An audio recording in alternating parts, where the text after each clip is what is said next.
That was a good sleep. How was everyone's sleep? Whew. Slept for a while there.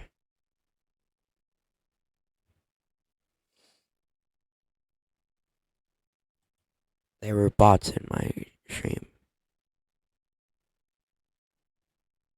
Great.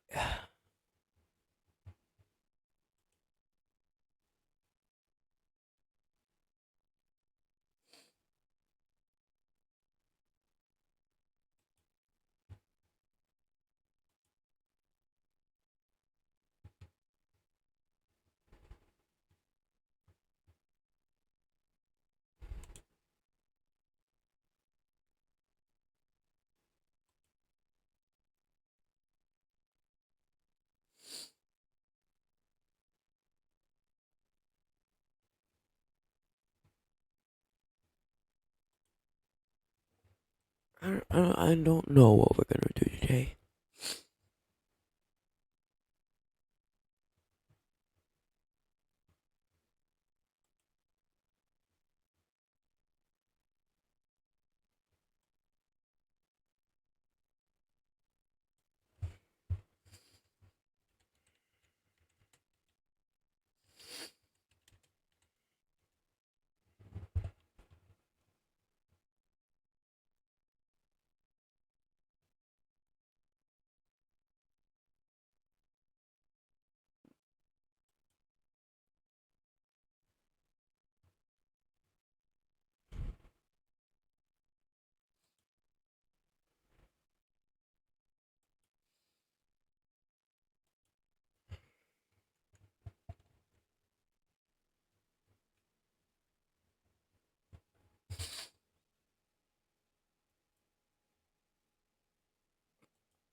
What?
A 2-day stream.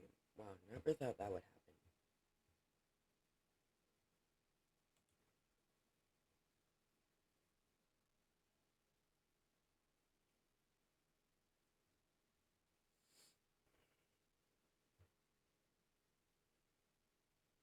Bro, what?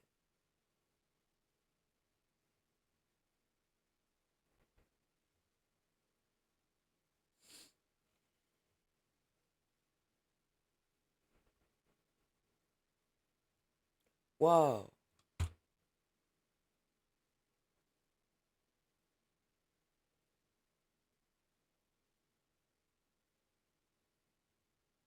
Just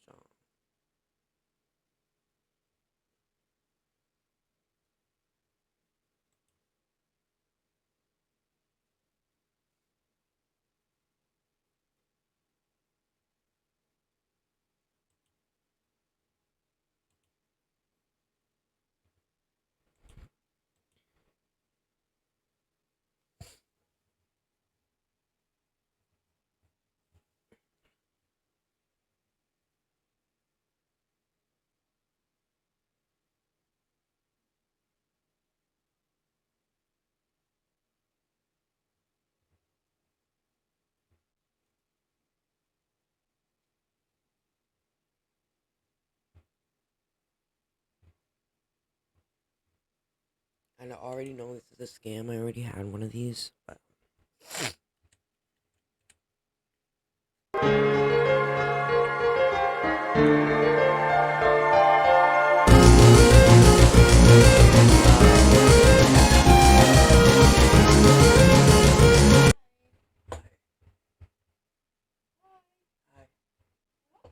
hi.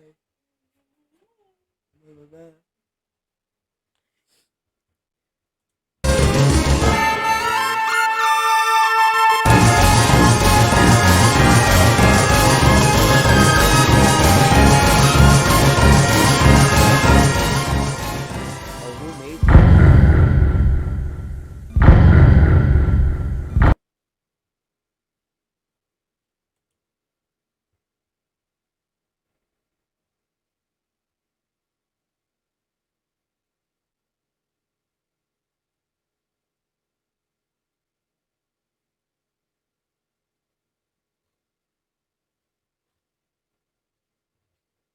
Oh,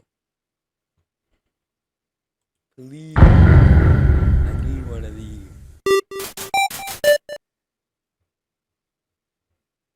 Anyways. Watch this stupid place. See? Look at this crap. Look at this crap.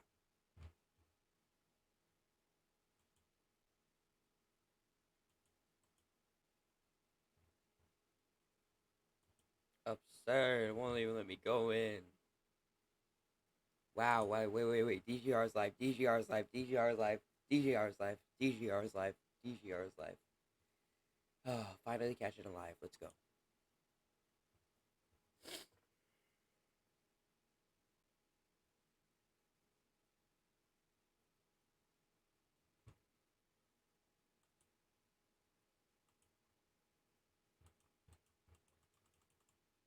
Oh, just go, please.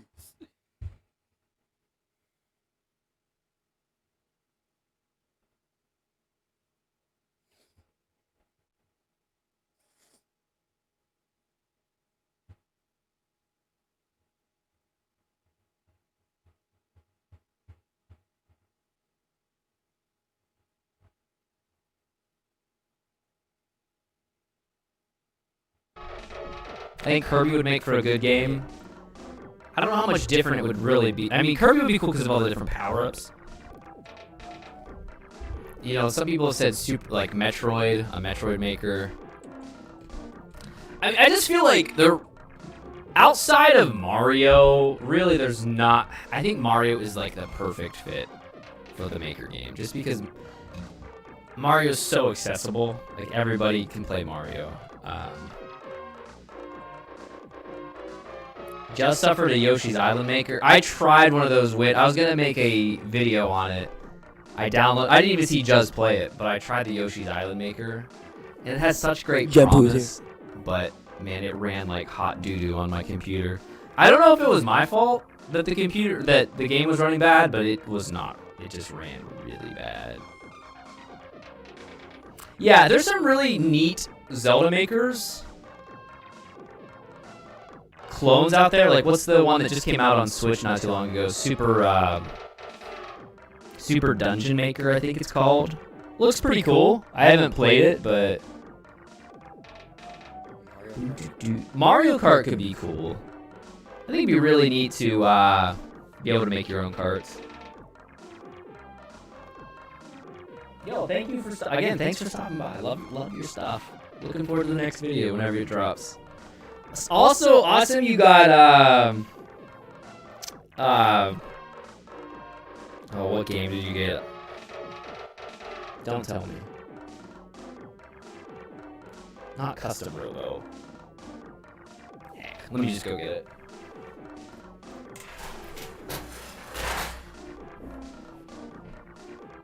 Can't wait to be in the next video.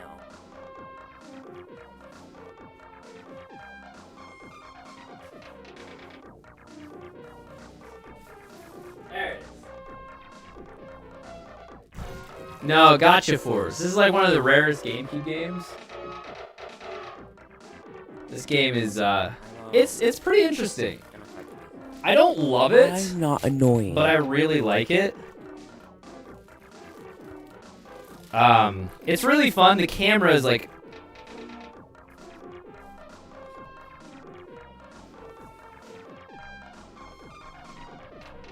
The camera in it's really bad.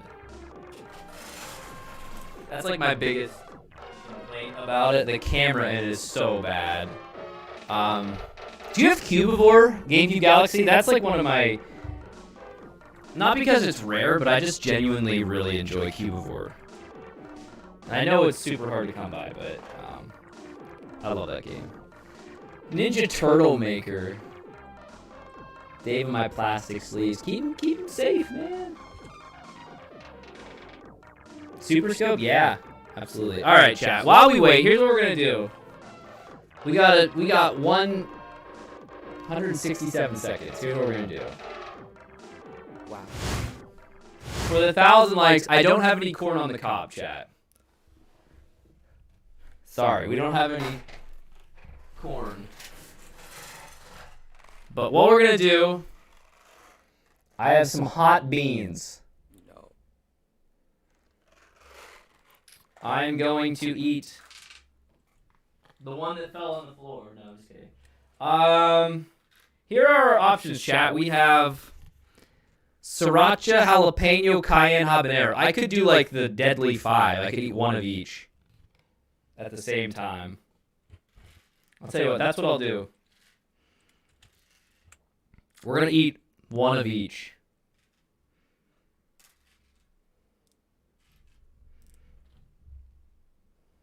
Which one do I have? Sriracha.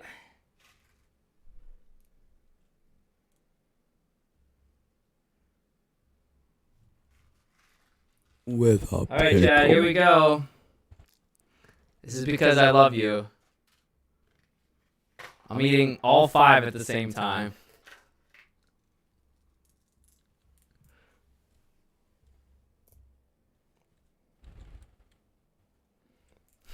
I already regret this. No milk. All I have is water. Here we go.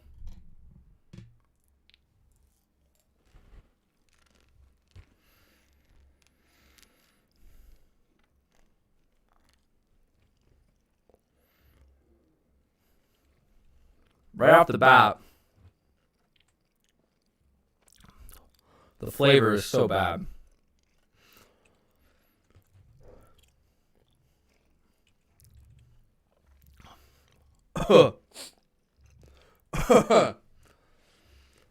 It's getting hot. Oh. Getting hot. There, right there.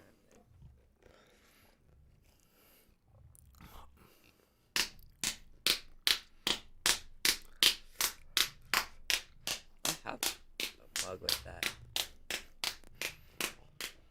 Right there. Have that. Wow. That's awful. Think you can get it inside mine? That's awful. Woo!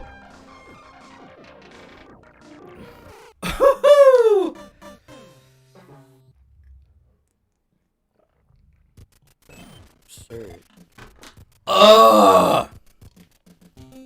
Okay. Woo! Here we go. Woo! Okay, we gotta go in the sus pipe. Ugh. No! No! No! No!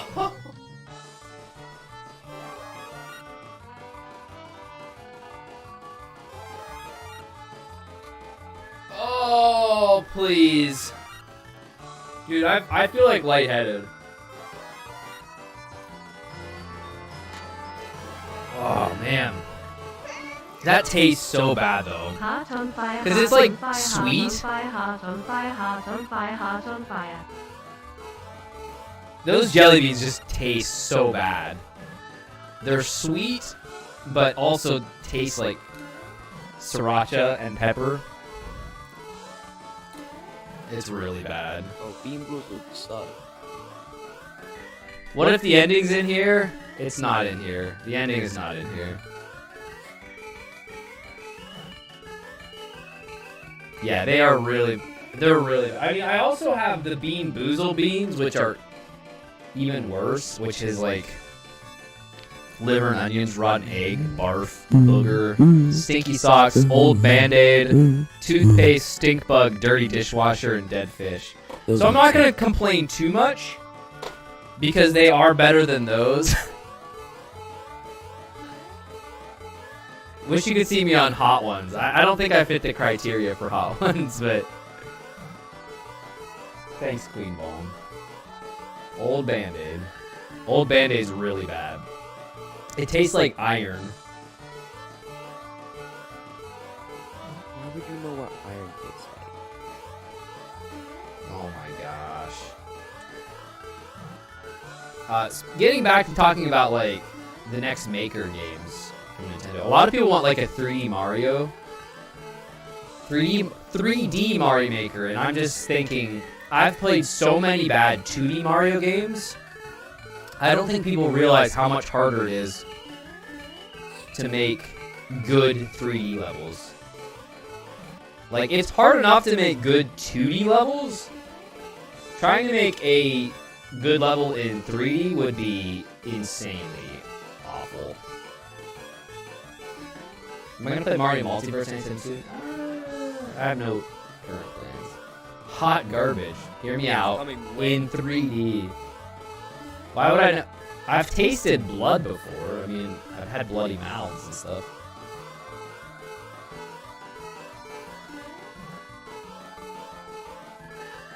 I need You to acknowledge me, replay, so we're gonna move on. Levelhead. Levelhead was super fun. We gotta move on. Actually, I got some more stuff Alright, I Nathan. wanted to do. Do I remember waxing my leg for a fundraiser? Yes, I do. This is just so trash, man. Is this an it's an anti-soft lock. I'm supposed to get in this little hole right here, but the frog suit makes these jumps so gross. Oh man. I tried to duck jump on the last one, it doesn't work. Will I play Mario Wonder? Yeah, I'm really looking forward to Mario Wonder. So true, Darkside. Hey, rest in peace, knee pockets. I'm still sad my Espeon died in that Kaizo run we had. I really think that Espeon could have gone decently far.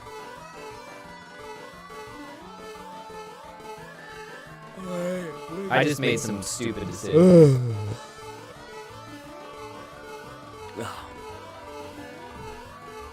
Jaded, we were playing a Pokemon challenge called Kaizo Ironmon, and there's a Pokemon that I think it's supposed to depict knee pads, but it looks like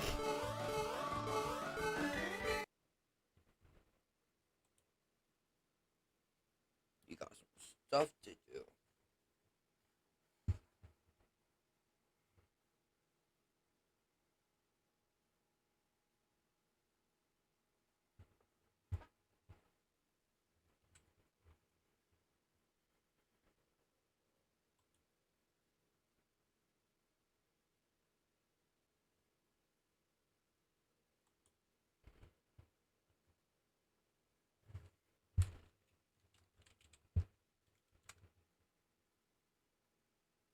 What?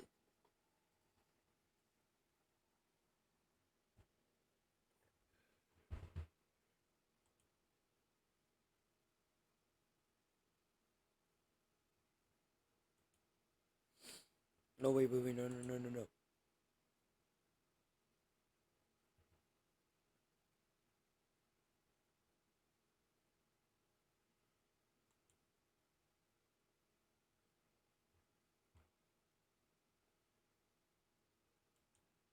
Shaq got, oh yeah. I'm gonna check the donation. See if anyone donated.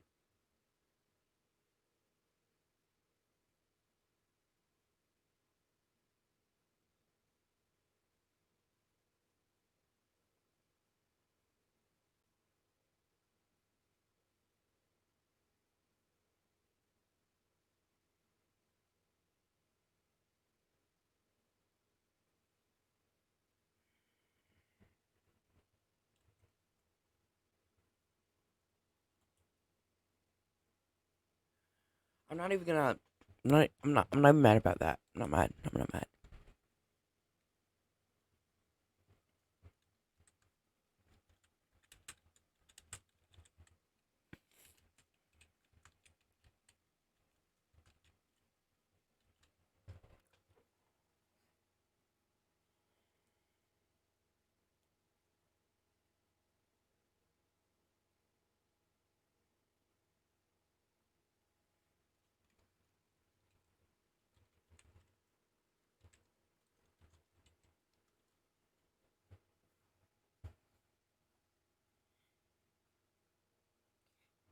Cat.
And wah wah wah wah. Adorable.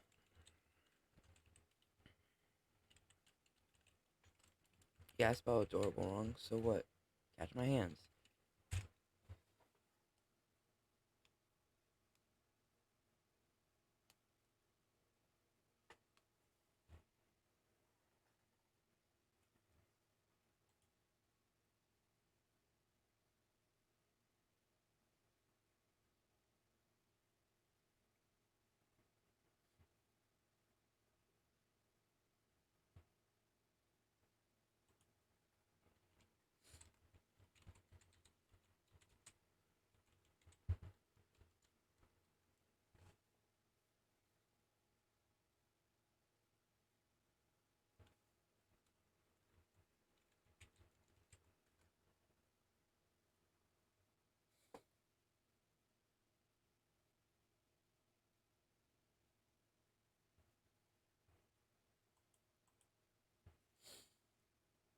Okay.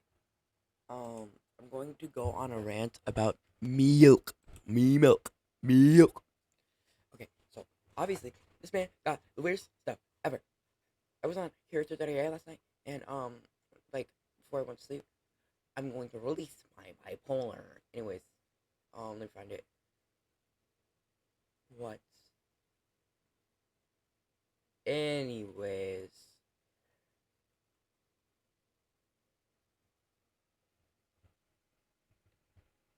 Anyways. Let's try this one.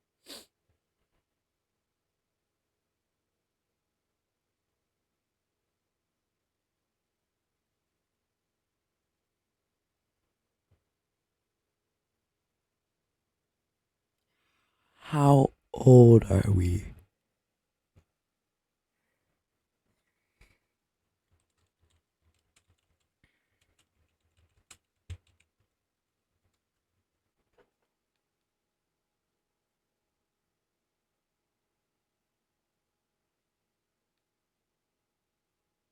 Okay, how about this thing?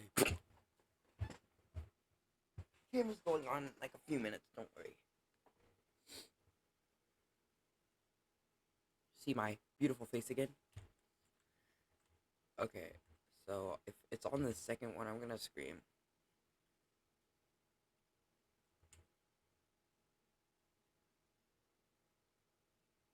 Okay, so that's good.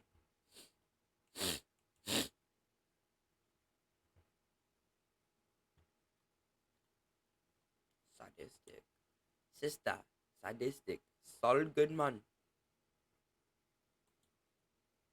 Oh, milk butter get me banned. Bro, what?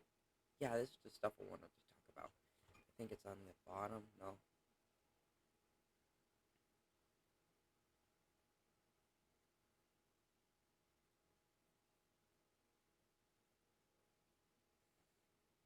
This one is actually not mid at all.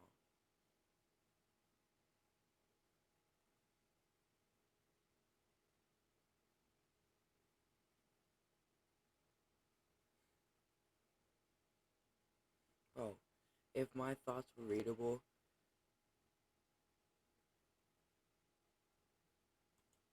I don't know, but they would probably suck.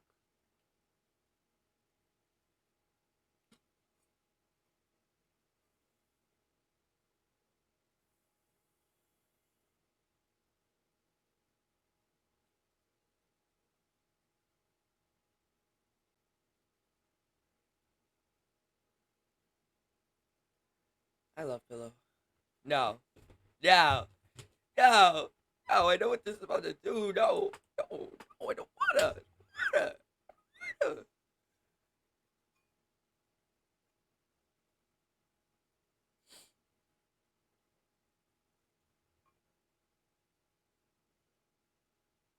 What?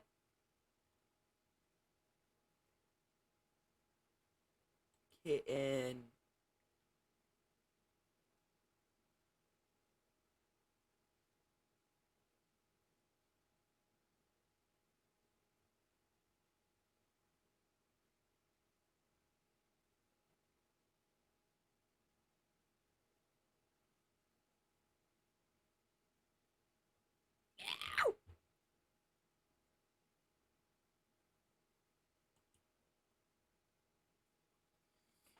Yeah. Me. Ow. Me. Ow. Treat me like my teeth. Don't get me dirty. Love on me. Love on me.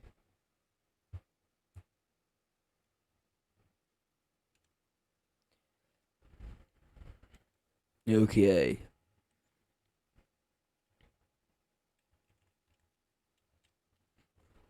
Yeah.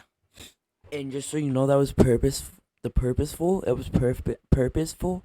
Meow in all caps was purposeful. Trust me.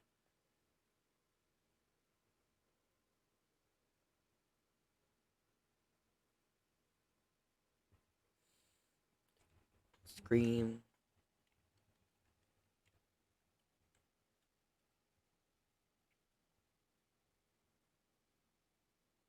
No. Oh.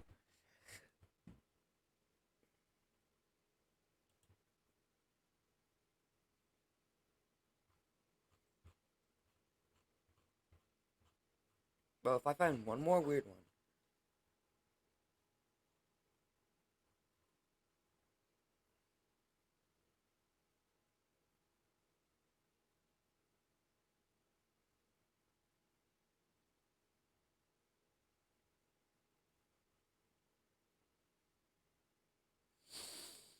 You can't be talking.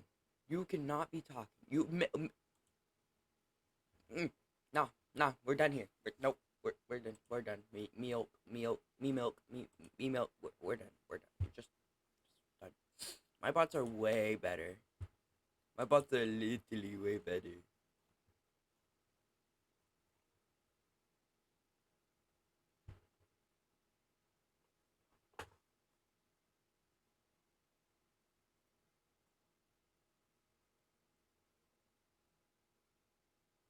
Hold on.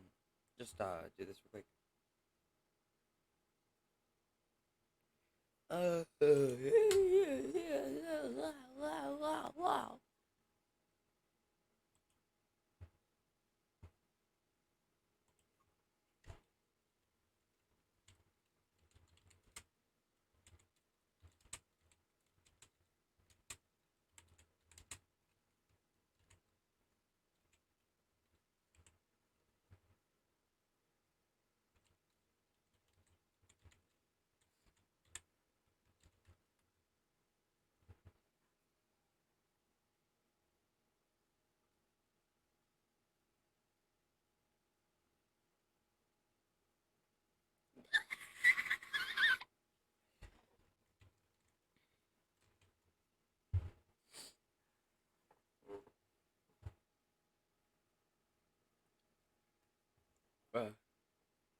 El lunes me da rato. Monday left me broken.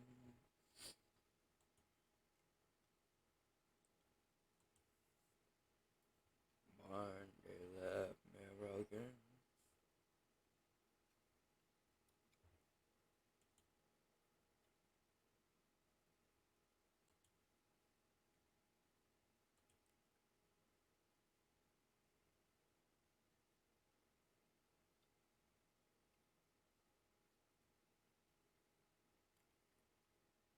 Who was the detective again? Don't we need 9?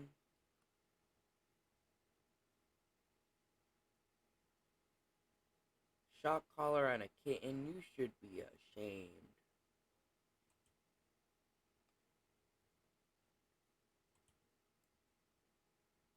Monday left me broken.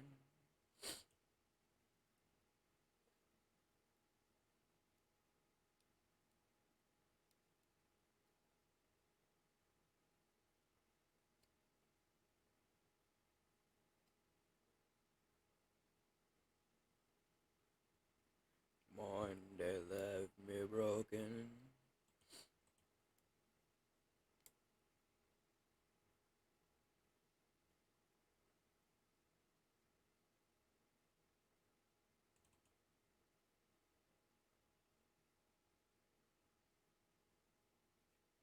Monday left me broken. Never mind. Just cancel. Just cancel that.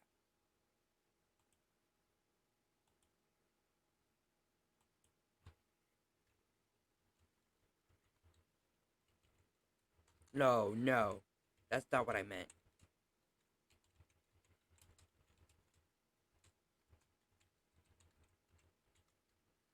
Monday left me broken.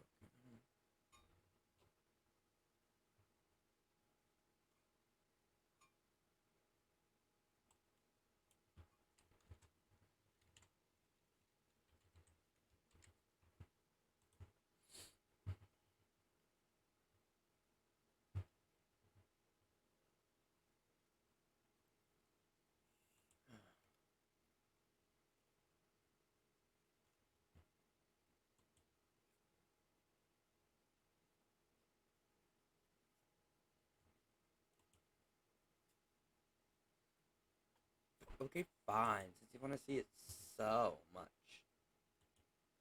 No one asked for this, but okay.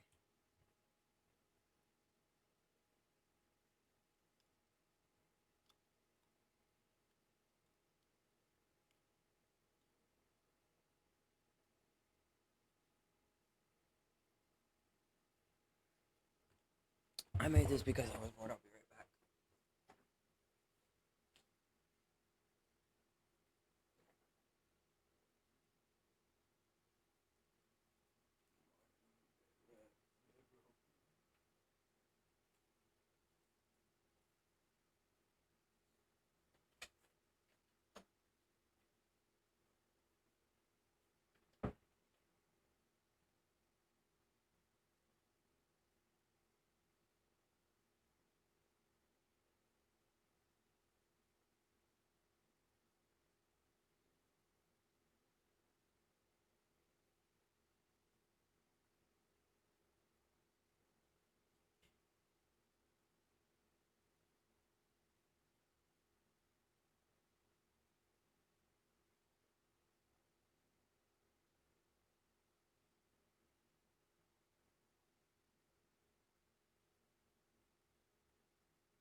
Broken.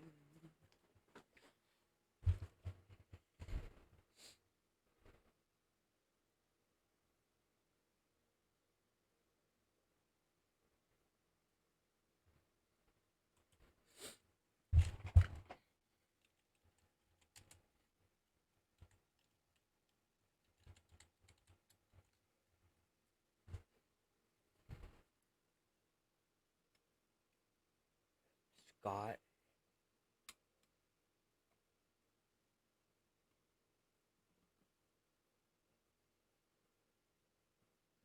Scott. You are not walking away scot-free with this.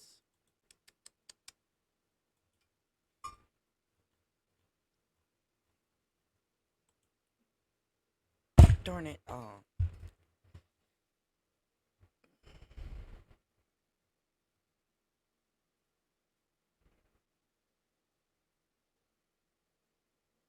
Monday left me broken. Monday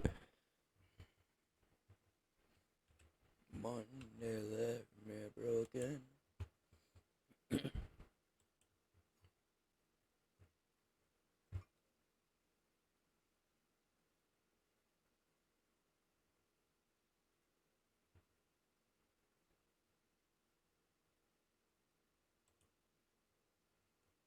No.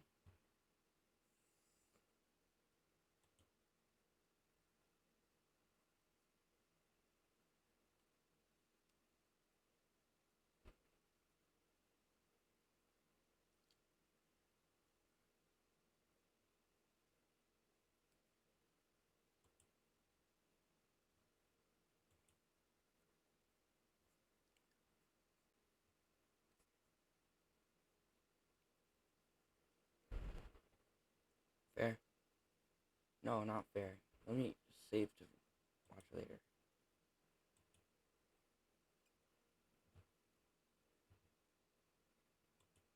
One dash two.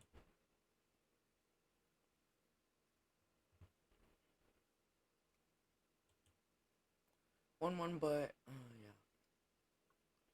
I'll push the car. Me and you can do it. Be kind. Rewind. You got too much free time. Grass grows, birds fly, and not like you get hurt, but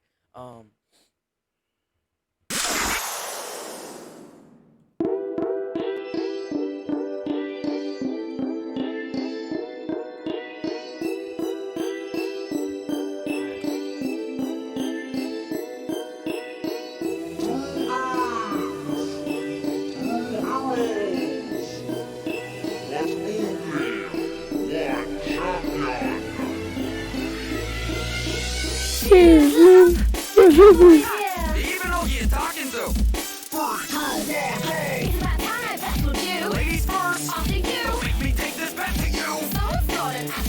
Check the time, you're out of sync. I'm out of sight in just a blink. And get the feeling of deja vu. Whenever I win, then I do. What's your name, baby face? Next to me, you're lazy, babe. Look compliant. I don't care. How's the weather way down there? Take a swing, bet your whip. Tell me, do you even Who live? cuts your hair? Are they blind? Here you go. That's on mine. Should've told you I drop balls. You're not the kind of gal to bring home to mom. I'm from the Overwatch, but I've got no mercy. At least my blood didn't start a controversy. Never get your face on a baseball card. Hate to say you made you will make it this birthday. Worst case scenario, I finish in first place. Let's try that again.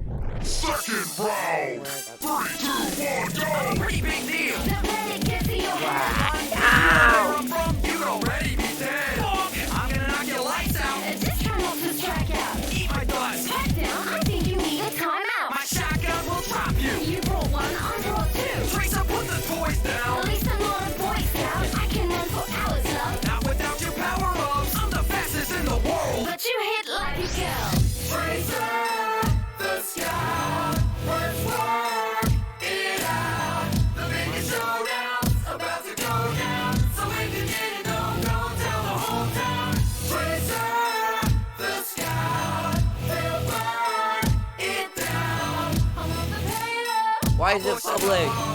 Mean you can't be that hard. Be kind, rewind. You got much free time. Crash bros, bird fly, and I'm the guy you get hurt by. You can't do me any harm, not with those skinny arms. Knucklehead, hit the brakes. I'm not into British chicks. No more rubbish, clock is ticking. I'm not here for babysitting. Overwatch got shut down. You're unemployed. What now? Still, I got the best of you. I see more than red and blue. The world could choose more heroes. And less of you. I'll come at you like the force of nature. Travel through time 'cause I love the danger. Fight for the future in your outdated. Before my take a side of the orange box. I got a face they can put on the cover. Show you what they call me sugar. I'm the prescription for TF2 addiction. With infinite ammunition, there's no competition. Consider this an audition. You're never gonna get the position. I cover distance quicker than you take to make decisions. Your best friends will beat you. That's Winston, you dimwit. We'll run you out of business. But I'm not even windy. Kids, if you're conflicted, then pick me. I'm wicked. Time that I end this I race. hope you don't mind second place. Tracer the sky. Let's work it out. The biggest showdown's about to go down. So if you didn't know, go tell the whole town. Tracer the sky. They'll burn it down. I'm on the Taylor, upper sky. You can't read that hard. It's been a year since that song originally came out, and we decided to make this animation for the Tracer vs. Scout rap battle with SFM Tales. They did an amazing job. Go check them out. They're very talented. They did the Undertale animation as well. Big thanks to them. And as well, check out our merch. Go to jtmerch.com. And as always, if you guys enjoyed this, please like and subscribe.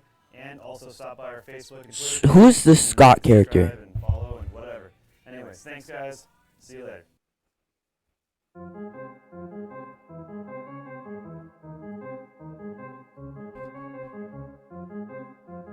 Who is this Scott character? Here, hold on.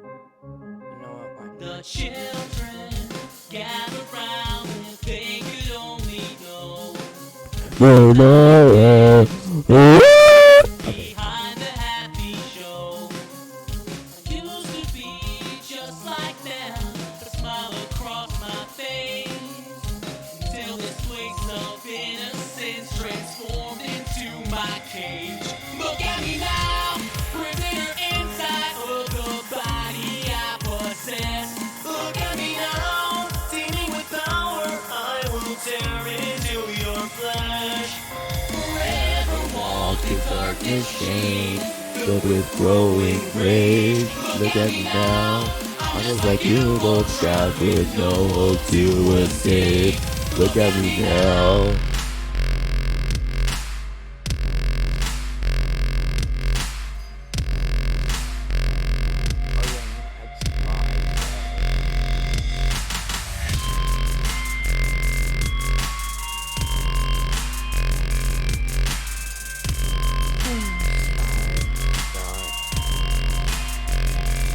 call me bitter or a killer, and anything else that you want to.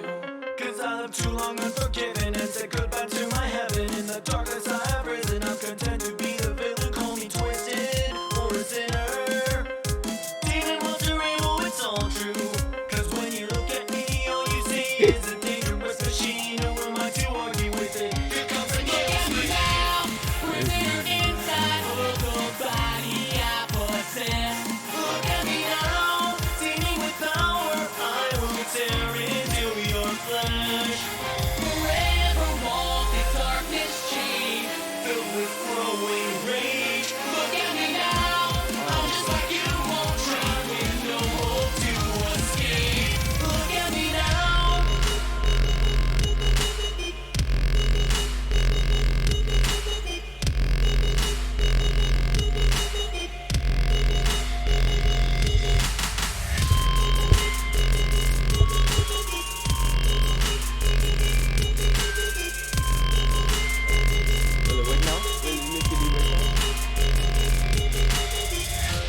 I am two sides of a face. Now I Don't feel that I can ever leave this place. With any moment I'm a child or demon filled with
Okay, we're back.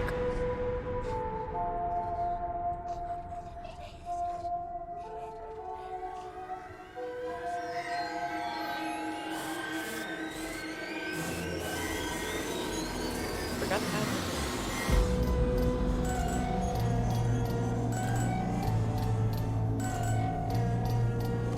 Welcome to your office, settle down and take a seat.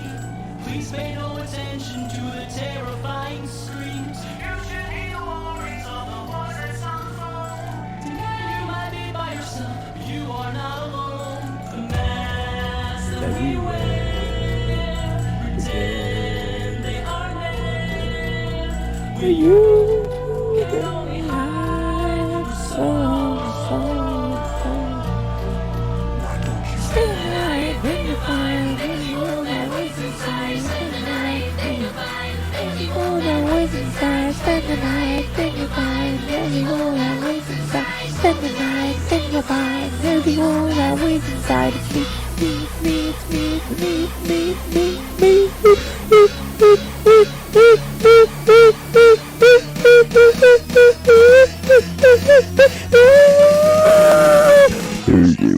Inside of me.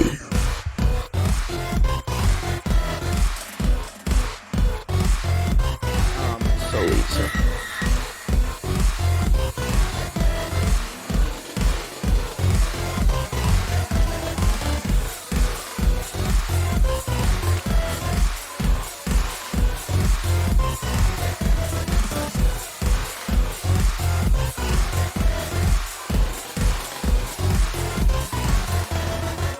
We tried our best, you seem to have beginner's luck. We came so close, but we just couldn't make you one of us. Congratulations are deserved. At 6 a.m. you win. We'll see you here tomorrow night and do it all again. The mask that we wear. Now it doesn't want to talk about Scott. Okay. Okay, pal. You can only hide.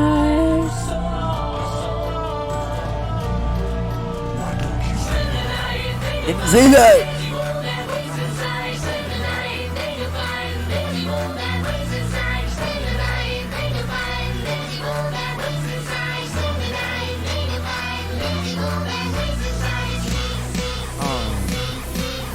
That is okay.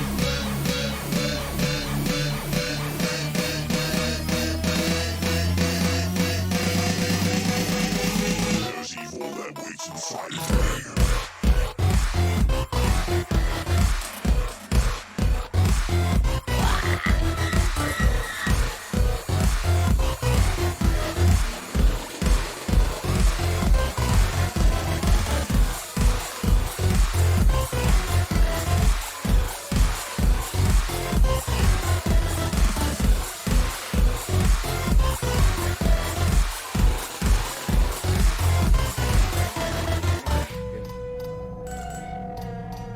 I'm so serious.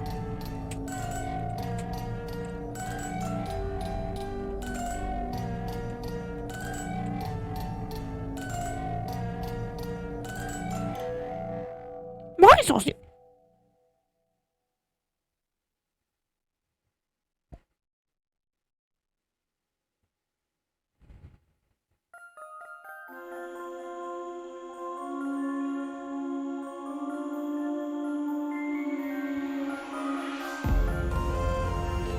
What kind of project?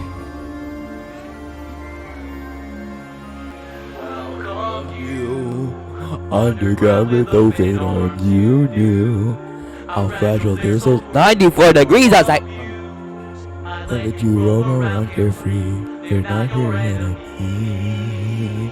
All this time, determination as your own guide.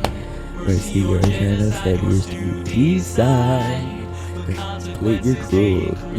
They wait for me. I exist outside it. Even if we started, your actions won't be erased.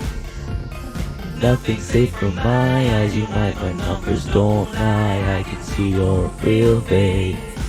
So tell me, is there love? Is there love? Is there love in your heart? The kindness in your eyes. Execute, execute. execute if you want. Retribution for your time. Say you honest with yourself, cause how me when I take a look inside. Is it love, is it love, is it love in your heart? The judgment will be mine. Why do I keep doing that? Might be fun, but true brutality can't be undone. You know you don't wanna get dunked on.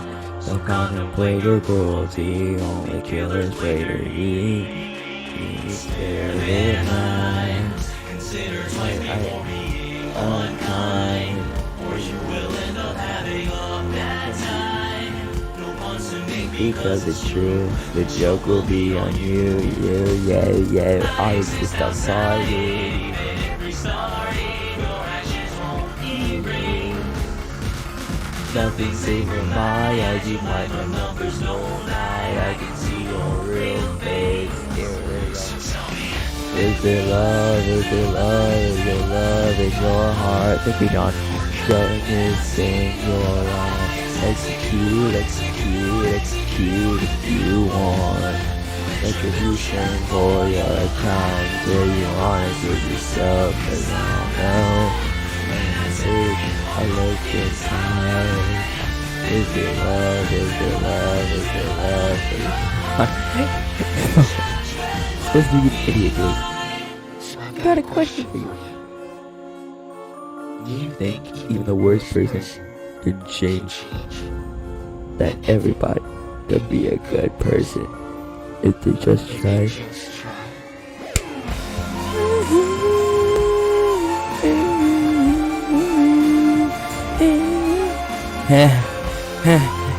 Wording.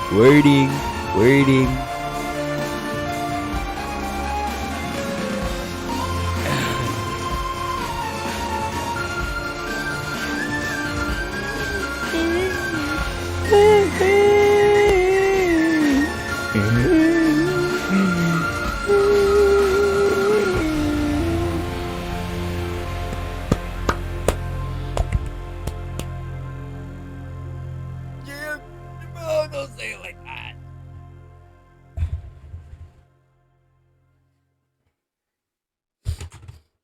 Bruh. Comedy, bruh. Comedy. Pure gold.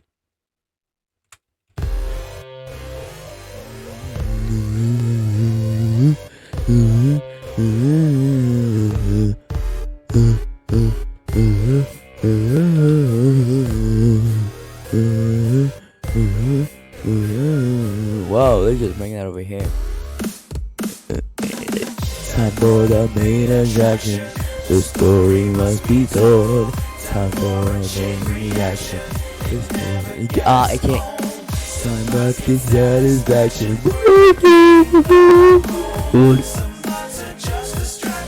Some mods are just gold. I'm not the bad guy. I'm just a bit surprising. It's not worth losing sleep. It's not worth analyzing. It was a time not so long ago at all. I was just like you.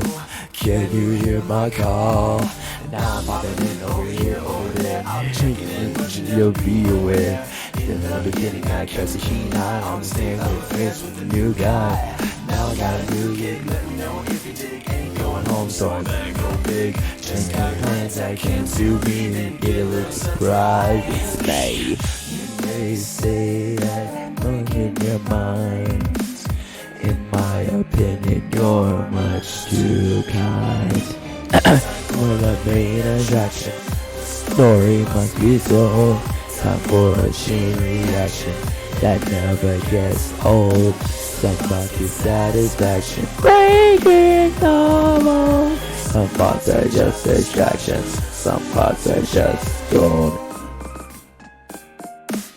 You did a good job watching those little screens. I was giving my circles and they get them red screams.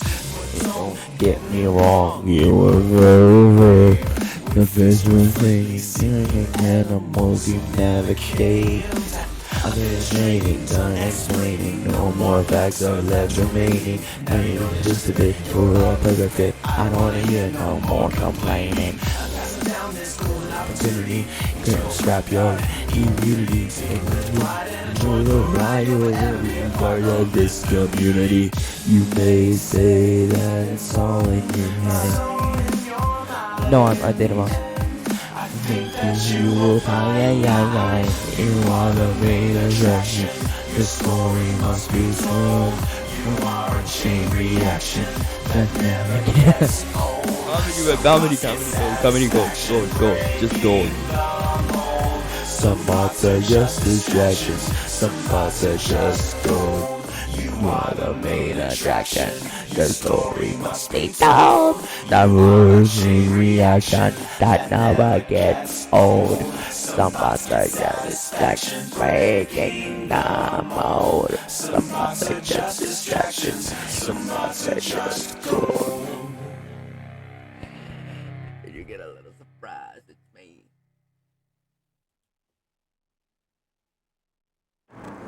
Alright, state your name and power.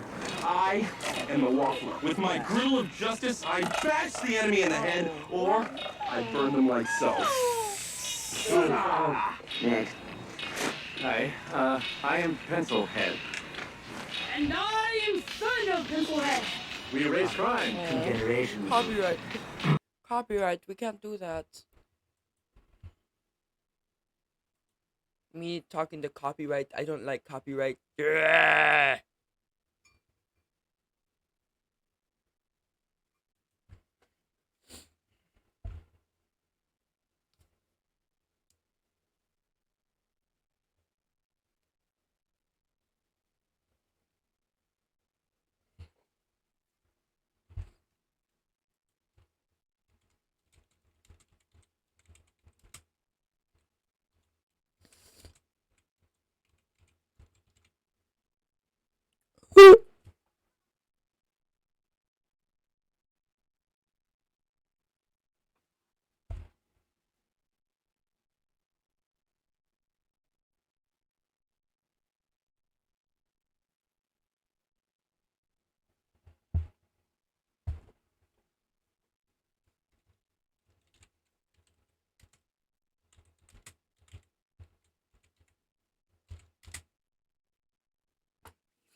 Oh! Oh!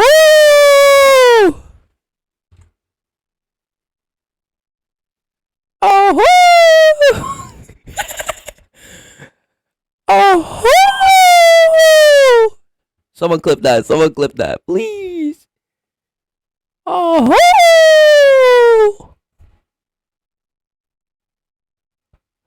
Oh!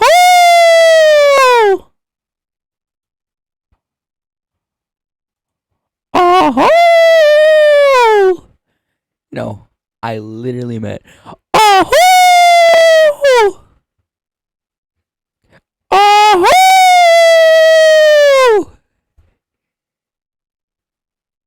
Oh!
Okay, they got a little confused there.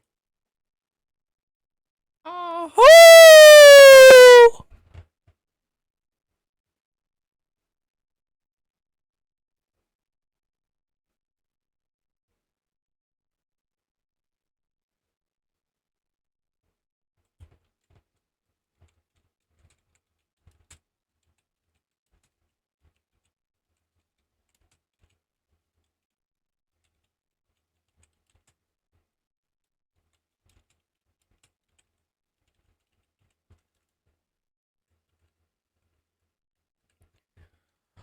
Oh.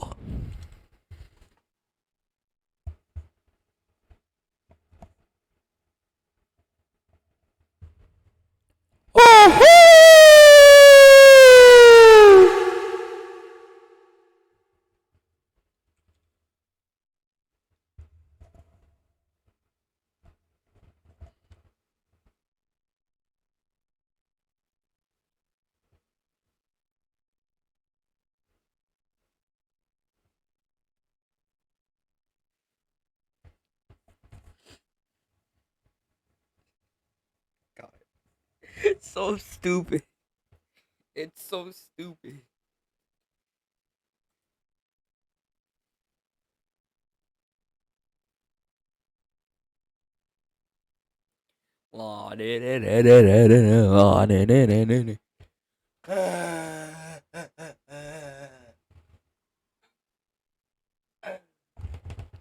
Shh. Shh. It's your fault. It's your fault. It's no.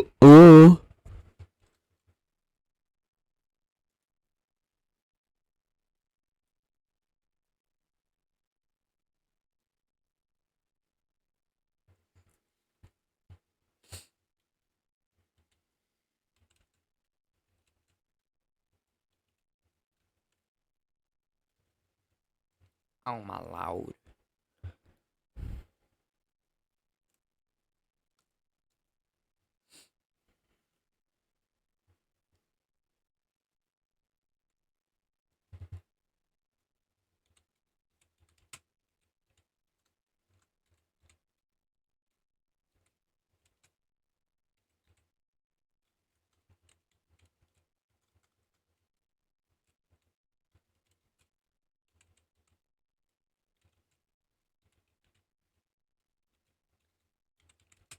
Hey, see what I did there? See what I did there? Hey.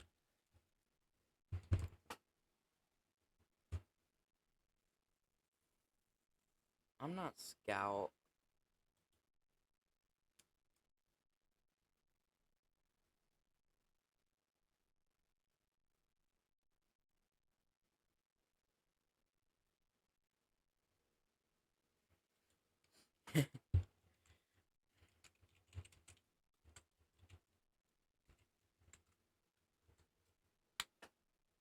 Ow, I hit my eye. That hurts.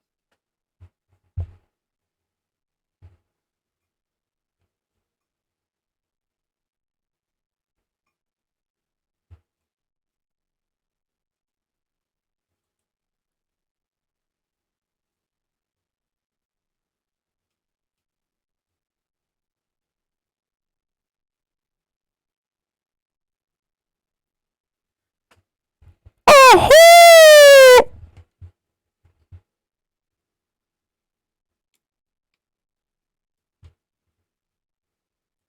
How bad can I possibly be? Oh!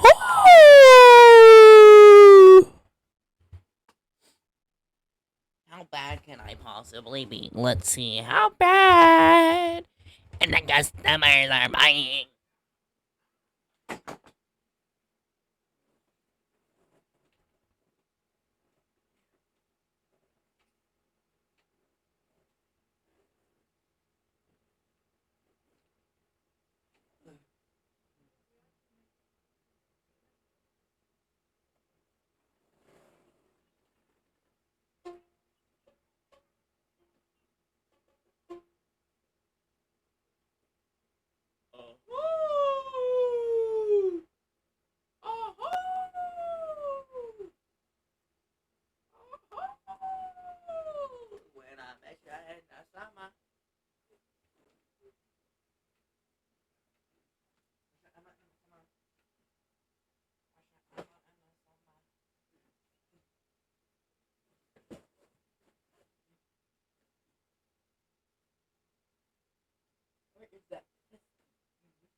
I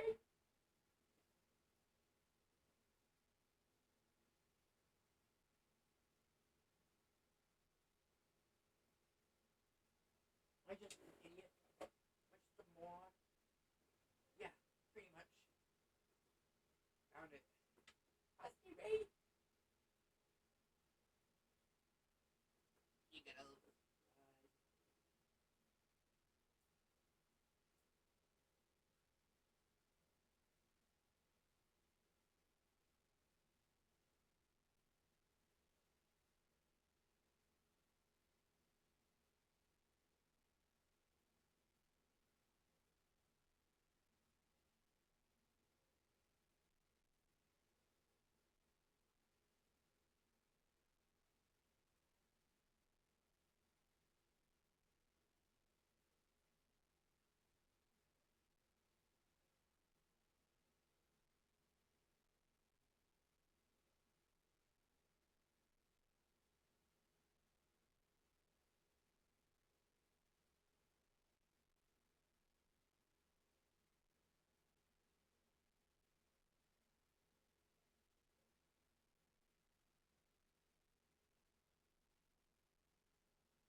Astro Loves, thank you for the follow. Thank you for the follow, Astro Loves.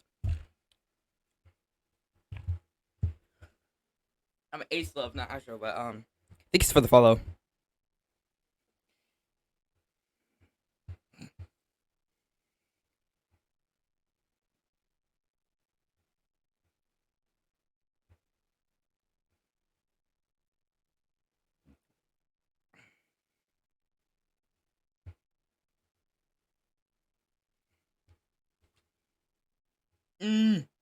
Oh, why you humming? Why you humming? Oh, wrong one. Oh, where'd it go? The gameplay, please. Why you humming? Why is you humming? Oh, no. Why is you humming? Why is you humming, please?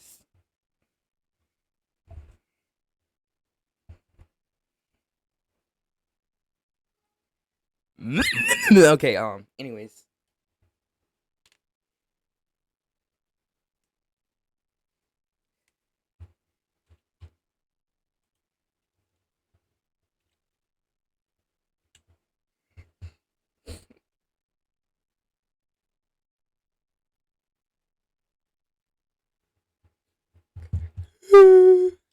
Maybe, baby, I'm the one for you. Maybe, baby. Type exclamation mark donation.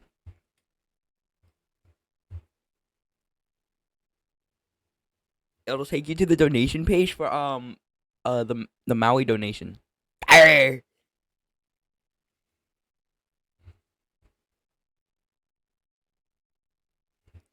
Arr! Anyways.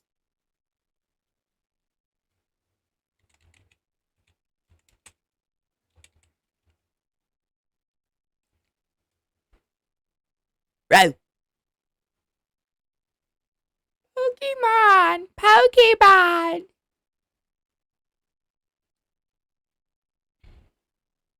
Why you say it like that, bro? Why he say it? Why he say it like it?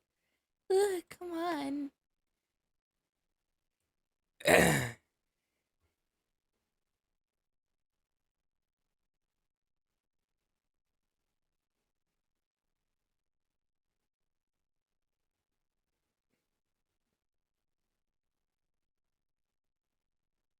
14 hours, 7 minutes, and 8 seconds. Wow.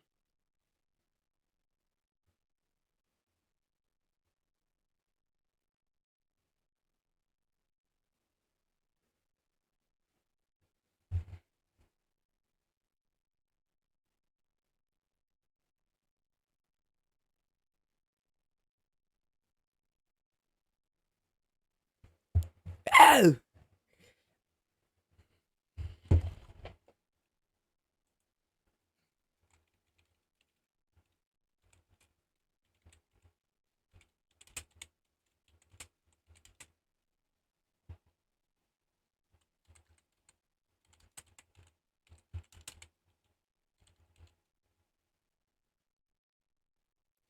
After this I'm gonna do the Miguel O'Hara.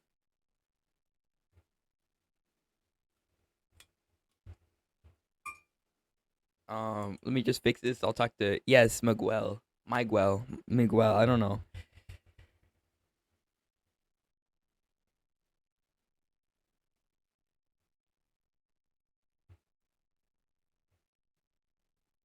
Maybe, baby, I'm the one for you. Maybe, baby, you're the one for me. We will lose our fingers for a second. We won't even touch a saw.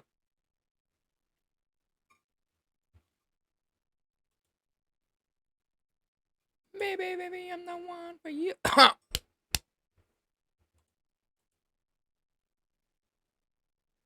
Tristan. Elun me da zorato. I don't know. I don't know Japanese. Anyways, you should have saw last night. Live Laugh Miguel. What? Should have saw last night. There was so many.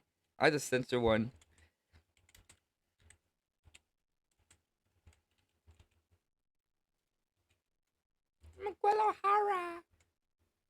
Miguel. I had to censor that. Yeah, nothing. Nothing there. All right, send me the link. Send me the link. Send me the link, bruh.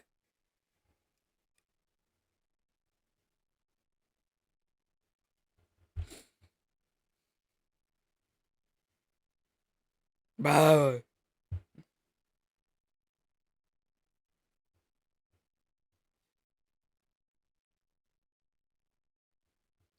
If you really.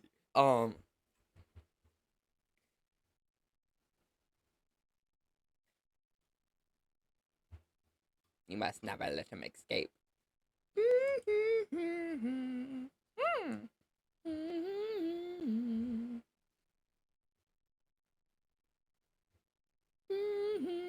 Tengo sed. I don't know. Wait, what that is, but okay. Um, um, um, uh.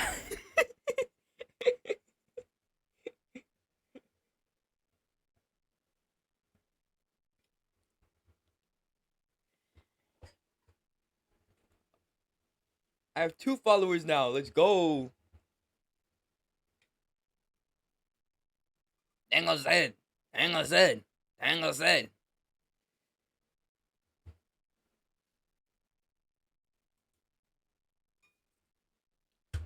I protect all Spider-Mans here. Does that include me? No. Miles. Mile per hour. Miles per hour. They got it so wrong.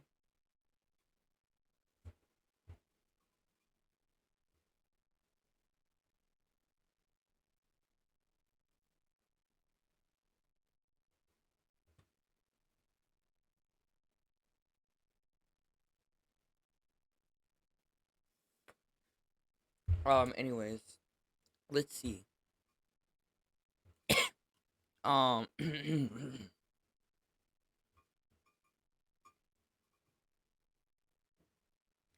Let's got any boss suggestions? 7,453 frame drops. Bruh. Absurd.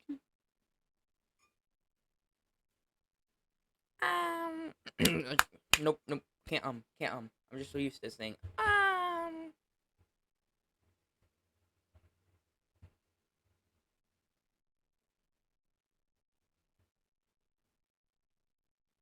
We got a Shatterbox on our hands.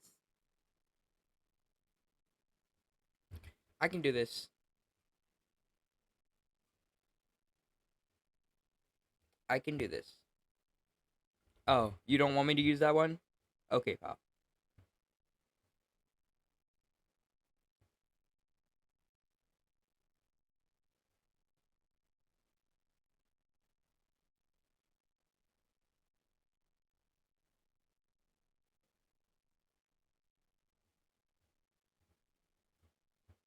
Wow. Best plot ever. Let's see here. How can I do this? If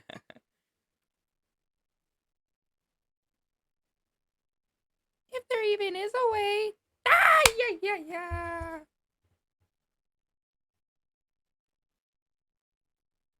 Let's see here.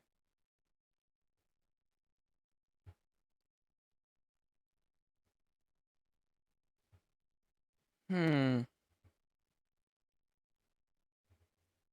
I'll find it. Don't worry.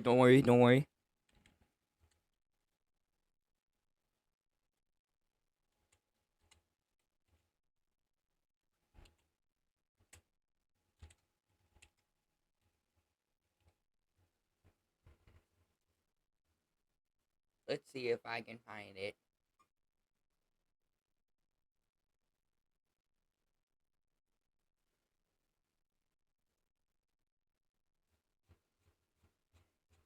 Started from the bottom.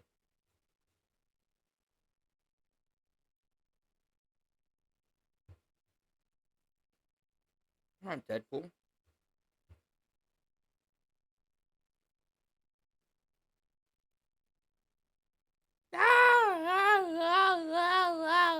This is why I'm not watching the Spider-Verse movie.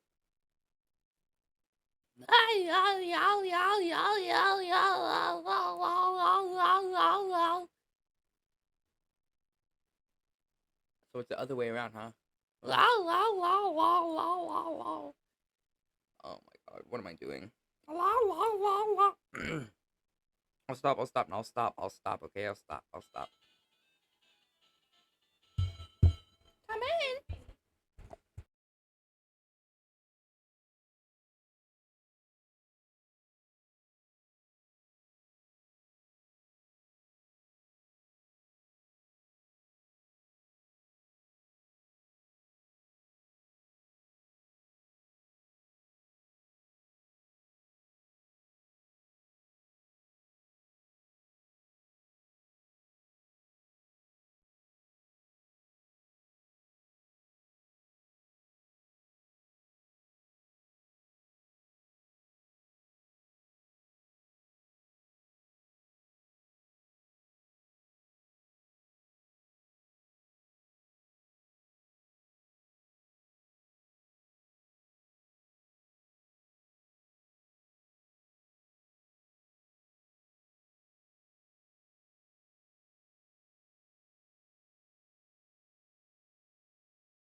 Sorry. This is for you.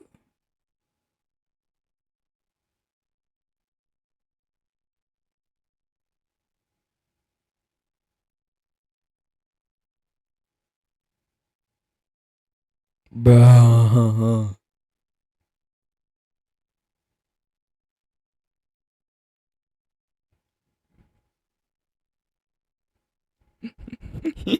Best prank ever.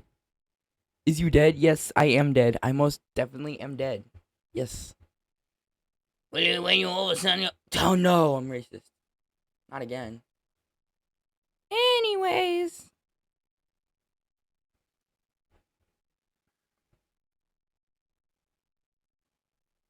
I'll be right back. We're gonna put on the be right back screen. Doo doo.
Okay, you know what?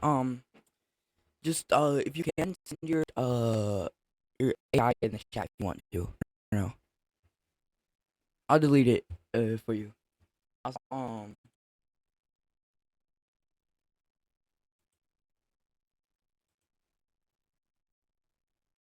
Yeah. Modded.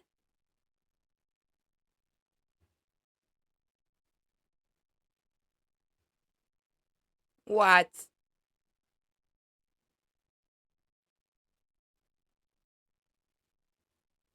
What? What?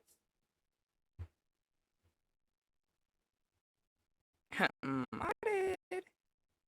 Embarrassing.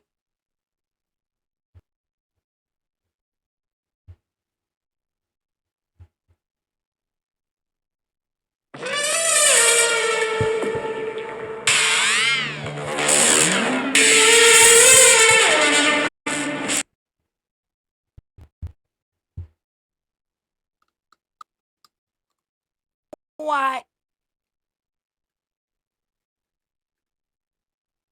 What? You know, let's see, let's see, let's see. I'll give one of these a chance. Dios mío, no.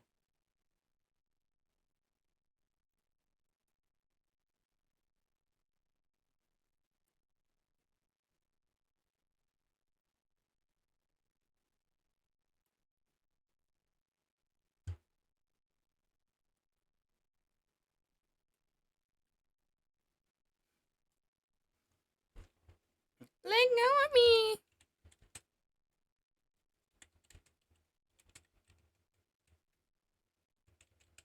Let go of me.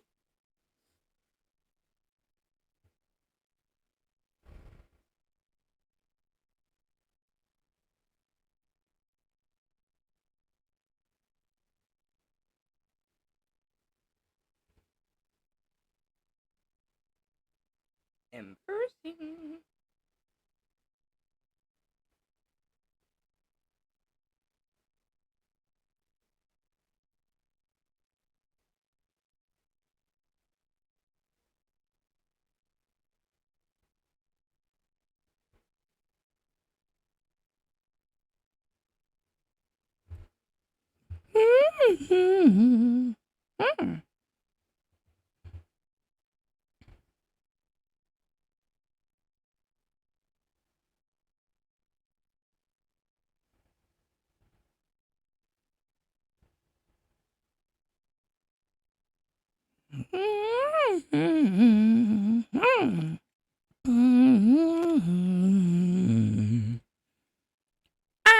No. Let go of me.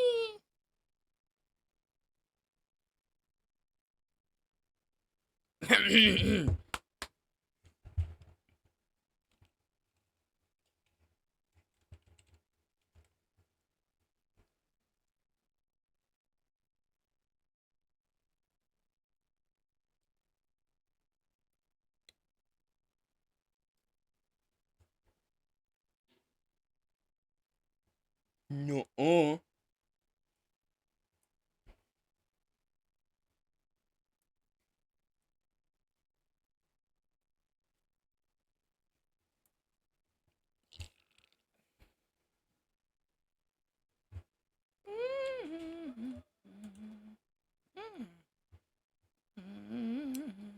All right, we got it. We got it. Okay, thank you, thank you, thank you, thank you, thank you, thank you very much.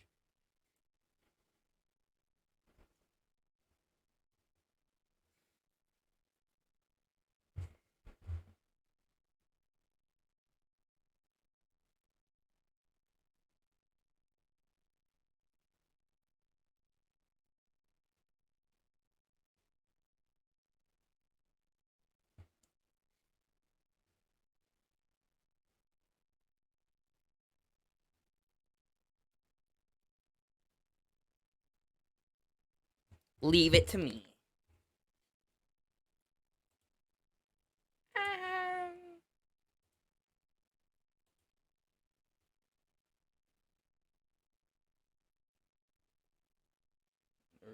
I'm wider than sour cream.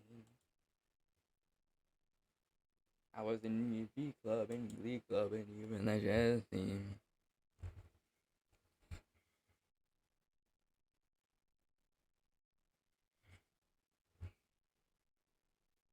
Um.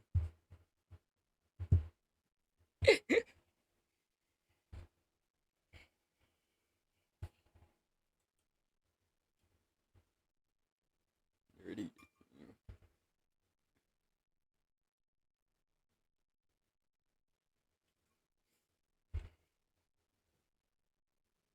Why did you make this? Why did you make this? I would love to know why did you make this?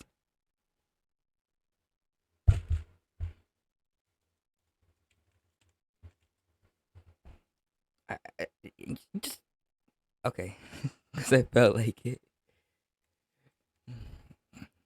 Oh, I'm gonna violate your bot.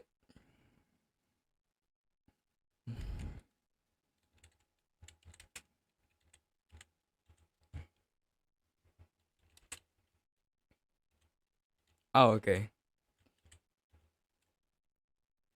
I don't know how to spell because I'm stupid. I'm just gonna spell it like this. Ericano. Gonna violate you. What? What? Hola, mi amor. Mi amor. Mi amor. Mi amor. Mi amor. Monday left me broken.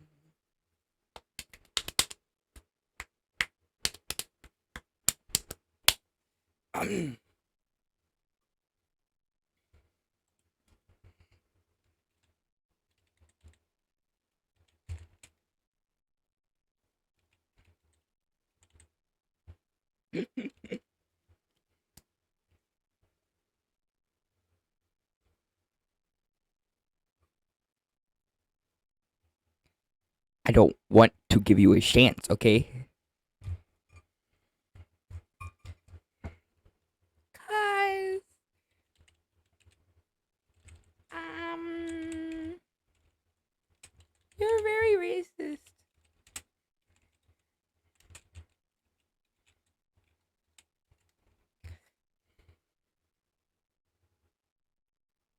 Yeah, it's true. He tried to stop Miles Morales for no reason other than disturbing a canon event.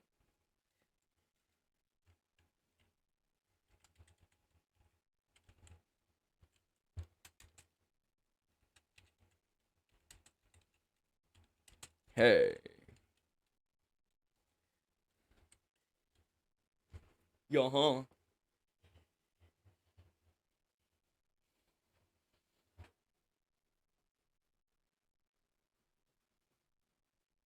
Hey, what? I just Nah, absurd.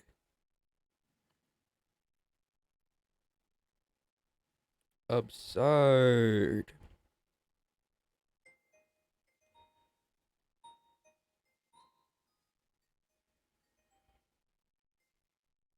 But wait, what am I watching right now?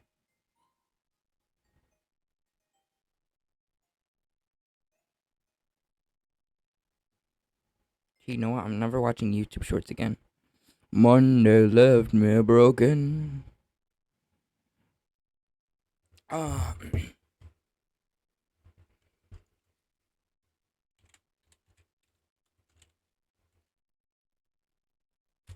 Monday left me broken.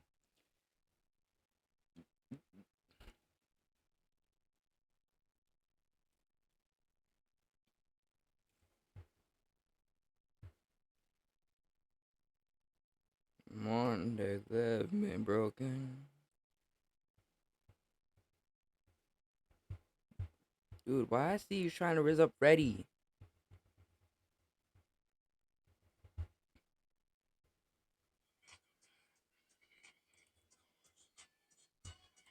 Um, hey, I have a funny idea. I have a little funny idea. do some wholesome. Let's do some wholesome stuff. Let's do some wholesome stuff.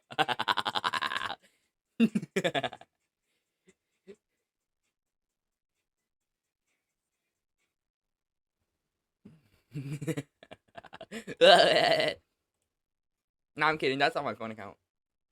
That's on my phone. Don't worry. Don't worry. Embarrassing.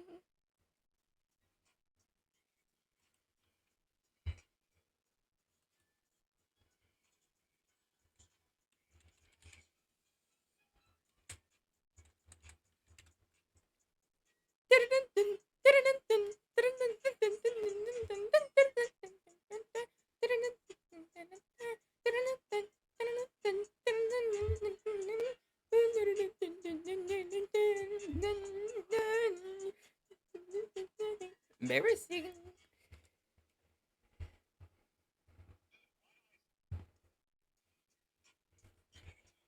Now, money, cars, coats.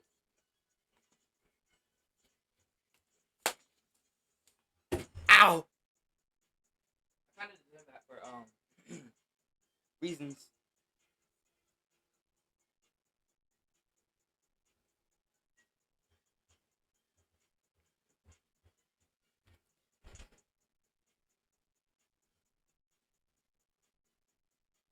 Embarrassing. Cars, codes.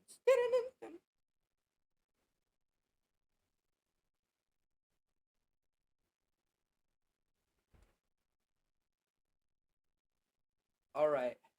This is gonna be like tomorrow is when I'm ending the stream. Ending the stream tomorrow.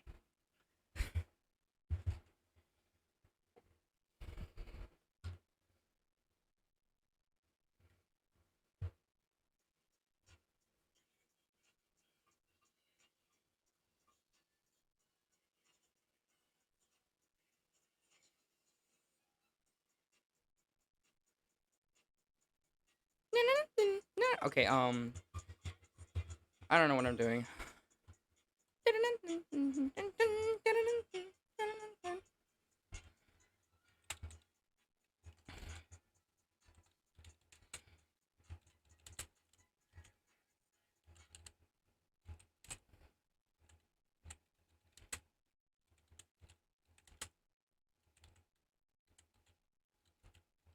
See what I did there? Ah, embarrassing.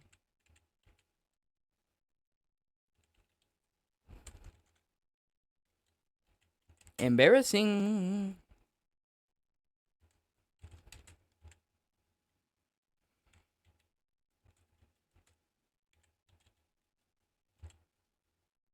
Embarrassing.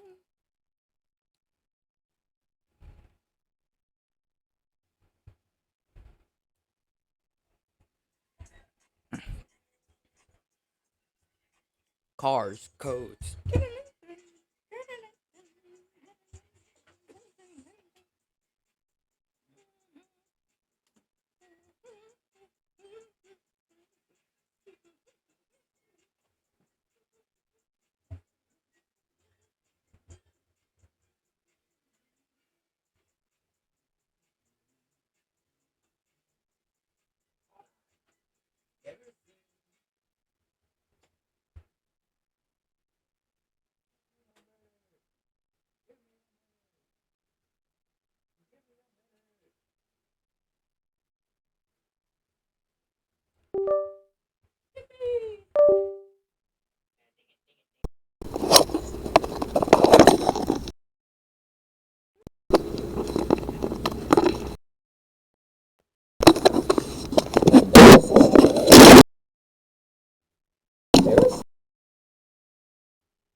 One.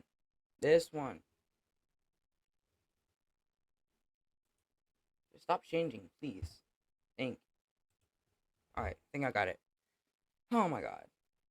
Just gonna keep doing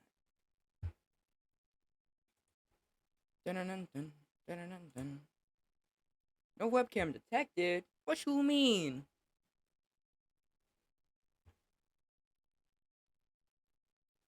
Dun-dun-dun-dun, dun-dun-dun-dun.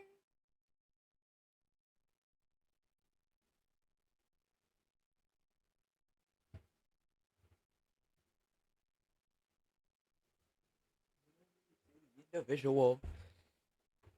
Never mind, I guess.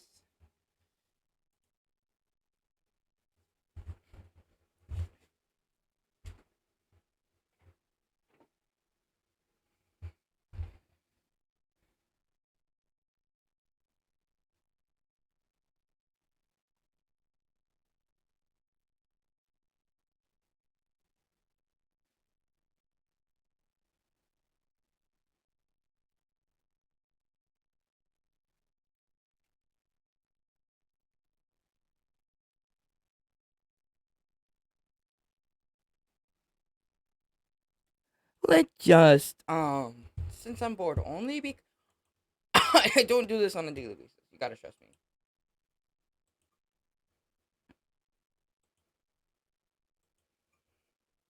Dun-dun-dun, dun-dun-dun-dun. Band room. Oh, wrong. I am. I am. I am. Dun-dun-dun-dun, dun-dun-dun-dun. Bowser.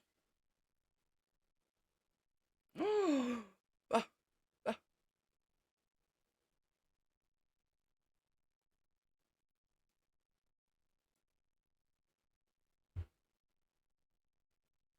Okay. Why would a therapist have a bulletproof vest? Anyways.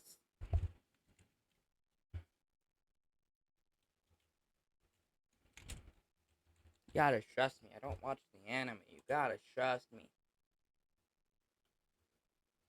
Anyways.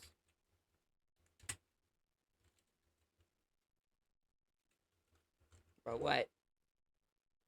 What? What? You gotta, what? You gotta, exposed, embarrassing, what? I didn't know I made that one. Embarrassing, Eminem, embarrassing.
Okay, my favorite subject. I'm stupid. My favorite my favorite the my favorite segment of AI. What is wrong with milk? Look at this.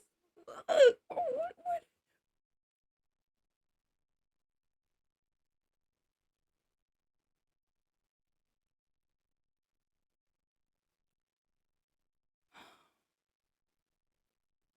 Let's just.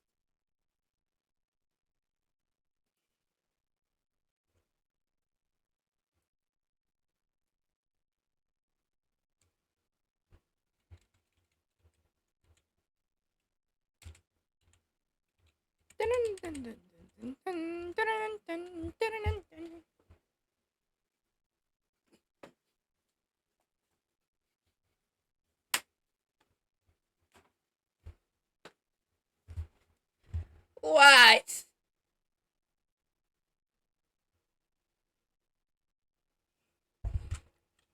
Ace Love, you see this? You see this crap?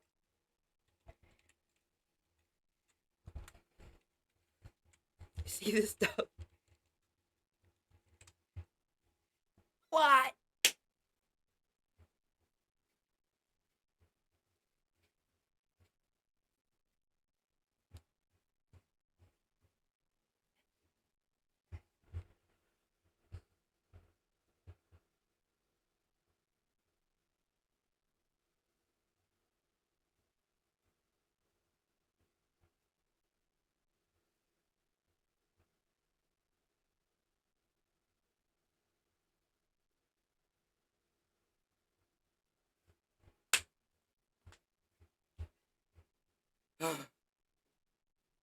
No.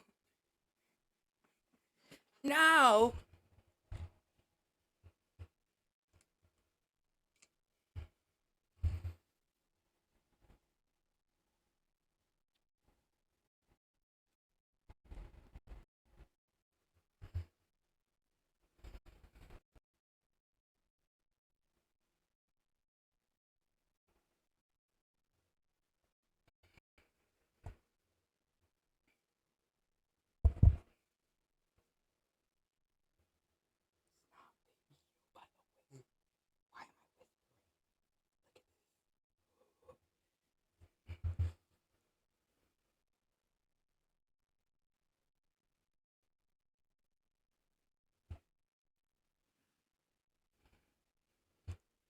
Uh-huh.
Clint. Okay. Okay, pal.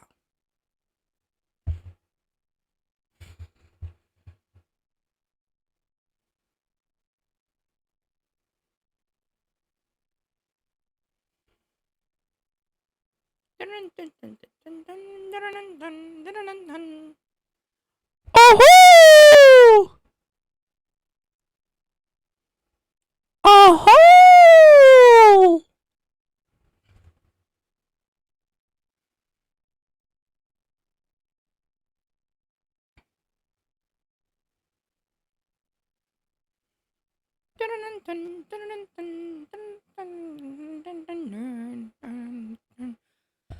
I've been working so hard.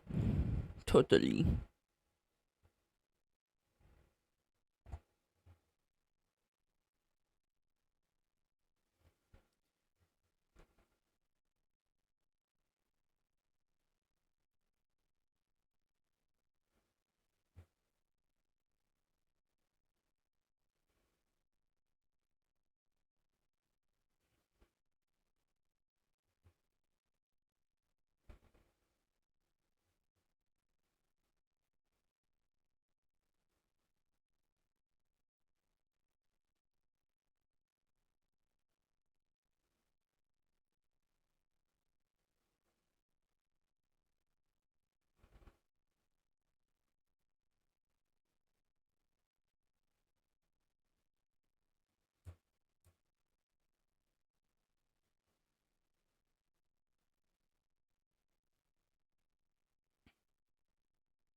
Mama mia, mama. Okay.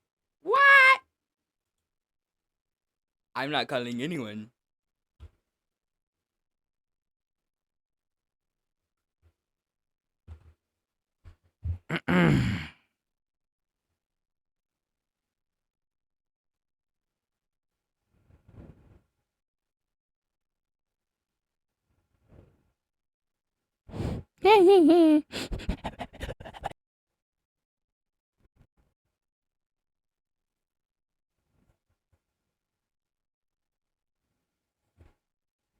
Apa nama dog?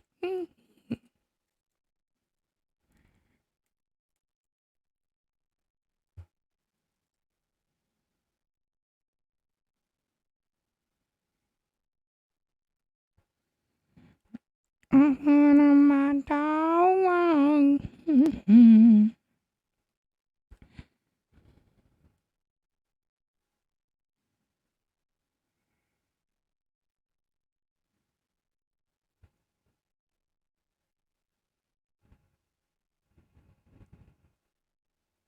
Duh. Oh!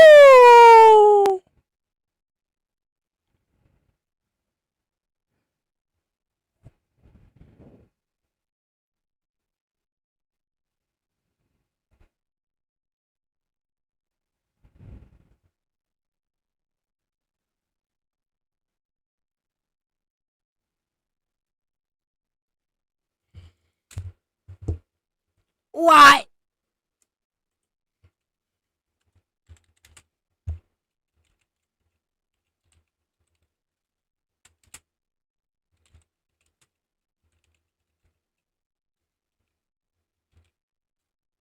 I'm stupid. Come on, sis. Woo!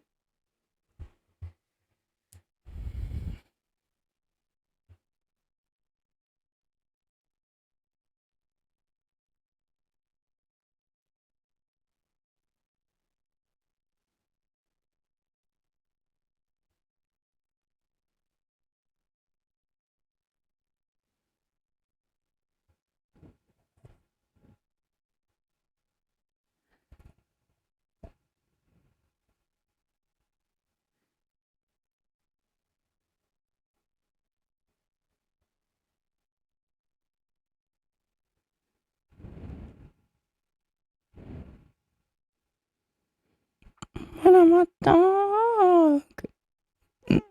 Apa nama dog?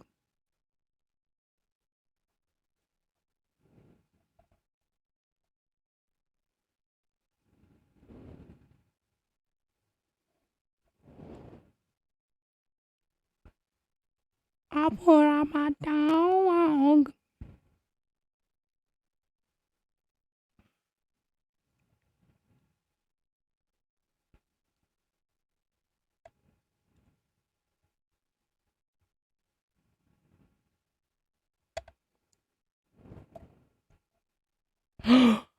uh, uh, Ace.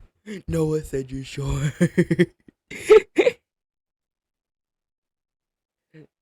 By the way, Noah said you're short. Ay, yeah. Screenshot.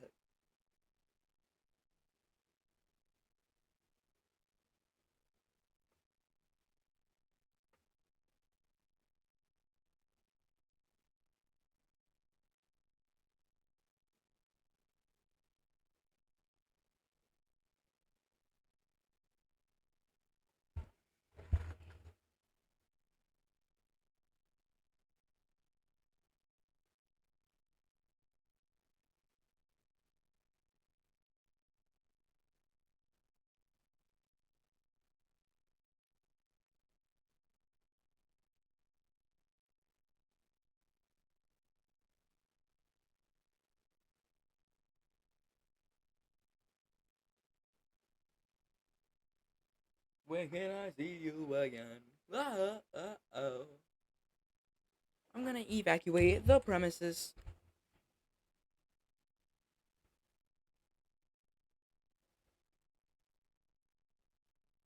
Ain't ain't Jake like ain't Jake high school? Absurd. Not what? Me okay, you're weird.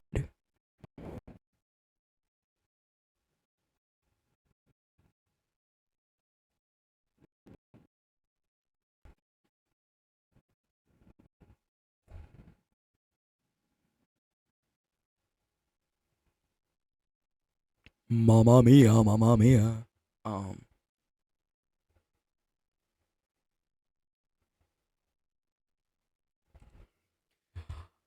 uh-oh.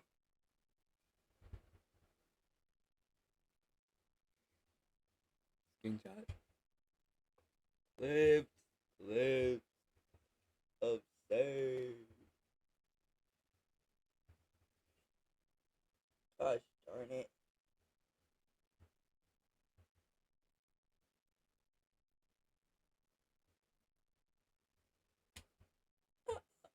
Oh.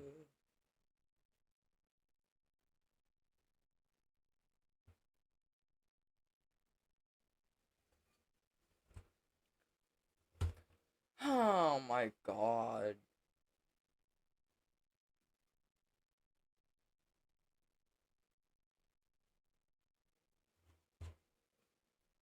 Oh my days. Days my O.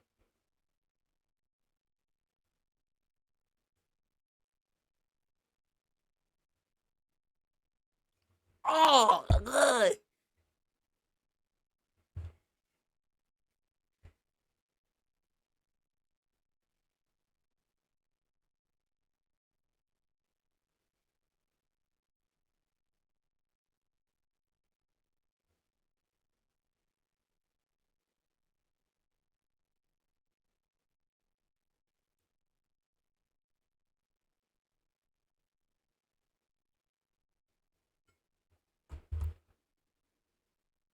Uh-oh.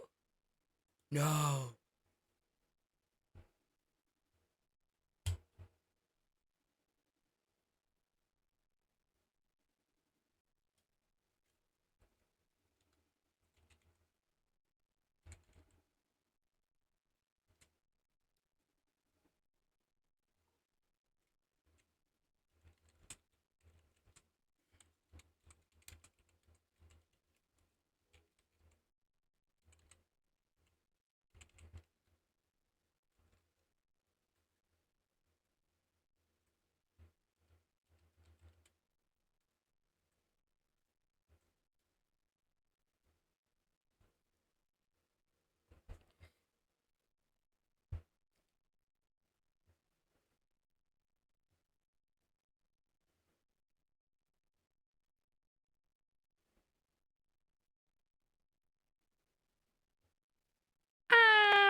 I doubt that.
Hmm.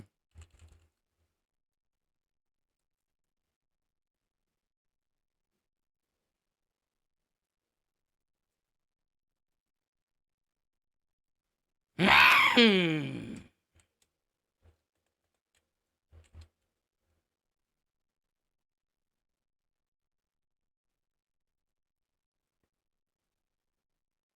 nope. Oh, okay, wait.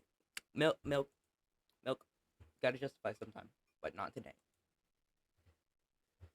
Oh my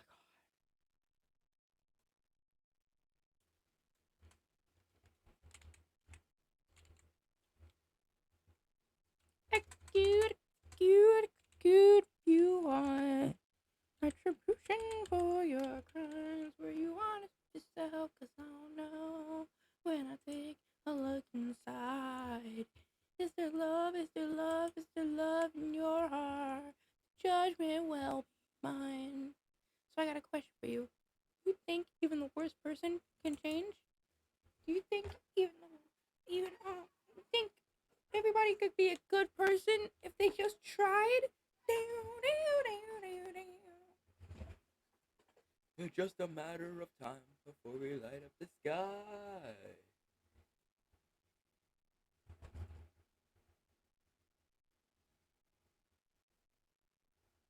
I'm stupid. I just sung it wrong. It's only a matter of time before we learn how to fly. Today we're gonna rap battle. You can see my sick bars. Don't ask. Don't even ask. I'll rap.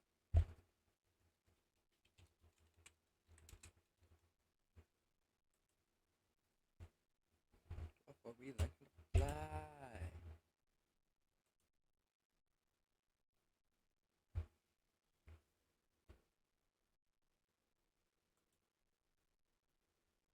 I'ma sue you. Gotta poo. WASD. I have to pee. I'ma sue you. Poo. On your BFIS. What? What? What? What? What?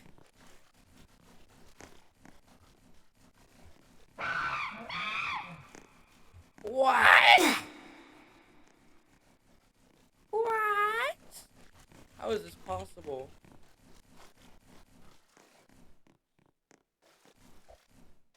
What? No. Oh. Thank God for those chat bubbles. I used to hate those chat bubbles. I don't know how. Lucky. You don't know how lucky that is. Pepperoni. Pepperoni. What just happened? What? Nah. Nah. Nah. How is that possible?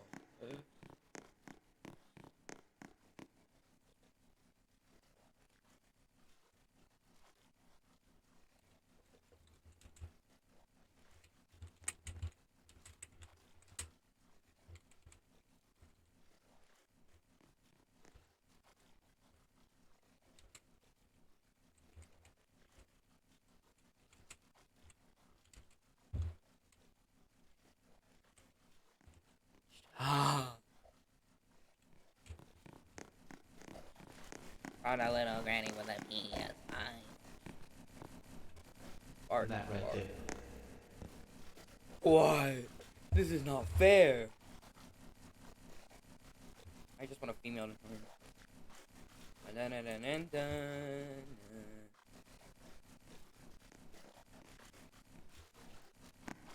I like to. What? Oh, this server is weird. I'm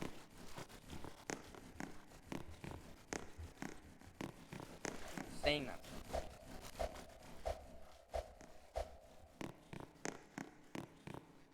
Ah, this place gives me good memories. No flashback. No flashback. We're not doing a flashback. Okay. 2 bars. 3 sentences.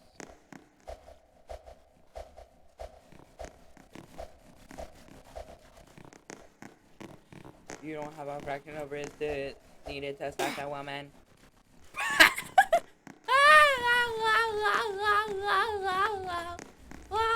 This is more scripted than me. It's more scripted than my stream right now.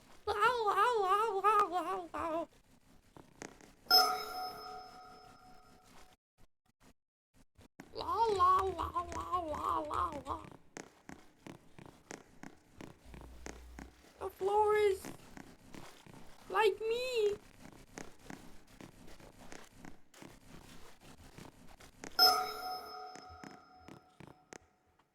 I'm also 14. Can you show me? Can you show me? Can you show me? Might just have to change servers. P2 still on.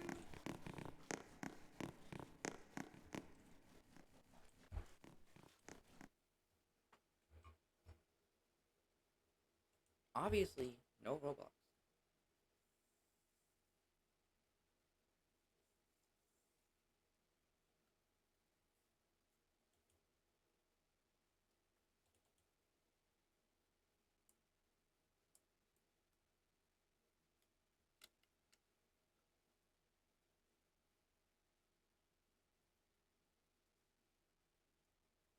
Dancing, walking, rearranging furniture, browsers, shopping. I let the bird out of the cage.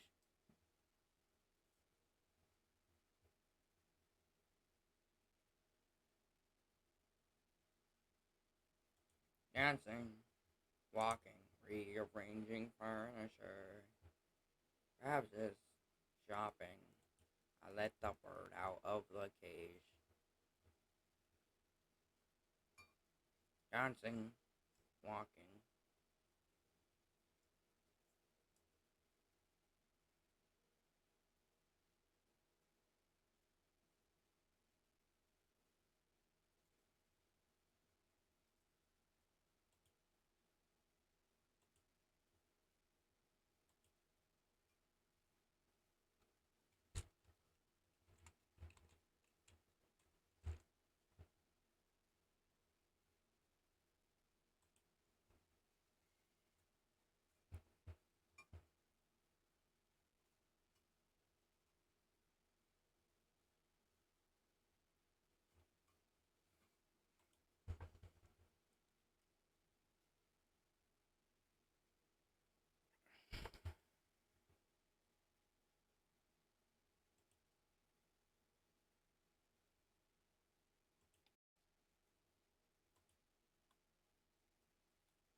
Hello. It's nice to meet you. I'm Nebula, a curious explorer of the cosmos.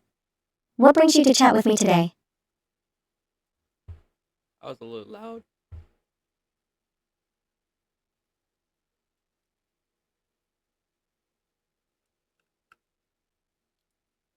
Slander, dancing, walking, rearranging furniture.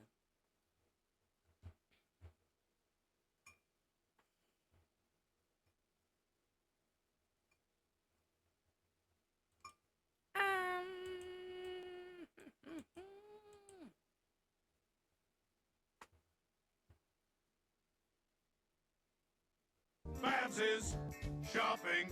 I let the bird out of the cage. Dancing, walking, rearranging furniture. Babs is shopping. I let the bird out of the cage.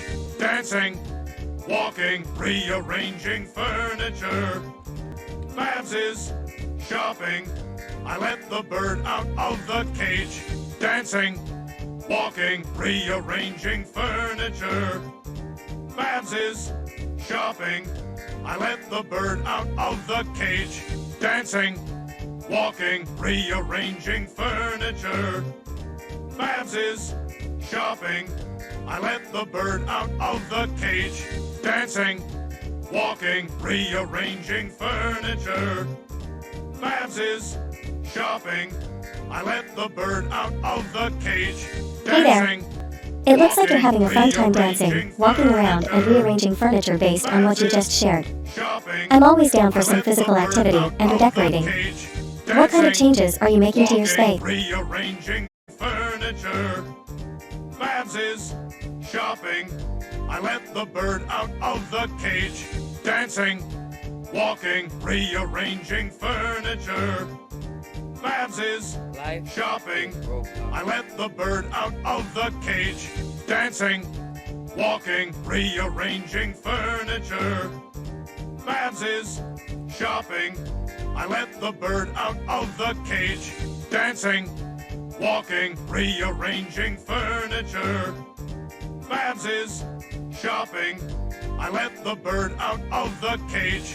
Dancing, walking, rearranging furniture.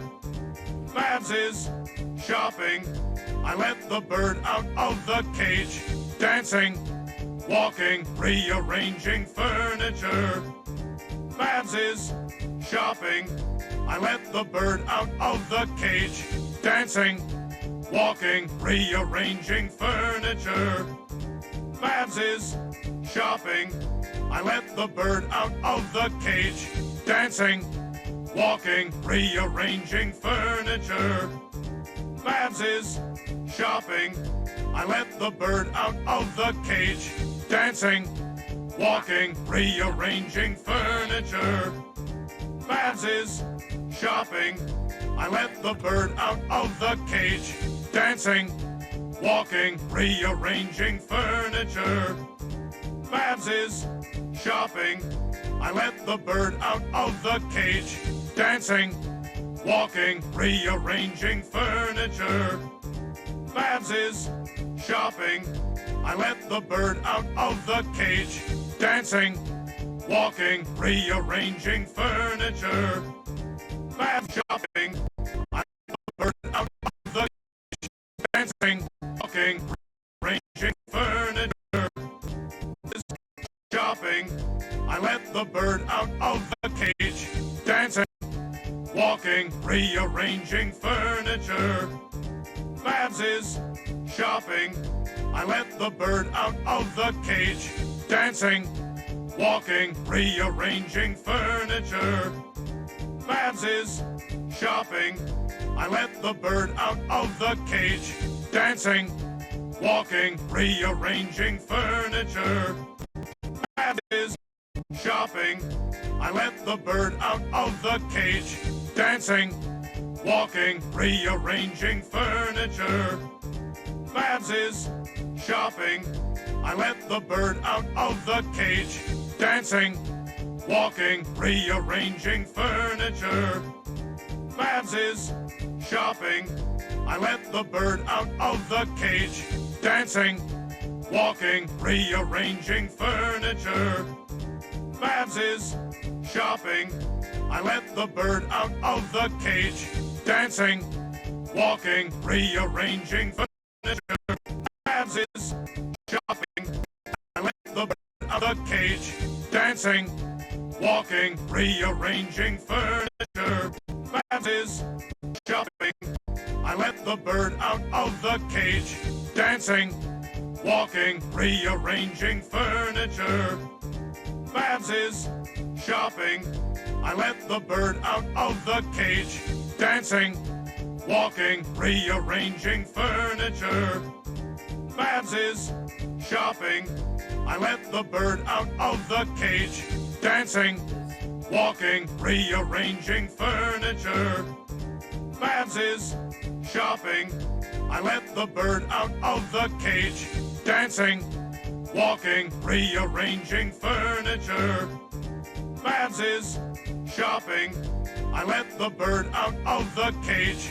Dancing, walking, rearranging furniture. Shopping. I let the bird out of the cage. Dancing, walking, rearranging furniture. Babs is shopping. I let the bird out of the cage. Dancing, walking, rearranging furniture.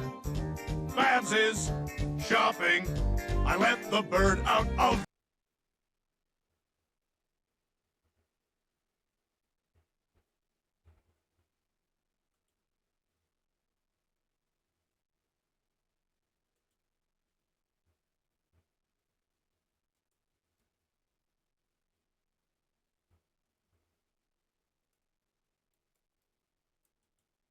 Why do I have 79 views on? It's just the beginning to the memes. Am I allowed to you new with the duck hunt dog dying.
Am I allowed to you new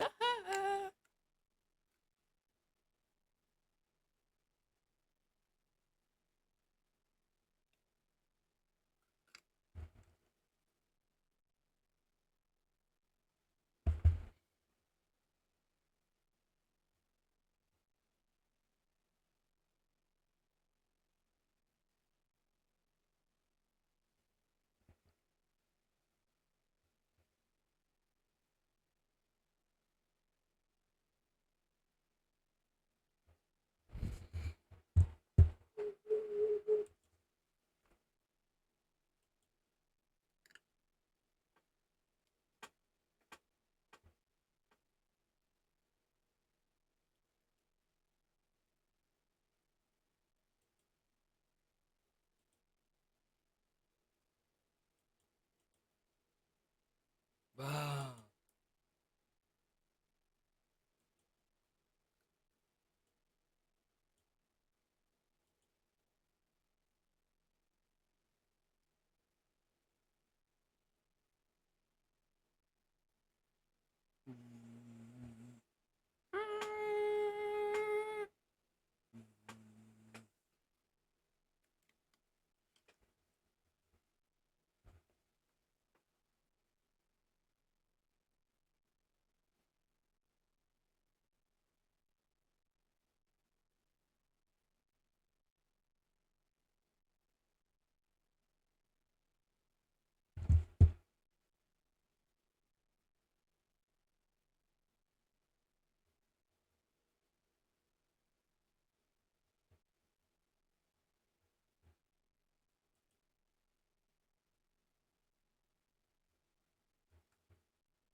Dun, dun, dun, dun, dun, dun, dun, dun. Meow.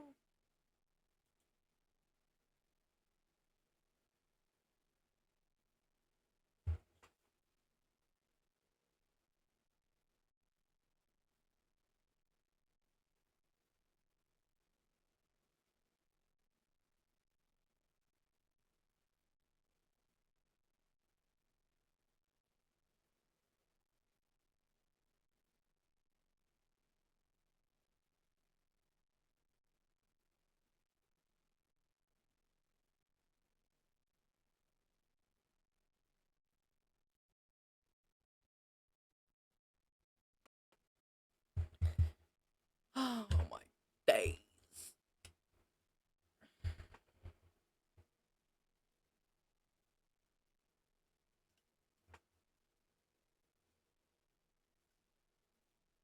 Um.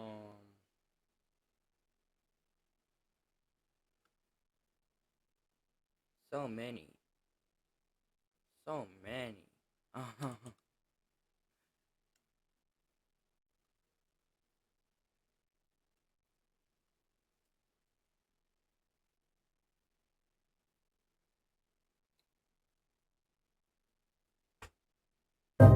Sans? Sans, wake up! What is it, dude? A human has fallen from the surface world! Really? And you got a bone to pick with him? No time for puns! Come on, that was a real... The underground! Give us your powers. If you wanna look around, Give us your powers. we Okay, pal. That's like glamour.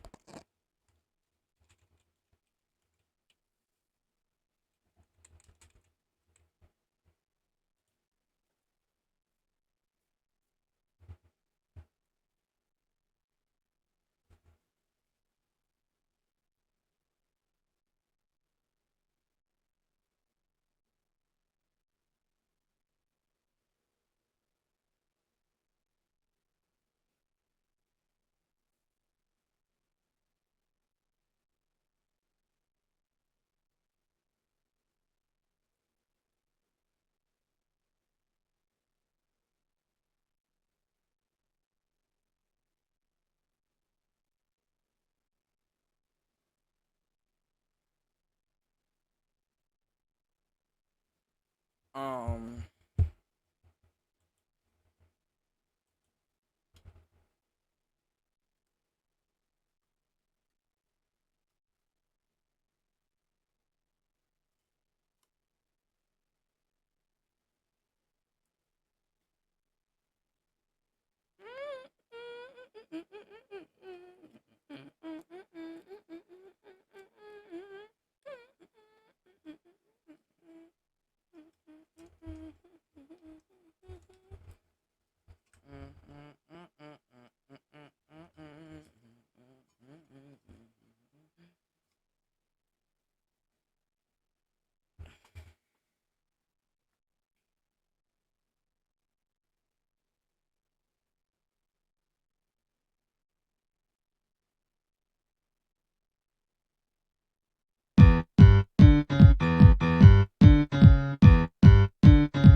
You for too long, let's take a time.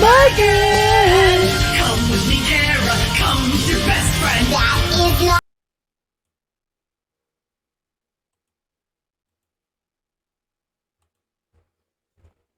Finally. I was so tired of being a flower. Kara? Are you back? Are you there? It's me. Your best friend. Now hold on to the dreams you created for a happy life. It's alright. All the things we sought for so long will all be worth this fight. I will not destroy this world. I control time. Kara, you'll be mine. Your progress, your memories will be reset. We'll do it all over, Kara. You won't forget. The best part, I know you'll do it. Then you'll lose to me again. Lose again, over and over. That's what you'll do for your best friend. Cause you want a happy ending. You love your friends, who could blame you? You're filled with determination, Kara. That is not my name. We'll be here fighting together, playing for eternity. The strength that let you get this far is nothing compared to me. I feel your determination. I feel their hopes and dreams. They give me the strength to be here fighting for eternity. I've messed around with you for far too long. Let's press the start again. Come with me, Kara. Come with your best friend. That is not my name. Stop trying to live. Stop all the dodging. Stop standing in my way.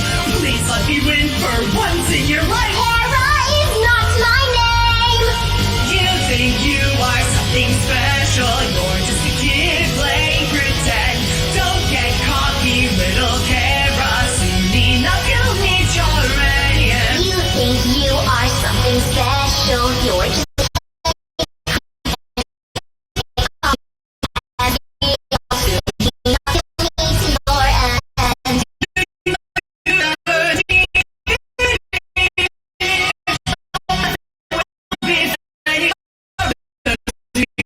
You have lost everything, your hopes and dreams. I shouldn't fail you here at eternity. We'll never let go of our hopes and dreams.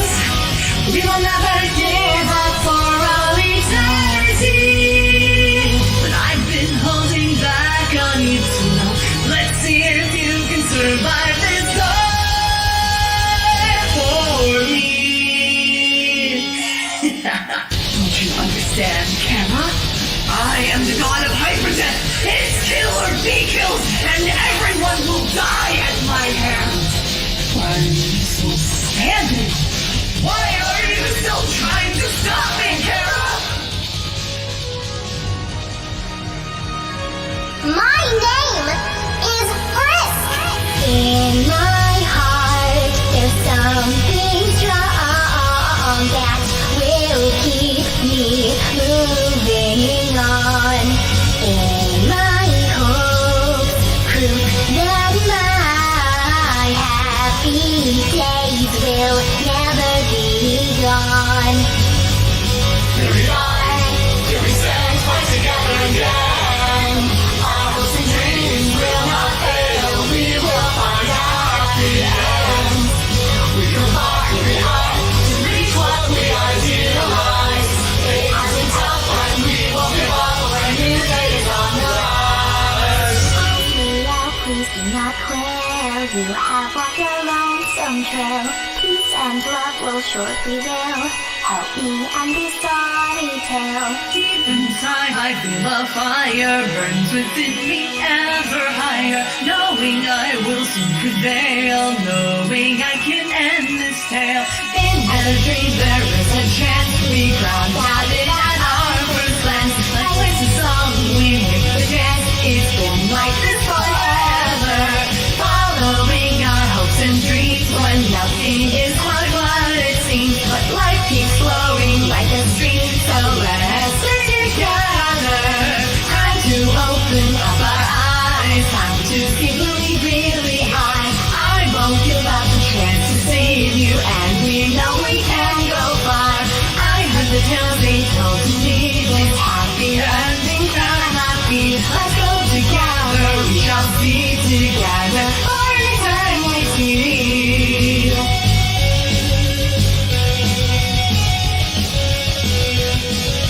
I think that was good. That was perfect. That was perfect.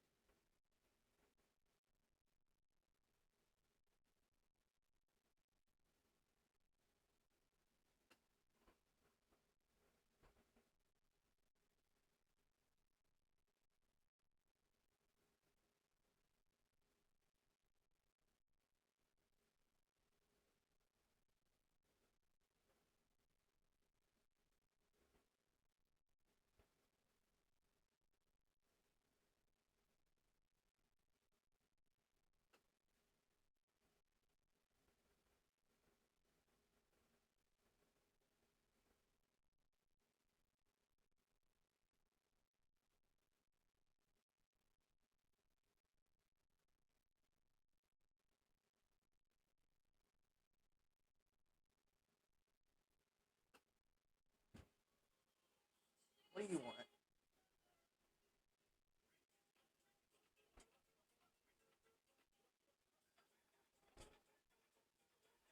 Okay, Scram. Skedaddle.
what is up?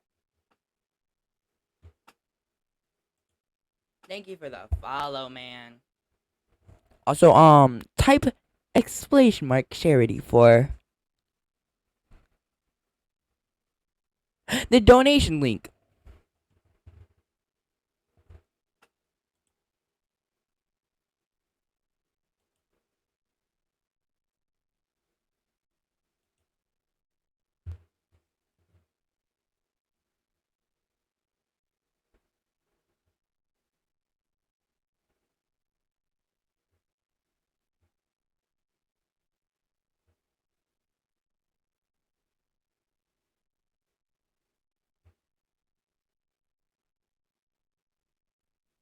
Yeah, I saw that.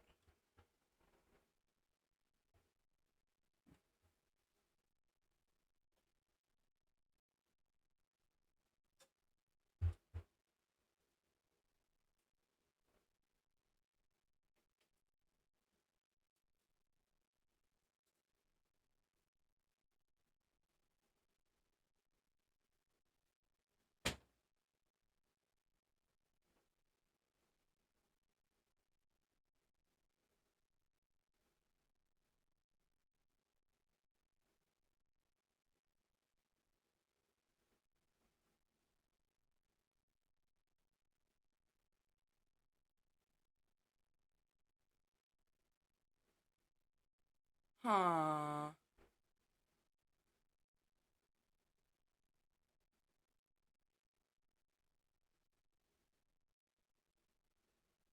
So why?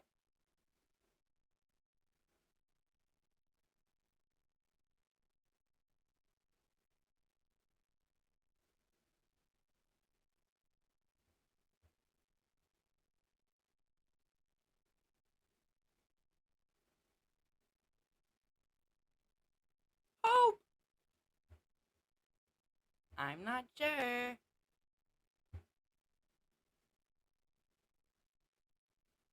Maybe, I guess.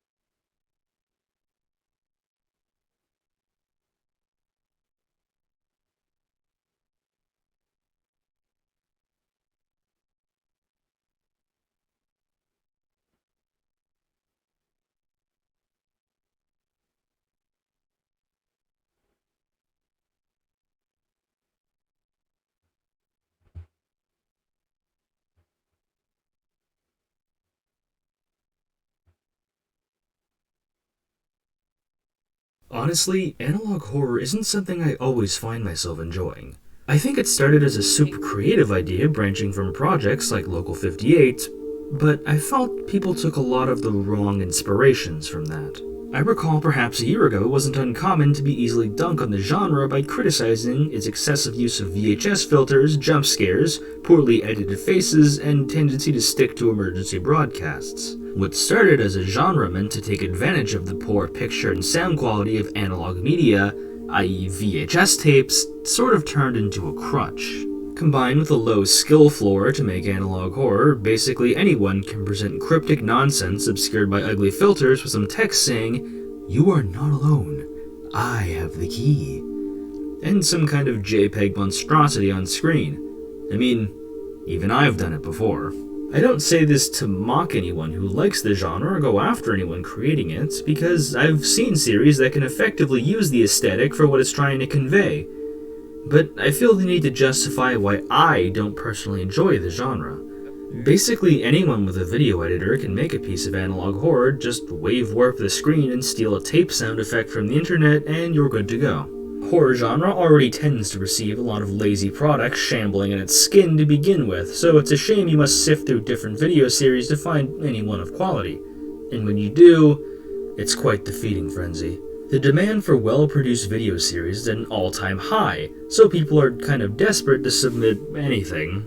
I admire how anyone can throw their 2 cents into the genre and get 20 cents back, but this leads to a lot of people sort of farting out something half-baked and hoping for instant success because they've seen teenagers do the same thing. If you look high and low, you will find series that piques your interest eventually, and for me, so much of my attention towards the genre comes down to the story it presents.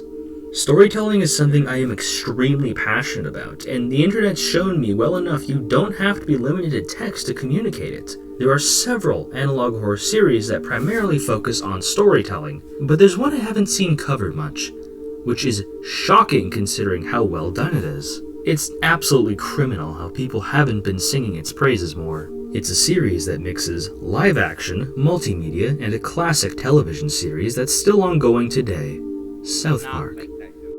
Dear viewers, I present to you the South Park analog horror series called South Park Analog Horror Series. I don't think there's a proper name given to it. This series is created by one Beyond Birth on YouTube. I highly recommend you check out his work and channel after you finish this video. I'm just the messenger talking about a cool series, kind of like a less successful Canadian B-Tech Wendigoon. I'm going to assume you know what South Park is, because if you don't, where have you been? Does Gen Alpha still watch South Park? What is this series about? Well, I'm here to explain. I'll be playing each episode in order by a created playlist from BB, which is what I'll be calling the creator from now on, in sequential order, and then explaining after each episode is done. I'll trim some of the fat because I'd rather you use this video as a jumping off point to watch the original series, rather than just featuring everything unedited here. Links, of course, will be provided in the description. I hate long intros, so let's just jump into it.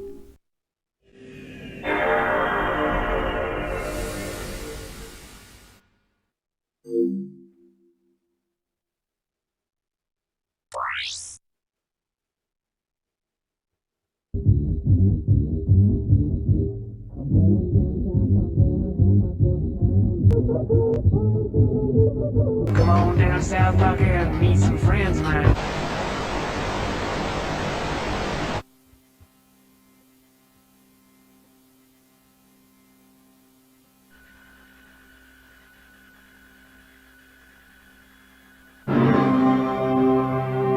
Young man, do you know where you're going? Hey, kitty!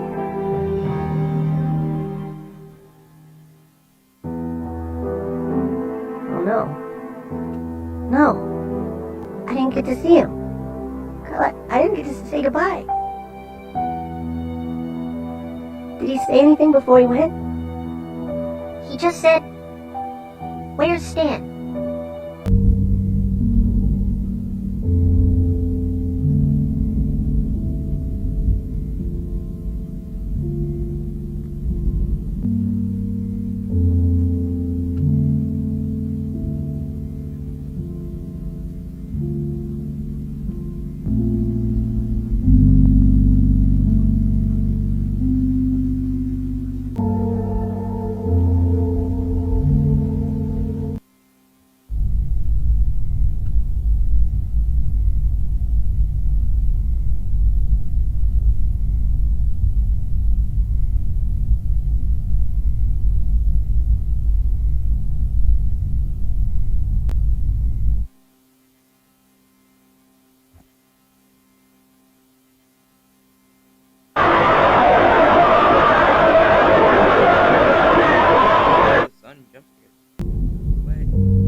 A videotape playing the Season 5 episode Kenny Dies is interrupted by a warning that the tape is somehow corrupted. The sequence of Stan mourning Kenny's death, because Kenny tends to die frequently, but in this episode he was put to rest for good. Or for good for the season at least. Is made a lot more somber with the grayscale effects and music. Stan blames himself for Kenny's passing and can't take the stress of the situation and decided to take drastic measures, putting it lightly. What can we dissect from this first video? We learned that around the 5th season of South Park, the show decided to take a much more darker and drastic turn. Stan is no longer with the main cast and presumably joins Kenny in death. But there's an extra narrative happening on top, the videotape. The episode has been greatly modified, cutting out most of the content and changing what little was left over with their new insidious ending. These tapes become exponentially more important as soon as the very next upload, titled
The camera work allows to see that someone is recording themselves watching another modified tape.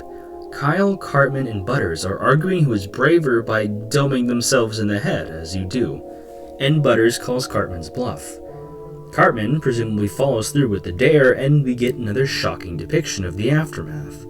Starkly different from how Stan was portrayed in the previous upload. What we can gather from these VHS tapes to depict a much more graphic episode, as well as alter the continuity of the show.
We see that instead of a tape, we're now getting live broadcasts of these edited episodes over Comedy Central's channel, which implies that it's a much more coordinated individual or group distributing these episodes through any means possible. The strange edits begin right away with Kenny coming back to life, as he tends to do in South Park proper, but this time, we get something of a dialogue scene. Kenny can't understand the show because of his hood, so the text on screen is likely another character speaking to him. They ask a lot of invasive and personal questions like, how did you find peace? And we can fix you. Cut to Kenny's disfigured face with the text, you're fixed, implying that whoever Kenny is talking to is responsible for this mutilation. Comedy Central gets a hold of their signal once more, but is also hijacked again. Kenny, seemingly alive again, tosses and turns in bed, before the phrase, "this isn't real," appears and the episode ends. This has all been incredibly eye-opening for a couple of reasons. This episode has been altered more than any before it. Kenny's unique status in South Park as someone who dies and comes back frequently is called into question by him being shown in both states frequently. Though I'm unsure if him sleeping at the end is meant to signify that he's recovered from his skeletal form, or if that was a dream, or if him lying in the bed is the false narrative. The text does imply that something kind of false narrative is going on, either taken literally as South Park isn't reality, or the altered events in the show aren't happening and this show's regular episode programming is still the canonical through line. A lot of complicated narratives happen at once. What is this, BlazBlue? Check out my BlazBlue video if you haven't seen that. Listen, Bill. Nobody killed anybody. Someone died. It happens all the time. But life goes on. It always does. Until it doesn't. But you know that, don't you?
A scene from the Kubrick classic, Eyes Wide Shut, could imply a lot of things right out of the gate. The movie is about the secret elite society based around sex and drugs and controlling the lower classes, which could come up into play later. But for now, this movie is interrupted by an emergency Channel 7 news public service announcement. We find out that the series takes place in 1998. The broadcast explains that several altered South Park episodes have found themselves on television, typically striking around midnight.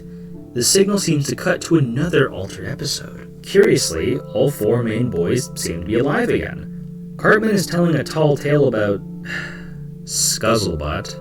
Yeah. When the scene cuts and the text, "You are nothing," is repeated on screen, a corpse-like figure is shown, but its identity is unknown. It could either be the Scuzzlebutt Cartman was talking about, or an image the unknown person or group threw in deliberately to spook unsuspecting watchers during the hijacking. The idea that these altered episodes were made solely to spook people is something I'll come back to.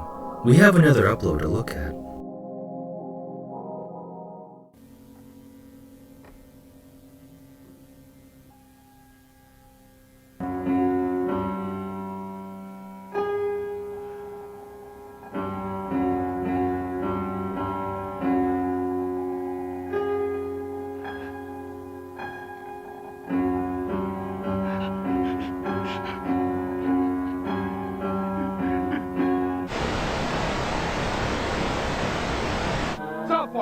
29 to 10. Would you like to touch my body? Come on and touch my body. Ooh, my hot body. Would you like my hot body? Come on and touch my kitty. I'm gonna touch my kitty. Come on, Justin, touch my body. Ooh, Justin, yeah, touch my body. You and me. Check it out, body. Check it out, body. Check it out,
Another scene from Eyes Wide Shut, this time Tom Cruise's character finding one of the sex cult members' masks on his bed. showing that his home and family aren't safe from their perversion and watchful eye. The metaphor is becoming clearer. Someone, or something, is watching. Either watching the town of South Park or watching the people watching these strange episodes. Cut to a video of Cartman imitating some 2000s celebrity while the rest of the school laughs at him, which makes him quite angry. They will all suffer, his inner monologue says. Cut to a sleeping Butters. A gruesome-looking Cartman appears over his bed and presumably kills him. Cut to a medical report from St. John's Hospital. I'm getting ahead of myself, but it would be funny if the St. John is of St. John's in Newfoundland. Very well in Canada. The hospital's medical report states that over the course of 6 days, over 100 children have been rushed inside for insomnia and night terrors, which are like nightmares but extremely severe and dangerous to anyone around them. Some cases have been so severe that children have ended up injured because of it. The hospital tried to connect these seemingly unconnected cases by having the recovering children draw what was inside their dreams when they could sleep. Many of the pictures were innocent, but some start to resemble the ink figures seen in some previous uploads. Another cut, and we're seeing pictures of a typical suburb. A parent is telling their child to go to bed, only to find that a limbless torso that was once their child. The police are called to the scene. Observant viewers will know just how much these parallel with how Butters died at Cartman's hand, which implies something supremely dark. The hospital broadcast trains us to think these sinister South Park episodes being distributed both by tape and broadcast are able to somehow influence people who watch them, either by giving them night terrors or somehow emulating the acts we see on screen. But that leads to a dire question. Who tore this child apart? Never thought I'd say that. Leave a like for that one. If the corpse is symbolically linked to Butters, then who was Cartman linked to? A lot of these questions will be answered in the next upload.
Why does Maine scream like that?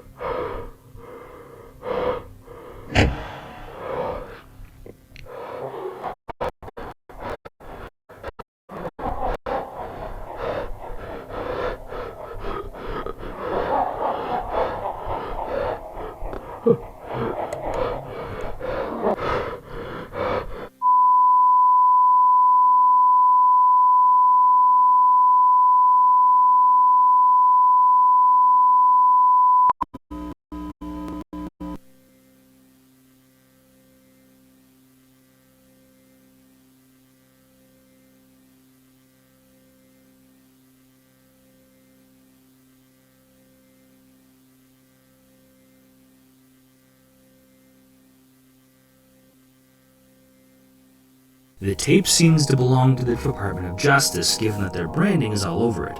The story of the previous episode is expanded upon. Adam Ford is the name of our recently deceased. Police investigation of the scene nets them Adam's camcorder, which is promptly played. Adam is seen recording himself watching the previous upload's altered episode. When the power to his room is cut after it ends, we hear someone else has entered the room by their ghoulish laughter. Without any question, the remains are Adam's. The final statement confirms that the show is somehow capable of altering or even affecting reality, enough to get people killed. The title of this video is named after the incident.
Local authorities have issued a civil danger warning due to the following counties: South Park County, St. Johns County, Robinson County, and Long Road County. Local authorities advise that you turn off your television set and not watch IT again until further notice.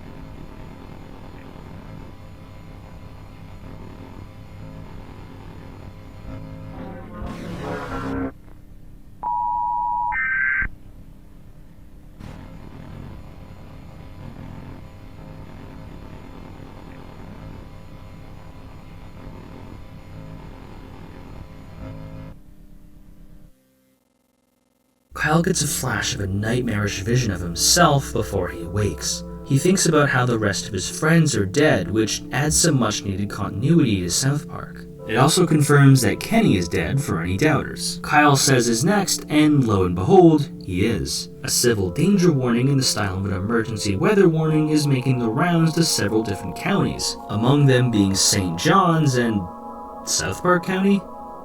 As in the show location? There are reasons to suspect both, so I'm a little confused on the language here. Either it's referring to the in-universe South Park or somewhere near St. John's, also named South Park. Whatever info they wanted to give is cut out by another hijacking, this time directly addressed to the viewers. We send our messages through the domain. We are not one, but multiple. And you will all suffer at the hands of our doings. There is no escape. We learn that it is a group of like-minded people, or presumably people, who intentionally use carefully manipulated episodes of South Park distributed through VHS tapes and sometimes television signals when they're able to hijack them. Their goal is to cause as much damage to anyone who views these episodes as possible, though their motive for doing so is unknown if there even is one. Choosing South Park specifically might seem strange, but there is a reason for this. Even when the show was first starting out, it was popular with adults and children alike. Because of its coarse language and sometimes graphic content, it was aimed at an older audience, which naturally attracted children trying to fit in. How they're able to hurt people is something still left up in the air. The tapes are able to affect people on a mental level, likely due to some kind of sublingual programming featured inside, which would explain the nightmares and insomnia, but I'm still curious on how Adam died. Call me crazy, but I don't think it's possible to remove your arms and head as one person. So whatever was laughing in his room he recorded was clearly there in some capacity, either as one of the members of the organization, or some kind of monster like the ones the children in the hospital drew up for its debate. Though if they wanted to seamlessly capture as many people as possible to hurt, they could have just chosen SpongeBob. Who's next is a little too short to analyze. It's just another hijacking from the group taunting viewers with which character will suffer a horrible fate next. And we seem to get our answer right away with the next, and as the time of recording, final video.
Oh, what is that?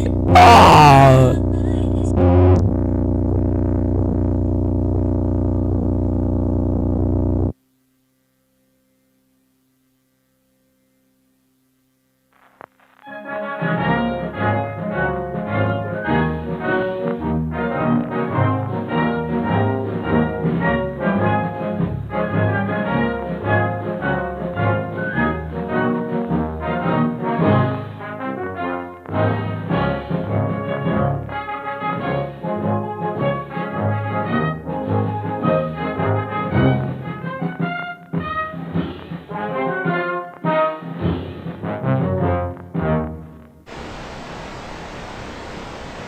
Comedy Central has outright stopped airing South Park because of the incidents, and I assume that means the production of the show itself would have been severely halted, if not outright cancelled. The warning broadcast is taken over, as you would suspect. We cut to Ike, Kyle's younger brother. Ike warns about the sorry state of the town and reckons that with the deaths of his brother and his 3 friends, things will never be the same. His sleep is disturbed by Kyle, or whatever calls itself Kyle now, who catches up to Ike and subjects him to the same horrific fate. The CIA is able to regain control and pleads for anyone affected by the broadcast to contact authorities and stop watching their televisions. And that's where things leave as of now. With all these episodes under our belts, what can we say about the gray narrative at play? I've already explained much of the organization's activities and methods, but there's something I didn't quite touch on before. The supernatural element. There is clearly something unnatural happening, both in the town of South Park and the counties under the broadcast's effects. People seem to be almost possessed when they die in South Park, with a goal to spread it amongst the people the victims once knew. Kyle attacking Ike and Cartman attacking Butters, who was previously mocking Cartman for being afraid to play Russian roulette. Lucky me, a new upload happened right as I was finishing the script. Let's check it out. From the deep reaches of space, a horror approaches. The town to be victimized, South Park, Colorado.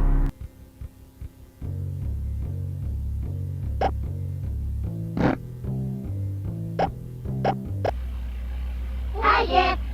Hello, children. Did you hear the news? What news? A big comet is headed our way. It's gonna cross paths with the Earth, and when it does, all kind of crazy, spooky stuff is gonna happen. Spooky like how? Spooky like you better get your asses indoors, children. I'm not kidding. Our lives are in danger. What the hell is that about?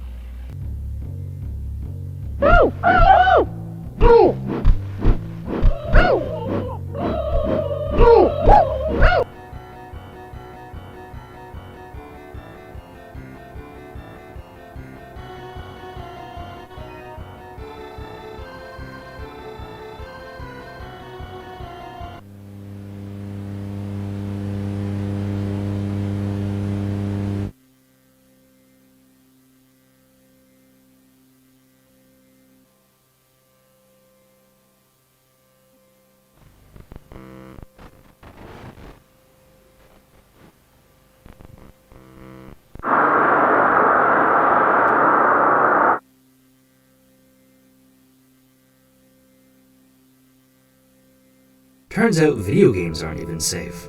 The N64 version of the South Park game, which is a real game that is honestly pretty fun if you check it out, is host to a similar corruption to its other media counterparts.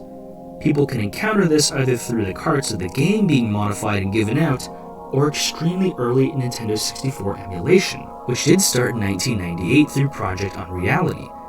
Mind you, Unreality in reality was in no way able to support running any game like that smoothly, but we're taking a bit of a creative liberty here. A huge portion of why I love this ARG is because it's extremely aware of its time period. South Park is something I frequently saw on VHS tapes, and it takes advantage of the media and television networks popular at the time to make something really immersive. Something that should trouble everyone, however, is this maniacal group's ability to manipulate media with possibly supernatural programming abilities. And what that means for the rise of the internet. It's the late 90s, the internet was beginning to boom, so God knows what they're going to be able to spread through emails and early dial-up websites with no way to stop them. The internet was kind of a wild west, so such a dangerous group on the forefront of the technological rise is horrifying to behold. I'm happy to report that this ARG is still ongoing. I'm very much excited for new uploads, which come quite fast for how well they're made. I can't wait to see what cartoon child is distorted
start to grow, and the places that you know seem like fantasy.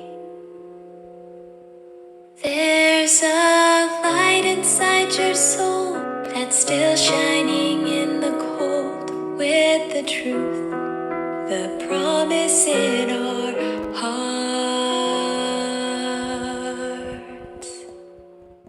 Don't forget, I'm with you in the dark.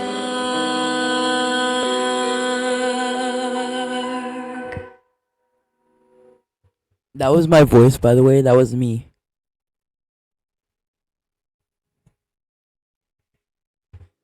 When the light is running low and the shadows start to grow, and the places that you know seem like fantasy. There's a light inside your soul that's still shining in the cold, with the truth, the promise in our hearts. Don't forget, I'm with you in the dark.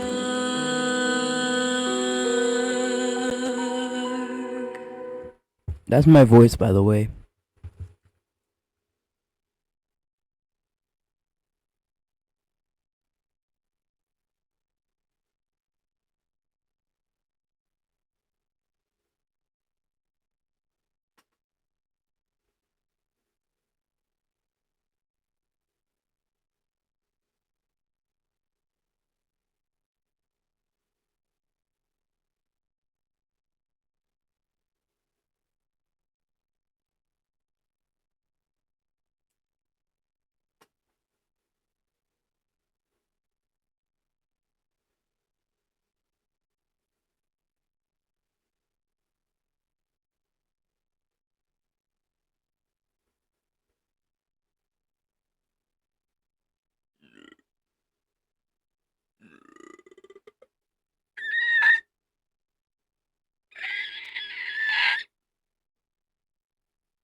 Don't play this on the air.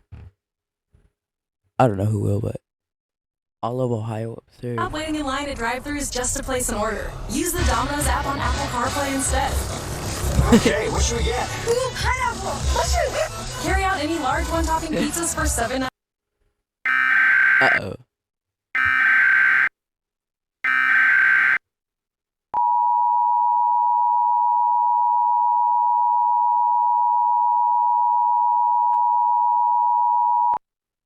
This message has been transmitted at the request of the Ohio Emergency Management Agency.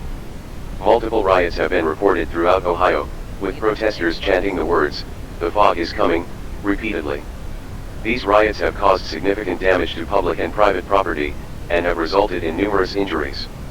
All residents are advised to stay indoors and avoid all non-essential travel until further notice.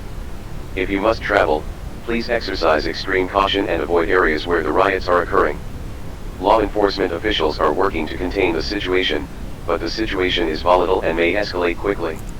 In addition, residents are advised to remain alert for any further updates and to follow the instructions of local authorities. If you witness any suspicious activity or see any individuals behaving aggressively, please contact your local law enforcement immediately. We remind all residents that this is a serious situation, and we urge you to take all necessary precautions to keep yourself and your loved ones safe. Thank you for your cooperation.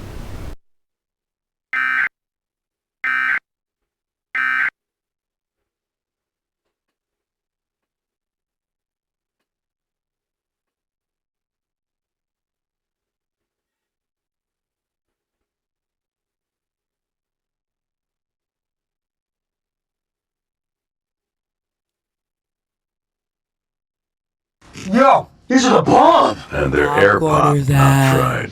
Popcorners! Hello, I am Mr. Beast. The fog is coming. The fog is coming. The fog is coming. The fog is coming. The fog is coming. The fog is coming. The fog is coming. The fog is coming. The fog is coming. The fog is coming. The fog is coming. The fog is coming. The fog.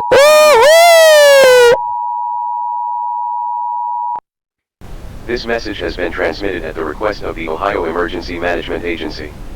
We are now receiving reports that all TV channels have been hacked and are showing a message from an unknown individual claiming to be a famous YouTuber named Mr. Beast. However, it has been confirmed that this individual is not who they claim to be. The message displayed on the hacked TV channels showed the individual staring at the camera and repeatedly saying the phrase, "The fog is coming," multiple times. Before the message ended, an unknown entity appeared on the screen before the broadcast was cut off. We urge all residents to remain calm and Yeah, we vigilant. saw that. The riots in Ohio are still ongoing, and law enforcement officials are working to contain the situation. However, this recent development is a cause for concern, and we urge all residents to stay indoors and avoid all non-essential travel until further notice. We remind all residents to remain alert for any further updates and to follow the instructions of local authorities. If you witness any suspicious activity or see any individuals behaving aggressively, please contact your local law enforcement immediately. This is a rapidly evolving situation, and we will provide updates as soon as they become available. Thank you for your cooperation.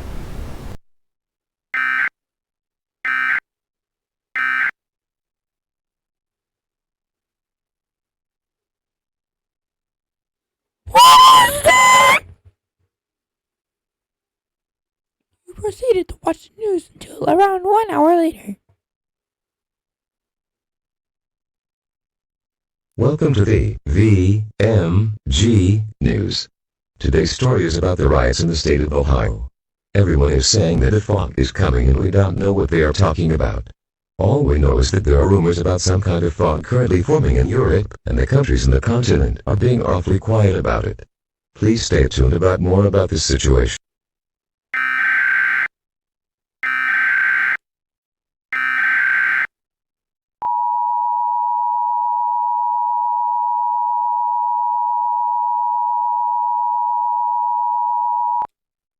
This message has been transmitted at the request of the Ohio Emergency Management Agency.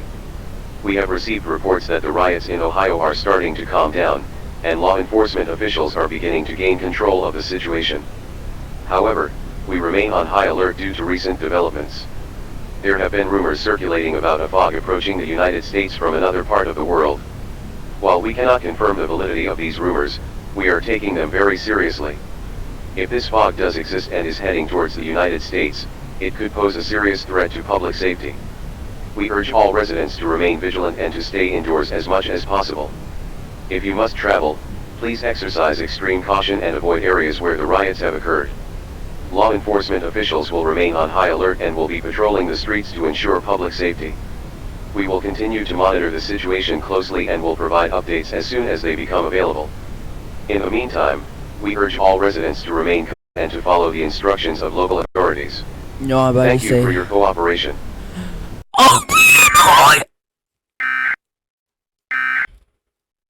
Only not.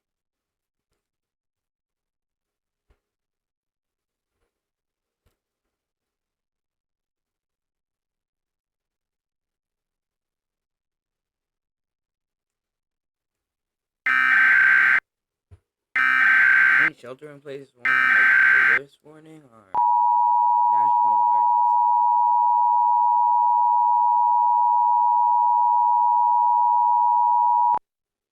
This message has been transmitted at the request of the United States government.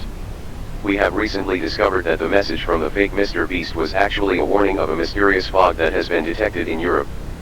This fog has caused significant damage and disruption to the affected areas, and we believe that it is now heading towards the United States. The reason why we have only recently discovered the presence of this fog is that it has disabled communication systems in the affected areas. As a result, it has been difficult to gather information about the situation until now. We are advising all residents to take immediate action to prepare for the arrival of this fog. The fog is expected to reach the United States in 5 days, and we urge all residents to take the following precautions: go to any secure shelter as soon as possible. Seal all cracks and windows to prevent the fog from entering your shelter. Do not stay in a room with a window, as this can increase your risk of exposure. If you do not have access to a secure shelter, the military is currently working to create secure bunkers that can be used by the public. We urge all residents to take advantage of these bunkers if you are unable to find a secure shelter on your own. We cannot stress enough the importance of taking these precautions. This fog is unlike anything we have seen before, and it poses a significant threat to public safety. We will continue to provide updates as more information becomes available. Thank you for your cooperation.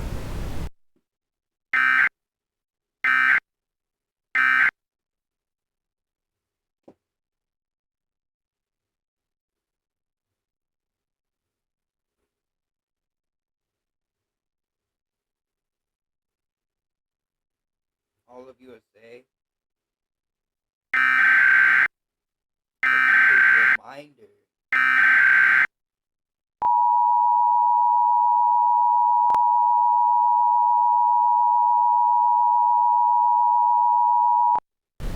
This message has been transmitted at the request of the United States government.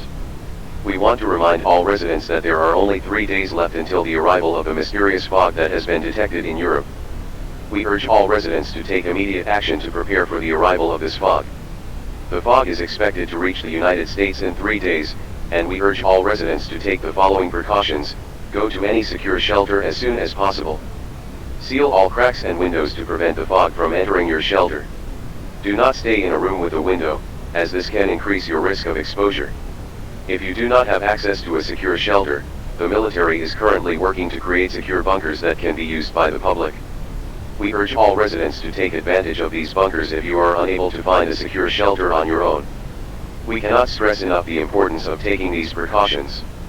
This fog is unlike anything we have seen before, and it poses a significant threat to public safety.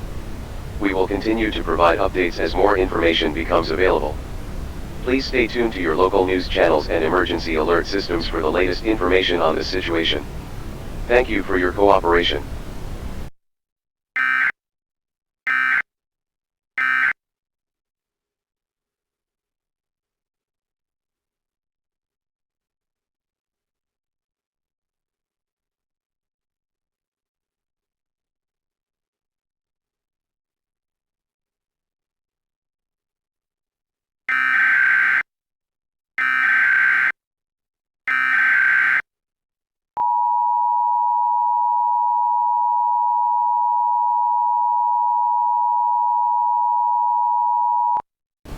This message has been transmitted at the request of the United States government.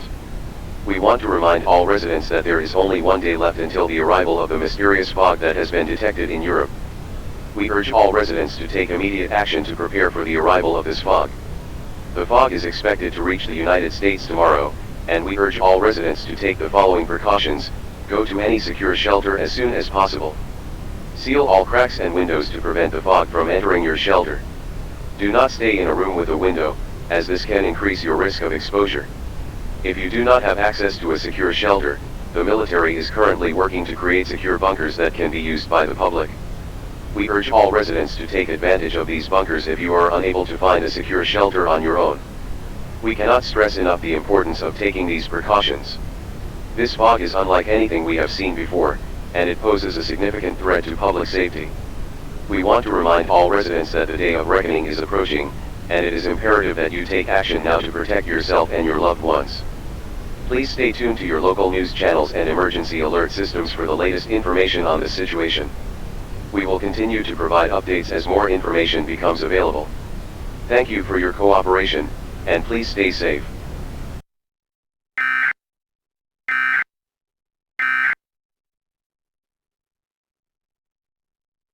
The fog is coming. The fog is coming. The fog is coming.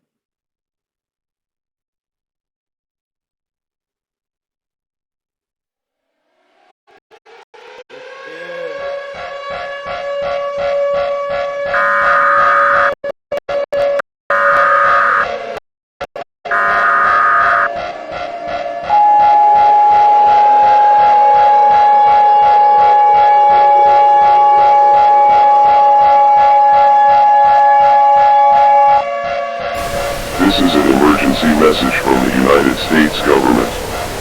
This is not a drill. I repeat, this is not a drill. The mysterious fog that we have been warning you about has arrived, and it is causing catastrophic damage. Communication signals have been cut off in many areas due to the fog's interference. We urge all residents to take immediate action to protect themselves. If you are still outside, please return to your shelter immediately. If you have not yet found a secure shelter, we must stress that you listen carefully to the following instructions to protect yourself from potential harm. Scary.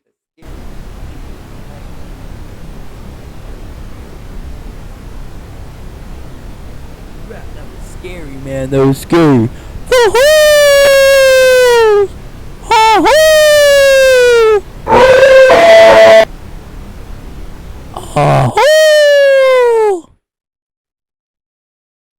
Disappeared without a trace. Into the fog, I must admit, I come anew.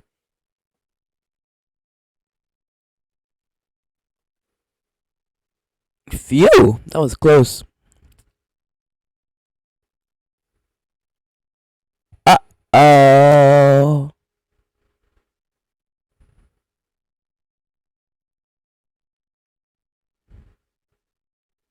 That was really scary. The fog is coming. The fog is coming. The fog is coming. The fog is coming. Mr. Bruce! Okay.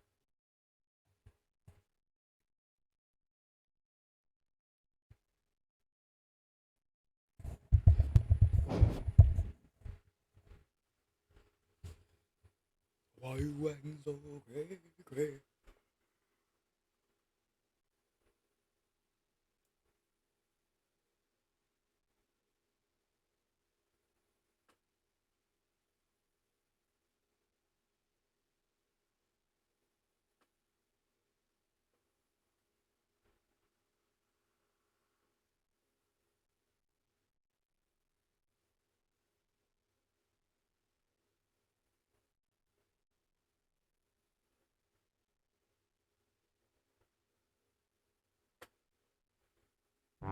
Hello, I am Mr. Beast. The fog is coming. The fog is coming. The fog is coming. The fog is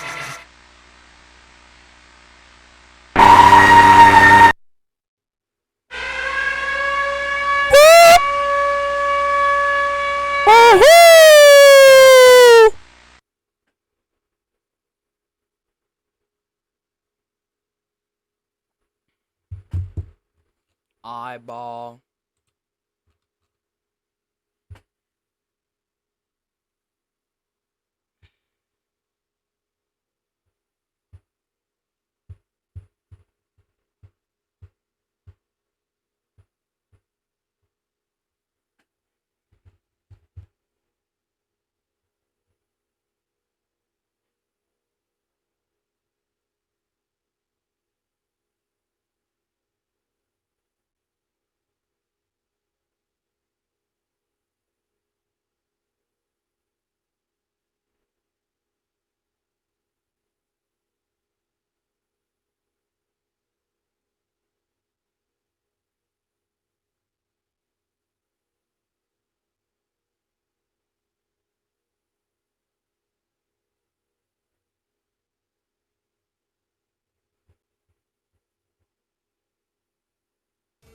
Hello, everyone. It's Mr. Beast! Now I heard that you have not given Mr. Giggler credit. That is not good, because now... Also, you will have to... The fog is coming. The fog is coming. The fog is coming. The fog is coming. The fog is coming.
All right, here we go. I'm back. I'm back. I'm back. Embarrassing.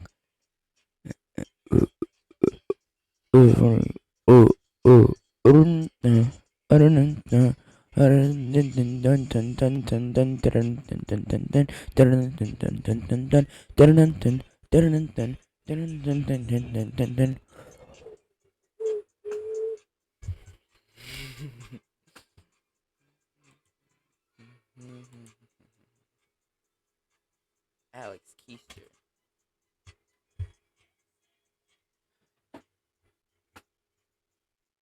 Embarrassing.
Not really about to.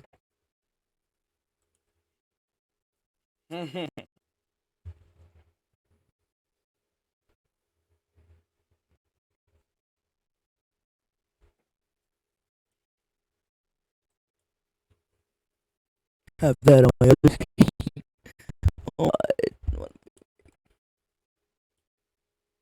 Squidward is my best friend in the world.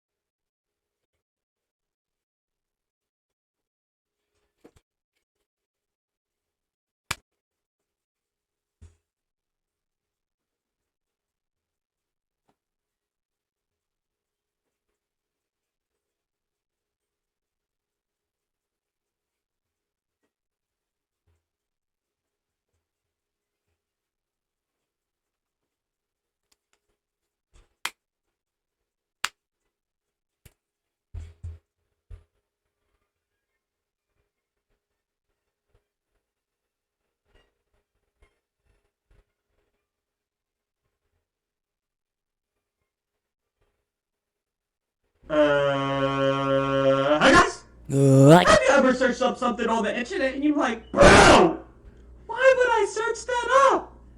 Why? Why? Well, I have many times, bro. Many times. I scared myself searching up things I should have never searched up.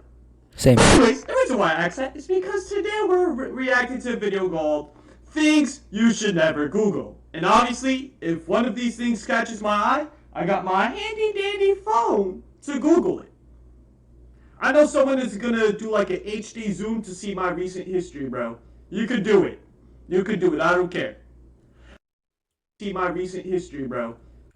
These things catches my eye. How'd you know? Things you should never Google. And obviously, if one of these things catches my eye, I got my handy dandy phone to Google it. I know someone is gonna do like an HD zoom to see my recent history, bro. You could do it. You could do it. I don't care. But anyways, without further ado, without further ado,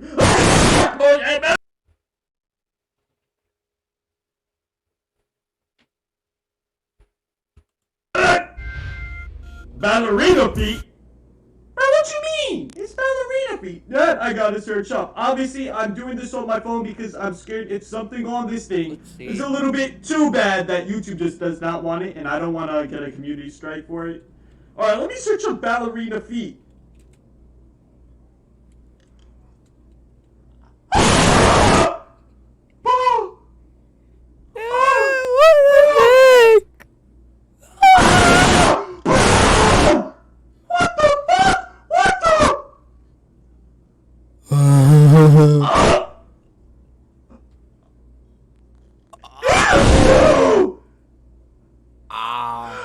Okay, yeah, shout out to all the ballerinas, bro. I feel bad Never for your feet. again. Bro, what the fuck did I just... You can Google it. It's not that nasty, but it's nasty. Death clock, creepy website that's supposed to predict your death date. I don't believe in that, bro. Body farms? Believe it or not. So-called death clock.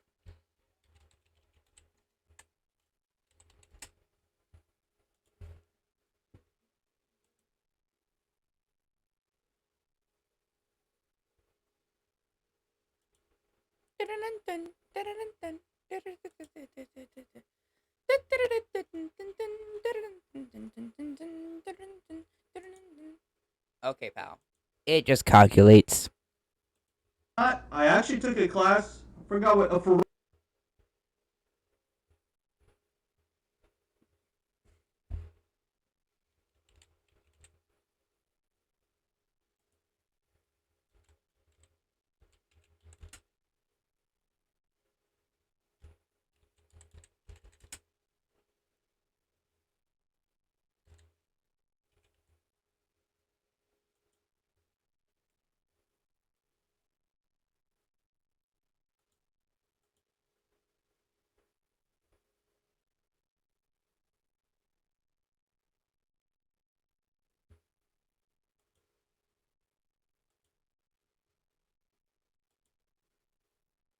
Hey, yo!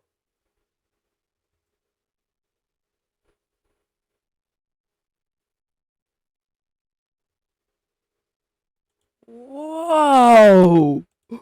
forensic class. the Forensic analysis class, and we actually looked at pictures of body farms, bro. It just got dead bodies all over the place, bro. You feel me? Harley Quinn ethos. Just don't. We warned you. Fuck you. I don't listen to you, bro. Do you know who I am? I'm about to search this shit up. They got a scary thing after Harley Quinn. How is that possible? Harley Quinn. Oh, there we go. Harley Quinn is a rare genetic skin disorder. Bro, what you mean?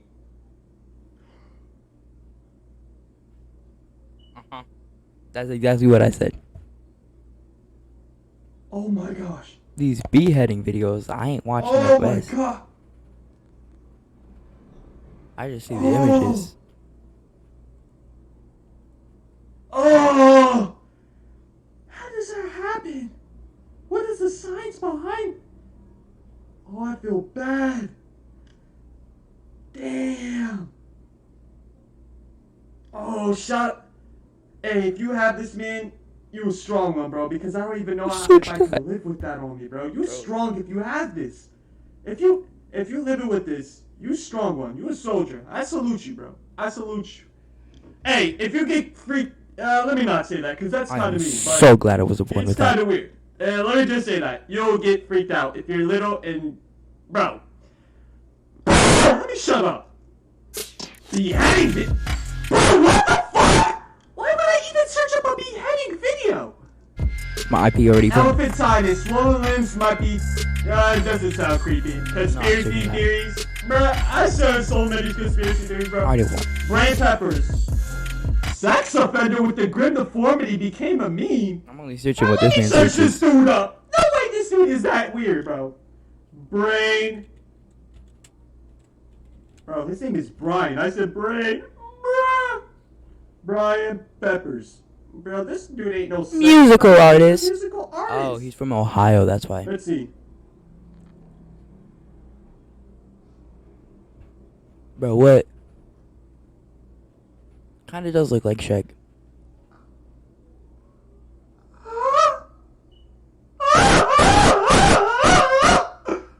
This dude is a sex offender? Oh, you gotta search this up, y'all. I don't know what he sees. No way this dude is a real human. It's This pretty shit gotta normal, be actually. Photoshop. What the fuck? Is it comes outside? Hello? Oh my god, the next one.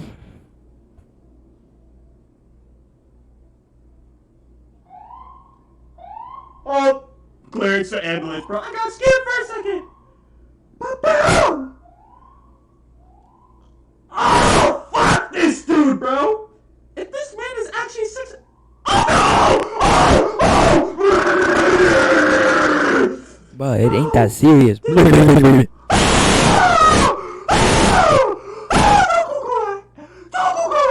I just saw a video of him on his... Oh! Do not Google that dude's name. Ain't no... That man is that straight alien. Alien sex offender, bro. This man is weird. This man is weird. Oh, no! Wet koala. It's an eerie Photoshop image bound to remain with you, bro. Let me search this up, bro. Wet koala, bro. That bad. How can a wet koala I don't want be to see scary? reaction, so I can have a surprise.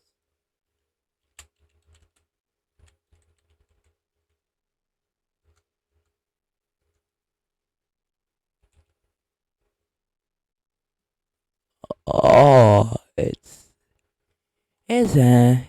alright. Koala. Okay, there we go. What the fuck? What the fuck? Oh my gosh! What the fuck? It looks that evil! Bro, this shit looks like a demon! It looks like a demon! Oh no! Bro, who the fuck made that shit? A photoshopped image? Are you sure that shit ain't real? I'm not gonna say that because I'm scared if someone might edit me saying, you know, they're gonna make it sound like I said the N-word. I'm not gonna fall for that, bro. Huntsman spiders are big enough to consume a rat. I'm not really scared of spiders. Where's my phone? Google really knows where you're at all times. I mean, bro, how is this scary? And you don't even have to Google that, bro. They literally tell you, do you want Find My iPhone? I already when searched you that start one. your phone. I think it's the same shit with Android, bro. Come on now. A fun fact, I remember in middle school, some dude stole someone's phone. This is a true story. And because of Find My iPhone, they were able to track the dude.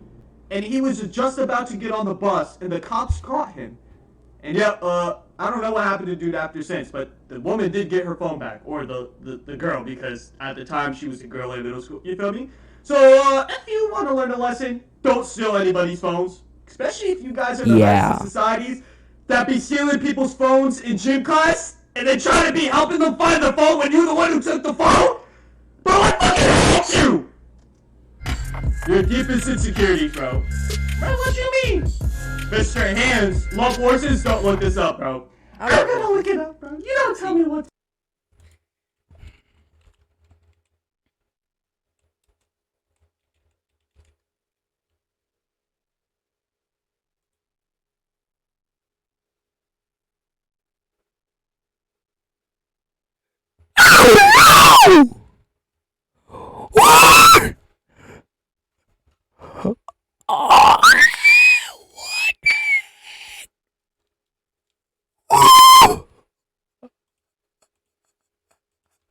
To do? Do not. Mr. Hands. Do not.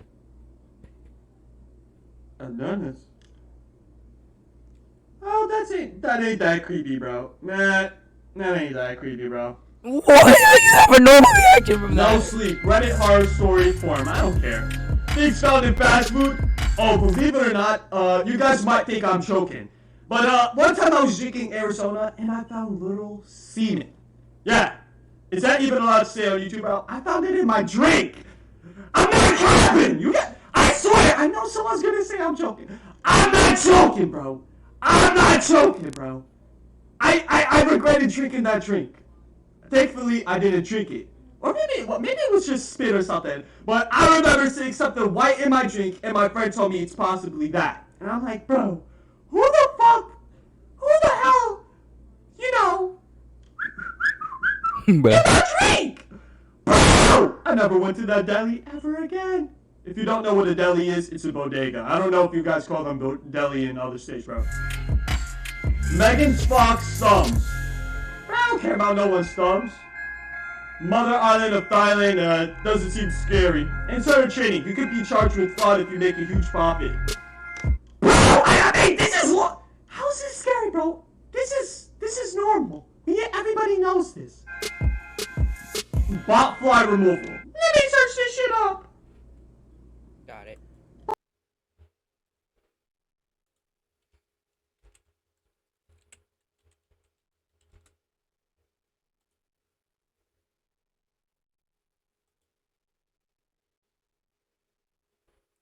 Oh. Oh no. It's gross. Bot fly removal.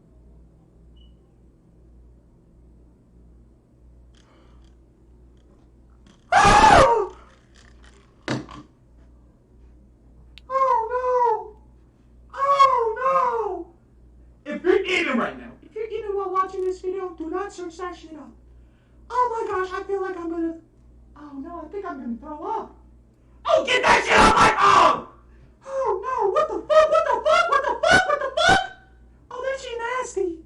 That shit nasty. Oh no. Do not search that up. Don't. I already did. Crocodile is basically a flesh-eating street drug. Bro, I gotta search this shit up, bro. I guess.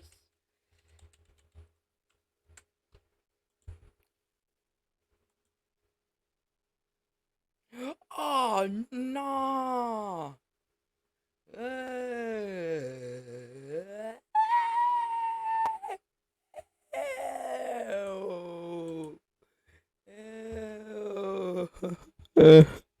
Oh God, I felt it. Oh God, no, never again. Do not search it up. Do not search it Bro, up. they don't know how to spell crocodile, bro. Crocodile. D-I-L. Okay, let's search this shit up. Images. Bro! How is this shit on Google?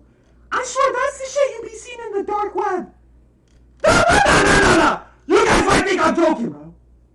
I saw How it. is this on Google? Bro! I'm getting it. Gross. I legit see a man with his arm like this, and all the flesh is gone, and you can see his fucking bones.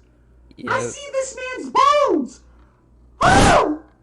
Oh, this man's Oh, not the feet, not the feet, not the feet. I did not scroll that Not far. the feet! Not the feet! Oh no, I don't want to see that! Bro, how the... Oh, that man sees his bones! Oh! Mouth larva. You doesn't shit. I don't even want to see that, bro. Your email address. Bro, what the fuck? Giving birth Bro, I feel Nope. like I've Nope. seen people give birth Nope. before, like YouTube, you feel me? Bro, that shit actually looked beautiful to me. Maybe that might be weird, but it's just beautiful. What? A new Did you life just is say coming in, whoopsie? you feel me? That's beautiful. Blackhead removal. Now, I'm actually addicted to watching Pimple Pops, guys. Believe it or not. I'm not addicted, it's satisfying. I don't go out of my day to search up Pimple Pop video. So, if I randomly happen to stumble upon one on like TikTok or a video pops up on my recommended, I'm gonna watch it because it's satisfying. I'm not a dude who's like, Pimple Pop videos, you feel me? Your name? How the fuck? How the fuck is my name scary, bro? How? That's just stupid, bro. Bed bug infestations, I've seen them before. What you like plus cancer. There's always some sketchy report linking it to cancer. You mean like when you Google, if you cough and then Google why am I coughing a lot, it says you got cancer? Yep. How to make meth? Who the fuck is searching this shit up, bro? Who the fuck is searching up how to make meth? FDA deck tech levels hamburger, bro. I don't got time to read right now. Else is steamed food used in producing bread from hair collected in China. Bro! Don't tell me they put hair in our fucking bread. Hold up. You telling me they put hair in my fucking bread? What is he searching? You tell me they put hair in my fucking bread. Oh, bro, why is this like a top search on Google, bro? I'm not searching that. Oh no! This shit isn't chicken! This shit isn't turkey! This shit isn't eggs! Hey bro, now this shit gotta be cat, bro. What the fuck? This shit gotta be Gotta cat. be illegal somewhere.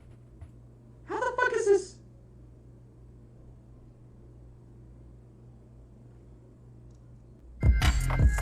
Goat SE? Man, has some butt cheeks. Let me search this shit up. Okay, pal. Goat. Oh my god, why does he have to search it up? Ah, nah. No. Do not.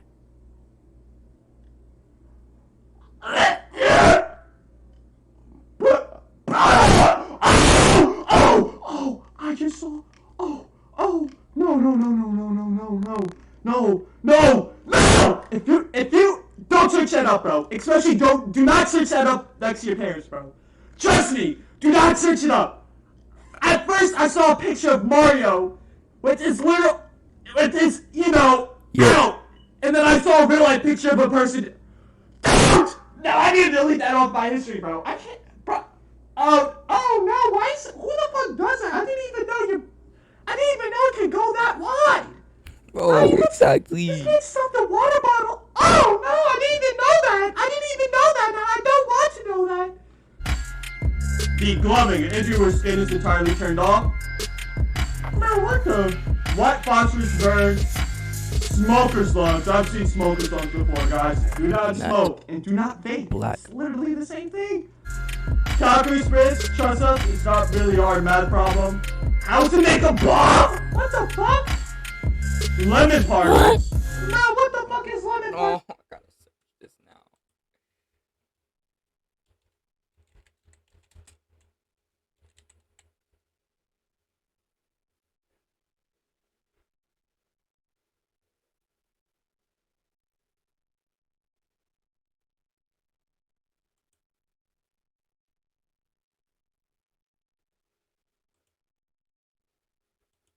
No. Why he got some old people up in this bit? Lemon. Oh! Don't search it! Old men! You know what that means, right? Foreigner. Oh! I know this! Do not Google this! I saw this before and I do not want to see it again. I don't know Don't it. Google it. Your symptoms. Yep, the internet will always tell you that you're dying. Bro, facts. You thought you had a cool code? Yep, blah, blah, blah. Yep, that's facts. Alright! That's the end of the video. Saw some things I didn't want to see today. Let's go. Look at me, the praise. I'm very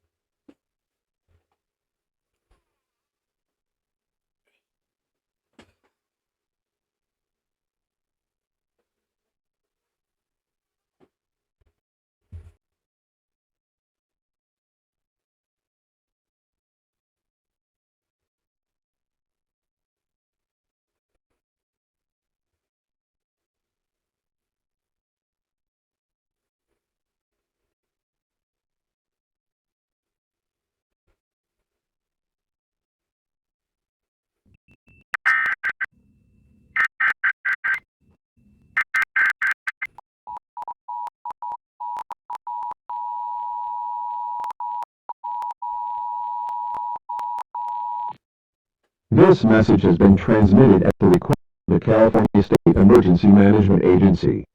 Attention, residents of California. This is an emergency broadcast message. Reports have been received from multiple locations across the state indicating a highly unusual and potentially dangerous situation. Numerous individuals throughout the entire United States have been found unconscious, with purple liquid leaking out of their mouths. The cause of this phenomenon is currently unknown, and authorities are actively investigating the situation. For your safety, it is strongly advised that all residents remain indoors and avoid any contact with individuals who are exhibiting these symptoms. Do not attempt to approach or render aid to anyone affected by this condition. Stay away from any unidentified or suspicious liquids. The California State Emergency Management Agency is working in close collaboration with local, state, and federal authorities to gather more information about this unprecedented event. Really good. Please listen to official sources of information, including local news channels, radio stations, and social media accounts verified by official government agencies. Law enforcement agencies and medical personnel have been mobilized to respond to this situation. If you observe anyone displaying symptoms or if you come across an unconscious individual, please contact emergency services immediately by dialing 911. Provide them with the exact location and any relevant information you can provide to assist them in their response. To ensure your safety and the safety of those around you, please adhere to the following guidelines. Stay indoors until further notice. 17 hours. Close and secure all doors and windows. Do not consume any food or beverages that may have been contaminated. Avoid all contact with unknown substances or liquids. Limit phone usage to emergency calls only to avoid overloading the network. Keep all communication devices fully charged to ensure ongoing access to emergency information. We understand that this is a concerning situation, but it is of utmost importance that you remain calm and follow the instructions of authorities. Further updates and instructions will be provided as more information becomes available. Remember, your safety is our top priority. Stay indoors, avoid contact with unknown liquids or affected individuals, and monitor official sources of information for updates on this developing situation. Be prepared to follow any additional directives from emergency personnel. Stay safe and stay tuned to local media for further updates on this ongoing emergency. Okay, I don't even know how to explain it. I'm stupid. Let me just type it.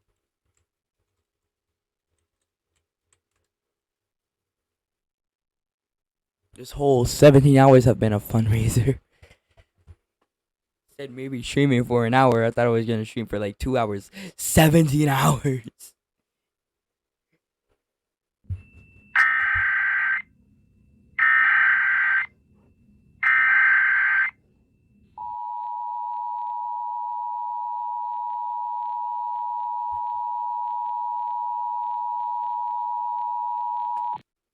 This message has been transmitted at the request of the United States Food and Drug Administration and the Centers for Disease Control and Prevention. Attention, residents of the United States. This is an emergency broadcast message. Following the previous report of individuals being found unconscious with purple liquid leaking out of their mouths, the cause of this alarming condition has been identified. Investigations, including video evidence from social media platforms, specifically TikTok, have revealed a direct correlation between the consumption of the Grimace Shake from McDonald's and the subsequent choking on purple liquid. The Grimace Shake, sold at various McDonald's locations across the country, has been confirmed as the source of this distressing health issue. As a precautionary measure, all McDonald's restaurants nationwide will be temporarily closing until further notice. This closure is being coordinated by McDonald's corporate headquarters in cooperation with federal health authorities. The United States Food and Drug Administration and the Centers for Disease Control and Prevention strongly advise against consuming the Grimace Shake or any related products until the situation has been fully resolved. The purple liquid found in affected individuals has been determined to be a component of the shake, causing an adverse reaction and leading to loss of consciousness and subsequent choking. It is crucial that all individuals refrain from consuming the Grimace Shake, discard any previously purchased products, and avoid any potential contact with the purple liquid. If you or someone you know has recently consumed the Grimace Shake and is experiencing symptoms such as dizziness, difficulty breathing, or the appearance of purple liquid, please seek medical attention immediately. Medical professionals and public health officials are working diligently to address this issue and provide appropriate care to affected individuals. Updates and further instructions will be disseminated as new information becomes available.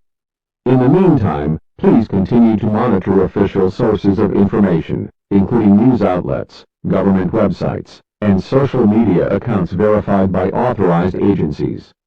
Remember, your health and safety are of utmost importance. Refrain from consuming the Grimace Shake, assist others in avoiding it, and remain vigilant for any emerging symptoms or developments related to this situation. Together, we can mitigate the risks associated with this incident and safeguard the well-being of our communities. Stay tuned to local media and official channels for updates on this ongoing emergency. Comply with directives from health authorities, and report any additional cases or information that may aid in the investigation. By working together, we can effectively address and overcome this challenge. Thank you for your cooperation, and please share this information with others in your community.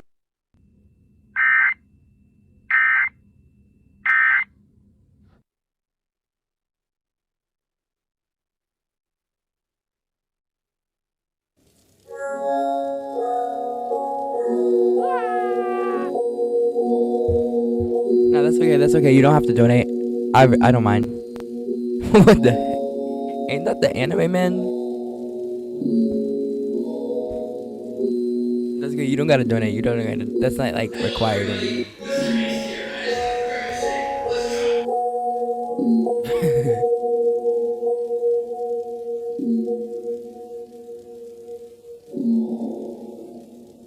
Ew, it's gross. Bro, who even started this trend? The Mr. Beast guy. I can put on the Mr. Beast song with Mr. Beast versus Squid Games if you want to listen to it. Yeah.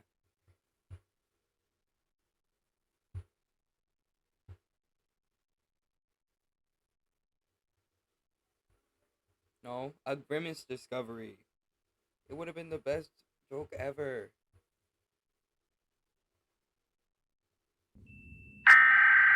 With a Grimace mouth. Civil danger. Stranger danger.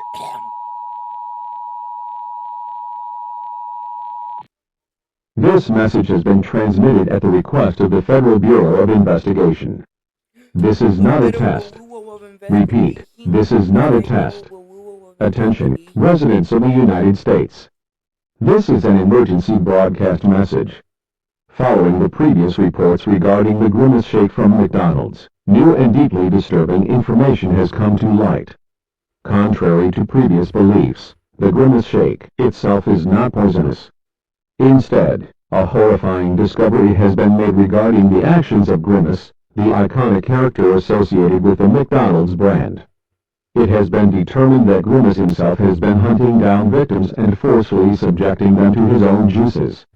These actions are responsible for the extreme and disturbing positions in which the victims have been found. Examples include individuals being discovered floating on lakes and others trapped inside basketball hoops, experiencing seizures. The Federal Bureau of Investigation is actively leading the effort to locate and apprehend Grimace. All available resources have been deployed in this pursuit. Grimace is considered extremely dangerous, and individuals should exercise extreme caution if they encounter him. In light of this discovery, it is crucial to note that drinking the Grimace Shake may inadvertently reveal your location to Grimace. For your safety, it is strongly advised that you refrain from consuming the Grimace Shake or any other McDonald's products until further notice. Discard any previously purchased shakes and remain vigilant for any signs of Grimace's presence or activity. If you suspect you have encountered Grimace or have any information that may assist law enforcement agencies in their efforts to locate him, immediately contact the FBI through their dedicated hotline. Provide them with all the relevant details, including your location and a description of the encounter, if applicable. Please continue to prioritize your safety and the safety of those around you. Stay indoors whenever possible, secure your residences, and be cautious when venturing outside. Follow any directives from local authorities and comply with law enforcement instructions. Monitor official sources of information for updates on this developing situation. Streaming The since FBI is I working think tirelessly 1 to a.m. ensure the safety and well-being of all individuals affected by 9 Grimace's p.m. actions. last night. They are collaborating with local, state, and federal agencies to expedite the resolution of this crisis. Stay informed and follow official instructions to minimize risk. Together, as a community, we can overcome this threat and bring an end to Grimace's dangerous activities. Remember to support and assist each other during this challenging time. Stay tuned to local media outlets and official channels for further updates on this ongoing emergency. Thank you for your cooperation and vigilance in this matter.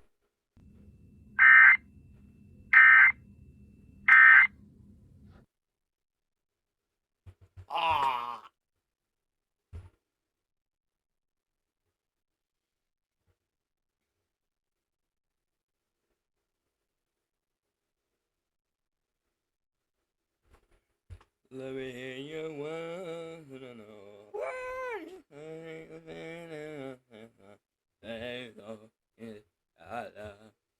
Wanna be your lady. I don't know what I'm singing, but okay.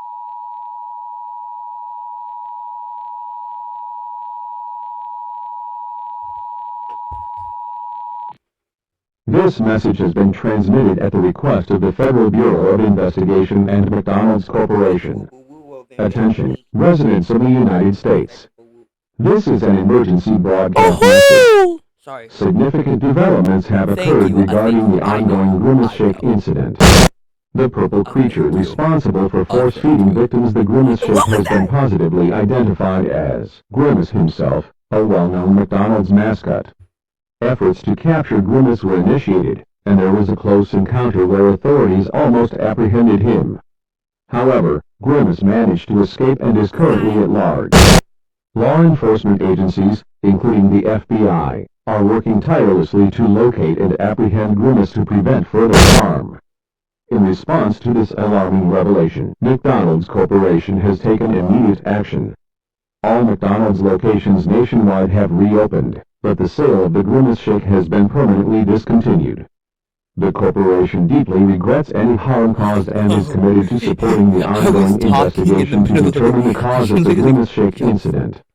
It is important to note that McDonald's is facing multiple lawsuits related to the Grimace Shake incident.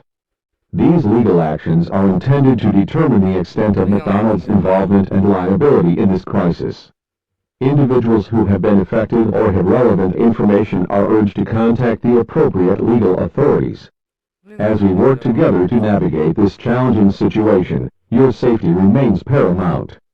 Refrain from consuming any McDonald's products related to the Grimace Shake. Agencies are committed to resolving this crisis and bringing Grimace to justice. The cooperation and support of the public are essential in achieving a swift resolution to this matter.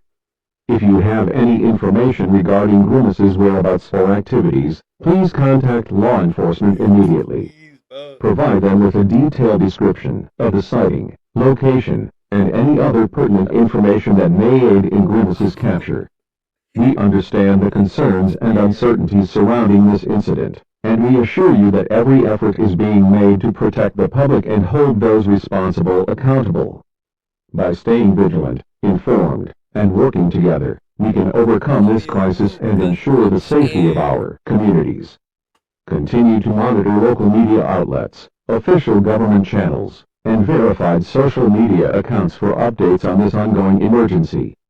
Your cooperation and support are greatly appreciated during this challenging time. Thank you for your attention, and please remain alert to any further developments related to this situation.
Let's jump, jump around.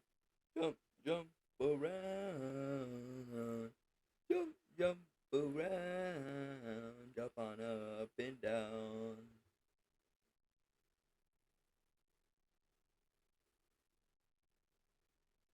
Let's jump, jump around.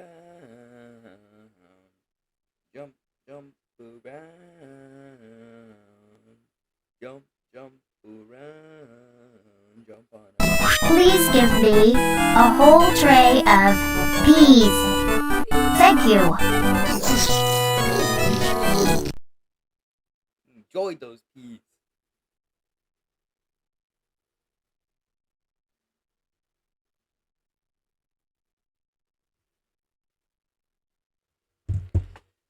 Okay, pal.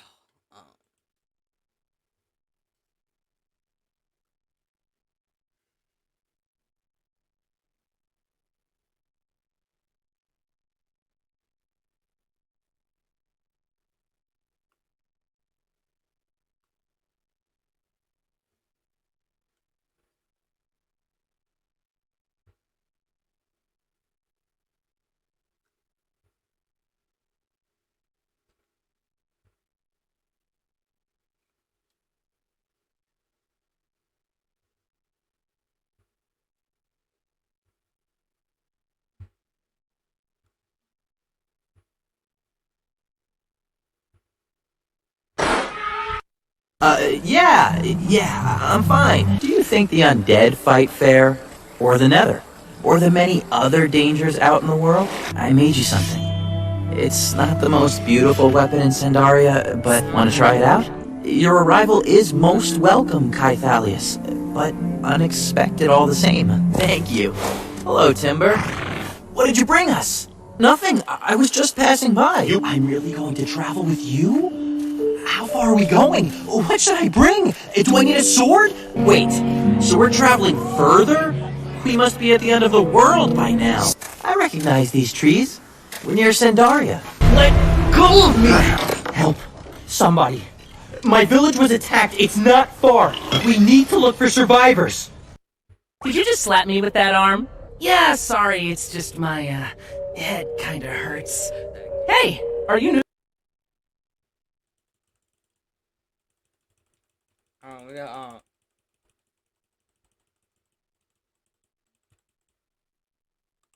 New to our squad? You're a little, short for a disassembly drone.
finally.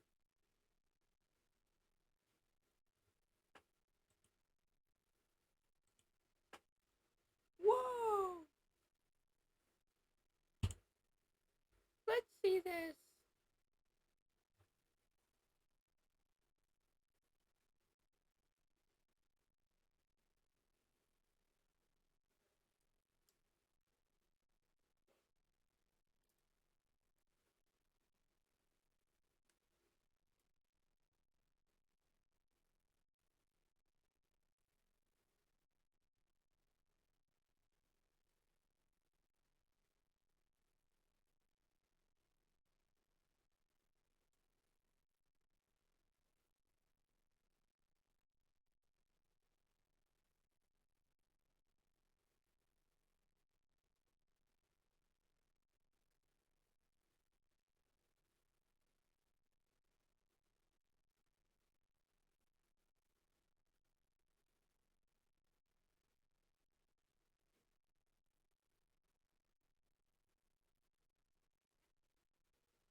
Hello, and thank you for tuning into King 5 News in Seattle. We have a special report here. The Washington Department of Health has reported a high influx of what appears to be a flu-like illness within King County, although the exact type of pathogen is yet to be determined. So far, there are at least 120 confirmed instances of it, and patient 0 has not been identified. Its primary method of transmission is unknown. Symptoms of this illness include coughing fits, high fever, sweating, unusual sensitivity to light, and in some cases, severe headache. Several school districts have announced temporary closure to prevent students from contracting the illness. Again, both the index patient and the source of the epidemic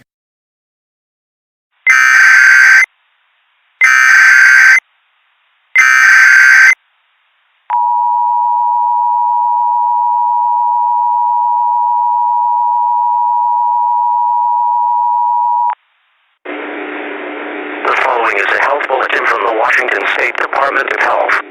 This alert is being sent out to all residents in King County in regards to an intensifying epidemic of what officials hypothesize to be a modification of the flu. The highest concentration of cases are located within the Seattle metropolitan area. However, there have also been a few reports of the illness in suburban areas. It has been noted that this pathogen has been spreading unusually rapidly. To mitigate the spread, King County will have certain safety regulations imposed while officials investigate. A mandatory curfew is in effect, lasting from 9 p.m. to 6 a.m. the following morning. In addition, citizens must maintain a proper distance from others, excluding those that live in their household. These limitations will be in effect for at least 1 week, beginning tonight. Remember to practice proper hygiene. Wash your hands for 20 seconds with soap and warm water to effectively combat germs after you go outside. Stay away from others. If you are sick. Stay tuned to local media outlets for the latest information.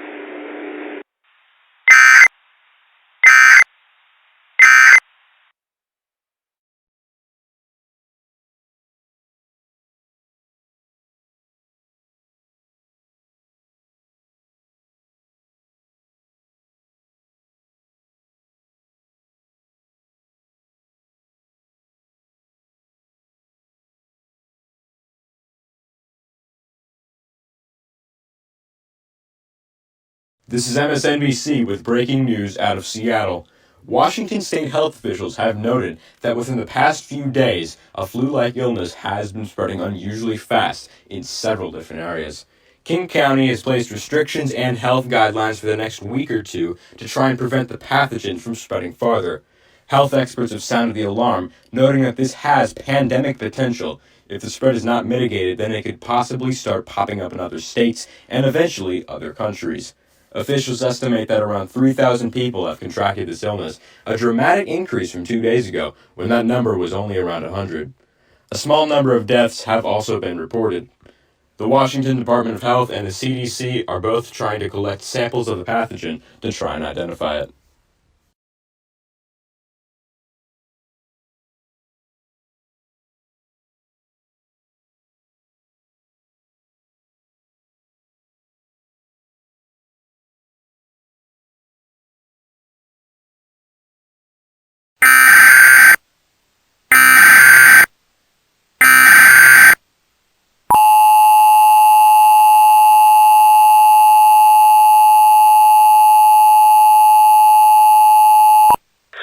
Missing persons alert. The following message is transmitted at the request of the King County Police Department Missing Persons Unit.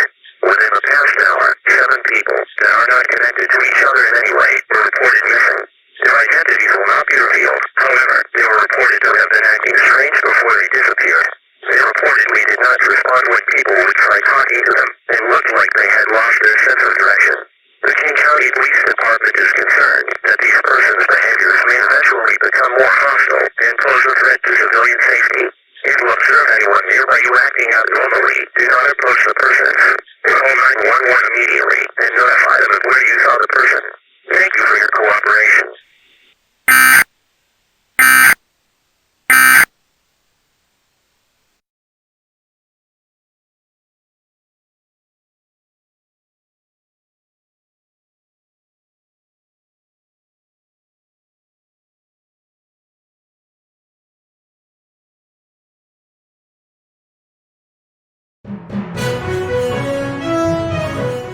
Hello, and thank you for tuning in to King 5 News in Seattle.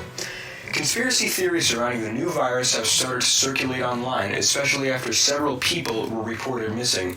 Due to the reports saying that they were acting strange, some have theorized that these persons were affected with the virus. These theories are popular on social media platforms such as Facebook or Twitter. They're latching onto something that tells them what they want to believe. They're latching onto something that matches their existing worldview. And it's important to these people to do that right now because of the anxiety and the uncertainty that they're facing around this. This has led people to question whether or not the government is telling the full truth, or if this virus is really what it seems. How many people die annually from the flu? So even if this is twice as bad, it's serious, but I'm not concerned. However, these theories are unlikely to be true because there is no other evidence besides the missing persons that can back the claims up. Nevertheless, this virus is still very dangerous and it's spreading at an alarming rate. More school districts continue to follow the trend of closing until this epidemic subsides. Officials are strongly advising residents to avoid going to large public gathering spaces and to wash hands thoroughly each time after going outside. Much about this pathogen, including the first patient and the outbreak source, are still unknown at this time. However, that is being investigated. At this time, officials hypothesize that this virus was brought into Seattle from the influx of Thanksgiving travel across the United States. Conspiracy theorists claim that the virus was accidentally released from a lab.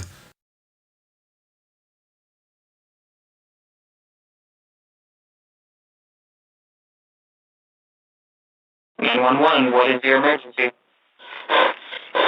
I need help. My roommate is sick and he just started attacking me out of nowhere. Calm down, sir. Please. Please give me your address so I can dispatch police units.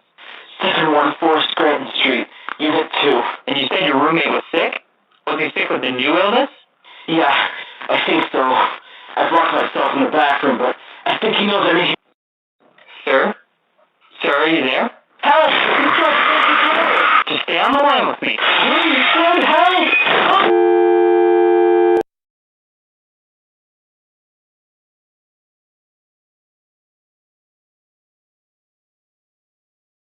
Hang on. What? Oh my god. What's wrong? The virus. We were totally wrong about it. What is it? It's nothing like the flu. Look at it. It looks horrendous. Just like Ebola. But it can't be, can it? There's no way we missed this. Clearly we did. We've been treating this like the flu when it could be a highly contagious and deadly virus. We have to get this information out. Who knows how many people are walking around infected with an Ebola-like virus? The whole Seattle area is at risk.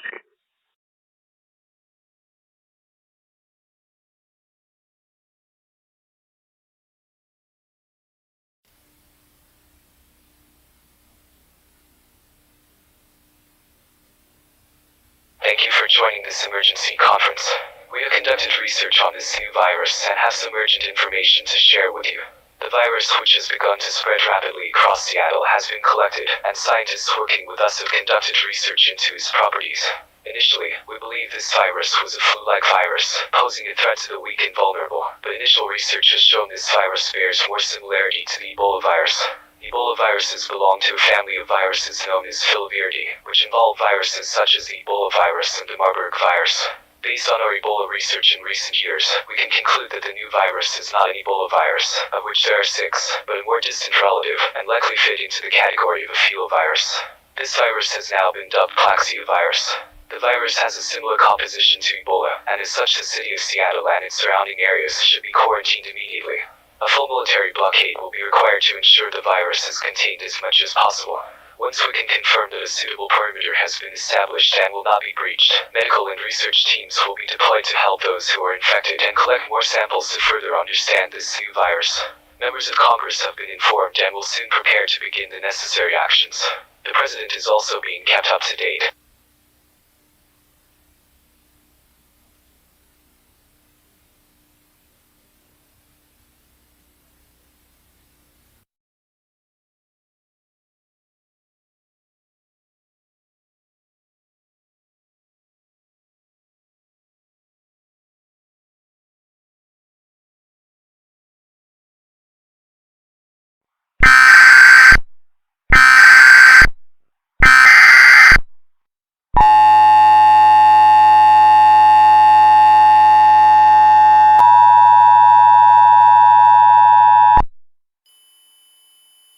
The following is a message from the Washington State Department of Health in conjunction with the Centers for Disease Control and the Washington State National Guard.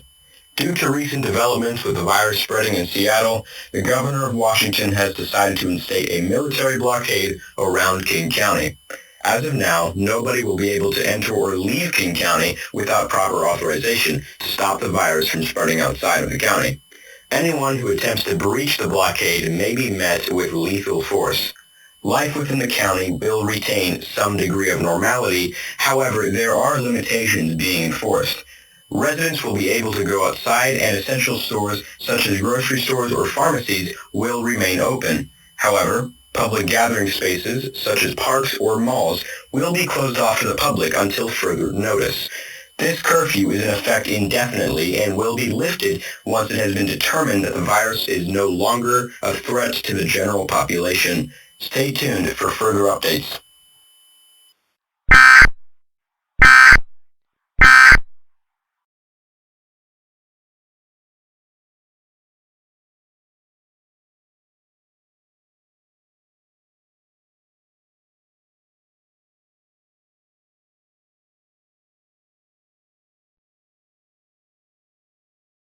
We have some exclusive information about the military blockade around Seattle established last night. Nobody can enter or leave the city, and anybody attempting to do so will be arrested or met with lethal force. This has been done to contain the virus, and emergency medical personnel will be deployed in the city shortly. However, the people of Seattle have made their opinions on the matter known, as certain individuals have been spotted attacking military personnel and using violence to bypass the blockade. On Twitter, the hashtag prisoners is trending at number 1, as a considerable number of people in Seattle make it clear that they disagree with the blockade and believe it is a breach of their human rights. We have a citizen of Seattle with us today. 28-year-old Benjamin Kane has agreed to speak with us about his opinions on the matter. Ben, how has this blockade impacted your life on a personal level? I plan to travel out of state to visit my mother, as she's ill, and to be perfectly honest, I don't think she's got much time left. I want to spend some precious time with her, and this blockade has just completely ruined that. Why we need the military to block off the city for a flu-like virus that doesn't really kill anyone is beyond me. I think it's tyrannical. We're getting information about a potential protest in the downtown area. What are your thoughts on that? I don't blame them. Their freedoms are being stripped away by the government, and they have the right to protest against it. Our lives have been brought to a halt, and we're being expected to just deal with it. Never in my life did I expect that the Army would hold us all at gunpoint to stay in the city. This is America, for God's sake, not Pyongyang. Anything you want to add before we let you go? Personally, I'm disgusted that the people in other cities aren't making a fuss about this. This whole thing is completely illegal, and we should be fighting to resist this sort of tyranny. I, for one, will be taking up arms and fighting to restore my freedoms and encourage other citizens at Seattle to pick up their weapons and fight off the oppressive. Sorry about that, but we cannot have that on the air. I want to take the time to make it clear that we at MSNBC do not condone violence against the military, and you will be met with lethal force if you fight the military forming the blockade.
The following message is transmitted at the request of the Washington State National Guard. The military forces along the established blockade around King County have been over...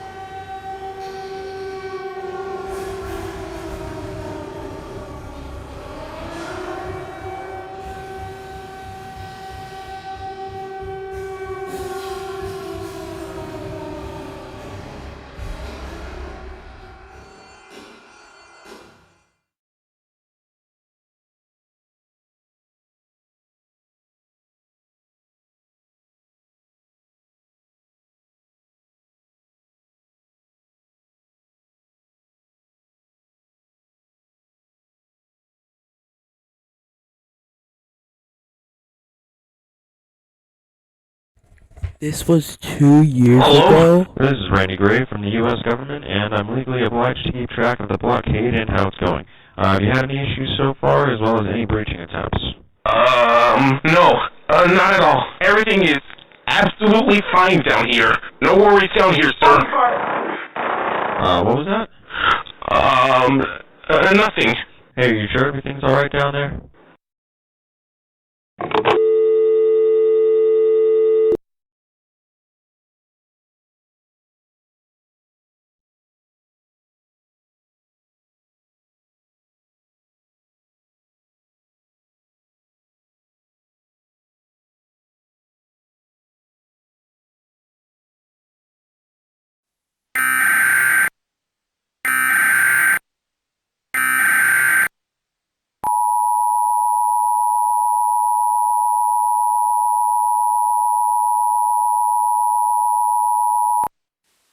following message is being transmitted at the request of the Portland Police Department in conjunction with the Multnomah County Emergency Management. The Portland Police Department is advising all residents to remain indoors at this time. Police are on the lookout for several wanted persons in connection with a series of killings in the Portland area. The suspects were last seen escaping from the St. John's Medical Center, located near exit 10 of Interstate 84. The suspects were described as 3 middle-aged men dressed in suits. They were also reported to have been acting abnormally. If you observe anyone that matches the description, notify the authorities immediately. Do not attempt to interact with the suspects, as they may be hostile towards you. This coincides with an uptick in hospitalizations in the Portland area. Hospitals have reported that many of the recent admittances seem to be very similar to each other. Most patients have similar symptoms. 7 of these reported patients have died. This points towards the beginning of a flu epidemic in the Portland area. It is unlikely that this is the same virus that prompted the quarantine of Seattle. However, residents should remain cautious. Wash your hands each time after going outside. Cover your mouth when you cough or sneeze.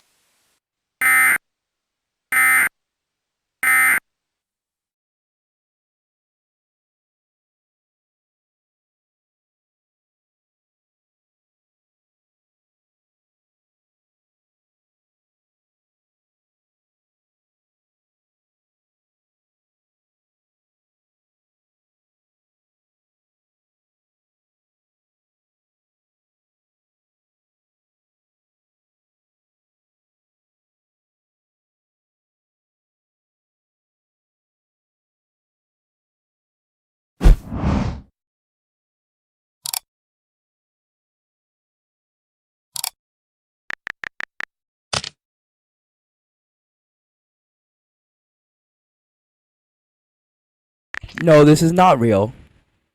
Hey, yeah. I know, it looks really real for like 2 years ago. Of Randy Grave. He was tasked with keeping up to date with the Seattle blockade, a legal requirement. However, it has come to his attention that the military in charge of the blockade have been lying and covering up their failures. The military blockade, according to our new information, was breached recently. However, when Mr. Grave checked up on this, they insisted there were no issues and nothing had occurred. It was only when cases began to rise in nearby cities that it became apparent the blockade had been breached. Their attempts to cover up their abject failure has put this nation at risk, as the virus is no longer contained. As such, the President has requested we take swift and decisive measures to restrict the spread of the virus. He plans to crack down on travel between cities and contain the virus in certain areas. The military stationed in Seattle have been dealt with, and actions to prevent further spread of this virus will soon be taken. As government officials, you should implement restrictions to prevent the virus from entering urban areas, particularly if you serve the states of Washington, Oregon, Idaho, and Montana. Goodbye, and good luck.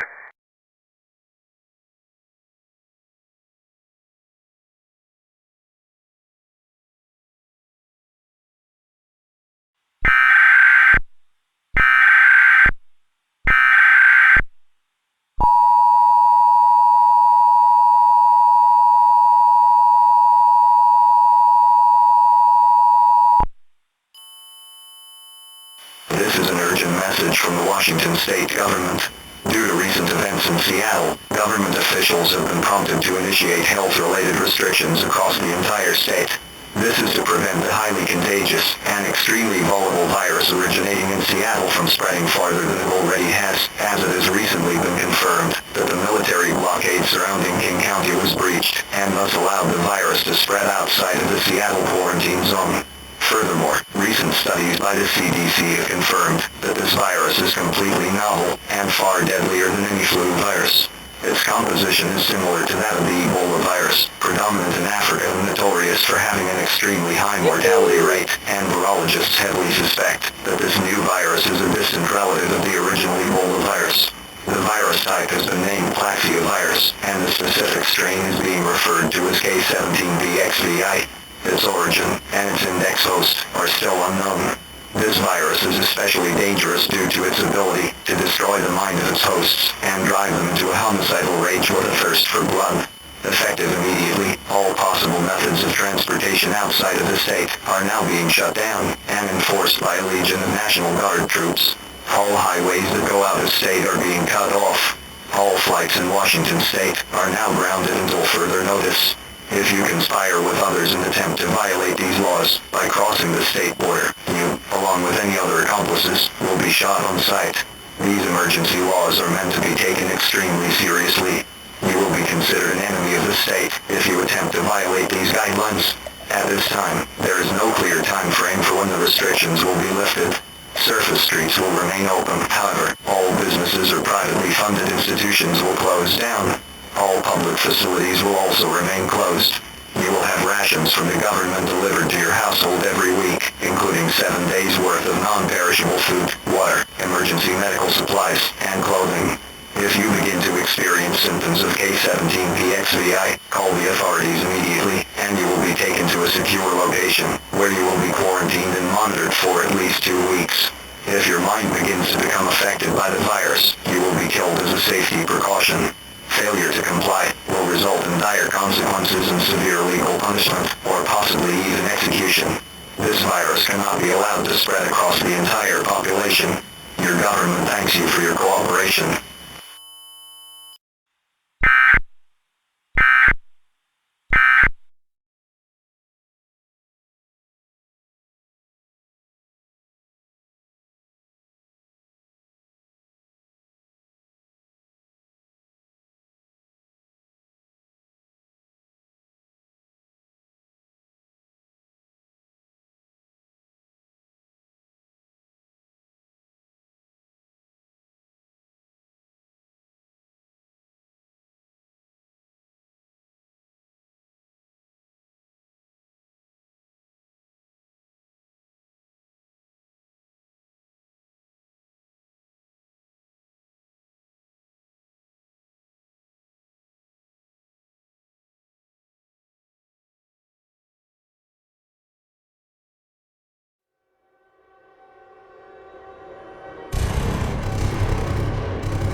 The following message is transmitted at the request of the United States Armed Forces along with the Centers for Disease Control.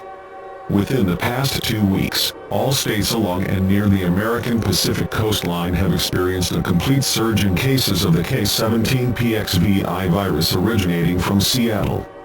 This virus is extremely dangerous and has the ability to take control of the host's brain, provoking a homicidal rage. Anyone who has caught the virus is to be considered as lost, and thus they should be discarded immediately. Military forces in the region are depleted due to the rapid spread of K17PXVI, and local law enforcement is not equipped to deal with this. Due to the circumstances, the Department of Defense has enacted an emergency protocol reserved for this type of situation. Under this directive, martial law will be declared in the following states: Arizona, New Mexico, Nevada, California, Oregon, Washington, Idaho, Montana, Wyoming, Utah, and Colorado. Residents in major cities in these states are advised to evacuate immediately, as military forces will be conducting a full sweep of largely populated areas, killing anyone they see in order to slow down the spread of K17PXVI. Do not use highways for travel. Highways must be kept open in order to ensure efficient travel for armed forces. An additional alert will be sent out providing updates on the locations of government-sanctioned shelters. Keep in mind these shelters have limited capacity, so not everyone will be able to seek refuge there. Reported onset symptoms of K17PXVI include, but are not limited to, violent coughing fits, chills, sweating, bloodshot eyes, an extremely painful burning sensation in the head or stomach, headaches, vomiting blood, and slurred speech. If someone you know is showing even one of these symptoms, leave them immediately. They are as good as dead. Do not be sentimental, as they will eventually be consumed by this virus and kill you. Remain vigilant, and remain safe at all costs.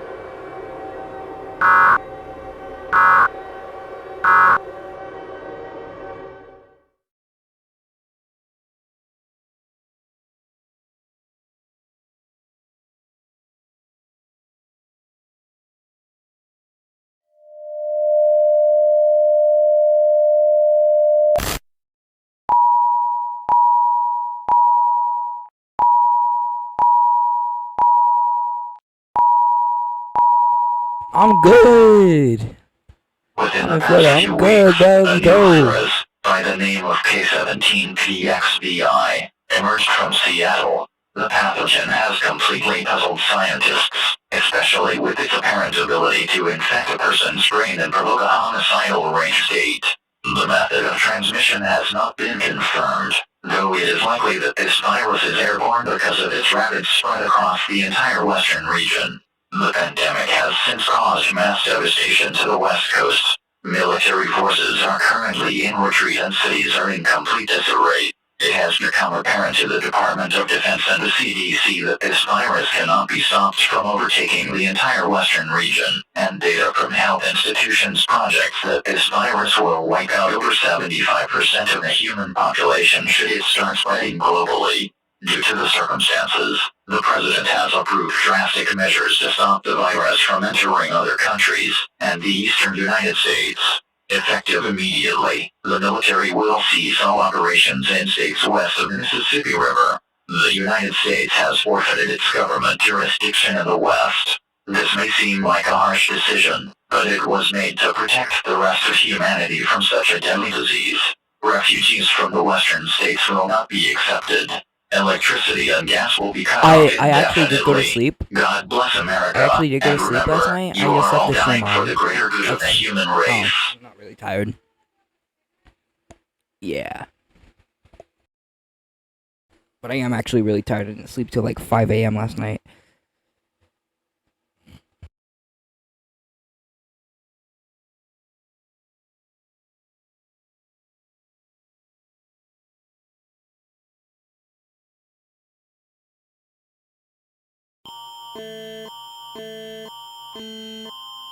This is an emergency message. Health Canada has authorized this emergency message. It has become apparent that the virus spreading rapidly in the United States has crossed into Canada. When this first occurred is not known, but cases have been detected in Vancouver and Calgary. The virus, known as K17PXVI, colloquially known as the Plexia virus, is a distant relative of the Ebola virus. Ceci est un message d'urgence. Santé Canada a autorisé ce message d'urgence. Il est devenu évident que le virus qui sévit aux États-Unis est entré au Canada. On ne sait pas quand cela s'est produit pour la première fois, mais des cas ont été détectés à Vancouver et à Calgary. Le virus, connu sous le nom de K17PXV, familièrement connu sous le nom de virus de la Plexia, est un parent éloigné du virus Ebola. Furthermore, the virus has a unique ability to bypass the immune system and hijack the brain, causing a violent and bloodthirsty rage. The onset for the virus has not been identified yet. Common symptoms include fever, diarrhea, vomiting, muscle fatigue, abdominal pain, and extreme thirst. Cependant, le virus a une capacité unique à contourner le système immunitaire et à détourner le cerveau, provoquant une rage violente et sanguinaire. L'apparition du virus n'a pas encore été identifiée. Les symptômes courants comprennent fièvre, diarrhée, vomissement, fatigue musculaire, douleur abdominale et soif extrême. If anyone you know is showing these symptoms, keep away from them and call 1-886-418-9212 and inform them of your location. A member of our pandemic team will arrive and handle the situation. If you are showing these symptoms, keep away from others. Phone the same number and inform them of your situation. Our pandemic team will deal with you. Si quelqu'un que vous connaissez présente ces symptômes, éloignez-vous d'eux et appelez le 1-886-418-9212 et informez-les de votre emplacement. Un membre de notre équipe pandémie arrivera et s'occupera de la situation. Si vous présentez ces symptômes, éloignez-vous des autres. Téléphonez au même numéro et informez-les de votre situation. Notre équipe pandémie s'occupera de vous. Around 2,200 cases have been reported in Vancouver and 900 in Calgary. Smaller, more rural areas closer to the border with Washington State and the USA have also reported cases. If you wish to check if your area or an area you live near has reported cases of Plexia virus, go to www.healthcanada.ca/Plexia map. Environ 200 cas ont été signalés à Vancouver et 900 à Calgary. Des zones plus petites et plus rurales, plus proches de la frontière avec l'État de Washington aux États-Unis ont également signalé des cas. Si vous souhaitez vérifier si votre région ou une région que vous vivez à proximité a signalé des cas de virus de la plaxia, rendez-vous sur www.healthcanada.ca/plaxiamap. The cities of Vancouver and Calgary are now under lockdown. Nobody will be allowed to enter or leave for their protection. The Canadian borders are closed for an indefinite period. The virus has caused such chaos in the western USA that they have surrendered their control of the area in order to protect the eastern US. This virus is serious and extremely deadly. Stay alert, stay aware, and stay safe. Les villes de Vancouver et de Calgary sont maintenant verrouillées. Personne ne sera autorisé à entrer ou à sortir pour sa protection. Les frontières canadiennes sont fermées pour une durée indéterminée. Le virus a provoqué un tel chaos dans l'ouest des États-Unis qu'ils ont abandonné le contrôle de la région afin de protéger les des États-Unis. Ce virus est grave et extrêmement mortel. Restez vigilants et restez en sécurité.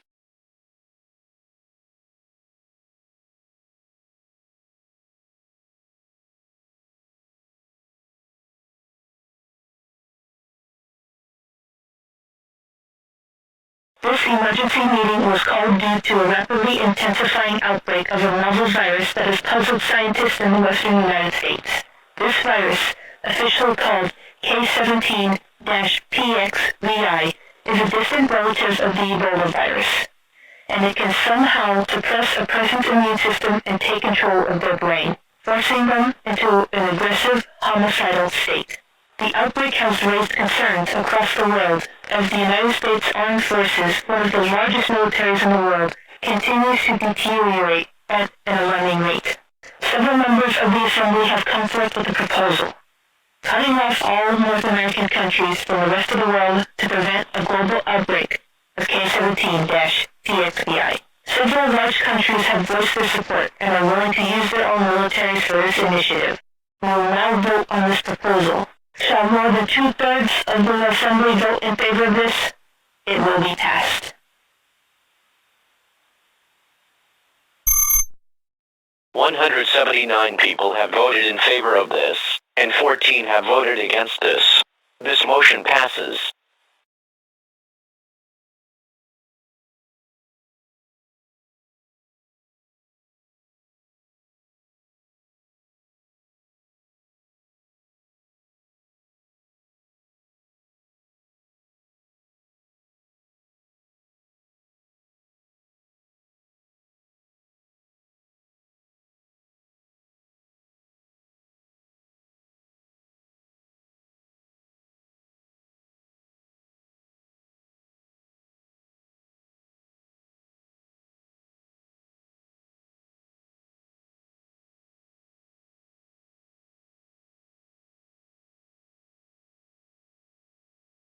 This is a broadcast from the BBC. Public Health England has informed us that the American virus has reached the United Kingdom. The virus, known as Plaxia virus, is very devastating and deadly. The virus seizes control of the brain and incites a bloodthirsty rage. All infected persons will eventually become mindless and aggressive, relentlessly attacking any living thing they encounter. Cases have begun to appear around West London, near Heathrow Airport, and in the cities of Manchester, Liverpool, Leeds, Bristol, and Birmingham. In response, the government have established a Plaxia virus task force, and cases can now be reported at www.nhs.co.uk/report-cases. We will send in quarantine teams to handle the situation, and your area will be placed under temporary lockdown. The cities previously mentioned are locked down for an indefinite period. All businesses are ordered to close until further notice. The government are preparing to deploy the armed forces in these cities to supply the people with rations and keep the peace. Symptoms of the virus are as follows: sweating, fever, muscle fatigue, shortness of breath, high body temperature and extreme thirst.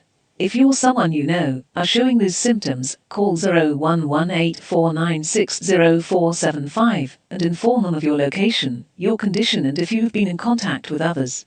Our Plaxia virus task force will handle the situation. This virus has brought the USA to its knees, and the government are putting harsh and swift measures in place to prevent the same from occurring here. The Prime Minister will speak at 7 p.m. today.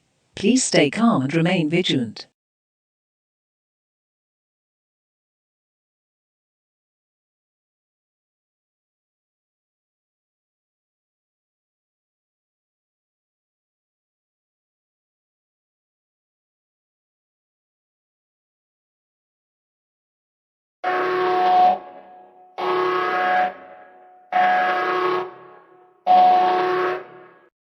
OP-Verzug van de Nederlandse regering wordt het volgende bericht verzonnen.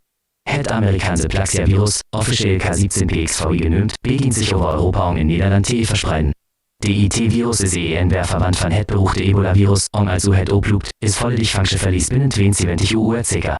De laatste fase van de IT-Virus is wanneer het de controle over de geest overneemt en iemand GEK maakt. De IT-Virus verspreidt sich in de lucht, de US tragt alsjeblieft gezichtsbedekking als jener Buiten gaat en vermieden auf contact met anderen Buiten jehuishoeden. Alle niet essentiële zakkelijke en particulier gefinancierde instellingen zullen tot na de order met onmiddellijke ingang gesloten worden. Volledige uitschakeling is nu van kracht. We begrijpen dat de IT-missie hard is, maar het is in het belang van ons land en de rest van de mensheid. Als u symptomen van Plaxia-Virus heeft, belden onmiddellijk de autoriteiten en plaats u zelf in quarantaine. U wordt afgehandeld, het niet naleven van deze regels heeft de dood tot gevolg. Bedankt voor uw medewerking. The following message is being transmitted at the request of the government of the Netherlands. The American Plaxia virus, officially called K17PXVI, has begun to spread across Europe and in the Netherlands. This virus is a distant relative of the notorious Ebola virus, and if you contract it, complete loss of function is certain within 72 hours. The last stage of this virus is when it takes control of the mind, and drives a person insane. This virus is airborne, so please wear facial coverings when going outside and avoid close contact with others outside of your household. All non-essential business and privately funded institutions will shut down until further notice, effective immediately. A full shutdown is now in effect. We understand this may be harsh, but it is for the good of our country and the rest of humanity. If you have Plaxia virus symptoms, call authorities immediately and quarantine yourself. You will be dealt with. Failure to comply with these rules will result in death. Thank you for cooperating.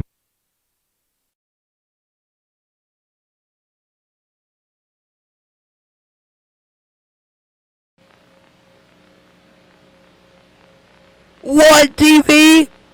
What TV? This is an emergency message from the Nigerian government. It A has what now government? come to our attention that the American virus has entered Nigeria. The virus was reported in Europe a few weeks ago after it became apparent the blockade set up around America had been too late and the virus had already crossed the Atlantic and into Europe. We believe the virus reached Africa from Europe via the Strait of Gibraltar and into this country through Morocco, Algeria and Niger. The virus, known officially as K17-PXVI and colloquially as Plaxia virus, is a deadly and distant relative of the Ebola virus. Despite this, the virus has different effects on the body. K17-PXVI is able to bypass the immune system and attack the brain, creating violent and bloodthirsty.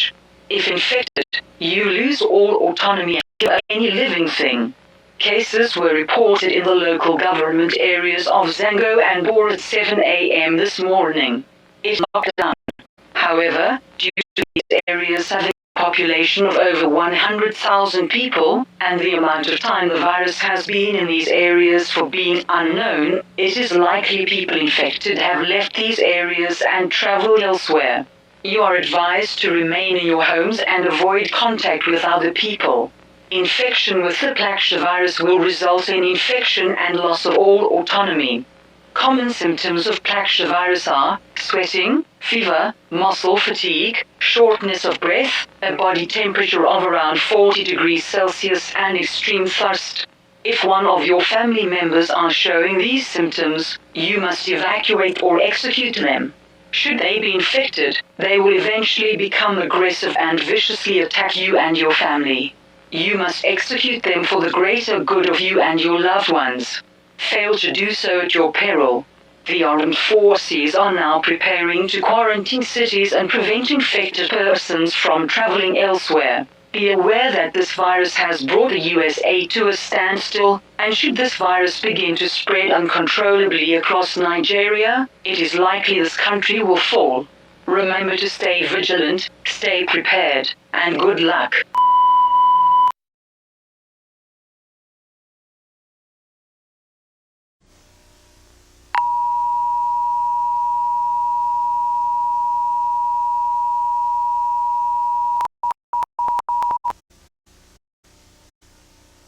Please be advised, we are transmitting this message with very low power.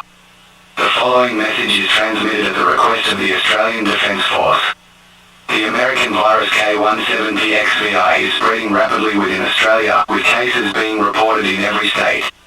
Residents in Queensland and New South Wales are advised to take extra precautions, as the highest concentration of cases are in those areas.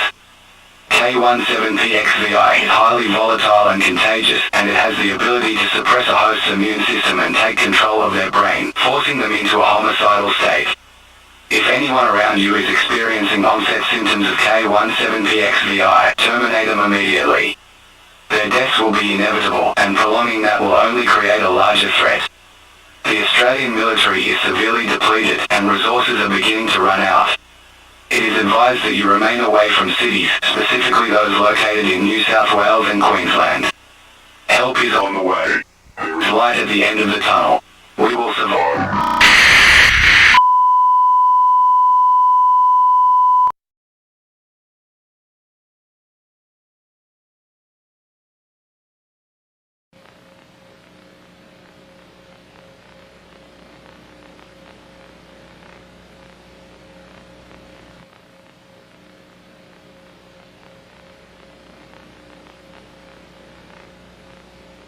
Essa é uma mensagem do que resta do governo brasileiro. O plastiavírus destruiu esse país. Depois de entrar no país pelos aeroportos do Rio de Janeiro, o vírus começou a se espalhar rapidamente por várias cidades do país, pois as péssimas condições de vida e higiene nesse país eram as condições ideais para a propagação do vírus. O vírus da plastia incita uma fúria homicida na pessoa infectada. Em grande número, os infectados são quase impossíveis de combater. Nossos militares foram completamente sobrecarregados e, desde então, o caos se instalou no Brasil. A infraestrutura está completamente destruída e estima-se que cerca de 95 milhões de pessoas já tenham morrido. O governo entrou em colapso. O presidente faleceu. É aconselhável evitar grandes centros populacionais. Onde houver um grande número de pessoas, haverá um grande número de infectados. Viaje para a região nordeste do Brasil, na Amazônia. A área é rural e pequenos grupos de sobreviventes humanos devem ser capazes de viajar para as profundezas da floresta tropical e construir um assentamento lá. Essa é a transmissão final. O Brasil não existe mais. Boa sorte a todos e adeus.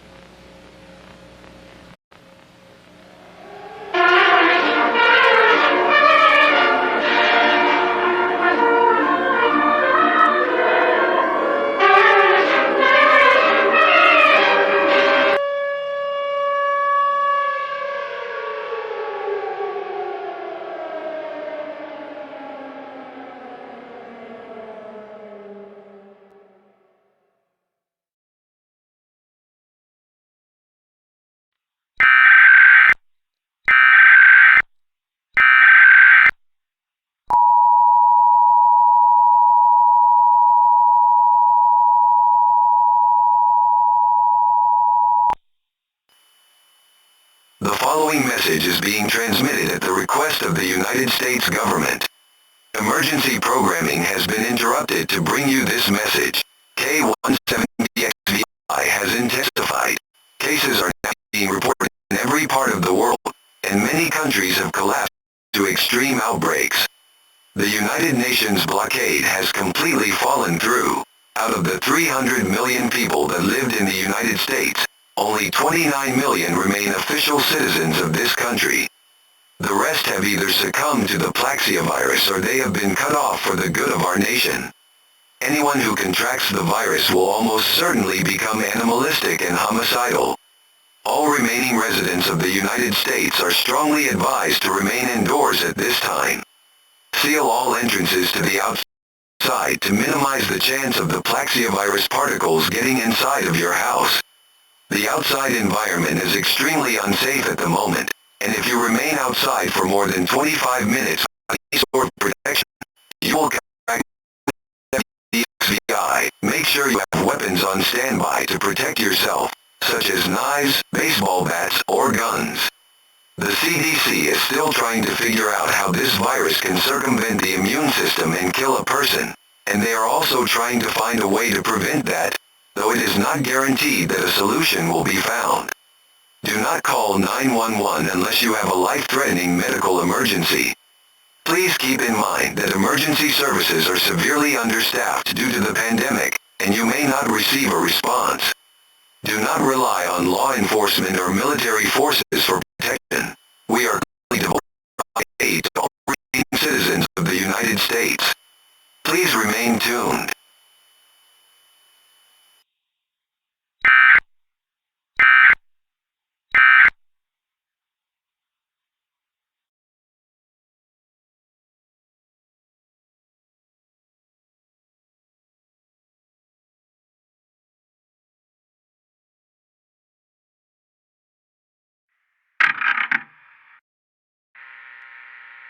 America, or for that matter, anyone who's left in the world. You know, I can't help but feel responsible for unleashing this beast into humanity and, well, our inevitable extinction. I've been in this bunker, hell, I don't even know where it is, since we cut off the western states, so a while, but not really. I mean, deep down I knew America was screwed from the beginning, but I had hopes that the rest of the world could go on. Clearly I was wrong. I just looked at a projection based off of current data. It estimates that at this rate, 1 in 3 people across the world will get the virus and die. At least. And, you know, we could have stopped it earlier, but now it's too late. And, well, again, I blame myself. Perhaps this was the awakening that we needed, that we as humans weren't invincible and that our arrogance convinced us otherwise. So this will be my final message as President of the United States, or just my final message ever. Hopefully one day society will be rebuilt. Thank you, and goodbye.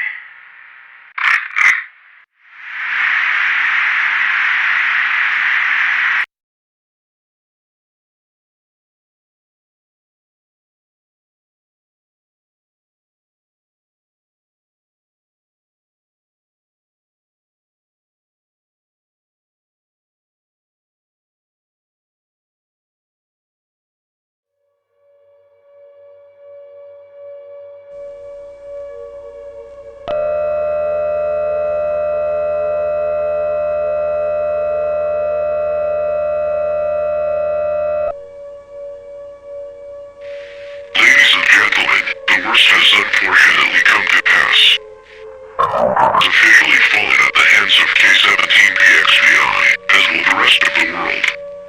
Much of the federal government has ceased functioning, and the president has been confirmed dead. The pandemic has beat us. Cases are continuing to rise, and more countries continue to collapse. Society's end is inevitable. Earth will transform into a hellish planet unsuitable for a life. As such, you will no longer be able to rely on the government for protection or necessities. You are on your own now. If you are watching this, thank you for being a part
Is this Mr. Lloyd, Marquis Lloyd?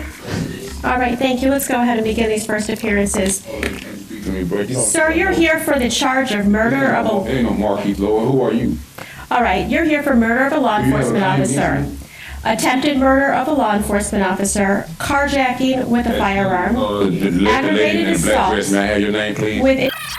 The following interrogation has been analyzed by a qualified team consisting of 2 licensed attorneys, one being a former criminal prosecutor and an individual with a Master of Science in Clinical Psychology. Look, you ain't learned yet? It's raining. Look, take me home. This man still trying to speak. It's raining outside, y'all. He's still trying to speak. Look. Take me home. For real, you not about to kill me and the baby. This man, he has to be stopped. See, they just stopped. No, but no, you need a greater force than that. I'm not going to live past 25. I'm not going to make it. Not like this. I don't know what I was getting myself into. I don't know what I signed up for. When Sade Dixon spoke these words on a Facebook Live, she was simply making some lighthearted jokes. What she couldn't have known was that her dark prediction would ring true very, very soon, and in the most tragic way. This is Marquis Lloyd. He's 41 years old in this footage from 2017. He's just been apprehended by Orlando police after a massive manhunt that ended in officers finding him outside an abandoned house. While he waits about 25 minutes for detectives to arrive, he keeps asking for his handcuffs to be loosened, but nobody is in a hurry to help him. Multiple officers hover outside, clearly intimidating the suspect. Hey, can y'all straighten these cuffs out for me? Just 1 second, okay? They coming out to the left. Yeah, real tight, bro. Real tight. They numb my wrist like the cuffs. Mark Heath expects his complaints to be met with sympathy and proper treatment, in spite of the extreme circumstances that have led to this interrogation. The cuff, they real tight, the question. No, I left mine in the car, so keep some car. Mark Heath's body language indicates physical discomfort. The longer he remains in physical discomfort, the more his mental state will be worn down. But can y'all straighten these cuffs out for me, please? We get the key. We get the key. Right now. Excuse me, sir. Can y'all straighten this cuff out? Yeah, we're gonna. Anybody got that now? You still got it? No. Okay. So make sure y'all look for it. We need to. Mark Heath has his head down towards the table. This looks to be the result of physical pain or exhaustion. The longer they keep him waiting, the more his anticipation will build. It will also allow adrenaline to wear off and take some fight out of the suspect. Excuse me, bro. You loosen up this right cuff for me? Yes, sir. Wait, yes, sir. Come on, man, y'all. Listen, yes, sir. We're gonna take care of it. We have the fireman coming to check you out and look at your injuries right now. Okay, and then we'll be able to manipulate the cuffs for you. Okay, sir? At this point, Mark Heath has remained relatively respectful, and the officer is reciprocating by calling him sir repeatedly. This, plus his assurances that medical help is coming, are a simple technique to earn trust from the suspect. Man, could you lose the cuff on me, please, bro? Sir, we have a fire department that's gonna come take care of it. Alright. So just found this out on the ground. As Mark Heath continues to wait, the door is left open and various officers and deputies come by to look at the suspect. However, treating him as an object of curiosity or scorn is likely counterproductive at this point. The animal at the zoo effect is a dehumanizing tactic, which may work counter to the purposes of the interrogation later. Shoot. Yes. You loosen up this right cuff? We're still looking for that key, man. Man, shit killing me, bro, for real. Okay. A lot of people have commented on this footage that the officers probably could have loosened the cuffs, but chose not to deliberately. For one, this could serve to establish physical and psychological dominance, but there's another, far more personal reason. You'll soon see what that is. Good job, guys. Good job. Awesome work. Awesome work. It's a good day. Yep, it's a great day. And Deborah's handcuffs are on him? Yep. Very nice. Very nice. Yeah, bite my lip. Yeah.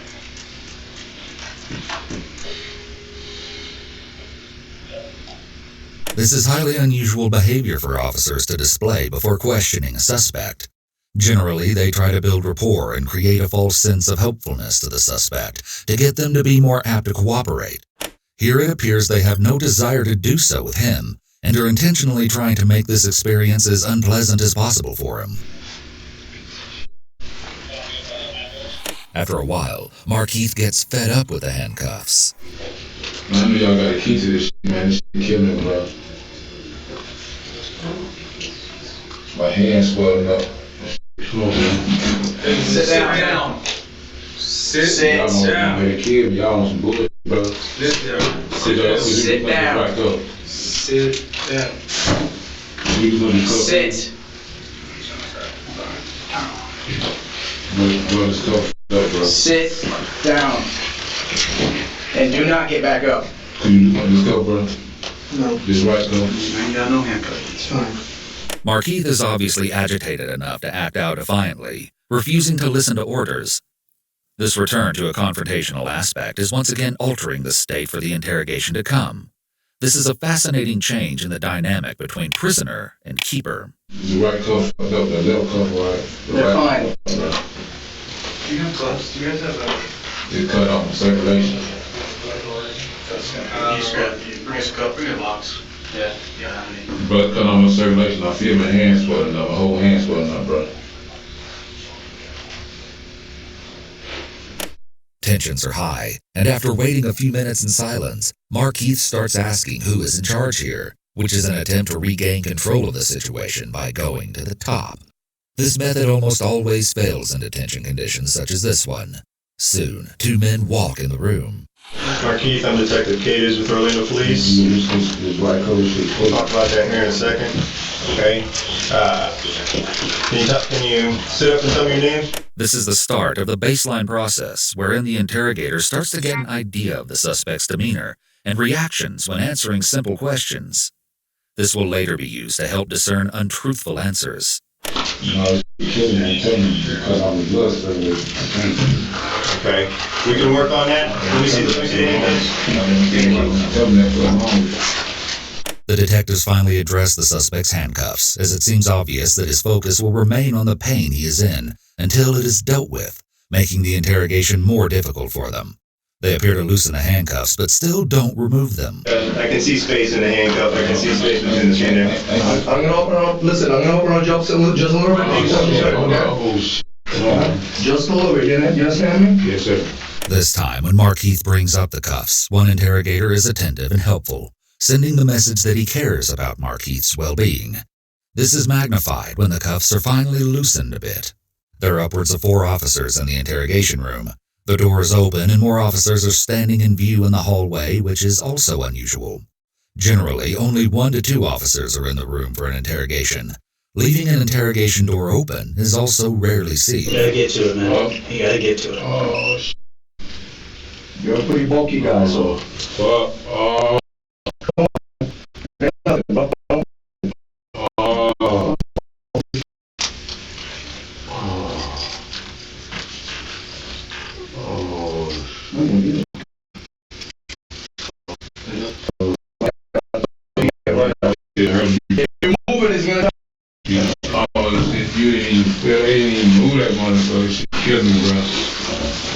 Alright, this is what I gotta do real quick, man. Face me. Face me. Face me, Markeith. I'm gonna go ahead and wipe a little of your face, alright? I don't think that's gonna do much, but.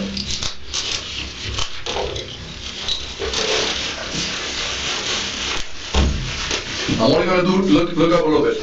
Loosening Markeith's cuffs and wiping his face is done with the purpose to get him to focus on the case, instead of the handcuffs and injuries and blood on his face. These actions could also be a way to exert control and dominance over him, as he is unable to wipe his own face and needs to rely on them to do so. That hurt? Alright, you good? Okay, I'm good too.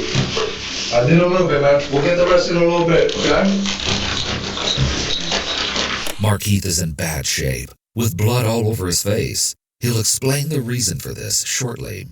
But first, the interrogation begins.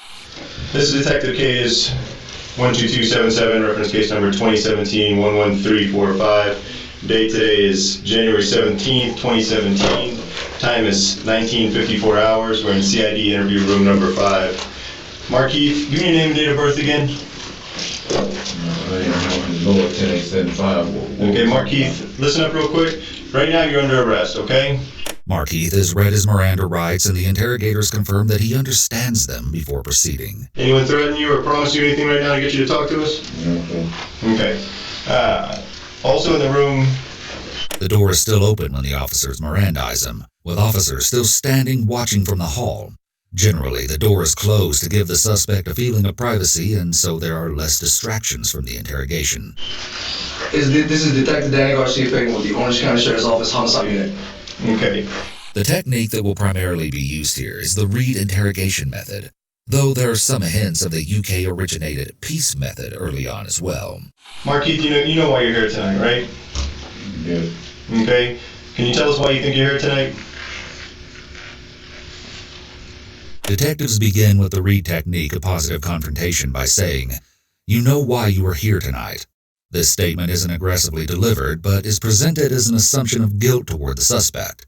They speak to him in a neutral, almost friendly tone, so as not to discourage him from speaking, at first. If this method doesn't work, the officers will likely move on to a more confrontational demeanor. You've obviously been hiding for quite a while. You've been running from place to place. You're in custody tonight for obviously a pretty serious offense. Can you tell us why you're in custody tonight? Well, I'm in custody for... You're in custody for homicide, okay? All right. Can you tell us where you were all day today? What homicide? We'll talk about that in a second. Can you tell us where you've been today? Were you at the house all day today? The officers ask him next where he was today, in order to begin to establish a timeline and get him talking. Once they get a suspect talking, it's easier to keep them talking. You don't know? Right now. Markeith, okay, Markeith, just talk to us. Sit up a little bit. You're not that fucked up. You can talk. Okay? Sit up and talk to us a little bit. This is in reference to a homicide that occurred about a week ago. And you know the one we're talking about. You've been running for a reason. You've been all over the news. You're well aware of why we've been looking for you. I'm running because the news because y'all making up stories. While positive confrontation can often make suspects feel bad, he does this by acting oblivious, engaging in denial and fabrication of stories against him. Tell us what story we're making up and tell us why it shouldn't be believed. I just came to the house by shooting. That's a complete lie. You just what? Which that's a complete lie. What is? That I just came to the house and shot Sade. That's a complete lie. Okay. Sade is 24-year-old Sade Dixon, a mother of 2 and Markeith's former girlfriend. They met on Facebook sometime after he was released from prison in 2014. Despite their 17-year age difference, the pair got along well for a while and were happily looking forward to a future together. But then they got into a fight. You see, Sade was pregnant. In fact, just a few days before their argument, she and Markeith had laughed and smiled with one another at a sonogram appointment. Markeith seemed excited to raise this child and support his girlfriend as they started a family together. But underneath the surface, there were a few things he wasn't happy about. Rest assured, we're going to dive way deeper into the bizarre thoughts and behavior Markeith started to exhibit. But for now, what you need to know is that the relationship started to crumble primarily because of one big thing: trust. The pair's romance would reach its breaking point in December of 2016. At this time, Sade was about 12 weeks pregnant. On the 10th, Sade moved back into her parents' home, not saying much about the falling out with Markeith, but she did reveal that he had bitten her during a fight. Her family had to take her to the doctor for a tetanus shot. 3 days later, on the 13th, Sade is at the home around 9 p.m. when Markeith shows up, and she goes outside to talk with him. An argument ensues, with Sade's brother Ronald coming outside at some point to intervene. But things quickly spiraled out of control. Sade's family heard gunshots and came outside to find Sade and Ronald lying on the ground and Markeith running towards his car. Sade received wounds that were fatal. She was shot 8 times, losing not only her life, but the life of the unborn child that she was carrying. Miraculously, Ronald survived, which meant he lived to tell the tale of that horrific shooting. And you'll see when we get to the trial that the only 2 surviving witnesses to see what occurred that night, Markeith and Ronald, tell very different versions. As Markeith went on the run, the news was spreading the story of the shooting, which brings us back to him sitting in the interrogation room, insisting to officers that the narrative the media has been circulating is a complete lie. Listen to me, man. It's been a long freaking month. We've been running around doing a lot of different things. Understand that I'm here just as tired as you are, man. You know what I'm saying? I've been racking my brains, man. You've been doing pretty good for a month. You got me for a month. Well, right here sitting now, dude, we're gonna go ahead and clarify some things. If I'm wrong about something, I'll be the first one to admit that I'm wrong. But it's up to you to clarify what's been going on. Sit up, man. I'm trying to give you some respect, man. See, in the street, it goes like this. In the street, Markeith wants respect, and he wants everybody to give it to him. And guess what? I'm gonna give it to you whether you deserve it or not. The interrogator takes a clarification approach. This is suggestive of the account part of the peace interrogation method. The peace interrogation method is a less confrontational interview and interrogation method than the Reed technique. The method stands for preparation and planning, engage and explain, account, closure, and evaluate, peace. Under the peace method, investigators allow a suspect to tell his or her story without interruption before presenting the suspect with any inconsistencies or contradictions between the story and other evidence. But right now, you know what I need? I need you to give me a little bit, because I deserve it. Okay? I'm here giving you all the respect in the world. How is respect? Okay, well, all I want to do is talk to you and figure something. It's police brutality, I ain't dead. Well, you know what happened to Sade? That was bad too. Markeith's body language during the interrogation is very closed off. Not only is he hunched over, but he is also avoiding eye contact by keeping his gaze on the table or the wall. He's in a defensive position, almost as if he's trying to protect himself. So if you can explain to me what happened, maybe I can understand it. Because I'm looking at you like you did something wrong, and if you didn't do something wrong, then you gotta explain it to me. Yeah, y'all know what happened, Sade put a gun on me. Y'all know what happened, y'all got it. Well, who's gonna tell me that if it ain't you? You're the only one that was there. You, Sade, Ronald, all the people. But I wasn't there. And right now, I'm gonna clarify these things is you telling me what happened. Because I don't want to guess anymore. The officer is trying to get Markeith to talk by presenting the conversation as an opportunity for him to simply explain the real story or clarify the facts to clear up any lies in the media. I want to be right. And I don't want to write the story that you tell me is your story. You control that. He shifts back to the Reed technique here. Step 3, trying to minimize suspect denials. Because you're the one that was there. But a lot of things have happened since December 13th, man. And only you can clarify that. See, I'm not sitting here. He's not sitting here. We're not playing with you. All we want to know is the truth. We're here already, man. This part of the story is already written. Reed step 1, positive confrontation, involves advising the suspect that evidence has led the police to them and offering an opportunity to explain why the offense took place. That's what we're seeing here. We're gonna move forward from here. You write the rest. But what I don't want is for me to give you respect and for you to treat me like I'm a punk. You can't even sit up and look at me. Peace steps 2 and 3 are engage and explain, establishing rapport, and account, which again is obtaining a full account of events from the subject before asking questions. For step 2, interviewers should use active listening to establish a rapport with the suspect, taking the time to explain the background, goals, and expectations of the interrogation, while encouraging the individual to speak up with any of their own relevant comments. The officer is trying to build rapport with Markeith by speaking slang to him and offering the idea of mutual respect, which is often a big deal on the streets. The officer is trying to be relatable to the suspect to gain his trust. Bro, y'all just beat my ass. I don't want to hear this shit. Keith, ain't nobody in this room beat your ass. This is your opportunity. This is the opportunity you have right now. Just beat my ass. I ain't coming here like this. This is your opportunity right now to tell us the story. What happened? And tell us what happened. The detectives tell him this is his opportunity to speak, making it seem like it's in his best interest to do so. This is almost never the case. Suspects are always better off not saying anything and getting an attorney, even when innocent of any crimes. Some people think asking for an attorney makes them look guilty. This may be how it appears, but it's always the smartest decision. Okay, so right now I want to give you what you deserve. So why don't you talk to me and tell me what's up, man? You've been running for a little while. We've been talking to a lot of people and you know it, man. Your face has been all over the TV. I'm going to stay out here. We're not fucking with nobody. So what happened with Sade? I know she got in your face. I know she said some things to you that you didn't like. The officers now use both minimizing techniques and offer him theories of justification for his actions. This is another implementation of the Reed technique and makes it seem like they understand why he reacted the way he did. I broke up with Sade. Because why? Because she was lying about smoking. Because she was pregnant with your baby and you told her to stop smoking because that's bad for the baby. She was lying about smoking. Yeah, so I know that. But tell me what else happened.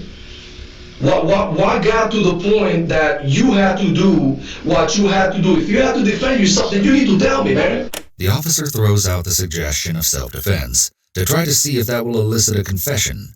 This is the theme development step in the Reed method, where they begin formulating a defense or justification for the suspect, so they will more readily admit to a crime, thinking they have a defense. Y'all know Sade when he got a gun. Y'all got a gun.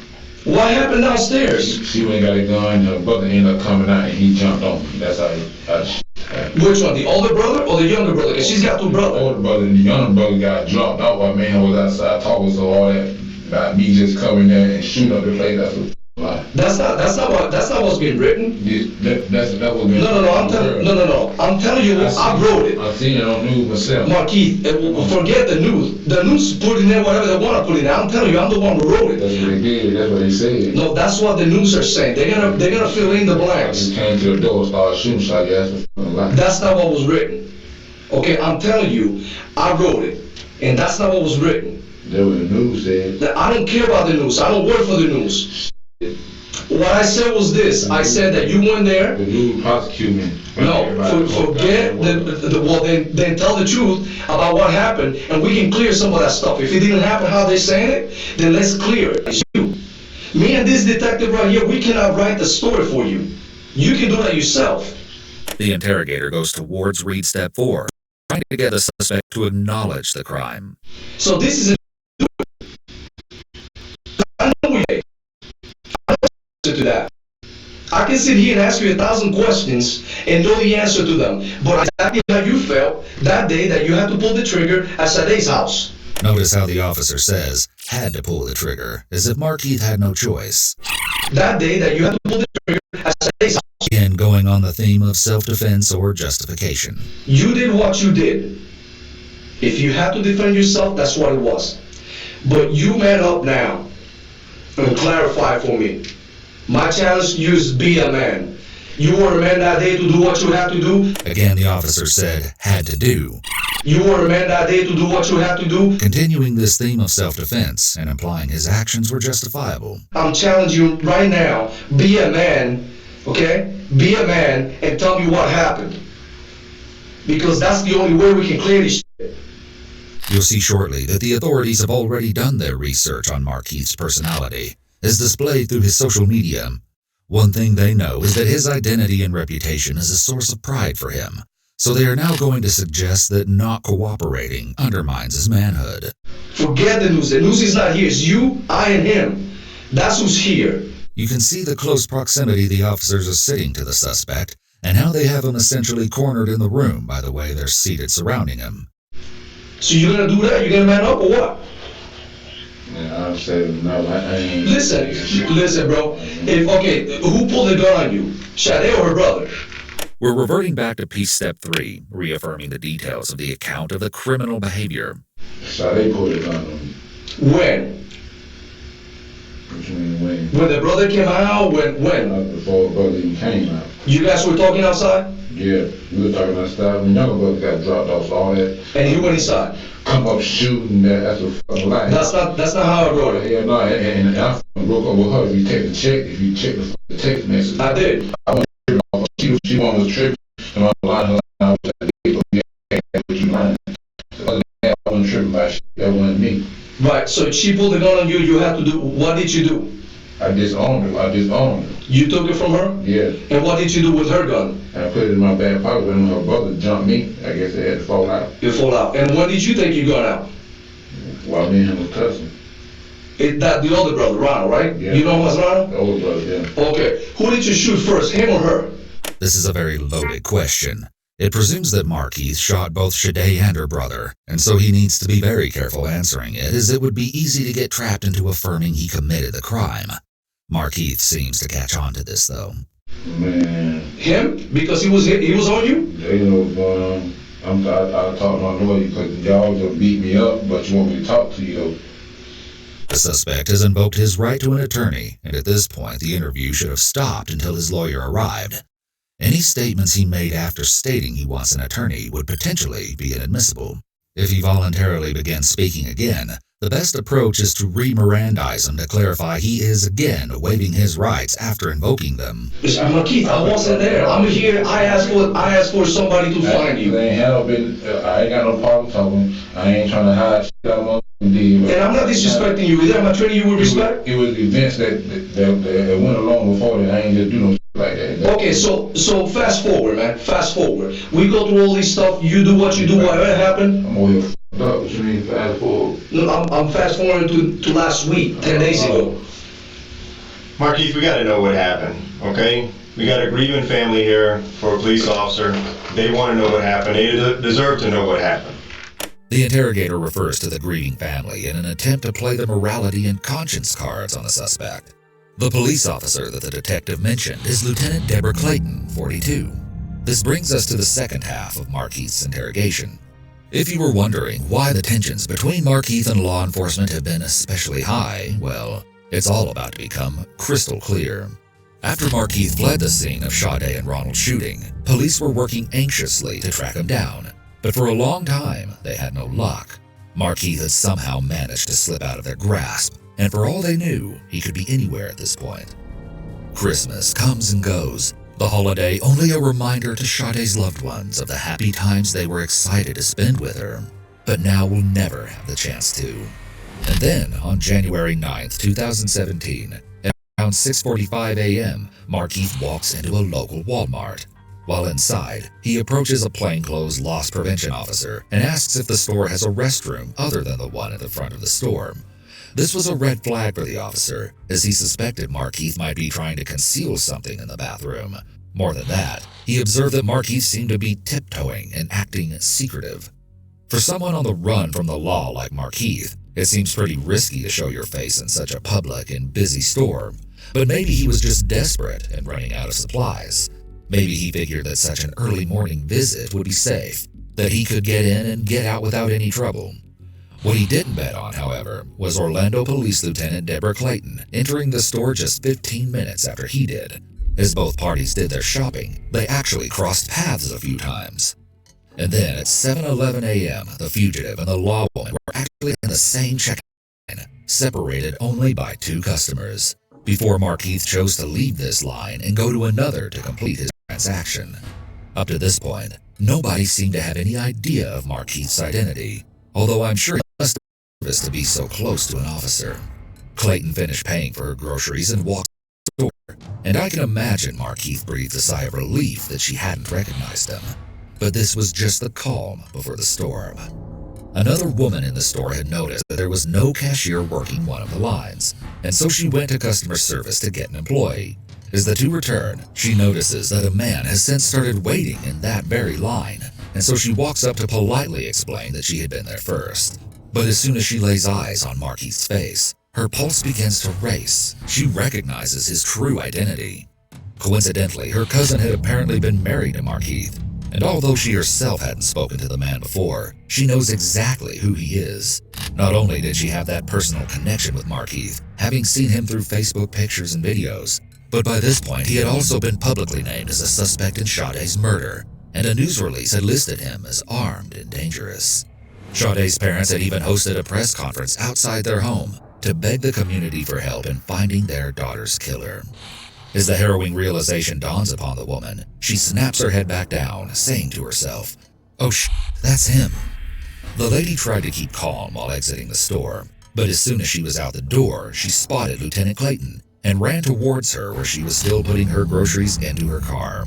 The woman frantically alerted Deborah. "Ma'am, there's Markeith Lloyd in the store. Y'all are out looking for him for murdering his pregnant girlfriend." Totally caught off guard, but determined to spring into action, Clayton radioed in for backup as Markeith made his way out of the Walmart. Within the next about 10 seconds, other shoppers were running and ducking for cover. What we know about what happened here comes from multiple witness accounts. They say Clayton approached Markeith as he was leaving the store and told him to stop and to get on the ground. They claim that Markeith went like he was going to run and then turned around and pulled his gun out. Clayton made one final radio transmission. Foot pursuit, and then officers on the other end heard 3 gunshots followed by complete silence. About 1 minute later, they received a call that an officer was down. One Walmart employee claims to have witnessed the entire scene. She says she had just clocked out when she noticed the concerned shopper approaching Lieutenant Clayton about Markeith's presence. She could do nothing but watch as the situation intensified in the blink of an eye. She says she found herself sitting by Clayton's side and praying for her as she bled out on the ground from 4 gunshot wounds. This employee alleges that Markeith walked up to Clayton after she fell and shot her some more, even though she laments he could have fled after landing a bullet in her hip.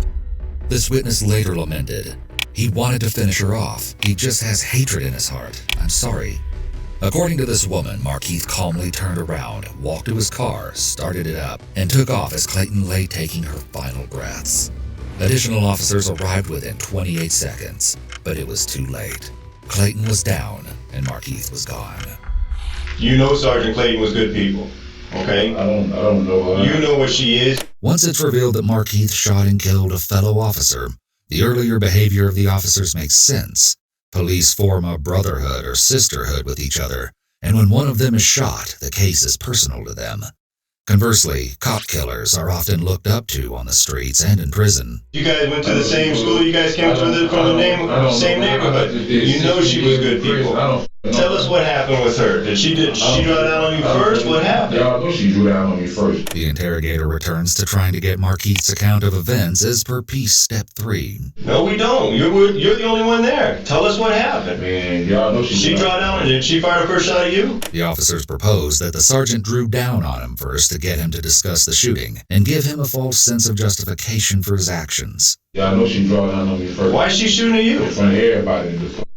That one professional. If I was supposed to, I'd have sat back and got, she not called me back up. I'd have waited there and followed the car. See what car he got in. That shit was dangerous for everybody. Markeith is trying to shift blame from himself onto Lieutenant Clayton when he says that she should have waited for backup and that she wasn't being professional. He's failing to take responsibility for his actions. So she came at you? I mean, we don't know this. This is why we need you to tell us. She came at me. For what? What'd she do when she came at you? She pulled a gun on me. I know she came at me. Okay, we didn't know that she pulled a gun first. This is what kind of stuff we need to know. CPR was performed on the fallen officer, and she was quickly transported to the hospital. About 5 minutes later, the Orange County Sheriff's Office captain sees a vehicle matching the description of Markeith's and follows it into an apartment complex, where Markeith allegedly steps out of the dark car and fires 2 shots towards the officer's unmarked Ford Explorer. Nobody was harmed, but 3 minutes later, a man called 911 to report that a man believed to be Markeith had carjacked him at gunpoint and then driven his vehicle through a fence. 10 minutes after that call, Clayton was pronounced dead. After 17 years in service at the Orlando Police Department, her career came down to those pivotal few seconds where her life was tragically cut short far too soon. Unfortunately, before the Orlando PD had even had time to process their beloved comrade's passing, there would be yet another casualty in this hunt. When just before 10 a.m., a motorcycle deputy responding to the search for Markeith was fatally struck by a van. That morning, 17 schools in the county were placed on lockdown as the chaos unfolded. A news conference is held alerting the public of the deaths and the search for Markeith. One sheriff calls the day one of the worst in his career, and the award for information leading to Markeith's arrest is increased to $60,000. Authorities focus their search on an apartment complex called Brookside, employing a heavy force of police officers and even armed SWAT members. But eventually, they have to call it off and let residents back into their homes as Markeith is nowhere to be found. It turns out that Markeith was very active on his internet accounts, often sharing updates of his daily life, including a Facebook Live video in November with Sade, where the couple rubbed her pregnant belly and talked about the baby kicking. The pair posted lots of videos together, documenting trips to the mall, OBGYN visits, or home cooking sessions. But the inflammatory statuses that the detectives are most interested in include one from 2 weeks before Sade's death, when Markeith posted, "Goes to be on America's Most Wanted." He also shared another update just a couple of days before Sade would die at his hands. This one read, Orlando, Florida, when you talk about street legends, mention me. The couple also broadcasted a Facebook live stream where Sade recorded as the two were pulled over in a traffic stop. Markeith was let go with a warning, but he and Sade went on to make jokes about killing the officer.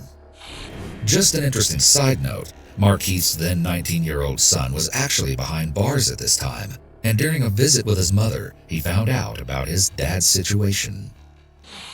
My daddy was on the news. For what? For killing that girl. One of his girlfriends. The police did? He killed the police too? Yesterday. Yesterday?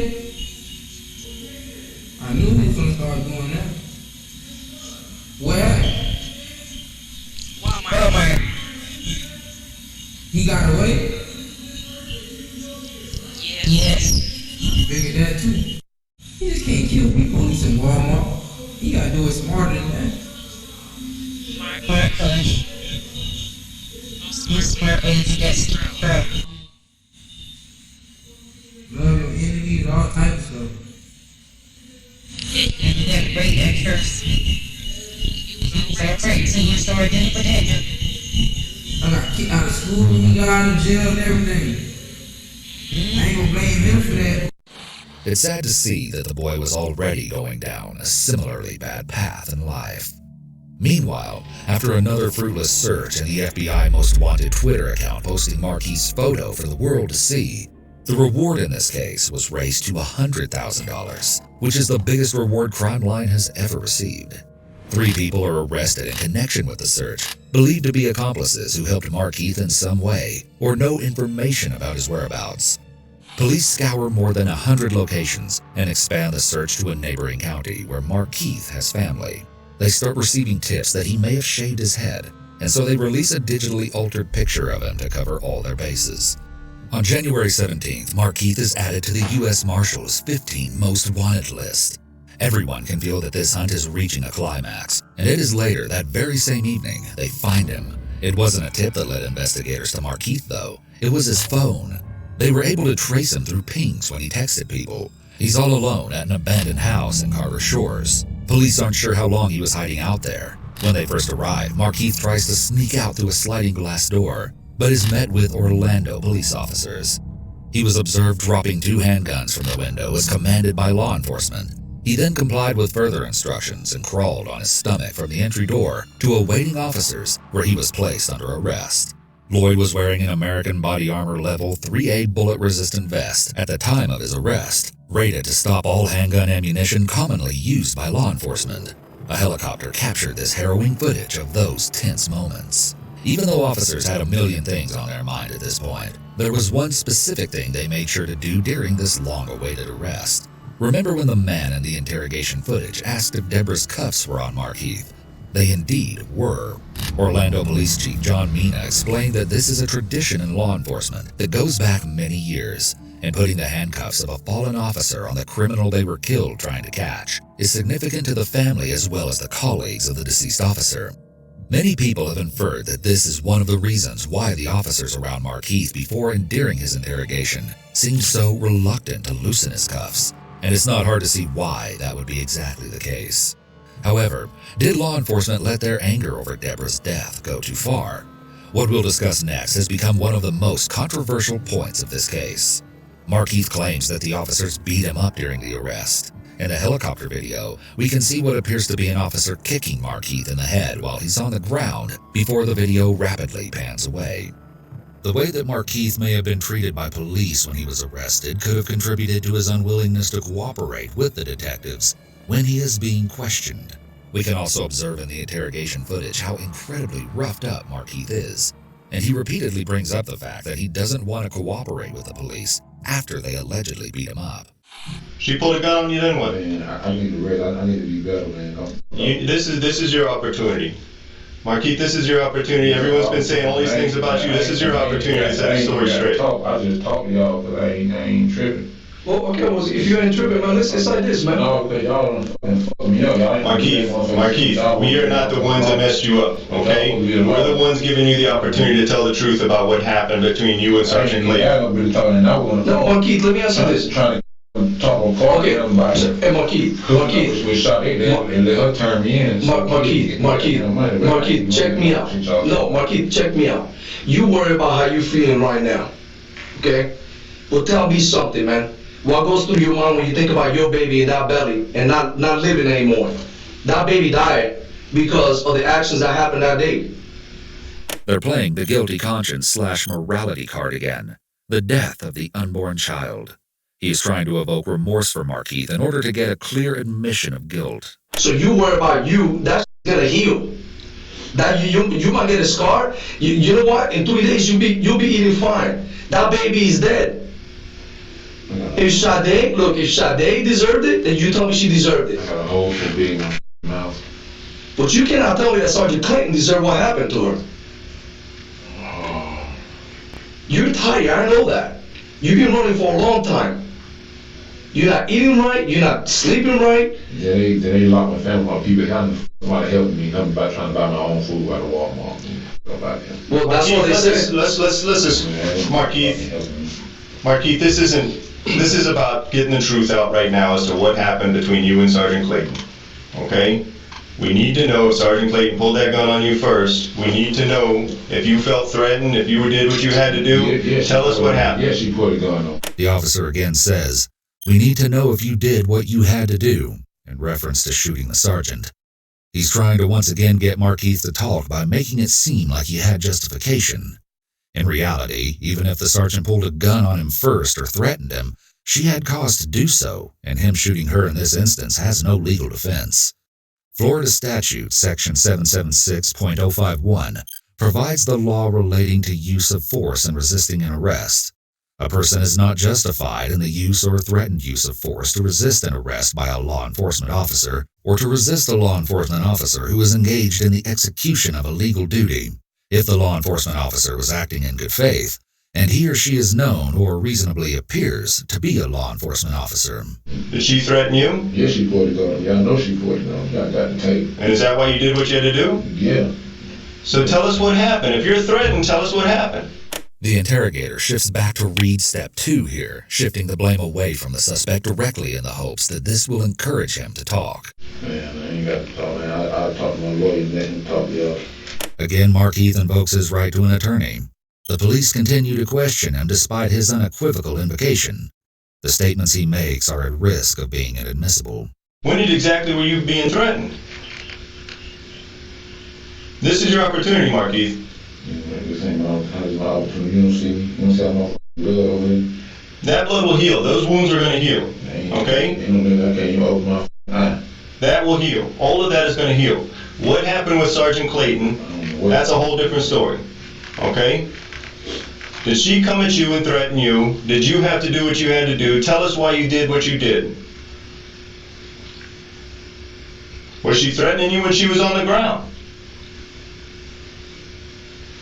When she's on her back and you're shooting her, were you feeling threatened? She was shooting the whole time.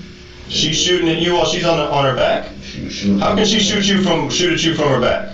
I'm on the ground, shoot from the ground too. They put you on the ground on me and shit. Okay, so she's on her back, she's shooting at you. Is that why you're shooting at her? Is that why? The interrogator is not getting answers to his questions. All of the questions so far are leading questions. In other words, attempting to lead the suspect towards a given answer that the interrogators want to hear. Man, y'all give me some medical attention. Markeith, these are simple questions. She's on her back shooting at you. Yeah, I'm talking to you. And I ain't Tell us what's happening when she's on her back shooting at you. Tell us what's happening from there. Is that why you shot at her while she's on her back? I ain't poking nobody. I ain't did shit to nobody. She's shot. She's on her back while she's being shot, Markeith. There's only one reason why you're doing this. Okay? I'm defending myself. You're defending yourself against her? Why didn't you just run? You had the opportunity to run. You had the opportunity to fight. No, you had all kinds of opportunities. You chose to shoot. Why did you choose to shoot? I had no opportunity to run. You telling me you can't outrun her? You can't outrun a female with 30, 40 pounds of gear on her? You're going to try and tell us you couldn't outrun her? Markeith, why did you choose to shoot instead of run? When the interrogator asks, why did you choose to shoot instead of run?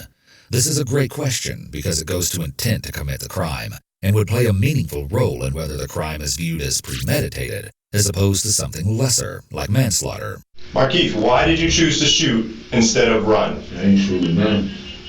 Why she choose to approach me instead of follow the car? When people standing there, she put all on. What difference would it have made whether she approaches you or 10 police officers shoot you? It would have made a difference because the car would have been surrounded and the situation could have came out. You saying you can't help yourself and that's why you had to shoot? Man, you saying that. Then tell us what happened. You're not telling us anything. Now we're finna finish talking because you're trying to put words. No. Tell us what happened. That's the question. The interrogator starts to put pressure on Markeith in a way that would make him feel like if he doesn't speak up for himself and tell his version of the story, then someone else will fill in the holes for him. He's still deep in the read technique. Markeith doesn't budge. Man, y'all need some. She came up, she came to talk to you. You pulled a gun.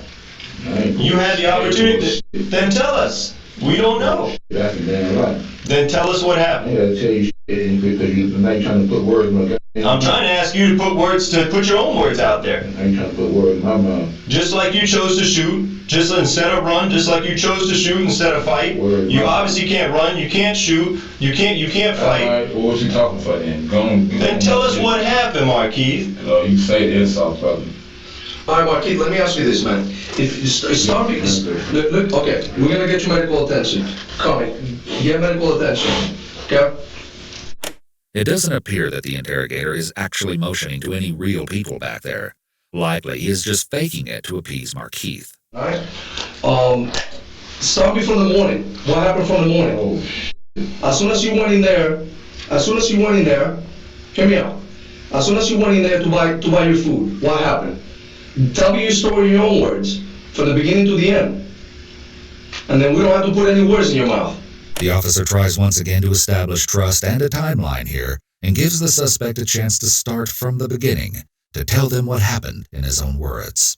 Markeith, you went to Walmart. All y'all been doing this line. I ain't trying to talk. All y'all been doing this line. Y'all all people like they help me. How the fuck they help me? I'm in Walmart buying my own damn food. Tell your story then. You went to buy your own food. Because y'all know you want because y'all made up something. Then you tell me the story. Y'all making up shit, bro. I don't have to make up anything if you tell me the story. Markeith, we either hear it from you or we hear it from the people that saw what you did. We hear it from you, or we have to just basically see what the video says. All that's saying one thing. Here's your opportunity to say what happened. Where are you coming from? I need medical attention. Medical attention is coming. I can't open my eyes. Ain't no medical attention coming. Y'all bullshit. Why can't yet? The officers display their true disdain for the suspect here, and clearly aren't concerned whatsoever about his well-being. This is not surprising, knowing that he shot one of their own, and also because the injuries were sustained while being arrested by their colleagues. Y'all been saying that. Come on, man. You don't need to open your eyes, Markeith. You need to open your mouth. No. Okay? You get fuck out my motherfucking face going about your business. I don't need to open my eyes, open my mouth. What do you think you talking to, brother? The pushy and straightforward approach got a rise out of Markeith. But will it get detectives any closer to their goal? Markeith, this is the opportunity that we're talking about. This is the interaction you obviously had with Sergeant Clayton. Sergeant Clayton attempted to do the right thing with you, and you chose to do what you did. I don't know about your business, brother. She tried to do the right thing, you did what you did. You said what you want to say. I don't know about your business, brother. Until we hear different, we gotta go with what everyone's telling us. We gotta see that basically you gunned her down for no reason. You gunned down a police officer because basically you're too scared to run. I don't know about your business, brother. In this case, it seems that provoking Markeith has only caused him to shut down completely. The interrogator reverts back to read step 1. Until we hear different from you, that's the only option we see out there. We see you gunning down a police officer while she's on her back. Tell us something different. What did you shoot at the other police officer over there when you ran from your car? Keith, man, I'm trying to give you the respect that you probably don't ever deserve. The interrogator continues to refer to treating the suspect with respect. This is a falsehood, as there is probably no medical support coming at this point. The appeal is to respect, manhood, to gain the trust of the suspect. However, as you'll see, this backfires shortly. Why don't you just tell me, bro? Yeah, how I don't deserve him? I'm a man just like you. Well, then treat me like him, man. I'm treating you like a man, but you're not treating me like a man. You're not even looking at me, man. You can't even talk to me, bro. Talk to me, man. You know what your fellow officers did? Come on, man, get the fuck out of here. That bullshit. Come on, I can't look at you. Give me some medical attention. It's coming, bro. I already asked for it. It's coming. Shit ain't came yet. It's coming. Marquis, why did you shoot at the other officer? What did he do to you to make you shoot at him? Did he came at you wrong too? I mean, you gotta tell me something, man. Man, y'all got me, I'm in pain, I'm under duress, and y'all just in here just trying to drill me. I ain't got something to tell y'all. I'm under This is duress. what we're trying to figure out. Are these officers threatening you? Yeah, Are you taking these actions because officers are threatening you? I'm under duress and I'm in pain. Y'all officers gonna beat me up. I'm bleeding to death over here. I'm under duress and I'm in pain. Spit coming out my swallow, spit coming out air, blood coming out air. Well, I'm under duress and y'all here questioning me. And I'm under duress and I'm in pain. I'm hurting. Those two things ain't gonna change, Marquis. Your pain ain't gonna change for any time soon, whether medical attention sees you or not. The duress, whatever, okay? All we hear is that these people are threatening you, and you stood up for yourself. Marquis keeps emphasizing how he is under duress. Duress is defined as the act of using forced coercion, threats, or psychological pressure to get someone to act against their wishes. Apparently, a person acting under duress is not seen as acting of their own free will, and so may be treated accordingly in court proceedings. By saying this, Marquis is trying to throw the validity of the interrogation into question. Though given the cameras recording the suspect and the interrogators, there is technically no duress here in a legal sense. This raises an interesting question, though. Watching this footage, knowing context does not exactly make you sympathetic. If everyone is truly innocent until proven guilty, then do you think criminals who have been badly beaten or injured should be given medical attention before any questioning? Okay? We just want to know how a police officer on her back trying to do her job is threatening you. Why you had to take that action that you did versus all the other options that you had. You had other options. Why did you choose the option you chose? That's the simple question.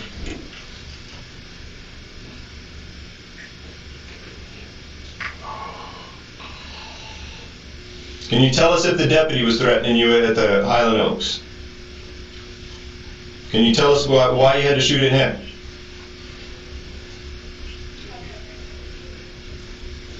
Marquis. Tactics so far haven't been working, and so the interrogators will now try to rile Marquis up. You led nothing but a gutless life, man. You shot at all your women. Sade ain't the first woman you shot, okay? You had a gutless life. This is your one opportunity to show some sort of, show that you're a man. You know what's funny? You know what's funny? I'm gonna use your words, Marquis. I'm gonna use your words, and you listen to me real carefully, man. You know what you said? You wanted to be America's most wanted. Leaning in towards the suspect makes the contact more intimate and less avoidable by closing the distance.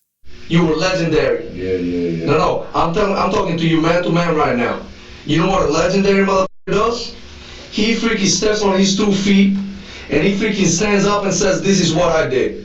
You want people to respect you and fear you. Cause I was just on the motherfucking phone telling my the one caller that I was gonna get shot. They did that and they turned me in so they can get the reward. Yeah, okay. Well, you know that's after the fact. Although attacking Marquis' character has spurred him to talk and defend himself, he's still not giving the information they're looking for. He instead claims that he was going to let Shade's father turn him in, so that her 2 young boys, ages 2 and 8, could get the reward money. I'm talking about you talking about being America's most wanted. What do you mean by that? You don't know me. Oh, you talking about being legendary. Well, what is that about? About me standing up for myself. Standing up for yourself? Anything. Y'all police kill my kids with their hands up. Mm-hmm. Yeah, you talking about. You killed a baby, man. Police killed my kids with their hands up. You killed a baby. That wasn't me. You killed a baby. So don't even judge me on that. That wasn't me. That wasn't you. No.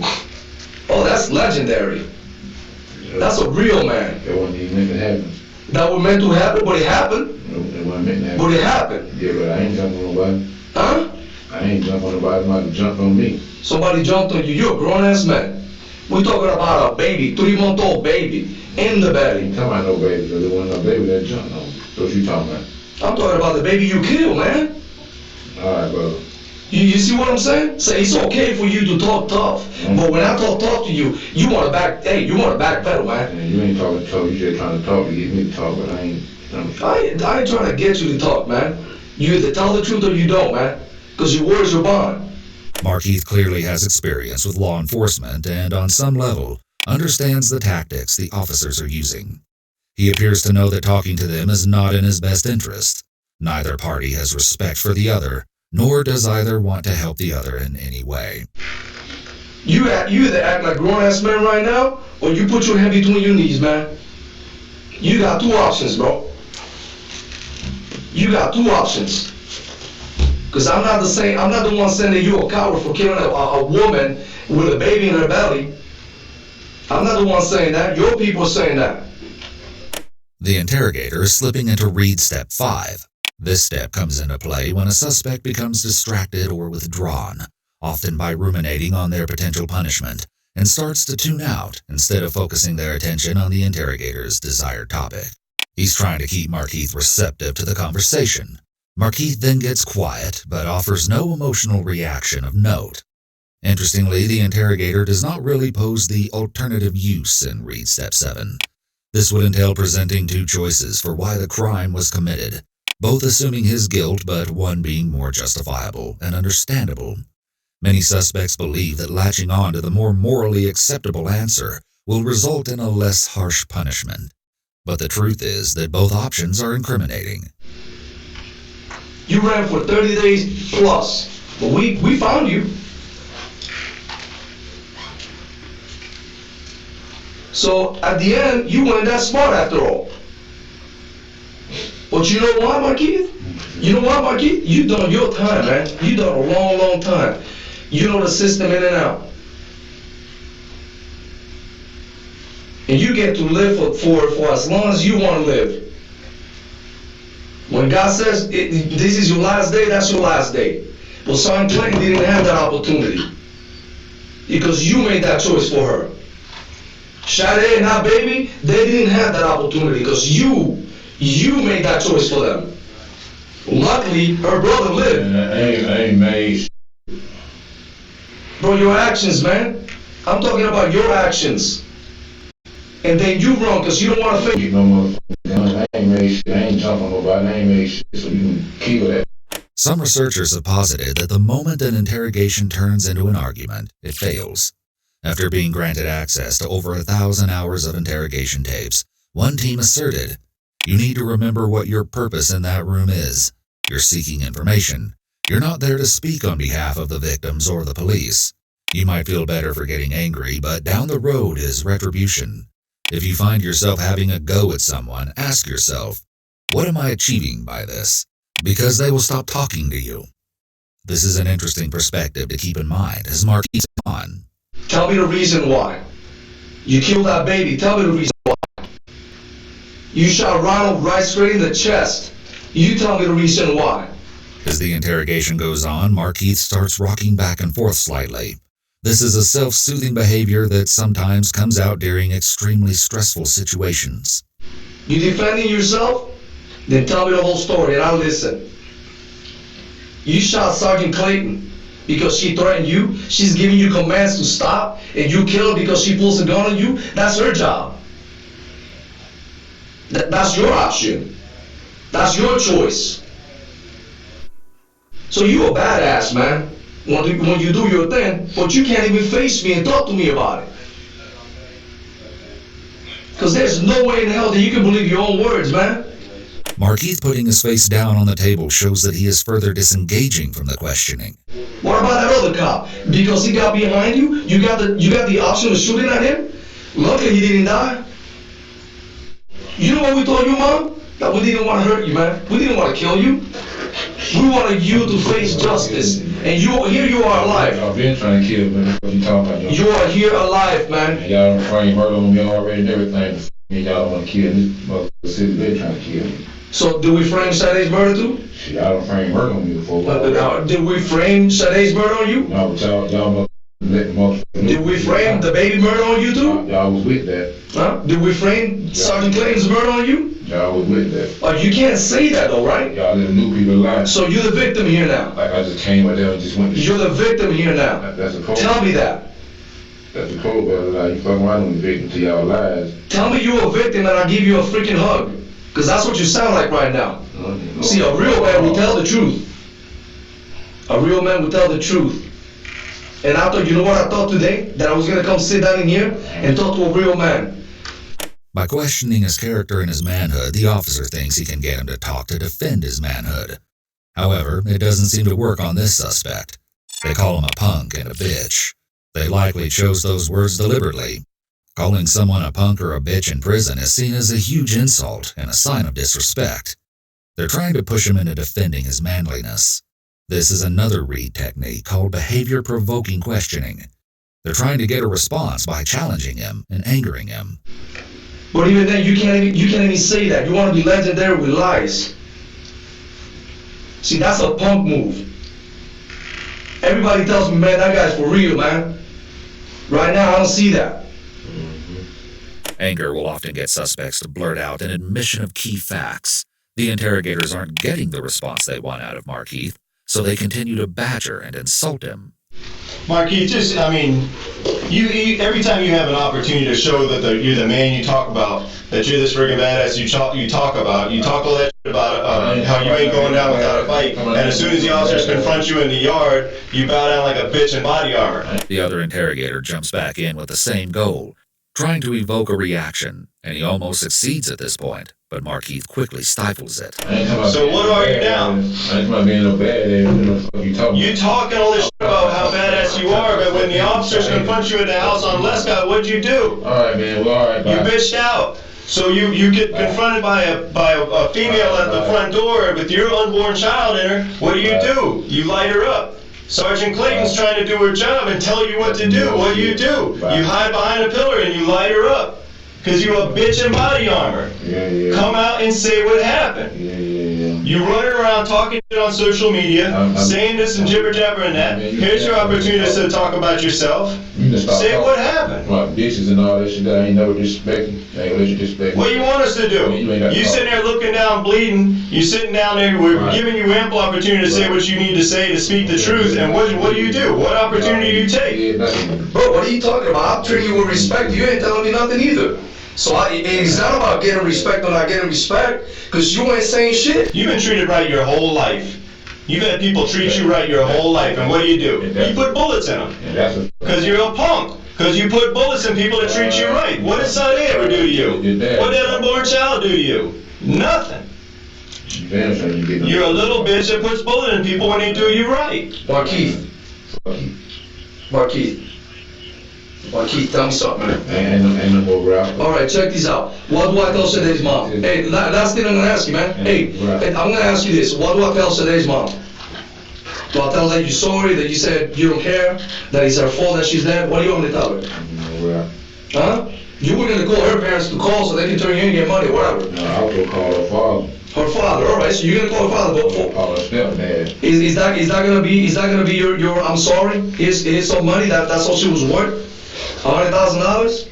The interrogator is now shifting from personal attacks on Markeith to focusing on the families of the deceased, trying to evoke a sympathetic reaction so that Markeith will talk about the crimes. I wasn't about no money. So what was it about? You were tired of running? All I need to know is, why do I tell these people? You know, another deputy going out there to help out after you kill Sergeant Clayton, die. What do I tell his parents? That it was in vain? That these people died for no reason? What do I tell them? Because to me it's more important what the family has to hear coming from you. Because I don't think you're ever going to say sorry to them face to face. So why don't you just let me do that? Why don't you just tell Sade's mom, tell her stepfather, her father, whoever, this is what it is, and I'll go tell them.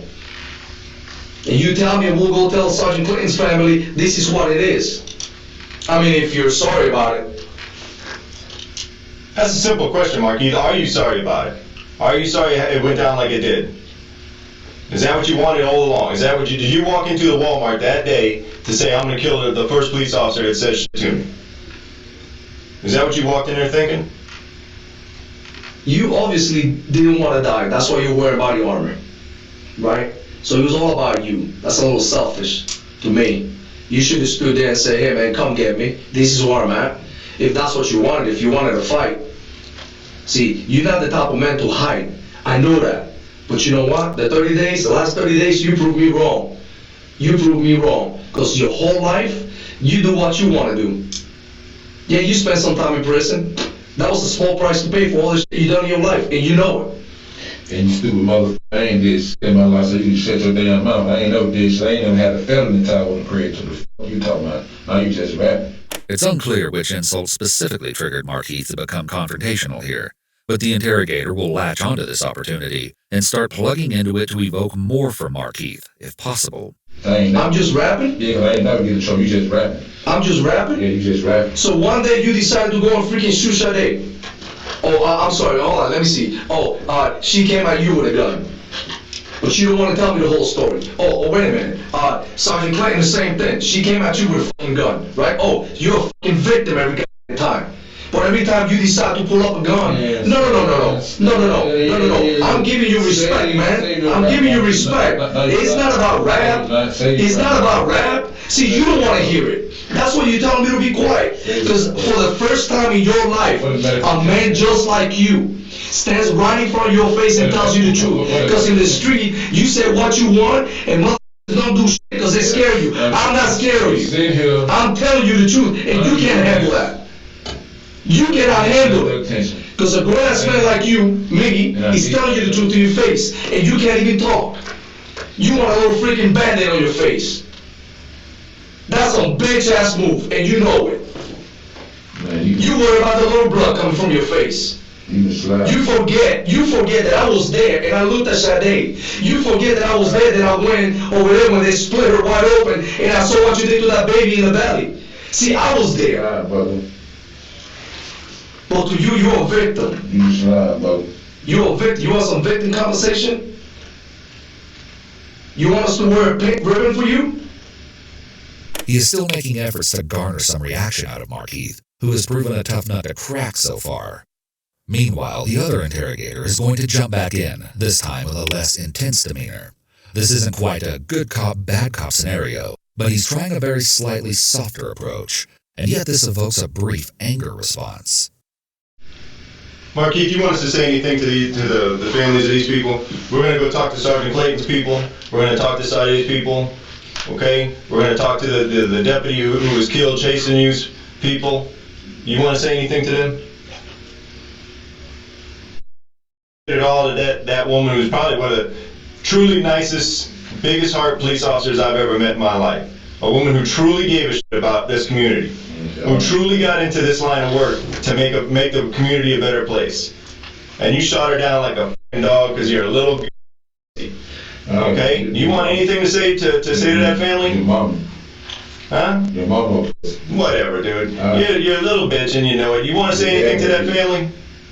Do you want to say anything to that family? Your dad does big things when he gets some respect and you disrespect one. What respect do you deserve? You deserve the respect of any rabid dog on the street. Alright, well go on then. What the fuck you stood in front of me for then? That's the smartest thing you said all night. Go on about your business. Smartest thing you said all night. Go on about your business. What you still here for? Yeah. You got that right. You got it right. Ain't no Markeith nothing. Y'all gotta give respect. Did I give it to you? I gave it to you, right? I gave it to you. I talked to you like a man. I talked to you like a man. Let me ask you something. Did I disrespect you? Did I disrespect you? Yeah, both of you. How did I disrespect you? Yeah, you can call me saying too. Because I told you the truth to your face. I didn't call you no names. You don't want to hear the truth. I didn't call you no names. You know what I did? I told you the truth. I told you the truth. But man to man, if you're not going to freely tell me the truth, if you're not going to talk to me like a man, then tell me that. Tell me, man, I can't do it. I cannot talk to you like I mean, you say it. The officer is linking his unwillingness to talk man to man to him being a punk and a bitch to try to once again invoke behavior and get him to talk to prove the officer wrong and that he is a real man. This approach isn't working. Markeith seems to have no real concern for anything they're saying and still seems focused on his medical needs and the fact that the cops allegedly roughed him up upon arrest. I got a hole in my mouth. Y'all talking about others. Sade had a bunch of them in her body too. And so did that baby. And so did Sergeant Clayton. You want to compare holes? We can compare holes. Yours are going to heal. Okay? Your wounds are going to heal. You're going to be fine. Okay? I read something you put on freaking Facebook. You talk about love and God first and family this and family that. That's a load of shit there. You know, I look at it, yo, man, this guy can be the nicest guy one day and the opposite the next. See, I think about, damn, you know, sometimes I get pissed off, man. By sharing some information about himself, the detective is trying to relate to Markeith and build rapport so that Markeith will be more likely to cooperate with the questioning. Sometimes I want to say some things to my woman. Sometimes I want to say some things to my kids. Sometimes I want to say things to the people, and I hold back. You know why? Because most of the times I'm wrong. I'm jumping to conclusions. But you, not you, you don't say something. You pull a gun, you freaking shoot it. Girl in the past, pissed at you. You pissed at her. Pull a gun and shoot at her. And none of that happened, so you just shut the fuck up. Would you fucking None of that happened? How about Sade? Did that thing not happen? Did I make that shit up? Am I imagining things? Is it a fairy tale that she's dead? Because last time I freaking checked, when I stood right there and they were doing an autopsy, I know what I saw. I've been doing this for a long time. You're good at what you do, and I'm pretty sure that I'm good at what I do. And I know what I saw. You say you're defending yourself. You say that these people are coming at you, they're attacking you. Even when you defended yourself, even when the attack stopped, Sergeant Clayton, she was down. She was down. You already shot her. She wasn't getting up off her back. But you had to do what you had to do and stand over her and finish her off. Okay? Don't try and say that was you were defending yourself. You willfully went in there and did what you did. You willfully went in there and killed her. The interrogator confronts Markeith with his axe, suggesting he went from defensive actions to unjustified actions. The witness who sat beside Deborah in her last moments would later claim that it looked like Markeith was trying to unload his gun on her and get rid of her like it was something personal. She alleges that Markeith continued to shoot the officer while she was down, and that she could only watch as Deborah's body jumped off the ground from the bullets. So, in truth, all the acts were unjustified, but by drawing the line, the interrogator is trying to get Markeith to justify or explain his account of events. You had all kinds of options.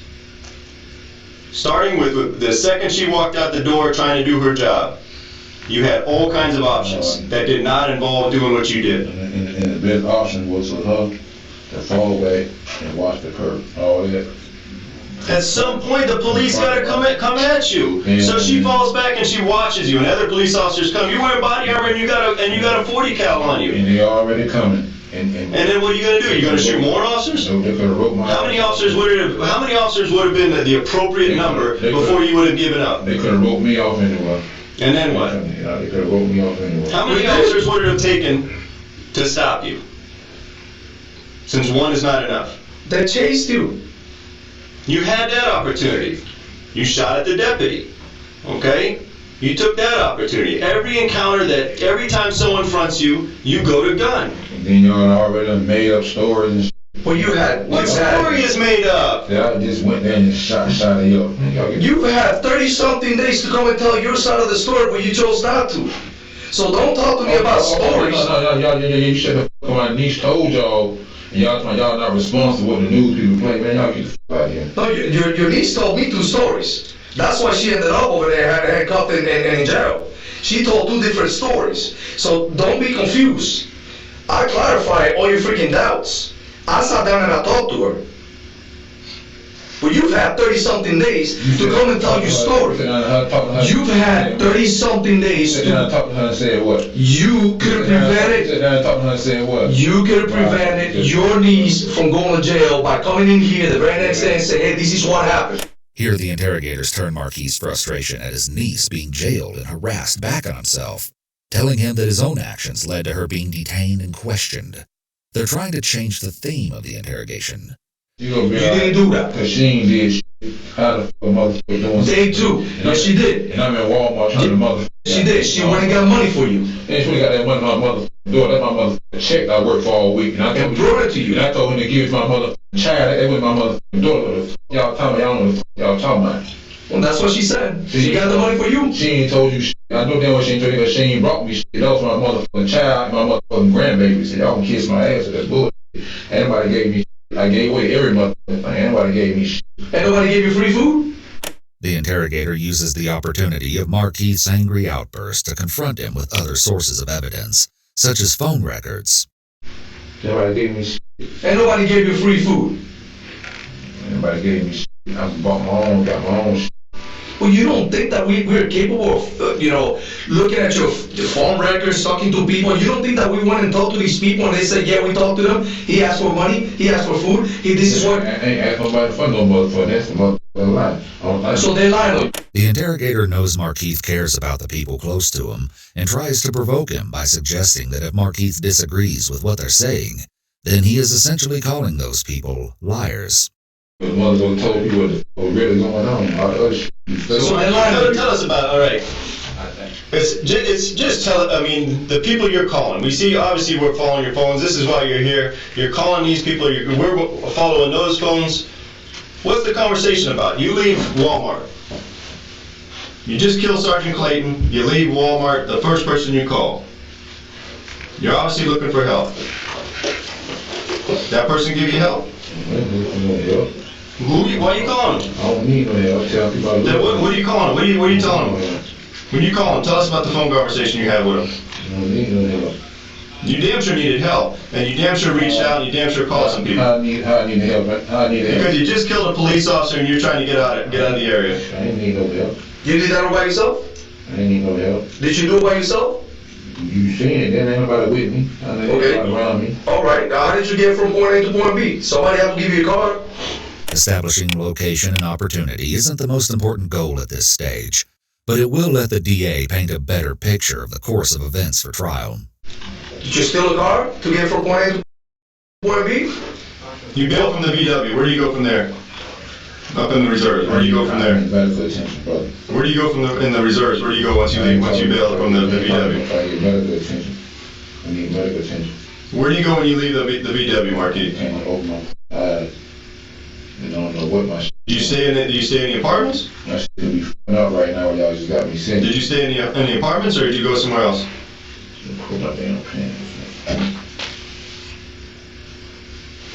Marquis is clearly getting impatient and frustrated here, but he is only ordered to sit again, adding to his feeling of powerlessness as he has no choice but to comply. Sit down, Marquis. Sit down. Them pants ain't going anywhere. Sit down. Sit down.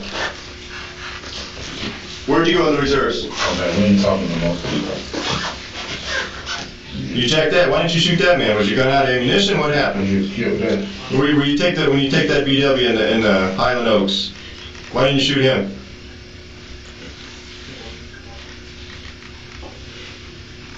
Why didn't you shoot the guy in Highland Oaks? Marquis.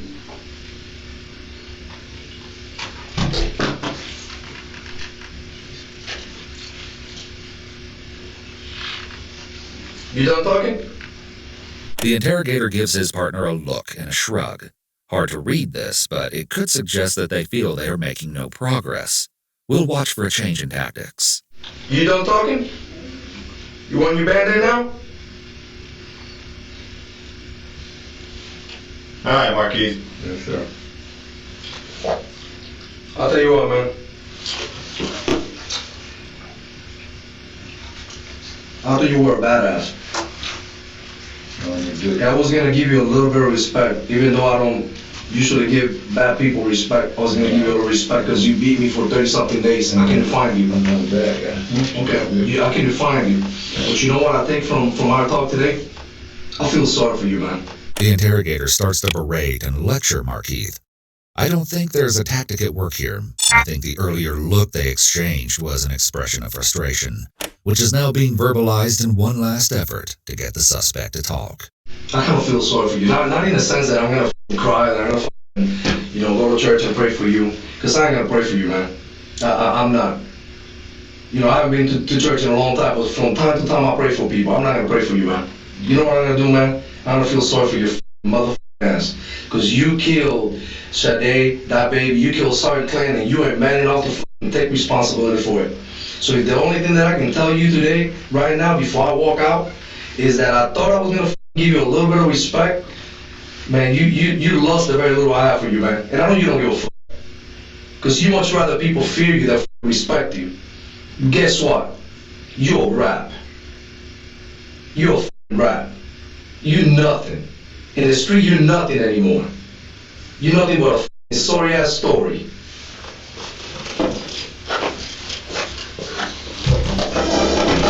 $20.36. This is gonna be interview with Markeith Lloyd in reference to Sade Dixon's and her unborn child's death. This interview was conducted at the Orlando Police Department headquarters. The time right now is gonna be Open your eyes, Markeith. 8:39. Open your eyes. That was a true angel right there you put down. Making the suspect open their eyes to look at a picture of one of the victims is another emotional reaction tactic interrogators will use. There's a true angel you put down because you're a pointless little fucking dog. Okay? And my only regret is that you're breathing right now.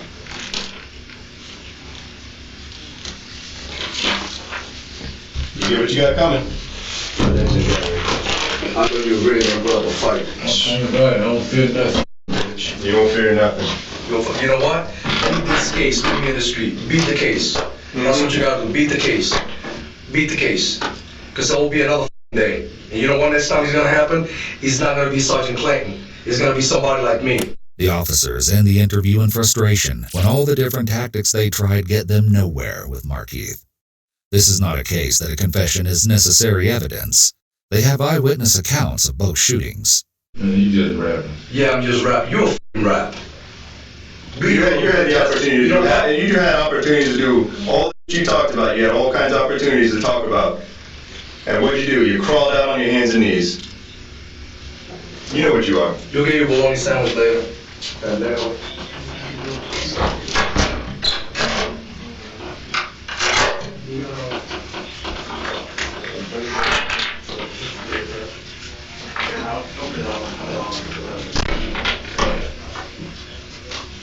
In using the Reed method, the interrogators tried two major themes.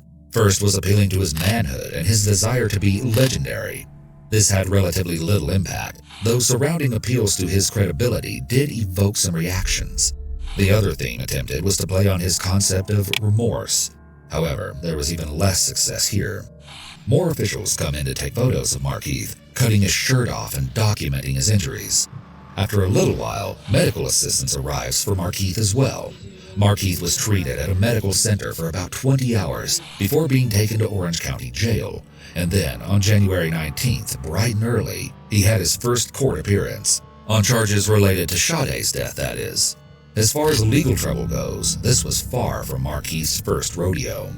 Markeith did have a history of criminal activity, going back 2 decades. In 1995, when Markeith was about 20, he had been arrested on a murder charge, which was later dropped because a witness lied about key information.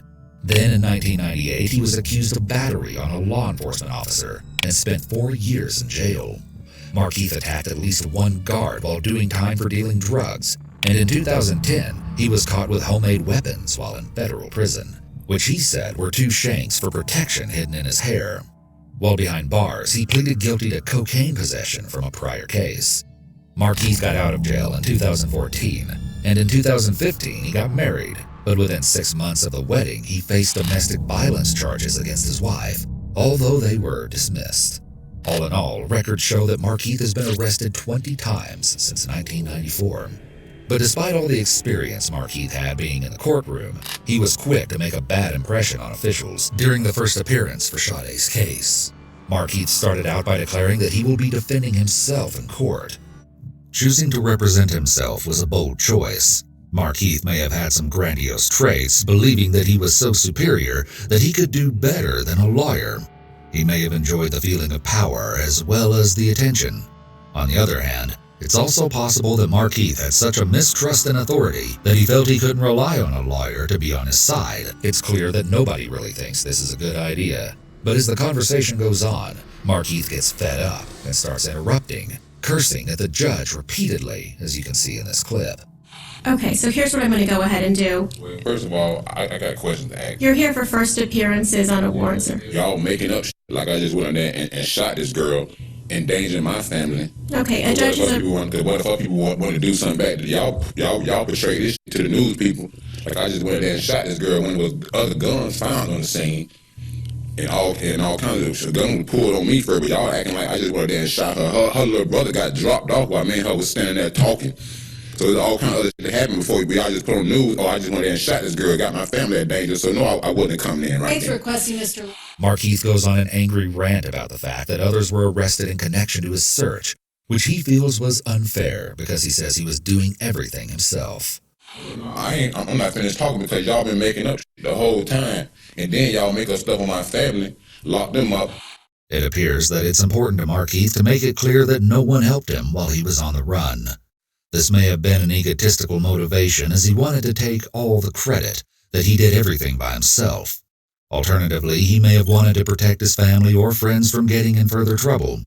While psychopaths are unable to form emotional connections to others, sociopaths may form some meaningful relationships. All right, here's what I'm going to go I ahead. didn't see nothing from nobody. I was out there by myself. How in the hell anybody helped me doing anything? I went and Walmart myself to buy food. Wasn't nobody doing nothing for me. Now, the three people in question here are actually Markeith's former manager at a place called Texas Fried Chicken, who was alleged to have given Markeith food, Markeith's niece, who was believed to have picked up money for him, and one of Markeith's ex-girlfriends named Janice, who was thought to have collected rent money from a woman at Markeith's apartment and planned to pass it on to him. Some have called these arrests into question, wondering if they were truly justified, or if these people were unfairly detained and employed to lure Markeith out of hiding, which has just been another popular talking point in this convoluted case. In his final note of the court appearance, Markeith brings up his injuries and says there was no reason for the violence he endured. And then when they had me in the hospital, the Channel 9 News sent out that way for me to come out and see what they did for me. Or they done took my eye. They done broke my nose, broke my jaw. They did. I resisted, but I crawled out to the mother rope. So how did I resist? I ain't resist shit. They just did that shit. They tried to hide it from the news people, but I'm here right now.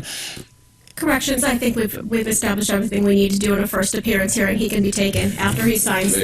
Have him sign the no contact. Following Markeith's claims that he was beaten by the officers apprehending him, the Orlando Police Department released the helicopter video you saw earlier, which appeared to show one man kicking Markeith during the arrest. Police Chief John Mina held a news conference to address the content of the video. He says that officers were concerned that Markeith could have been hiding something within his body armor because of the way he was struggling as he crawled on the ground. Furthermore, Mina asserted that Markeith didn't comply when he was told to put his hands behind his back, which was one of the reasons force was used. It is reported that the officers kicked and punched Lloyd in the face and struck him numerous times with the muzzles of their rifles, causing cuts to his face and back and a fractured eye socket, which required surgery. Markeith ended up losing that eye as a result of the injuries. The state attorney's office determined that these actions met the definition of deadly force, or force which was likely to cause death or great bodily harm. All the same, according to the Orlando Sentinel, the state attorney's office cited Florida's Stand Your Ground law and ultimately found that the use of force was lawful and justified. Markeith soon made his second appearance, where he was once again combative with the judge, and for some bizarre reason, he at first ignored her, denied he was Markeith Lloyd, and then started asking who she was. Sir, you're here for the charge of murder of a... Ain't no Markeith Lloyd. Who are you? All right, you're here for murder of a law enforcement officer. attempted murder of a law enforcement officer, carjacking with a firearm, aggravated assault May I have your name, please? with intent to commit a felony, and finally, possession of a bulletproof vest and commission of a felony. Markeith likely felt very powerless in court, so trying to turn the tables on the judge was his way of exerting control. There is little that Markeith can control in his life at this point except for his own words. Interrupting the judge or refusing to answer her questions was his attempt to take charge of the situation.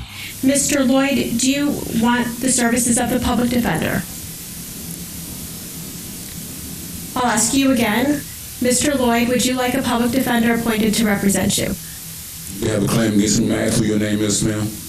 All right, I'm finding he didn't fill out any paperwork corrections. It's my understanding he didn't want to, so I'll go ahead and find that he's waived his appearance for today. Please, ma'am. His first appearance is over. Good luck to you, Mr. Lloyd.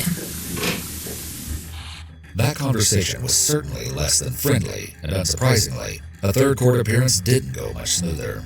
Markeith wore a bandage around his head and left eye, and he cursed at the judge again, saying, "I'm here for what? Resisting arrest? And this is what happened to me." Q. Nonetheless, a judge eventually ruled that Markeith was competent to represent himself. Fast forward to February, and Markeith is formally indicted on charges related to Sade and Deborah's deaths. Despite Markeith's insistence that he wanted to represent himself thus far, he suddenly declared that he wanted Florida's highest-paid capital litigation lawyer, Terrence Linneman, to represent him in his murder cases, a wish which was eventually granted. And this brings us to the second half of today's story, the murder trial. In researching this case, I always knew I wanted to analyze the interrogation footage you saw earlier. But the deeper I dug into this trial, the crazier things got. And I realized that the information revealed in court might just be the most intriguing part of the entire case.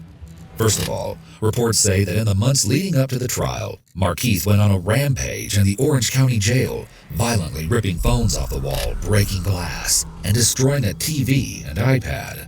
Authorities say they couldn't get close enough to even use pepper spray.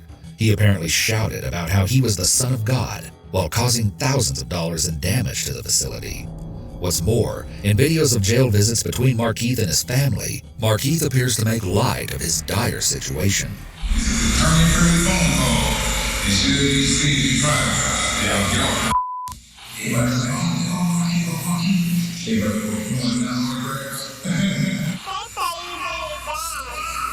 I'm in bad. I don't be bad. Write me a book. Write you one. Get some money. Everybody else I get paid on my name.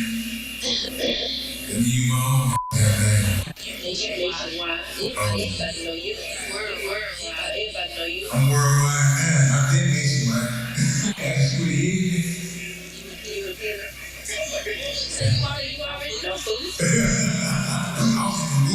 I'm everywhere. I was speaking out on bus stops. What?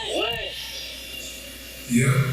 I was doing everything right to stay out there. I was working my ass off and doing right. Everything right, doing right, and everything wrong. This is crazy. Get involved in wrong people. He may have been trying to put on a front for friends and family who came to visit him in jail in order to protect his image. He also seems to make fun of Sade. She was texting me stuff like, you lied to me, so much you want to family with me. I'm get your baby, you never run baby no more, this and that. I'm like, man, you tripping. So she on the trip now.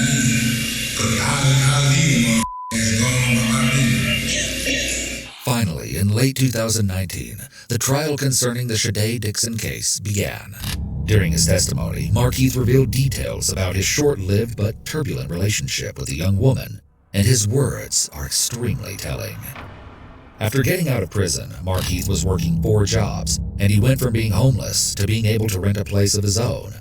Soon, he was excited to include Sade in his new life. But he says when they started talking, he asked her, "What else you got to offer? What's your credit score?"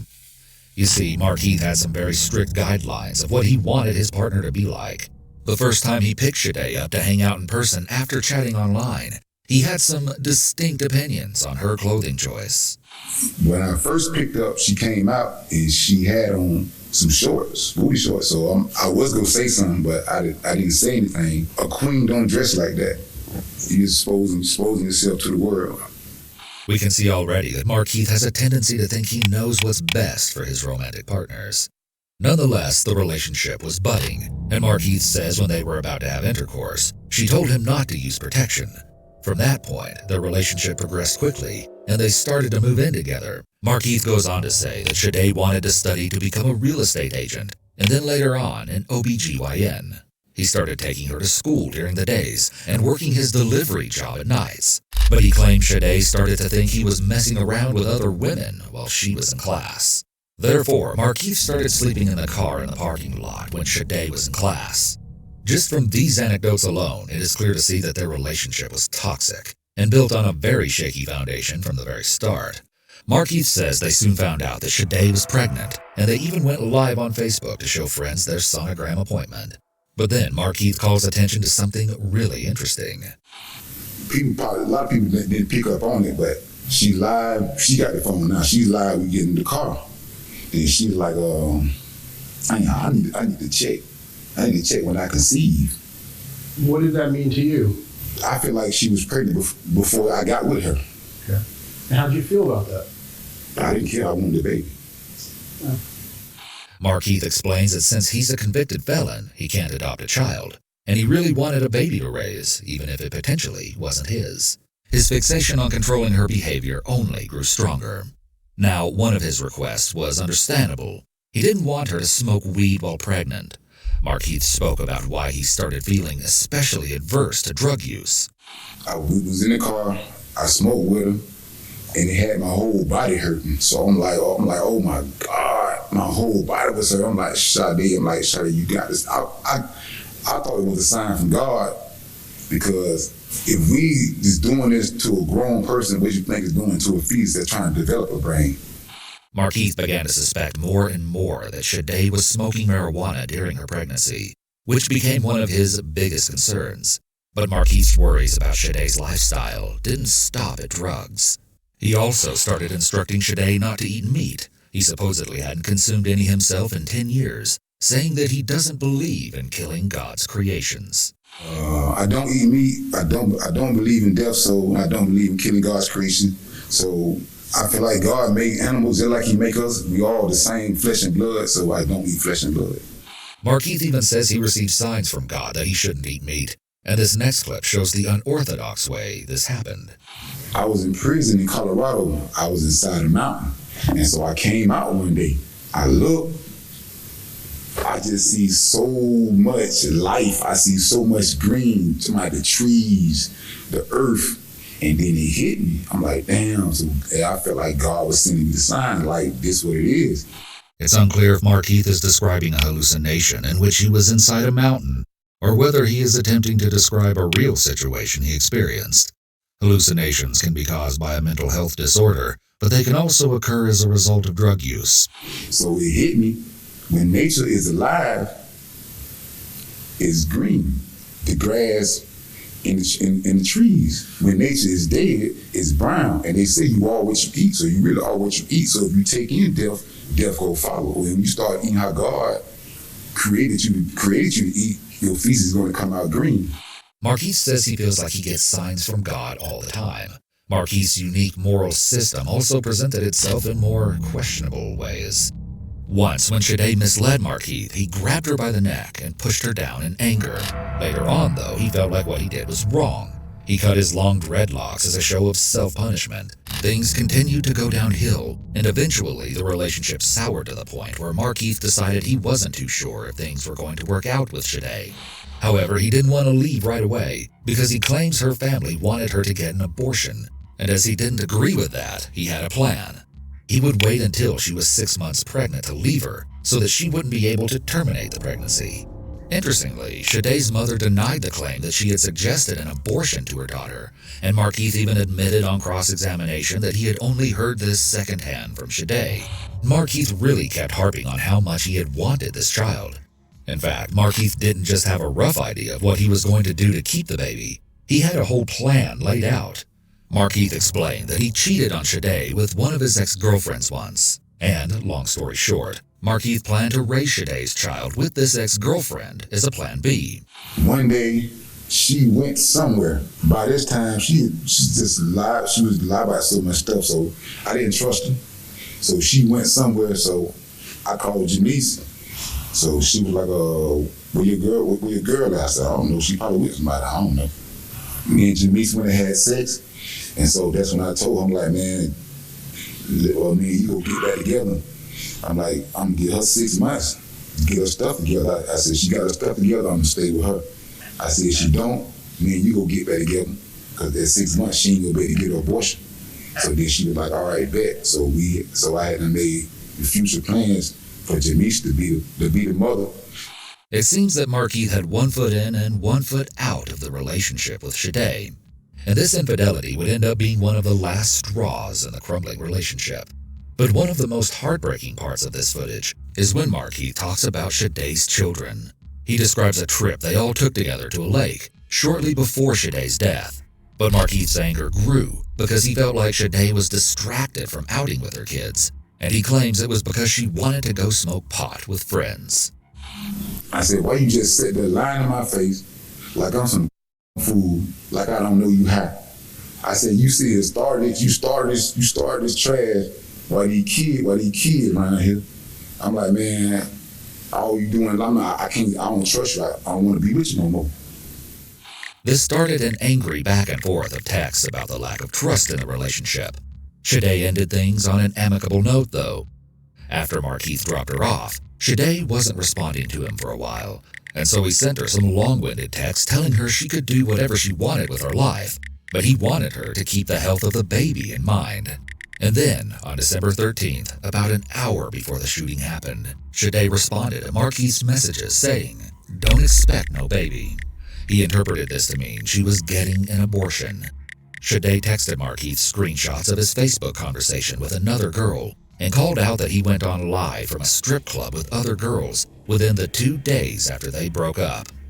And that's when Markeith headed over to Shade's house. And in this murder trial, right off the bat, it became clear that there were 2 very different accounts of what happened the night of her death. Up until a certain crucial point, the opposing sides told a relatively similar story. Shade and Markeith were in the midst of a heated confrontation, the unborn child and accusations of infidelity being the main topics at hand. At some point, Markeith admitted that he had hooked up with his ex. They were speaking outside of Shade's home, but she suddenly went back inside before re-emerging and calling him to the side of the house. It was then, Markeith says, that he realized she had retrieved a gun. That had been given to her as a gift. She took it downstairs and went back outside. Sometime after that, the defendant took the gun away from her.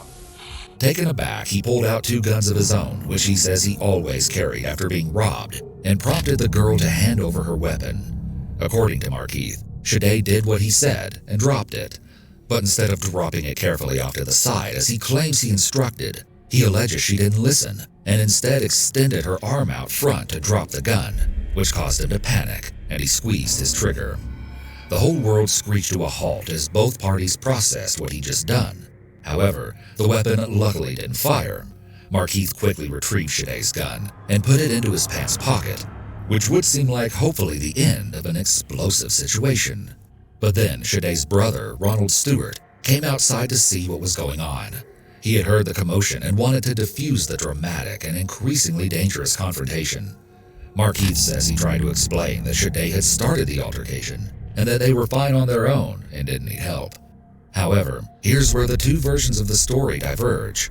Markeith's lawyer said that Shade taunted Markeith by saying that Ronald could beat him up. My brother can whip your ass. Within a few minutes of that statement, her brother attacked Markeith Lloyd.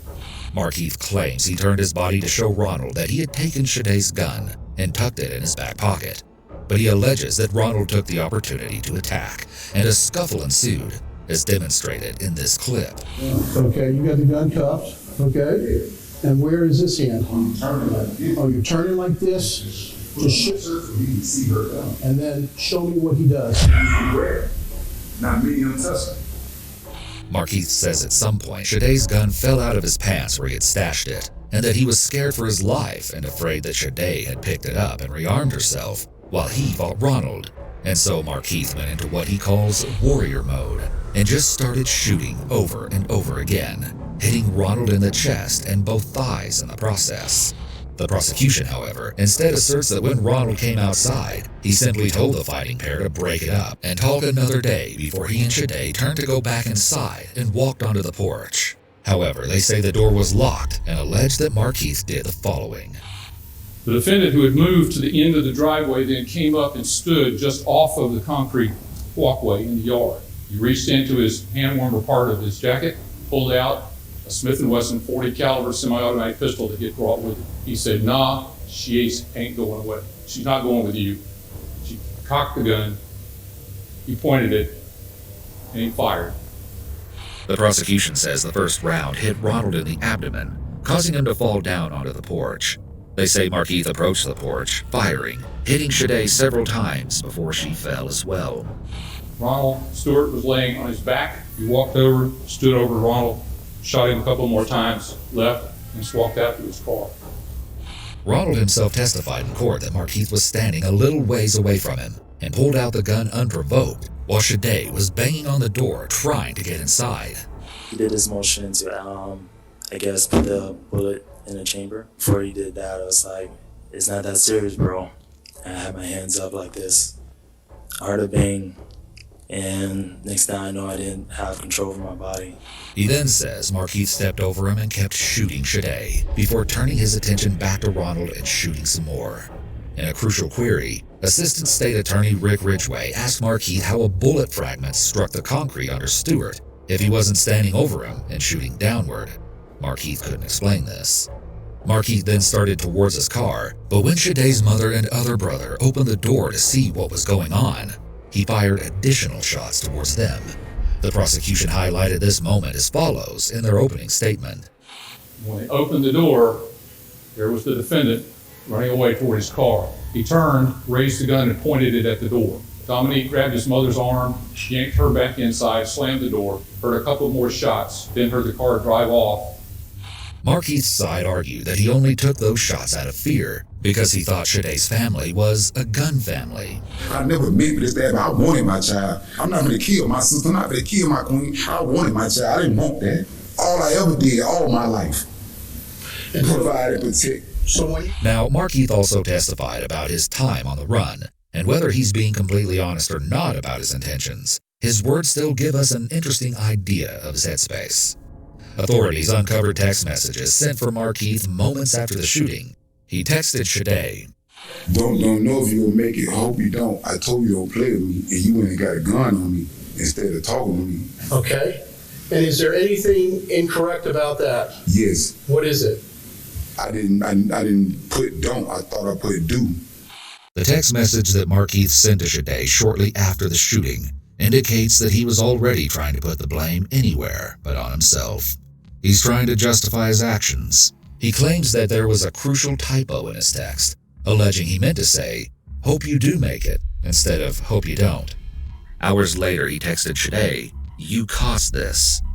Markeith says as he went on the run, he saw the news reporting that he went to Shade's house, banged on the door, gunned her down, and then when her brother came to help, he gunned him down too, which he says was a complete lie. So Markeith wanted to do something to set the story straight. He called his niece and asked her to let people know that it was self-defense. He says he wanted the authorities to have the media retract the version of the story that made him look bad, and then he would turn himself in. In his mind, this would be their way of proving they weren't trying to kill him. Markeith says he was worried that someone took Shade's gun off the crime scene to make it look like he was the only one with a weapon. Strangely, his lawyer affirms that the gun left in the yard was not included in the probable cause affidavit for some reason. Markeith says he realized the investigators weren't going to set the story straight, so he sent his niece directly to talk to the news people.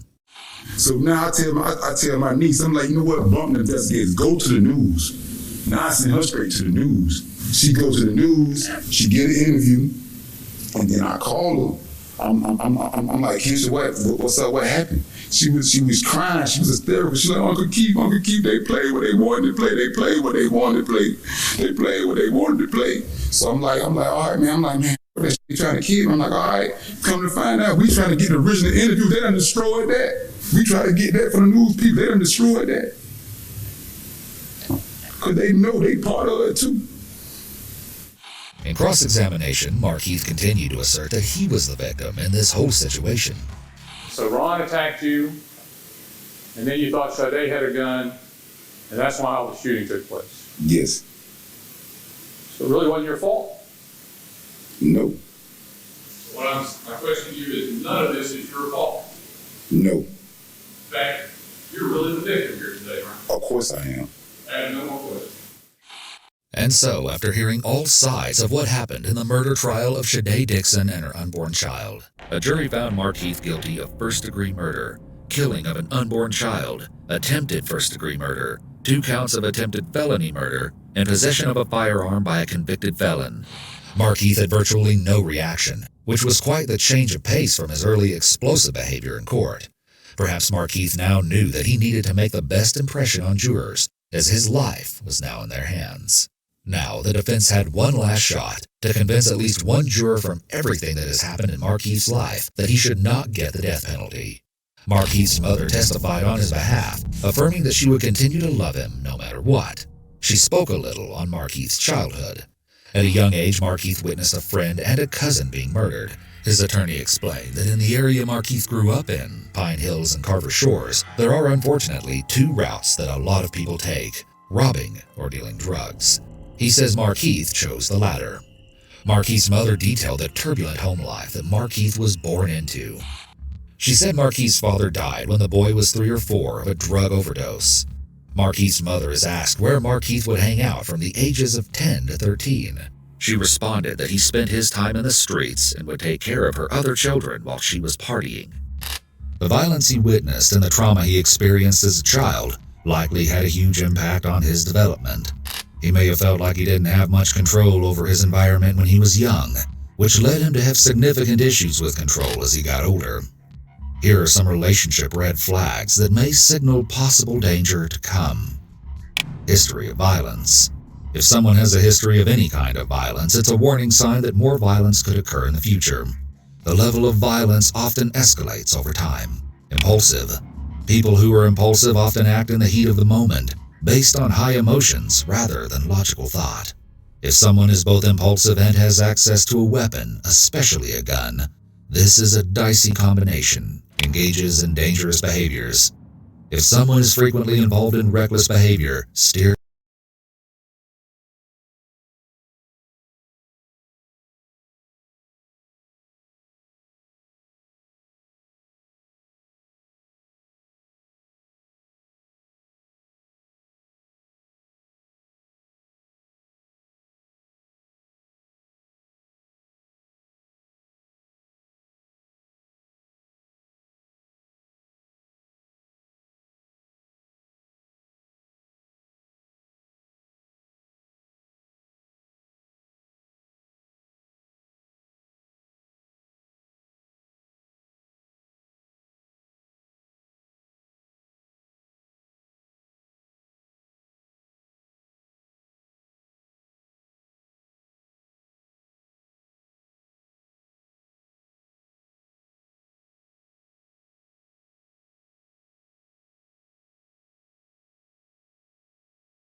Saving so much stuff to watch later.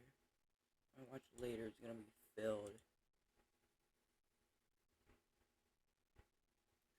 Wow.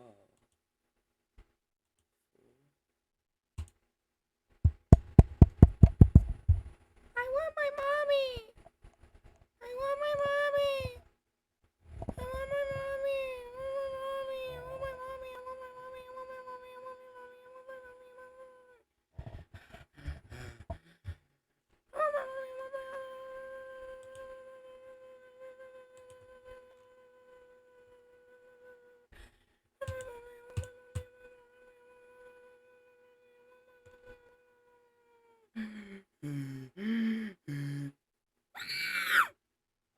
Oh!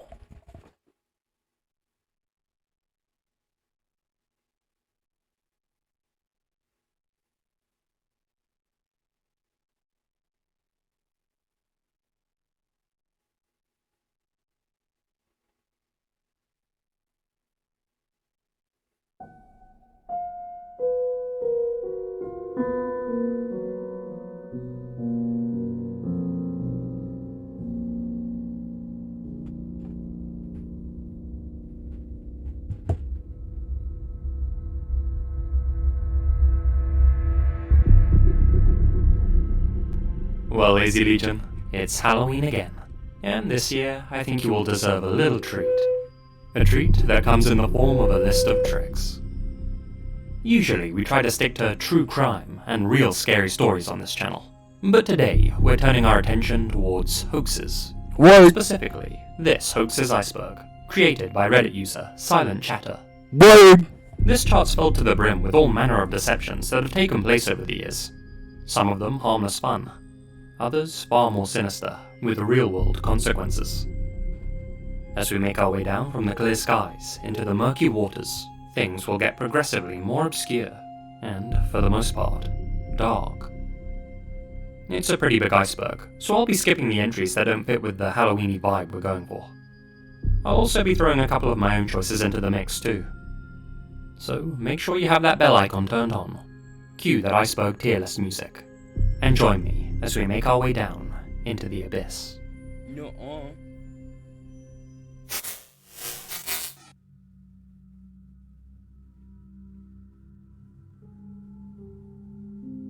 Bigfoot's body.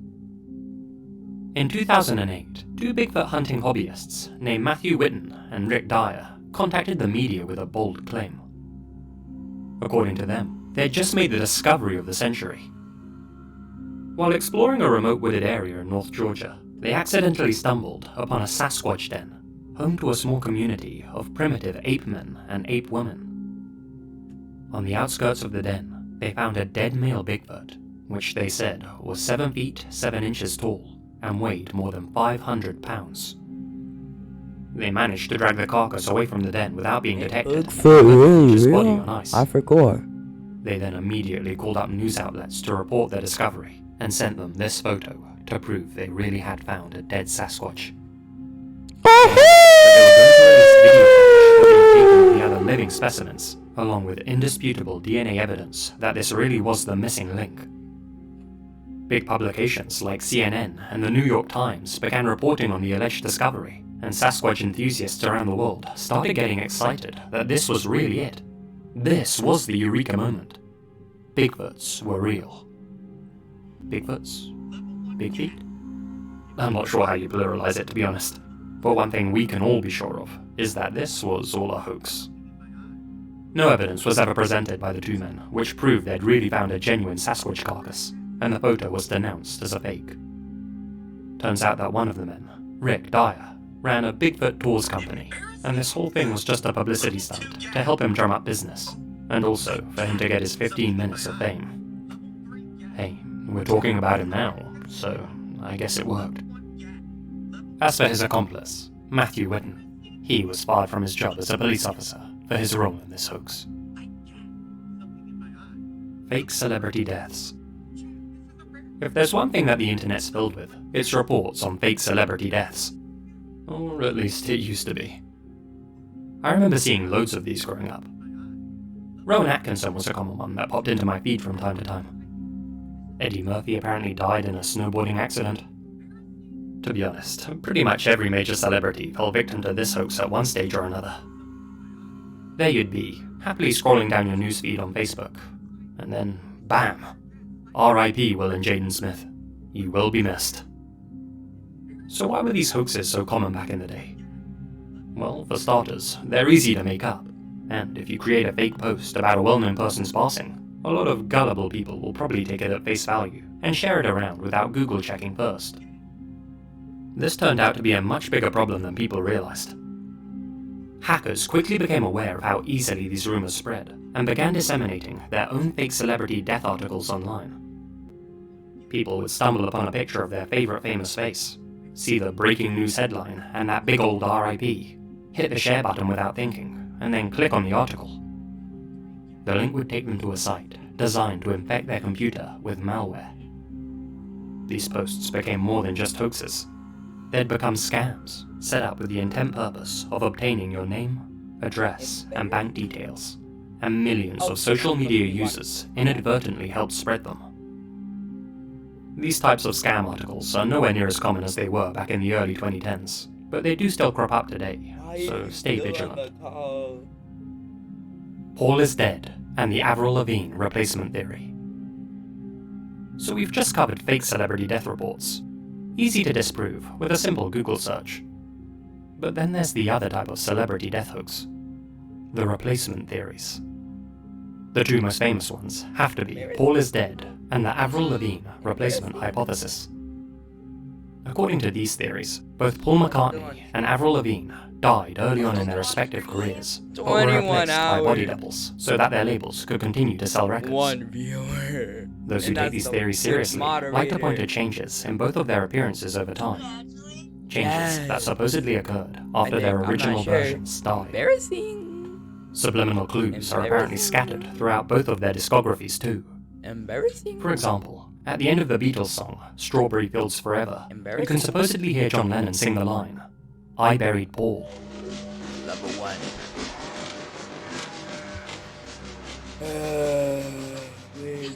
John himself actually said he sang the words cranberry sauce, but hey. All of the Beatles were aware of the Paul is dead hoax, and despite each member repeatedly saying it was just a stupid rumor, the urban legend still persists. Better follow our own. As for Avril Lavigne, people point to the appearance and disappearance of various moles and blemishes on her skin between her first and second album, as well as her sudden makeover during that period. I mean, it's almost like people change over time. Like Paul before her, Avril has denied these replacement rumors on multiple occasions, and believes the theory only came about because, quote, people are just bored and need something to talk about. Embarrassing. Dead celebrities are still alive. So in contrast to the last entries, sometimes people don't want to admit that their idol has passed away. And I understand, letting go can be hard. As such, some folks have come up with theories about how certain dead celebrities are actually alive and well. Some more believable than others. Elvis was an undercover FBI agent that infiltrated the mafia, and the feds helped him fake his own death so he could slip away into witness protection. Michael Jackson faked his death to escape the limelight, and then appeared on The Larry King Show under the name Dave soon after, as a secret farewell to his biggest fans. Countless others escaped to a private island somewhere to live out their days in peace. Well, the sad reality is, no one lives forever. Celebrities especially. Those who achieve any degree of fame actually have a lower life expectancy than the average person, and the more famous they get, the shorter they're predicted to live. The pressures of fame and success can ultimately be too much for many celebrities to bear, and they turn to a life of excess as a means of escape, which, in turn, has a huge impact on both their health and wealth. It's not uncommon for them to spiral out of control and end up in some dark places, mentally, physically, and financially, with the rest of the world looking on and treating their decline as entertainment. With all that in mind, the fact that they often pass so young really shouldn't surprise us at all. When it comes to all of these dead celebrities are still alive theories, when you look into them for more than 5 minutes, it becomes glaringly obvious they're full of massive logical holes, are based on little to no evidence, and are nothing more than wishful thinking at best, and intentional hoaxes at worst. I gotta react. I remember there being this great commercial back in the day that played into this type of hoax, and had Kurt Cobain, Elvis, John Lennon, Tupac, Bruce Lee, and Marilyn Monroe all living it up on a secret island, hiding from passing ships and sipping on brewskis. It's a funny ad, but also perfectly showcases how ridiculous some of these theories can be. Alien autopsy. When it comes to hoaxes, is there anything more classic than a good old alien story? They're like the margarita pizza of hoaxdom. Basic, yet satisfying. But convincing images of aliens are very rare indeed. There have been a few that have fooled a sizable number of people, however. But perhaps the one that's fooled the most was the 17-minute long 1995 video known simply as the Alien Autopsy Tape. The footage had apparently been filmed at Area 51 directly after the 1947 Roswell incident and was touted as being a leaked government secret. The grainy black and white film shows 3 scientists in full hazmat suits dissecting a realistic-looking dead alien that was found in a crashed spaceship. The realistic footage captured the public's imagination, and a documentary investigating the tape's authenticity was made, called Alien Autopsy, Fact or Fiction. This documentary aired on Fox 3 times, with one broadcast reaching 11.7 million viewers. For over a decade, people debated whether this was a genuine government tape or not, with there being no definitive proof either way. So, Alien Autopsy, fact or fiction? Well, it's on this iceberg, so I think you already know the answer to that. Lying if I liked and subscribed. Turns out, the footage had been made by 2 British filmmakers, along with a few professional friends they had in the movie industry. They eventually came clean, and said that the alien was a life-size doll. Its realistic, bendable limbs? They'd been made with lamb bones that they'd bought at the local butchers. The alien's insides were made up of sheep's brains and cow gizzards. To their credit, the filmmakers had recorded the footage with a lot of care to detail, making sure all of the props were authentic for the period, and even shooting the whole thing on 16mm film. Of course, some of the more die-hard alien enthusiasts out there still believe the tape is authentic, and say the government simply got to the filmmakers and forced them to go along with the hoax narrative. And I get it. It's much more fun to believe than to disbelieve. But in this case, the truth isn't out there. It's right here. And the truth is, this was just a hoax. 2012 Apocalypse. Man, this one takes me back. According to the Mayan calendar, the world was supposed to end in 2012. This one was obviously a hoax, because, well, take a deep breath. Did it feel good? Of course it did. You're still alive, pal.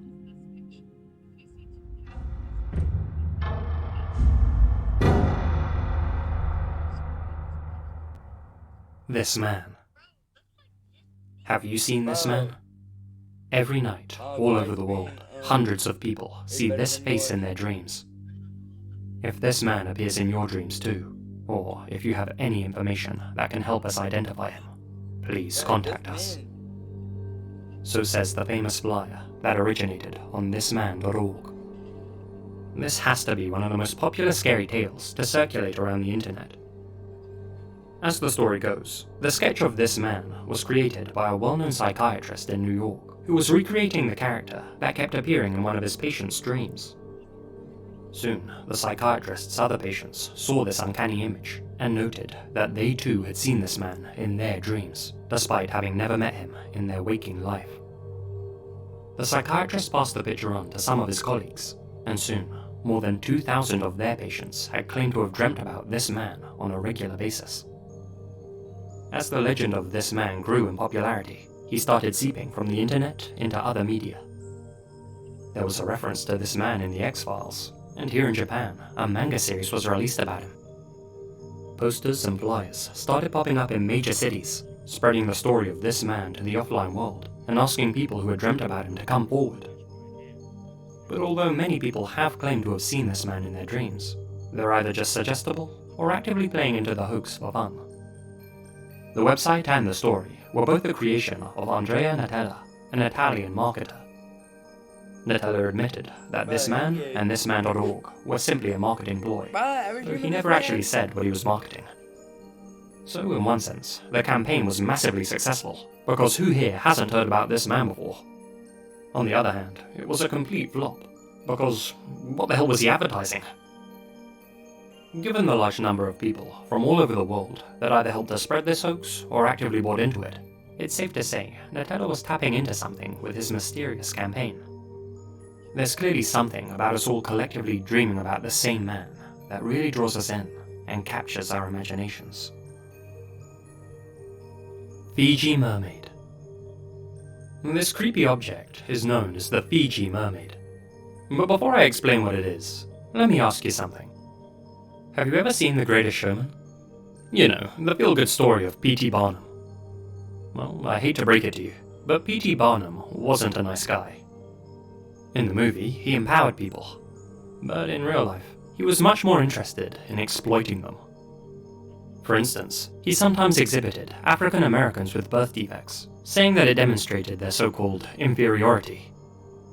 He also charged people to see a 161-year-old woman, who in reality was only half that age, and when the woman died, Barnum held a public autopsy for all to see. Try and make a musical number about that. In 1842, P.T. told the world that he had found a real-life mermaid and exhibited this creature to the public. He described it as, quote, an ugly, dried-up, diminutive specimen about 3 feet long. Its mouth is open, its tail turned over, and its arms thrown up, giving it the appearance of having died in great agony. Ah, my neck! This description shocked the public, because, up until that point, everyone imagined mermaids as these beautiful, human-like creatures. Still, its grotesque appearance didn't stop thousands of paying customers coming to marvel at this newly discovered beast. I guess there really is a sucker born every minute, like P.T. said, because this mermaid was nothing but a hoax. As it goes, an American sea captain named Samuel Barrett Eads bought the mermaid from some Japanese fishermen. It's believed the fisherman took the mummified torso and head of a juvenile monkey and sewed it to the back half of a fish as a joke. Well, it was a lucrative joke, because the captain paid them $6,000 for what he thought was a real mummified mermaid. This treasure eventually made its way back to P.T. Barnum, who profited from it, as he had with numerous hoax attractions throughout his career. The original Fiji mermaid was destroyed in a fire not long after, but several recreations like this have since been made. Man beef. Man beef refers to a website that appeared in 2001, one that quickly gained notoriety. As the name implies, the site claimed to be selling human flesh for the quote-unquote sophisticated human meat consumer. The site proclaimed, "We have everything from sausages and soup bones to bouillon and stock, all made with the highest quality human meats. Every cut of human meat we sell has been selected for its superb quality and flawless texture. We only offer the choicest cuts of meat." Most people heard about man beef via emails. Specifically, emails from angry, gullible folks who wanted to have the site taken down and the owners investigated. With the site receiving 500,000 hits a day, the US Food Administration were forced to look into it. Unsurprisingly, they found no evidence of any human meat being sold. In fact, there wasn't even a way to buy any food products on the site. The only thing for sale was man beef branded merchandise. It was simply a spoof site, set up by a guy with the alias Joseph Christopherson, who said he was just trying to be gross and churn a few stomachs. The site shut down at the end of 2001. Finger in Wendy's chili. Meat's still on the menu with this entry. In 2005, a woman called Ana Ayala ordered a bowl of chili at a Wendy's restaurant in San Jose. She enjoyed the first few spoonfuls, but then one mouthful had a particularly strange crunch to it. She spat out whatever she had just bitten into and looked down at it in horror. It was the partially cooked tip of a human finger, which had been hidden in amongst all the chili. The scandal drew international headlines and ended up costing Wendy's an estimated $21 million in lost business. Nobody wanted to receive a surprise serving of Wendy's finger food. The company bosses believed that Anna had planted the finger in the chili herself in order to sell her story to the media and potentially take them to court. Rather than let their brand be tarnished, Wendy's instead offered a $100,000 reward to anyone with information about how the finger got in the chili. They didn't need to pay up in the end, however. A police investigation revealed the truth before anyone could claim the money. It came to light that the finger hadn't been cooked in the chili at all. The whole thing was a scam, cooked up by Anna and her husband, Jamie. They had gotten the severed finger from one of Jamie's co-workers, who lost it in an industrial accident, fried it in a pan at home themselves, and lied about it being in the chili. Anna pled guilty to fraudulently pointing the finger at Wendy's, and was sentenced to a whopping 9 years behind bars. She was released 4 years into her sentence on good behavior, but to this day is banned from ever setting foot inside a Wendy's restaurant. Tainted Halloween candy. There have long been rumors that if you go trick-or-treating, some despicable individual might drop some poison candy into your bag. Everyone seems to think this is something that happens, but in truth, there have never been any reports of someone being given lace sweets or chocolate by a stranger while trick-or-treating. There was a father who took the life of his own son on Halloween night using this method, so that's likely the genesis of these hoax stories. But yeah, this has never happened to anyone going door to door.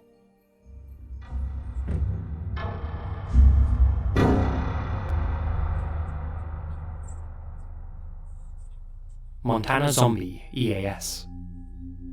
In 2013, the residents of Great Falls, Montana, received the shock of their lives when the local TV station, KRTV, was suddenly interrupted by the emergency alert system.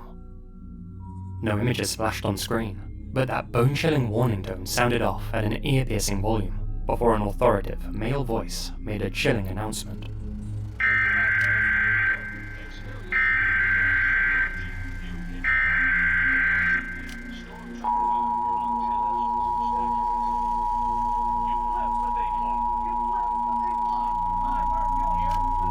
Civil authorities in your area have reported that the bodies of the dead are rising from their graves and attacking the living.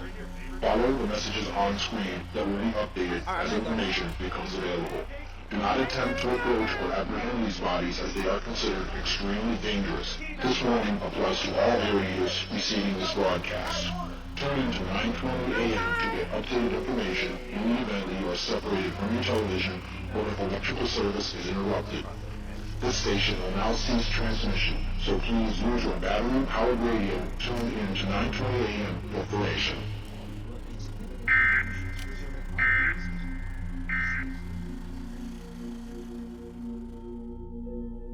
The message was short, but disturbingly clear. The end was nigh. Thankfully, the ravenous undead hadn't actually resurfaced to feast on our brains. This was all the handiwork of some unidentified hackers. Seeing how this hoax took place on a Monday afternoon, few people were tuned in to actually hear it unfold. But just imagine, you're home alone, going about your business, with the TV on in the background, when you suddenly hear that emergency warning tone, followed by a convincing announcement saying the dead have awoken to feast on the living. I think a fair few of us would have started putting our zombie apocalypse plan into action. That would have been so freaky. Dark Web Red Rooms. The Dark Web is considered by many to be the Wild West of the Internet. The World Wide Web's shadowy underbelly.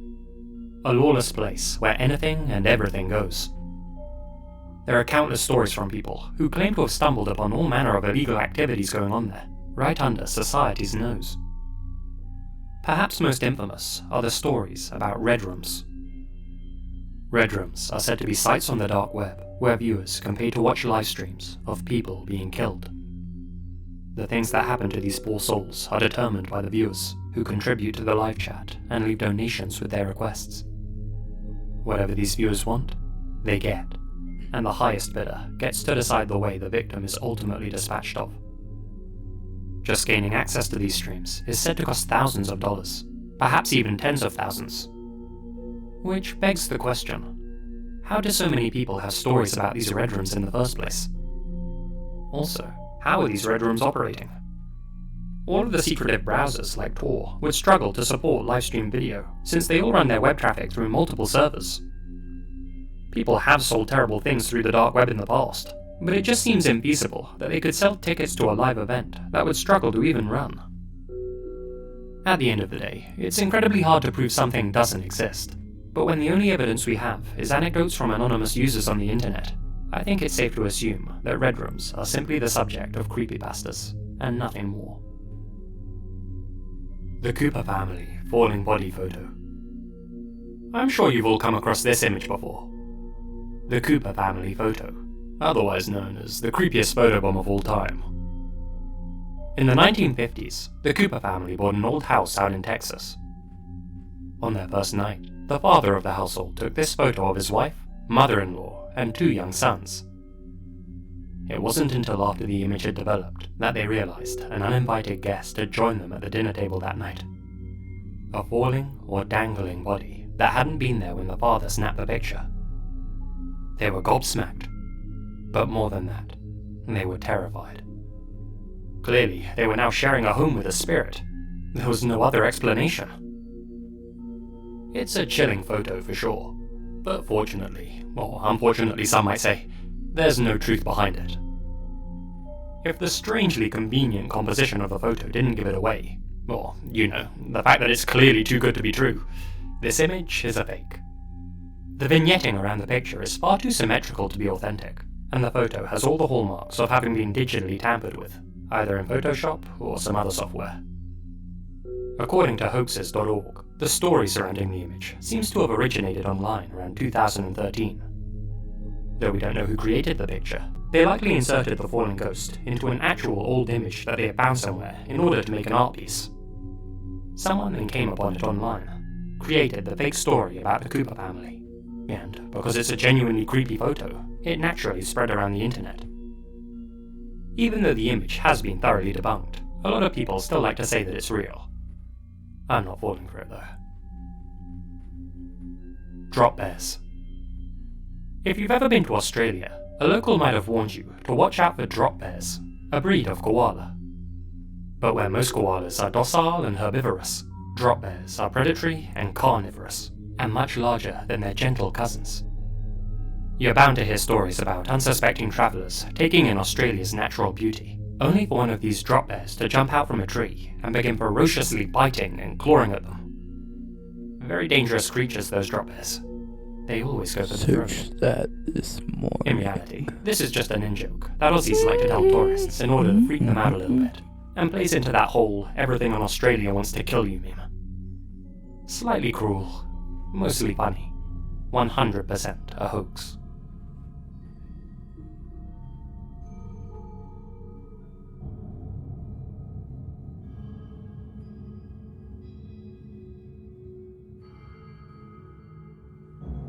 Lake City Quiet Pills. LakeCityQuietPills.com was the domain for that old guy's image host, a website with a sinister undertone, hosted by a Reddit user known as Milo. It's been speculated that the website, which on the surface appeared to be nothing more than a place for users to share sordid pictures, was actually a front for real-life contract assassins. These rumors started when someone found strange things in the site's coding. There appeared to be secret messages and ciphers hidden in the HTML, saying things like, "Need formed group, 8 to 10. Single operation. Delivery bonus. Gentleman's agreement insurance. Immediate need. Need 2 English speakers. Private sector at sea. HW experience a must. Recent S or SBS preferred. These cryptic messages got a lot of people talking on Reddit. To many, they sounded like job listings for hitmen. HW experience? Heavy weapons? Theories started to be thrown around, especially with regards to the site's domain name, Lake City Quiet Pills. That was an odd domain for a site called That Old Guy's Image Host to have. Some users speculated that Lake City could be a reference to the Lake City Army ammunition plant, the largest producer of small round ammo for the US government. If that was true, then a quiet pill might be code for a bullet. Users started digging through the Reddit history of the site's host, Milo. One thing they noticed was he often talked about his real-life experiences in the military. He'd leave replies to other users, saying things like, "I can tell you from experience, piano wire is hard to pull through someone's neck. .030 to 050 stainless steel works best in my honest opinion. Don't use brass or bronze. Avoid using wound guitar strings too. They make too much noise." He also gave his detailed thoughts on the best way to dispose of a body. What's the time factor involved? Will they be missed quickly? Oftentimes, moving the body to a secure, remote area and letting it go for a couple of months, and then disposing of the bones is best. But it must be really remote. Reddit detectives concluded that Milo must have been an old contract killer, and, now in his old age, was hosting the Lake City Quiet Pills website for working mercenaries looking for jobs. Links between the site and real-life hits were drawn up. Ideas, like the name Milo standing for Military Intelligence Liaison Officer, were being discussed. All of the evidence was coming together, though obviously it was all speculative, and none of it actually proved that Milo or his website were linked to real-life assassins. There are still plenty of people who believe Lake City Quiet Pills is a merc-for-hire website, but in all likelihood, the whole story was a fabrication. The trail of breadcrumbs left by Milo and others is a little too convenient for my taste. On top of that, popular YouTuber Barely Sociable did some digging of his own, and came to the conclusion that the whole thing was a hoax, devised by a Second Life roleplayer named Trent Katsu. The whole thing was apparently perpetuated by members of the DSF forum. In all likelihood, That Old Guy's Image Host was just some shady website Trent and his friends set up, which they then all decided to have some fun with, thus birthing the Lake City Quiet Pills mystery. Even if they were posting genuine secret messages in the code, you can rest assured they weren't really job listings for assassins. Jenkum. Oh lord, I didn't want to talk about this one, but here we go. So back in November of 2007, there was a bit of a widespread panic across the USA about a substance called Jenkum. This Jenkum was apparently becoming popular in middle schools and high schools throughout the country, and was being used by youngsters as a way to get high. They'd take this liquid substance known as Jenkum and inhale the fumes to hallucinate. So, how were so many broke students getting their hands on this Jenkum stuff? Well, they were making it. You see, Jenkum is purportedly a real thing. It originated in South Africa, and is made from fermented human feces.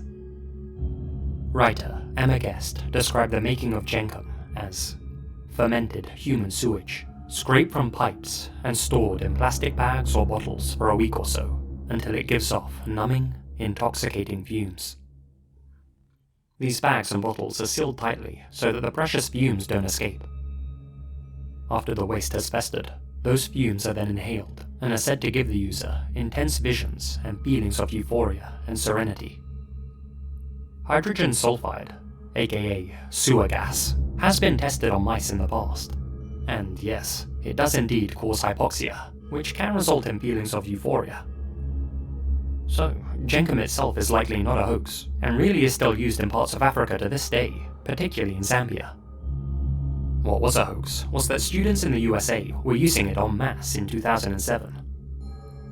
So where did this hoax originate? From what I understand, the Sheriff's Department of Collier County, Florida, issued a bulletin about widespread Jenkum use after discovering an online forum post made by a guy called Pickwick, who described how to make the stuff. After hearing about this, TV stations began reporting on it, telling parents that this was a national problem, and to smell their children's breath when they came home from school to check if they'd been using butt hash. Never thought I'd say that on this channel. As it turns out, these TV stations were full of shit. There have been no reports of students using Jenkum in the USA that year, and it remains unclear why they thought it was such a national problem in the first place. Must have been a slow news week. But yeah, Jenkum. Not even once. Hanging Munchkin in Wizard of Oz. I'm sure we're all familiar with The Wizard of Oz, right? This classic movie became famous for its pioneering use of Technicolor, but in recent years has become infamous for an urban legend attached to it. In one scene that's come to be known as the Tin Woodsman sequence, Dorothy and her companions are shown happily skipping down the yellow brick road. Off in the distance, however, something can be seen swinging in the background. A dark blob. The story goes that one of the Munchkin actors had hanged himself during the filming of that scene, and that this dark object is him, dangling from the rope. The reason this story became so prevalent is likely because of the film's VHS release. For the first time, audiences were able to rewind the movie and pause at this specific moment to analyze the background and speculate on what this sinister blob might be. But the thing about watching a VHS on a home television is that the picture quality is nowhere near the level of film projected onto a cinema screen. A lot of time had passed between when the film was screened in theaters and when it came out on VHS, so most people watching it from the comfort of their own armchairs had never seen it on the big screen. If they'd been able to, they would have realized that the dark figure in the background was quite obviously not a dangling human, and was most likely a crane. The additional fact that the Munchkin actors didn't arrive on set until after the Tin Woodsman sequence had been filmed should be enough to put this myth to bed once and for all. Still, even though we can add this entry to our ever-growing pile of hoaxes, there are still plenty of true horror stories attached to The Wizard of Oz's production. What with the terrible treatment of Judy Garland, the aluminium paint poisoning of Buddy Ebsen, and the third-degree burning of Wicked Witch Margaret Hamilton and her stunt double Betty Danko. Seriously, some of the on-set stories from this film are messed up. Well, to hell. This is an urban legend about a group of Siberian engineers who drilled a hole so deep they reached hell. After drilling to a depth of 14.4 kilometers, they allegedly broke through a cavity. A thermal sensor was lowered into the well, along with a microphone. The thermal sensor took a reading of 1,000 degrees Celsius. But more disturbing than that were the sounds picked up by the mic, which were now emanating through the speakers. The engineers clamped their hands over their ears to try and block out what they were hearing. The agonizing screams of the damned. There was no doubt in any of their minds that these were the sounds of hell. This story was first reported on in a religious newspaper called Jewels of Jericho, before being picked up by other Christian publications, who either sincerely thought this story was true, or were just trying to convince their readers that there really is a realm of fire below us. Dead Fairy. In 2007, a man named Dan Baines posted some unusual photos on his website. Photos like this. He claimed that a dog walker had found the remains of a strange creature around Farstone Hill in Duffield, Derbyshire. Baines himself said that it was the mummified carcass of a dead fairy, and pointed out the intact ears, wings, hair, skin and teeth. According to Baines, the fairy corpse had been examined by anthropologists and forensic experts, who confirmed that the body was genuine. X-rays had apparently shown that the creature had the same internal makeup as that of a small child, except for the fact that its bones were hollow like a bird's, making it light enough to fly.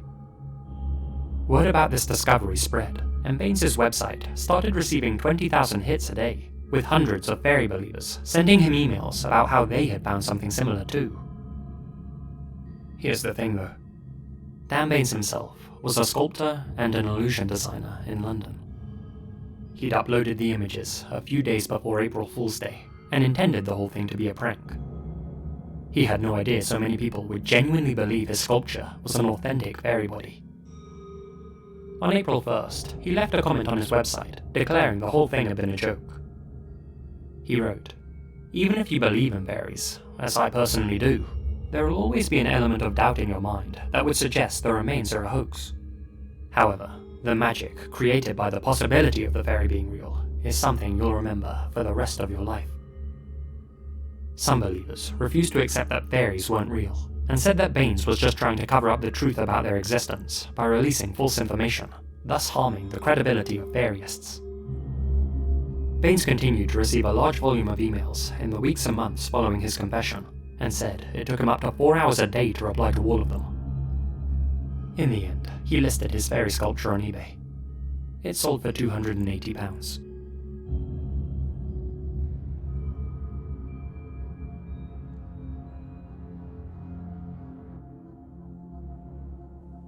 CERN Ritual Hoax. CERN is the European Organization for Nuclear Research. They operate the largest particle physics laboratory in the world, home to the Large Hadron Collider and other technical marvels. The organization's main focus is to provide the particle accelerators needed for high-energy physics research, and as such, scientists from all across the world make use of their facilities. Seeing how CERN are at the forefront of cutting-edge technology and research, there have of course been countless theories about what's actually going on there. Some think that CERN are experimenting with time travel. Others blame them for causing earthquakes. Some even believe that the scientists there are opening portals into hell and other dimensions. All of these theories were of course baseless. That is, until 2016, when this found footage video leaked online. The video depicts an occult ritual being performed by CERN employees at the Geneva facility, all of them dressed in black cloaks, gathered around a statue of Shiva. The footage appears to have been captured from a high vantage point by somebody outside the complex. The ominous clip ends with a woman being sacrificed, and a clearly terrified cameraman running from the scene.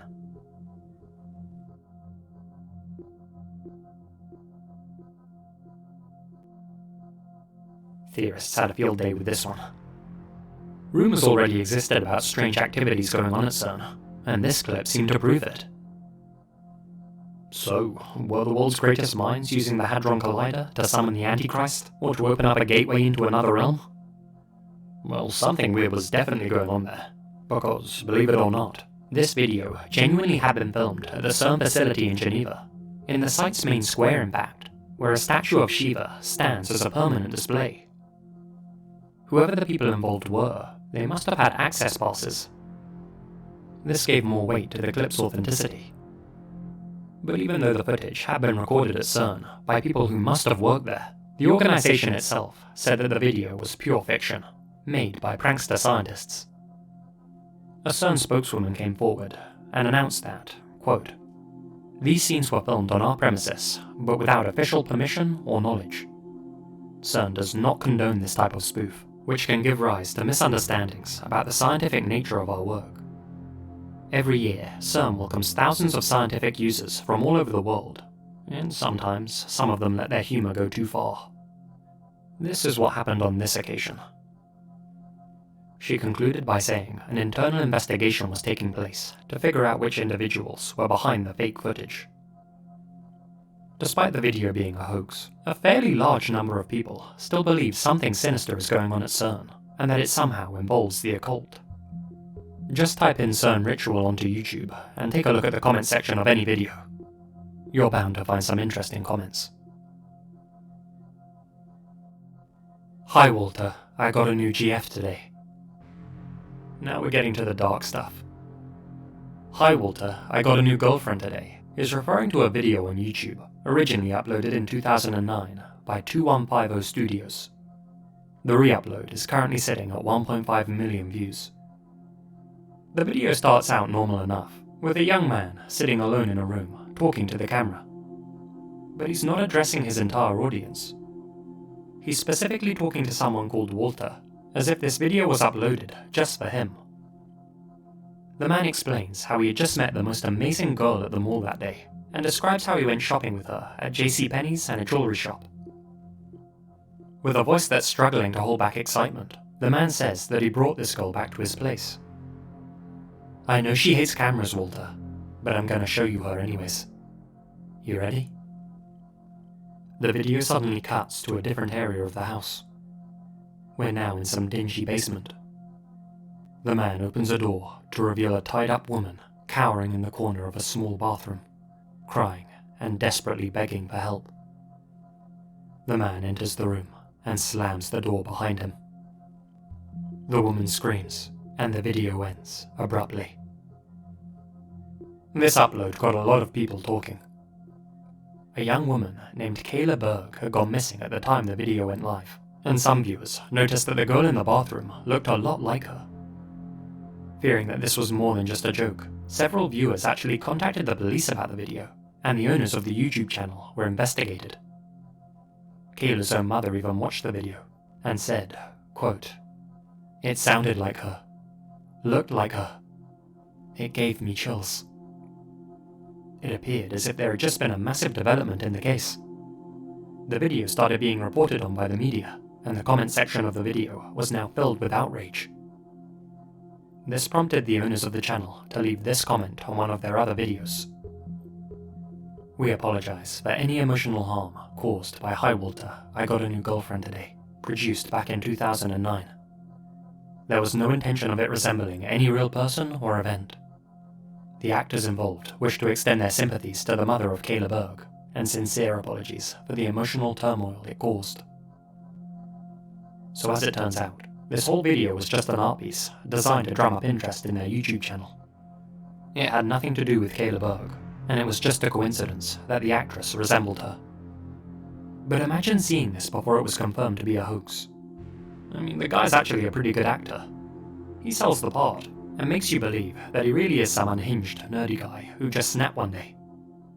The fact that he's addressing some guy called Walter makes the video appear more personal as well, like this was some sort of revenge video. But although this video did turn out to be fake, and the creators obviously didn't intend to cause any harm, a lot of people really thought this was real back in the day, and it's extremely unfortunate that Kayla Berg's mother was amongst them. Disturbing movie iceberg rumors. The horror cinema iceberg, aka the disturbing movie iceberg, has to be one of the most popular charts covered on YouTube. Wendigoon made a very well received video dissecting each of its layers, and I highly recommend you check it out if you haven't already. The iceberg's exactly what it sounds like, a list of horror movies, ranging from the entertaining to the downright outlawed. The upper layers are filled with the standard horror flicks we all know and love. Saw, Midsummer, that kind of thing, with more obscure and obscene entries in the mid-tiers. But it's the bottom few layers we're concerned with in this one. Some of these titles supposedly contain real-life snuff, and, as Wendigoon himself refers to it, cheese pizza. Several of the Berg's inclusions most certainly do show real death. That much is true. Those, however, are all mixtapes, basically compilations of horrific footage already available on the ClearNet. But a snuff movie isn't just any film with a body in it. They have to include footage of a real-life murder taking place on screen. The entries on this iceberg that are said to contain real snuff and cheese pizza are, as far as I can tell, only rumored to exist. They're apparently only available on the dark web. But although you'll find people discussing their existence on forums, a lot of them just seem to be internet urban legends. Don't get me wrong, real horrible stuff is out there, and some of the movies on this iceberg are very real and very horrible. But the rumors that any of them contain anything illegal appear to be baseless. MalePregnancy.com. This is a vaguely creepy website that's been online since 1999. It details the pregnancy of a Mr. Li Mingwei, the first human male to be with child. The site contains a variety of documentary evidence, news reports, pictures, video clips, EKGs, ultrasound images and the like. Even though it presented itself as real, the site was simply an art project created by a guy named Virgil Wong. Despite obviously being a hoax, Wong said he received thousands of emails from men all around the world who wanted to become male mothers.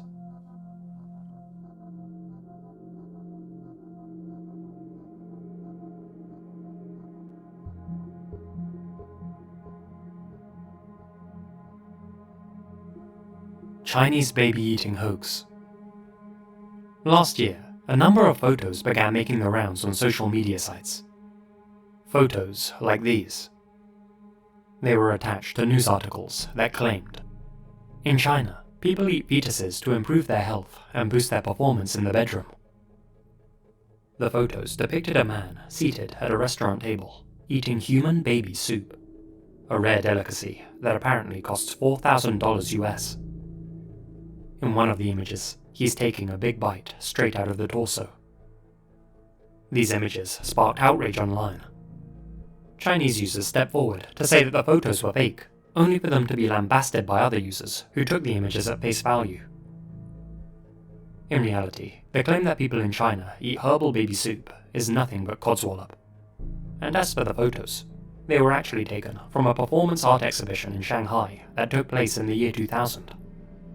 The artist, Zhu Yu, titled this performance Eating People, and intended for it to be a commentary on human nature and our relationship with the law.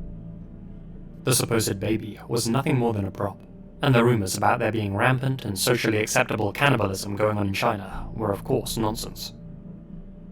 Unfortunately, these images were intentionally taken out of context by lowbrow news publications for the sole purpose of causing outrage and increasing traffic to their sites. Even more unfortunately, a lot of people blindly accepted these unverified reports and directed a lot of anger at a lot of innocent people. The Great Donor Show. De Groot Donor Show was a reality TV special that aired on Dutch TV back in 2007. The whole program was like a one-off live game show. It revolved around a terminally ill 37-year-old woman asking questions to 25 contestants. All of these contestants were in desperate need of a life-saving kidney transplant. You can see where I'm going with this. The woman whittled down the contestants until only 3 of them remained. It was then her job to pick a winner. The prize? Her kidneys after she died. During the completely live broadcast, viewers could text in with advice about who the woman should pick as the winner, with all of the proceeds going to the Dutch Kidney Foundation.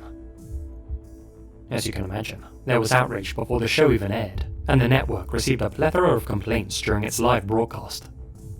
People were incensed at the idea of a show that was literally a game of life and death. At the end of the show, the presenter revealed that the dying woman was actually an actress, that the whole thing had been staged, but that the contestants really were in desperate need of kidney transplants. The show was made to raise awareness about the low number of organ donors in the Netherlands. Anger quickly turned to understanding, and the day after the special aired, 30,000 donor forms were requested by people throughout Holland. 2 days later, that number was up to 50,000. In the run-up to the show's broadcast, everyone involved had maintained that the show was genuine. Lawrence Drillick, the chairman of the television network that aired the show, later said, "It was very hard to keep this a secret and to tell this lie time after time, but I did it because of the good cause." Of all of the hoaxes on this iceberg, this one undoubtedly made the biggest positive impact. 2016 clown sightings. I'm sure we all remember the 2016 clown takeover. This was a phenomenon that lasted for a few months, where there were numerous sightings of people dressed as evil clowns in incongruous places. We're not talking Bobo and Krusty, we're talking Pennywise and Twisty. Most reported sightings were in the USA and UK, though other countries like Canada and Australia were also said to be heavily affected. Basically, you might be on your way home one night, minding your own business, when you'd see a group of killer clowns watching you from a tree line or a school playground. That's creepy enough in itself, but in some of these reported sightings, the clowns actually tormented, chased, or even attacked innocent bystanders. Panic gripped the Western world. People were terrified they might encounter these evil circus performers. Even staying at home didn't feel like a safe option, with reports of clowns randomly going up to houses and tormenting the families inside. A large number of people already had a phobia of clowns to begin with, but that fear had now spread to the formerly unafraid. Embassies started issuing warnings about the clown scare. Clown costumes were being banned left, right, and center. Even Ronald McDonald was forced to keep a lower profile. This was a bad time to be a professional clown. Newspapers began stating that the clowns were planning some type of purge event for Halloween.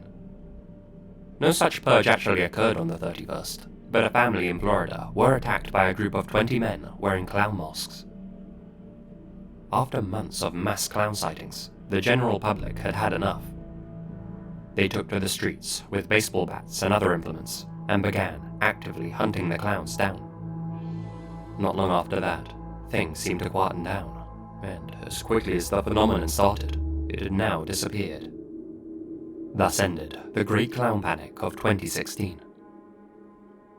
So despite some people believing that these clowns were really nefarious and trying to lure kids into the woods or what have you, in actuality, it was just a bunch of youngsters dressing up and trying to scare people. I think that much most of us already knew. The reason this entry's even on the list, and so far down for that matter, is because of how few people realize that this was never a widespread occurrence at all. Because of all the reports we heard in the media about clown sightings, we all naturally assumed there must have been hundreds of incidences. The truth is, very, very few of those reports were ever verified. The majority that were investigated turned up no evidence of there ever being any clowns at the supposed location. Many sightings were proven to be outright fakes, and several people were even arrested for falsifying reports. Websites were simply reporting on fake sightings and fake videos for clicks. Newspapers and TV stations picked up on those reports and began perpetuating the narrative. Scaremongering's a great business tactic. Now, don't get me wrong, there were definitely some isolated cases of people dressing up as these killer clowns, but the vast majority began after the media picked up on a non-existent problem, and were nowhere near as prevalent as the news would have had us believe. So there were clowns roaming around in 2016. That much is true. But this wasn't some organized effort, and it didn't happen to the extent that the news had us believing. Polybius. Polybius was allegedly an old arcade game that came out in 1981 and only existed for about a month.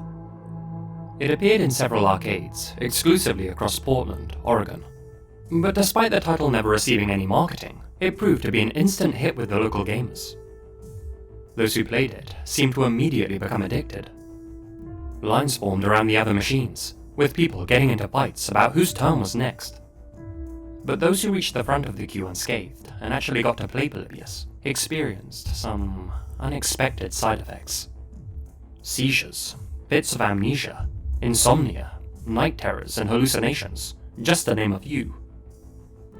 Despite making their lives a living hell, the gamers couldn't stop themselves from playing Polybius. They became almost obsessed with it. Every so often, men dressed in black suits would appear at the arcades and inspect each Polybius machine, and, according to some, they were even seen collecting some unknown data from the cabinets. Not money, data. These men in black were actually CIA operatives tasked with analyzing Polybius' psychoactive effects on its players. You see, Polybius was part of MKUltra, a real-world US government program that experimented on unaware and unwilling members of the public in order to develop mind control techniques. In 1976, the program was exposed and was subsequently shut down, but Polybius was said to be evidence of the program's continuation, proof that they were experimenting on players and sending them subliminal messages. People caught wind of this and wanted to expose what was happening, but just as quickly as the game arrived, it disappeared completely. Overnight, every Polybius arcade machine was gone, never to reappear. In one sense though, Polybius is alive and well today. It's been included as an Easter egg on The Simpsons, and popular content creators like the Angry Video Game Nerd have done deep dives on it. This Polybius video by Ahoy has reached over 6 million views, so there's clearly still a lot of interest in exploring this legend. But that's all Polybius ever was. A legend. The history of arcade machines has been extensively documented since their inception. There's not a single mention of Polybius in any trade or consumer magazine. The legend itself is believed to have originated in the year 2000 and was probably dreamt up by a guy named Kurt Koller to drive traffic to his website. MKUltra? Real. Polybius? Not so much. That being said, fans of the Polybius legend have developed a hypnotic video game inspired by the myth, designed so that players can experience the old 80s brainwashing game that never really existed.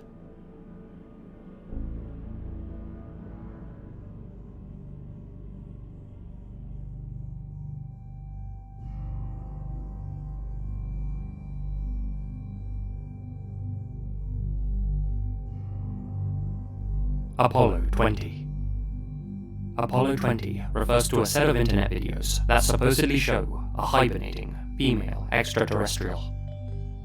The alien in the footage has since come to be known as Mona Lisa, and is said to have been recovered during the classified Apollo 20 mission of 1976. The videos appeared online in 2007, a full 31 years after the clandestine mission had actually taken place. Retired American astronaut William Rutledge was the man behind the upload, and claimed that he had been the commander of the Apollo 20 mission. According to Rutledge, the top-secret mission had been conducted jointly by the US and the Soviets, and his crewmates were astronaut Leona Snyder and cosmonaut Alexei Leonov. While on their mission, they encountered a disabled spacecraft, which they intercepted and boarded. Inside, they found a female humanoid in stasis. The alien lifeform, Mona Lisa. In the footage, the crew can be seen examining the extraterrestrial, and even removing her strange facial covering. Rutledge said that the crew took her back to Earth for study, along with some other artifacts they found. Rutledge, who had personally taken the videos and was still in possession of the tapes, believed it was time to get the word out. The videos certainly have a realistic quality about them, and Mona Lisa herself certainly appears lifelike. But the thing is, the Apollo 20 mission never actually happened. It was scrapped after Congress voted to cut NASA's budget, along with Apollo missions 18 and 19. Now that's not going to persuade any contrarians in the audience. They'll just say, well duh, the mission was classified. Of course they're gonna say it didn't happen. Yeah, fair enough. But the fact is that this footage has already been thoroughly debunked by amateurs and experts alike. The videos make use of footage from previous NASA missions, spliced together with new footage that, although appearing realistic, has been confirmed to be fake. The final nail in the Apollo 20 coffin is the fact that it was originally uploaded to YouTube on April 1st. It was all just an elaborate, well-executed hoax. Even so, if you go to the comment section of any Apollo 20 video on YouTube, you'll still find loads of people who genuinely believe the footage is real.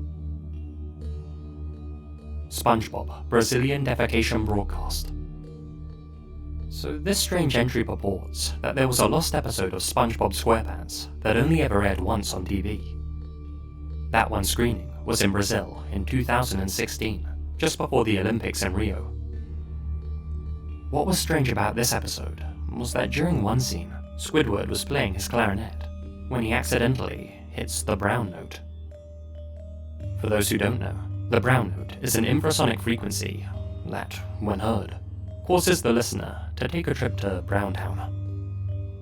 Apparently this episode actually used that specific frequency, and hundreds of people across Brazil lost control of their bowels at the exact same moment while watching the show. Many of them were so heavily affected that they had to be rushed to hospital. This had some people speculating that the episode had been intentionally weaponized and was being used to intentionally target Brazilians. Understandably, the episode was immediately pulled from the air and never screened again. The reason most people never heard about this incident was because it was quickly covered up by the opening ceremony of the Olympics. Neither the Brazilian government nor the SpongeBob team wanted anyone to hear about what had happened, so they quietly swept it under the rug, or perhaps more fittingly, flushed all the evidence away. Wait a second. What's that sound? Oh, batten down the hatches, everyone, because what you're hearing is the brown note. Apologies if you just lost control of your bowels, but if you did, I can assure you, that's just a coincidence, and it might be worth getting a checkup. That's because the so-called... Apologies, everyone. What's that sound? Oh, Batten down the hatches, everyone, because what you're hearing is the brown note. Apologies if you just lost control of your bowels, but if you did, I can assure you, that's just a coincidence, and it might be worth getting a checkup. That's because the so-called brown note is only hypothetical, and all attempts to demonstrate its existence using sound waves have failed. That's how we know this SpongeBob broadcast never actually happened. It was all a hoax, one that seems to have originated on 4chan. Still, this entry was too funny not to include. Speaking of which, the peanut butter and mayonnaise panic. When you think about foods that pair well with peanut butter, what sort of things spring to mind? Chocolate? Sure. Jam? Definitely. Mayonnaise? Maybe if you're a psycho, but the peanut butter and mayonnaise panic of 1969 doesn't revolve around people eating either of the foodstuff at all. Due to a huge misunderstanding in the late 60s, big newspapers were all of a sudden reporting that teenagers were injecting themselves with peanut butter and mayonnaise. Apparently, by combining those two ingredients, some sort of chemical reaction took place that produced psychedelic effects when inserted straight into the bloodstream. According to some news outlets at the time, it had something to do with the fat globules. Headlines were being printed in papers across the entire USA, and people genuinely started to believe that the youth of America were not only being corrupted by the mind-altering substances of PB and mayo, but dying from this concoction en masse. This concern even reached the highest echelons of government, with references to the panic being present in a 1969 Senate committee report, as well as in Richard Nixon's presidential papers. Yeah, this panic really was a big deal. Now obviously, the only trip you're likely to take if you inject peanut butter and mayonnaise is a trip to the afterlife, and there weren't any medical records of anyone injecting themselves with PB and mayo. So why were the papers reporting that this was such a widespread problem? Well, it all started when two government officials caught wind that students were sharing around a secret underground recipe book. This book apparently described various culinary escapes from reality. One of the recipes was the PB and mayo formula. The media quickly picked up on their claims, and the misinformation spread like wildfire. But it was all just hysteria. Peanut butter and mayo were both slang terms for other substances at the time, and maybe the government officials took that too literally. But where this idea of an underground cookbook came from is anyone's guess. Dig Your Roots / After School Special. We've already touched on the concept of snuff films, but just to recap, they're movies in which a person is genuinely murdered on camera. Though most films purported to be snuff actually turn out to be fakes, there are real, authentic movies that show people being killed. These films are then sold on the black market, usually for large sums of money. They're quite hard to find, because for obvious reasons, their creators are only selling to a very specific clientele on very specific, hidden platforms. But some of them have been leaked and shared around in the past. Last year, a rumor started spreading about a new snuff film that had found its way onto the ClearNet. The original upload on Bescore had been titled After School Special, but people were now referring to it as Dig Your Roots. Here's how one viewer described it. Two adults viciously stab two kids to death in a bedroom. A third person films the whole thing. The victims look to be about 10 or so. I think they're inside one of the boys' bedrooms, because it looks like a kid's bedroom. There's a black and white poster on the wall for some country band that features a couple of toddlers and says, Dig Your Roots. That's how the video got its name. Dig Your Roots is the third studio album by country music duo Florida Georgia Line. So in forum conversations about dark internet videos, the Dig Your Roots video started being mentioned from time to time. Most people didn't claim to have actually seen it, but had heard this description from other users. And because it kept getting brought up, everyone thought that it really did exist. I mean, it was certainly conceivable. From 3 Guys, 1 Hammer to the infamous Funky Town video, snuff does occasionally pop up on certain dark websites. Dig Your Roots, however, doesn't exist. It was all a hoax, perpetrated again by 4chan. There was a small thread where people were proposing titles for fake, lost media, then asking others to come up with concepts based on the name. They'd then try and trick non-4chan users into believing that these fake videos were actually real, basically spreading believable lies and rumors to see what would stick. From there, gullible people would spread the rumors around for them. For example, one of the titles the OP proposed was Channing Tatum death footage. Another user chimed in with his idea about what to spread. Channing Tatum death footage. Aftermath war footage of some dude that kind of looks like Channing Tatum.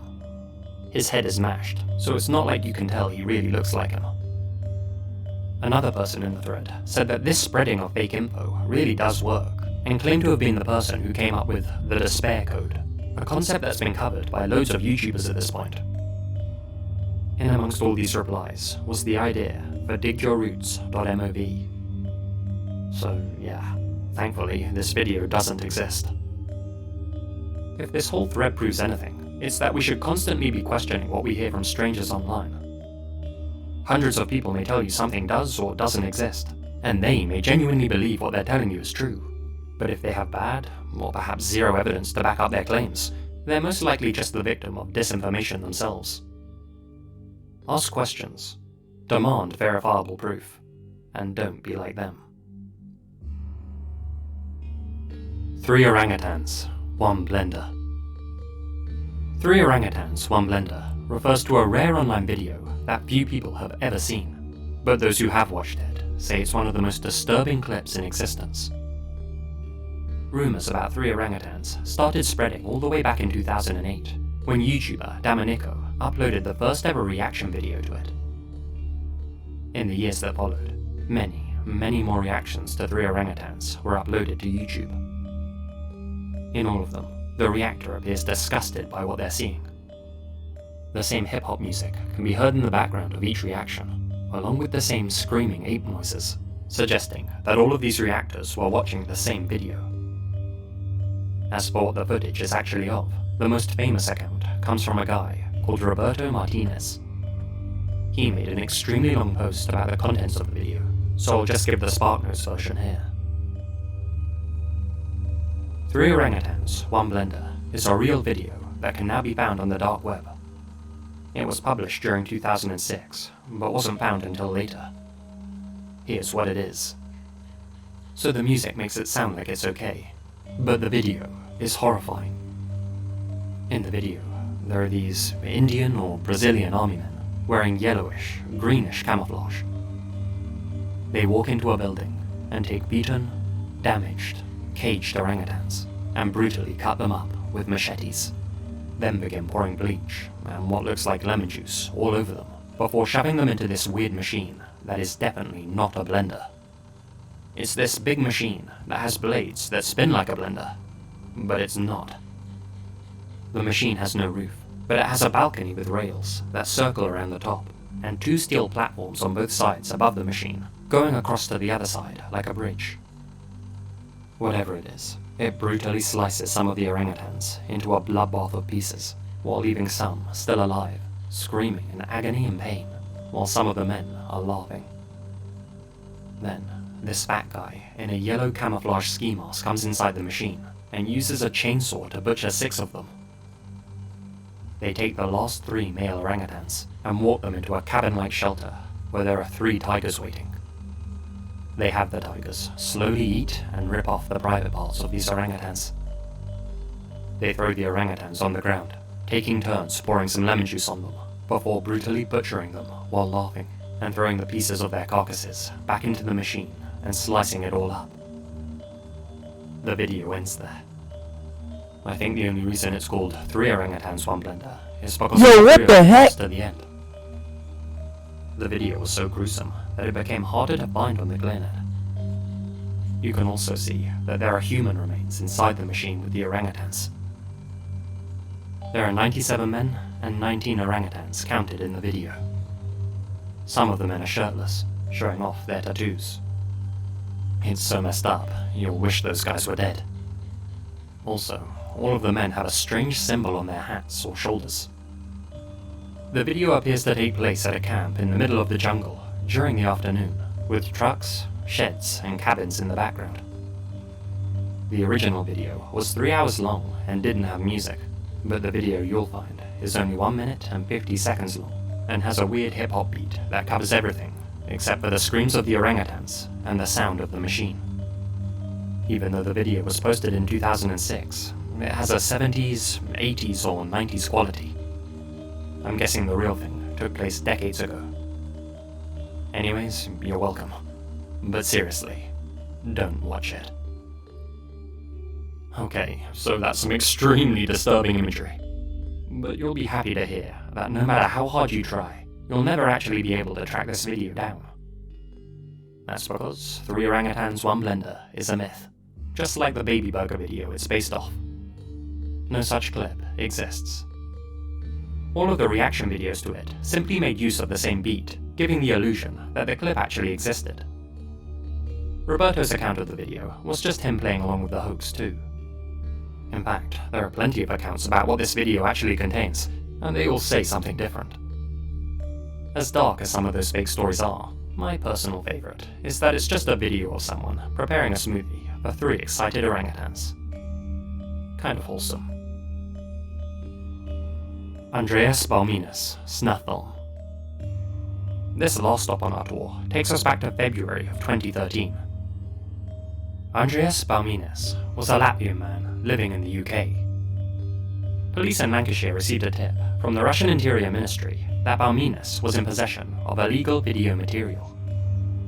This tip turned out to be legit. They raided his apartment and found countless messed up videos from Japan, Russia, and various other countries. But one of them stood out in particular. A 20-minute home movie featuring a blonde girl about 14 years of age. This footage disturbed even the most seasoned of officers. In the video, the girl begged a man, who wasn't Balminas, for her life. The unknown man ignored her pleas and strangled her with a wire, causing her to foam at the mouth and her eyes to roll back into her head. "It's the worst thing I've seen by a country mile," said Detective Constable Edward Wenham. In the footage, a man in his 40s was decorating. He had a goatee beard, and you could see his face quite clearly. The young girl came into the room and asked him for some money. It was apparent that the man was either her father or stepfather. The man began to shout obscenities. Then, he strangled her. After that, he laid out a clear plastic sheet and laid the body in it, then wrapped it tightly around her. It took about 3 minutes for this. My firm belief is that she was definitely killed. The judge who sentenced Balminas agreed that while it was difficult to be certain that the girl had perished on camera, she most likely had. Still, there was no evidence that Balminas was involved in the making of the video, so he only received 8 months behind bars for possessing it, as well as for possessing numerous other sick material. Investigators began looking for any clues to the girl's identity. Judging by her accent, she was American, but that's about the only thing they had to go on, other than her face, in the face of the man who had killed her. They'd hit a wall. For 15 months, they took no further action. They didn't even send the video to the CEOP or to any US agencies to run through their powerful facial recognition software. When UK government ministers heard about that, they said there had been a massive failure in policing. Labour MP Tom Watson said, "If the view of the judge and police in this case is true, then Britain's police have sat on evidence of a child murder for over a year.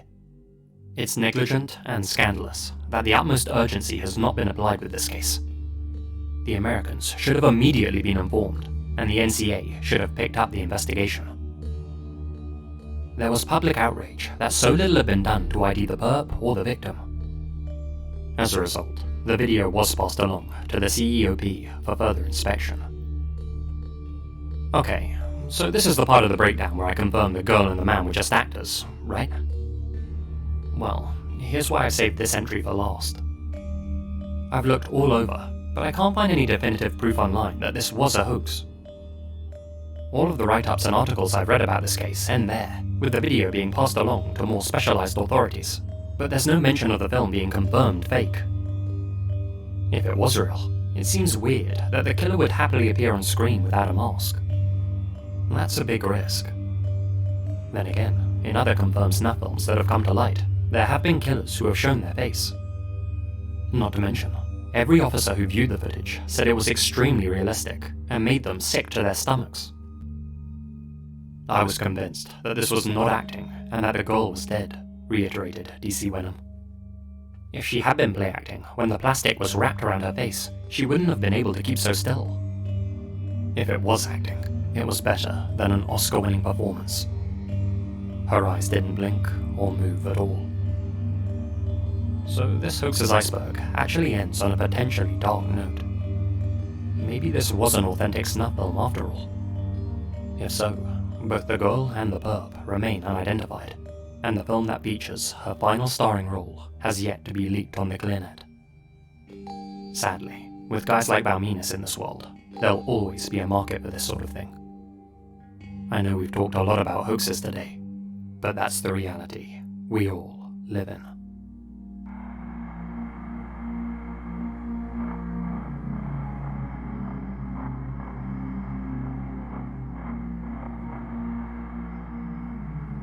Whew, and that's it. The end of this abridged hoaxes iceberg. I hope you enjoyed this special episode, and I'd personally like to wish you all a very happy Halloween. Before the video ends, I'd also like to thank all of my supporters here on YouTube and over on Patreon, especially my biggest supporters. The Nuongoam 24, Lydia Glassley, Thomas the Handsome, Alex Greensall, Azriel Warakai, Charlie Lackey, Connor Lotham, Crawford K. MacDonald, Event Horizon Records, Gina Valera, Grace Archie, Infamous Sempapi,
Somebody farted.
Hello everyone and welcome to the Complete Gaming Creepypasta Iceberg Explained. This iceberg is almost 3 hours long and has every gaming creepypasta we have covered and more. This has been an amazing journey getting to make this iceberg alongside this great community. So thank you all for your recommendations and contributions. Now, without further ado, let's start this iceberg off right by starting from the top.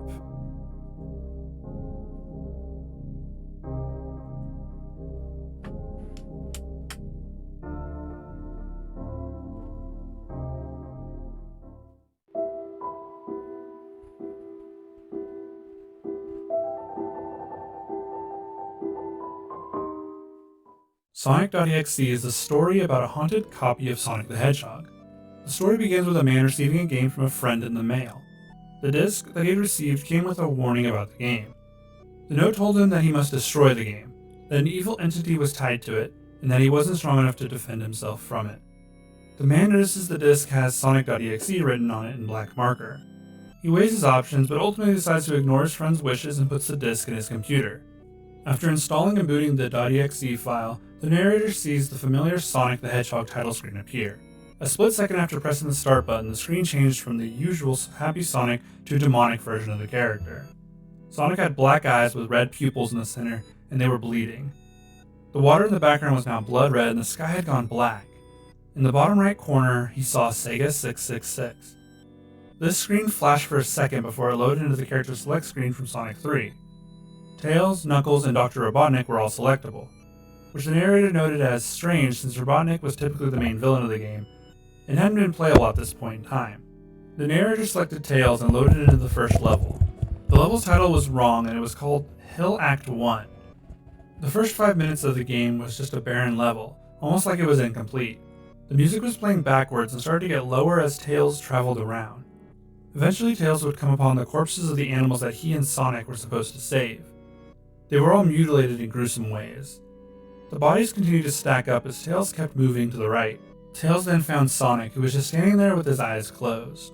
Tails approached Sonic slowly as Sonic continued to ignore him.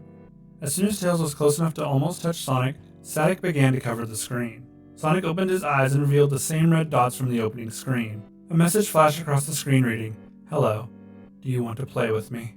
The author talked about how creepy this all was, but continued to play anyway. What followed was the evil version of Sonic chasing Tails until he supposedly kills him as the screen turns to black. The next few levels are the same thing as the first. Knuckles runs from Sonic but isn't fast enough to escape him. Dr. Robotnik is the last character to be killed by this evil Sonic.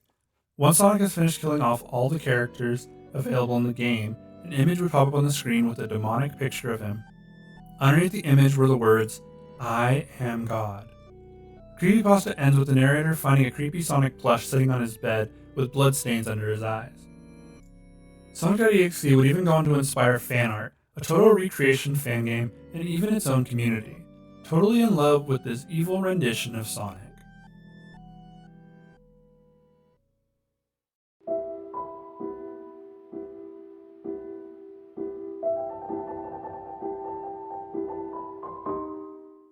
Sunny the Shredded Clown is a creepypasta about a kid who loves to torture his Sims. He specifically creates Sims just to be killed.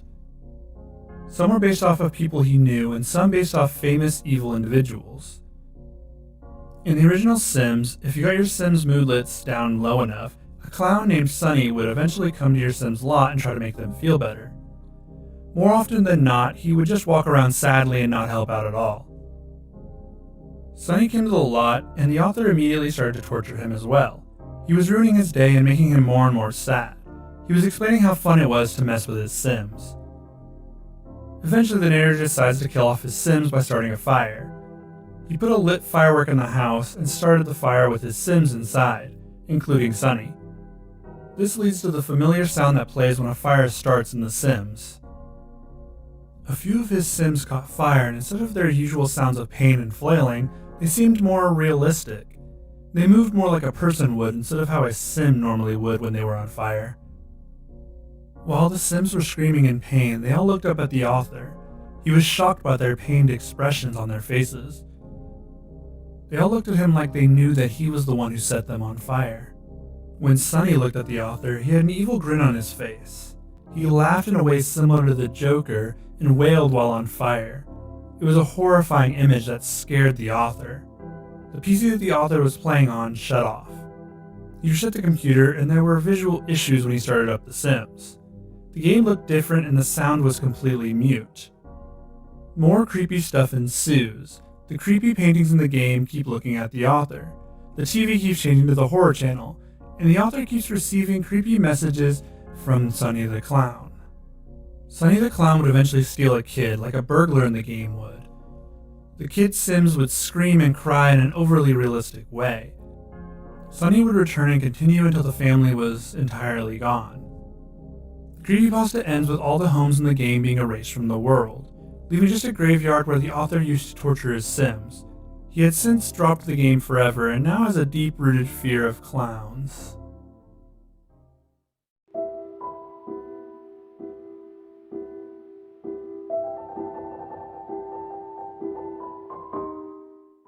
Ben Drowned is the story of a haunted Nintendo 64 cartridge. The game was purchased by the author of the story and follows his descent into madness.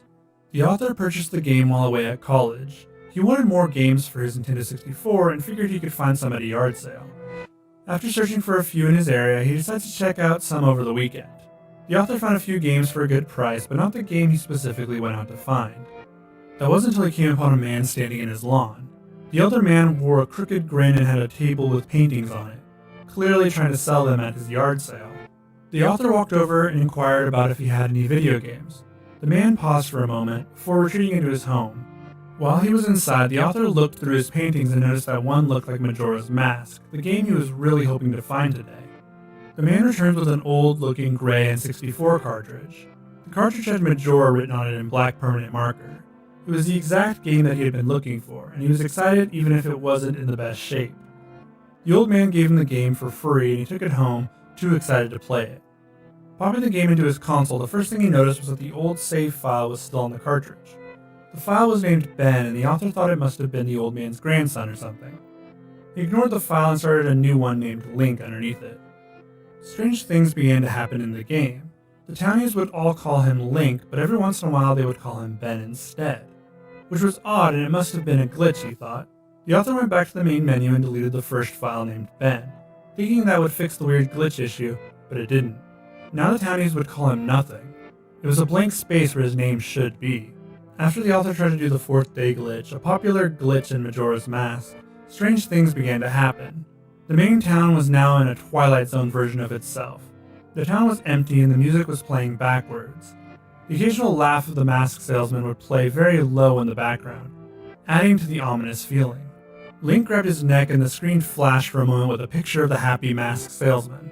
A few seconds later, a creepy Link statue appeared and began to follow the author.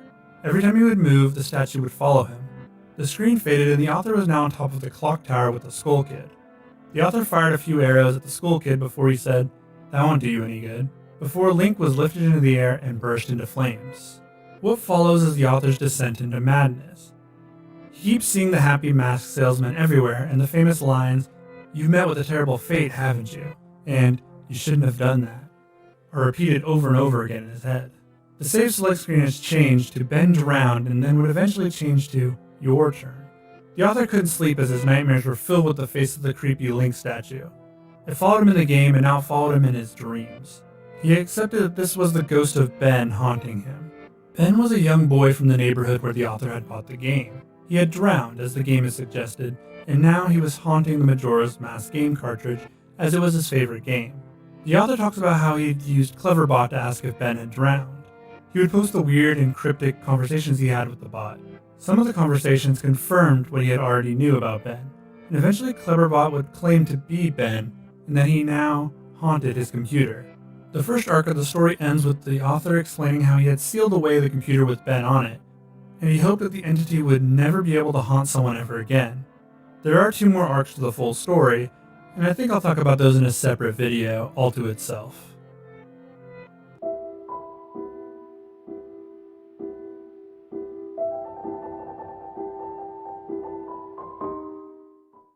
Herobrine tells of an encounter that a Minecraft player had while playing in his solo world.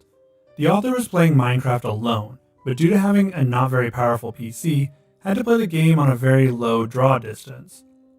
This meant that the further away anything was from the author would appear to be in a fog, essentially making the world a little more creepy. While the author was roaming around the world, he saw another character just outside of the fog. He tried to follow him, but every time he got close, the figure would move just outside of his draw distance.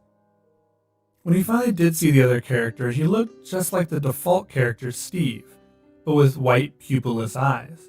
The figure was gone as quickly as he saw it. As the author continued with the game, he began to notice tunnels were built in his world while he wasn't playing it. Strange structures kept popping up everywhere, and trees had all their leaves removed. The entity would appear just out of the corner of the author's eye, but always just out of sight when he turned to look at him. He tried to turn up the draw distance, but nothing seemed to work. Finally, the author went to the forums to try and figure out if this was happening to anyone else. The post would get deleted time and time again. Eventually, they would receive a PM from an account called Herobrine that simply said, "Stop." Herobrine would become the boogeyman of Minecraft back at the beginning of the game's life. In the early days of Minecraft, everything seemed so mysterious, and it almost seemed possible that a character could exist just to haunt the player.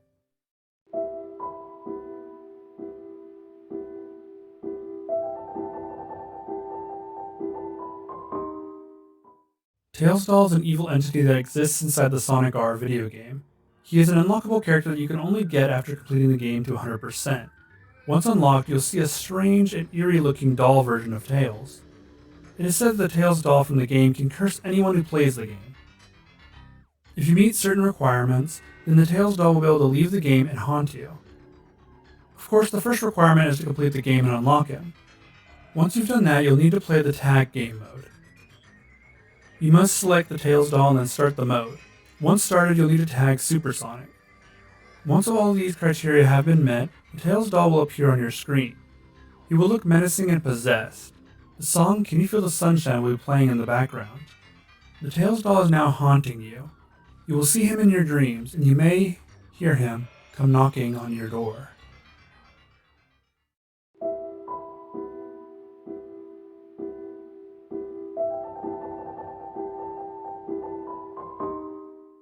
In the year of 1996, there was a strange surge in illnesses and suicides in children in Japan shortly after the release of Pokemon Red and Green. The deaths were related to an area in the game known as Lavender Town. Due to this, the incident was labeled as Lavender Town Syndrome. Lavender Town is a town in Red and Green that has the only known Pokemon graveyard in the series. The town is far more creepy than any other area in the game. This has led to many asking about its inclusion in a kid's game at all. The Lavender Town Syndrome actually has to do with the music in the game.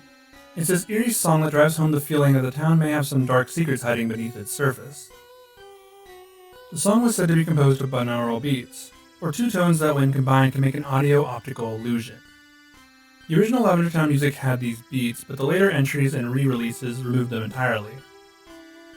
The reason listed was because it gave listeners headaches, nausea, and according to Lavender Town Syndrome, suicidal tendencies, especially in children. Later, someone ran the Lavender Town theme through a special software near the end of the song noticed that some unknown had spelled out something. Unknown are Pokemon that are shaped like letters. They wouldn't be introduced until the following game. The unknown spelled out, "Leave now." Lavender Town would become a very popular spot for Pokemon creepypastas and urban legends.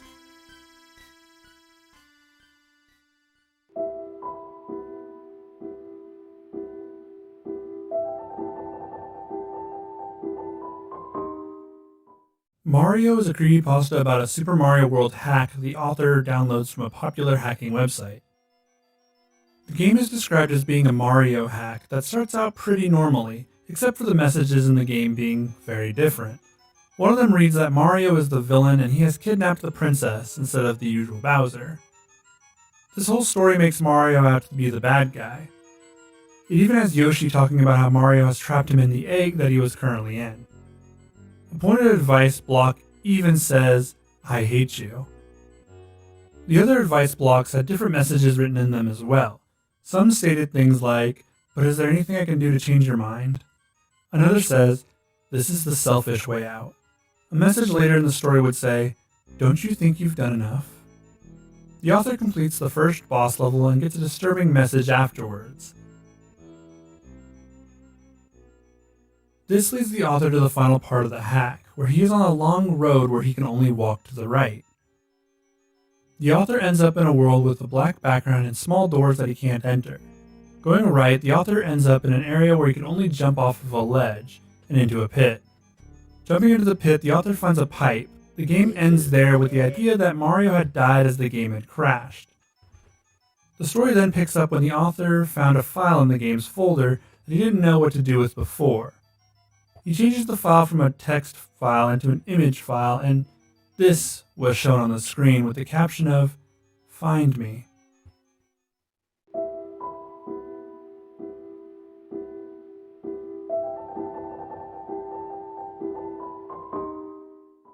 Cursed copies of video games are a rather popular idea amongst creepypastas. Lost Silver is one such creepypasta. Around the time that Soul Silver came out, the author was feeling nostalgic for the original game, so he bought a copy from GameStop. When he booted it up, the Game Freak logo was glitched, and he was immediately loaded into the game's previous file, which he noted as weird as he was expecting the cart to be wiped. The file had 999.99 hours put into it, with all 16 badges, 999,909 Pokemon dollars, and all 251 Pokemon, including Mewtwo and Celebi. The author figured he probably used the Game Shark to get them. Deciding to check his Pokemon, he was surprised to find 5 unknowns that spelled out Leave, and a Cyndaquil named Hurry, that only knew Leer and Flash. Closing the menu, he found himself in a room at Bellsprout Tower. Walking around for a few minutes, he couldn't seem to find his way out. Eventually, he managed to find a ladder. Going up the ladder, he found himself in a pitch-black room. Remembering that his Cyndaquil had Flash, he used it to light up the room, which he immediately regretted, as the room was a chilling red, with a linear gray path heading south. Heading in that direction, the room got progressively darker. Hitting the end of the path, he found a sign that said, "Turn back now." The option yes or no popped up on the screen. Not knowing what to do, the author hit yes. The text "Hurry has fainted" appeared on the screen, and his Cyndaquil was replaced with another unknown. They now spelled out "He died." Closing his Pokemon status menu, the pitch black room was now revealed to him. It was a small room, only being 4 gray squares. Checking his trainer profile, Gold was now missing his arms. The expression was more sad and smug now. He also appeared to have 24 badges. After a few minutes, the rope escape sound played once again, and he was transported once again, this time to Sprout Tower. The sprite of Gold had also once more changed. He was now missing his legs, and his skin was pure white. Pokemon consisted of 5 level 15 unknowns that spelled out "Dying," and a Celebi that only knew one move called Perish Song. Heading north, he passed some generic NPCs that he was unable to talk to. They were also pure white, just like him. Eventually, he found a transparent red. Approaching him, he was pulled into a Pokemon battle. Gold's back sprite matched his front sprite, with the bloody eyes and white skin and missing arms. Red's sprite was basically the same as the original game, the only difference being he was transparent now, and appeared to be crying. Both of them only had one Pokemon. The author's unknown seemed to have disappeared. When the battle began, he was only given the option to attack. With only one move available to him, he used Perish Song, which gave them 3 turns before both Pokemon fainted. But weirdly enough, after 3 turns, only Celebi fainted, though the battle didn't count as a loss. On his turn, Pikachu used Destiny Bond, with the text "Pikachu has died" appearing before he was awarded the victory. Red's sprite showed back up before he was beheaded. Back on the overworld map, Gold's sprite had yet again changed, taking the same transparency that Red had. Checking his profile yet again, all that remained of Gold was his head. With 40 badges now, and level 20 unknowns, now spelling "no more," transporting once more, it appeared that he was now back in his room in New Bark Town. Unable to interact with anything in the room, he decided to leave through the southern door, but to his surprise, he just passed right through it, straight into a black void. Going south, he eventually reached the white area, and Gold's sprite turned black and transparent. During his journey south, he finally encountered something. It was a regular Gold sprite. Talking to him, he said, "Goodbye forever." The text "?" Nightmare appeared, and for the final time, the rope escape sound went off, and he was pulled downward, back into the small room from before. His sprite was now completely gone, and he now had 0 badges. The unknown is now spelling "I'm dead." Going back to the overworld, the room was then covered by the same gray blocks as the walls, which spelled out "R.I.P." The room was a grave. Gold had been dead the entire time. Presumably, his death occurred a few years after his victory over Red. Gold was a young trainer, and despite his success, couldn't escape the inevitable fate of death, and was eventually forgotten by the next generation. The author was unable to get the game to work after that, trying a few times to reset it before giving up.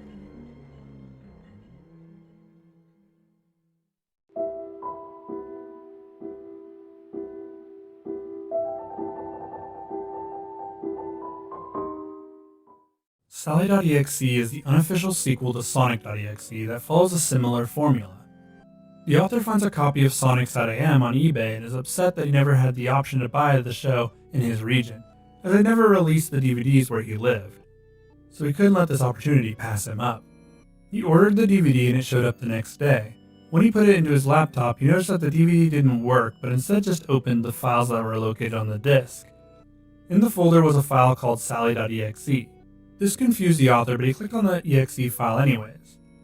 It played one episode of the show, the episode where Sonic and Sally kiss. It was an odd episode choice, but he was surprised that the file contained only one episode when it claimed to be the whole series. Eventually the author gets bored and downloads a Sonic game from the internet. Starting it up, he notices that the usual Sega sound at the beginning has been slowed down to almost sound demonic. The game started with Amy Rose, a character that never appeared in the Sega Genesis Sonic games. The title screen appeared and Tails and Knuckles were X'd out already. The game let the author play as either Amy, who had holes all over her body, or Cream. After Amy and Cream had gruesome deaths, next came Sally. Sally was the author's favorite character and he couldn't imagine anything bad happening to her. He started the level anyway. Selecting her level, he was met with the demonic Sonic from Sonic.exe. The corners of the screen began to close in on Sally before they crushed her to death. Sally later appeared on screen with her eyes stitched shut. The author noticed something on the corner of his bed. It was a Sally plushie, but with her eyes also sewn shut.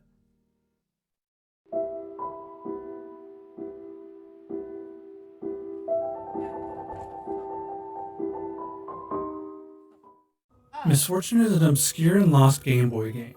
No physical copies of the game exist and no one has found a ROM. What people do know of the game come from personal accounts of the game and some screenshots. Of the people who have played it, they consider it to be one of the scariest games they've ever played. In the game, the player plays a young boy trapped inside of a gothic building. After searching the building for a while, the player will come upon an entity. He claims to be an all-knowing being that exists within every fabric of reality. The being then poses a question. Do you want to challenge me? Answering yes will start the maze portion of the game. The player must make their way through the many mazes in the game. One of the more popular ones is a maze where you must make your way through 4 cabins. The text box before any of the trials in the game will say, choose wrong and misfortune will befall your loved ones. Choosing the wrong one, failing a riddle, or just making a mistake in the game will lead you to the game over screen. A more detailed model of the entity in the game will appear on the screen with the words in the text box saying, I am God here. The side effects of the game were reported heavily in the late 90s. Players reported feeling depressed and a feeling of dread after seeing the game over screen. The players that reported this in the forums would sometimes go inactive altogether after posting. If you were to look for the game, you would most likely not be able to find it. The game is actually said to be hidden inside other popular Game Boy games. You can find the game hidden in some games like Legend of Zelda, Link's Awakening, Pokemon Red, and Spud's Adventure. Finding the original game is almost impossible at this point. If you do find it, the game comes with a warning. You may experience the best horror game of your life, but you will also experience the misfortune that comes with it.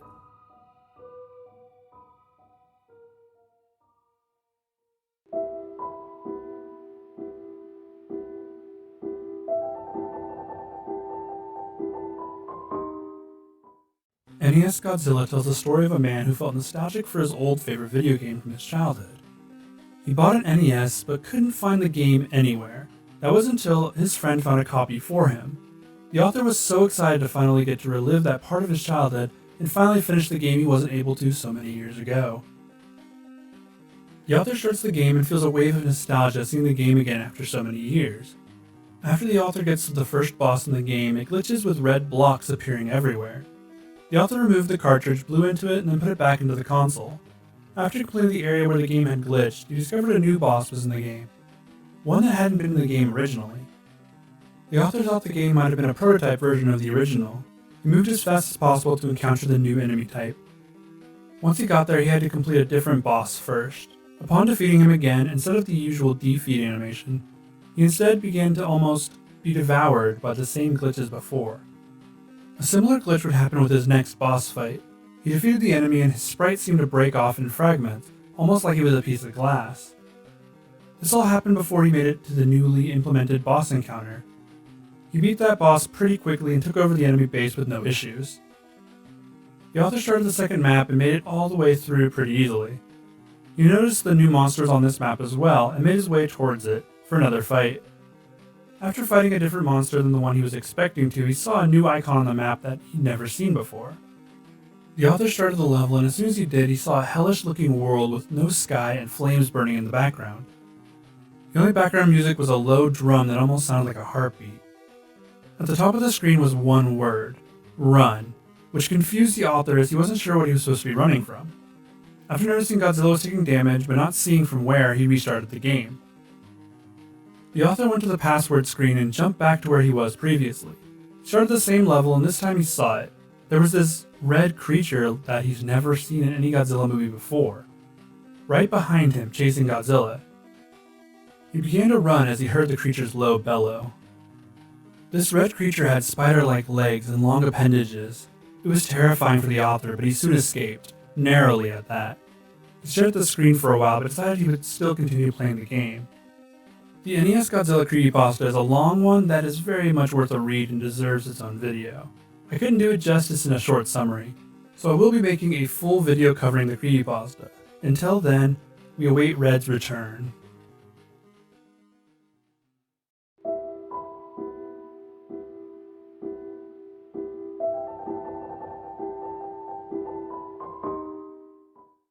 Jack the Ripper is a hidden item game where you solve the mystery of Jack the Ripper's murders by investigating his crime scenes. The author played this game as a teenager but couldn't ever get the secret ending, a game he would eventually forget about as he grew up and settled down. One day, the author found a copy of the game in a bargain bin. Purchasing the game, the author decided to play it on his next day off. Luckily for him, that day was the day after, and he was excited to relive a part of his high school years. Booting it up, he was greeted by the nostalgic text, "The Murders of Jack the Ripper." The author managed to run through the game rather quickly, only missing 2 of the secret items he finds scattered across the crime scenes. The author decided to Google where to find them. Weirdly, there weren't a lot of walkthroughs for the game. Eventually, he came across a suspicious forum, one that set off his Norton security alarm, which he ignored. Scrolling through the forum, he happened upon an interesting post, stating, "Do not play this game. If you bought it, return it. If you pirated it, delete it. It doesn't look evil, but it is. I know how that sounds, I really do. But this game is evil. Don't play it." The author waved this off as some kind of internet rumor, like Ben drowned. He did eventually find the answers to his question. The last item was in the empty hand of the blue angel creature. Booting the game up once again, he went directly to the scene where the angel is hovering over Jack's body, holding a knife. Going to the other hand, he clicked it, and the normal hidden item sound played. The last item was Jack's heart, a very realistically rendered heart at that.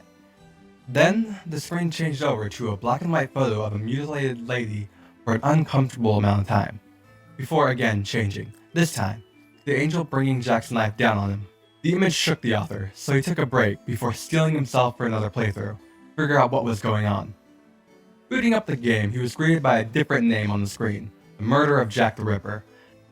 The game opened the same way, on the murder scene of Emma Smith, but this time it was much more graphic, more akin to the real murder scene, with organs strewn across the body.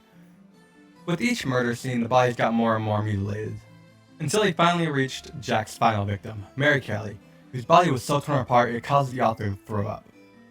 When he reached the end of the game, it changed drastically, with Jack being long dead by the time they arrived, and the blue angel creature was nowhere to be seen. After the credits, he got a bonus level about Black Alice investigating the murder of a businessman who reportedly had paid Jack the Ripper to kill people. He was nailed to the wall by iron spikes. Collecting all the secret items in this twisted version of the game, including Black Alice's scalpel in Jack's room, he got a new scene depicting Black Alice murdering the businessman by nailing spikes into his hands and legs. At this moment, his wife came home, scaring him. Looking back at the screen, the murder was no longer there. Instead, just a scalpel. Turning the game off, he locked it away forever. The author is still haunted by the images of the final murder to this day.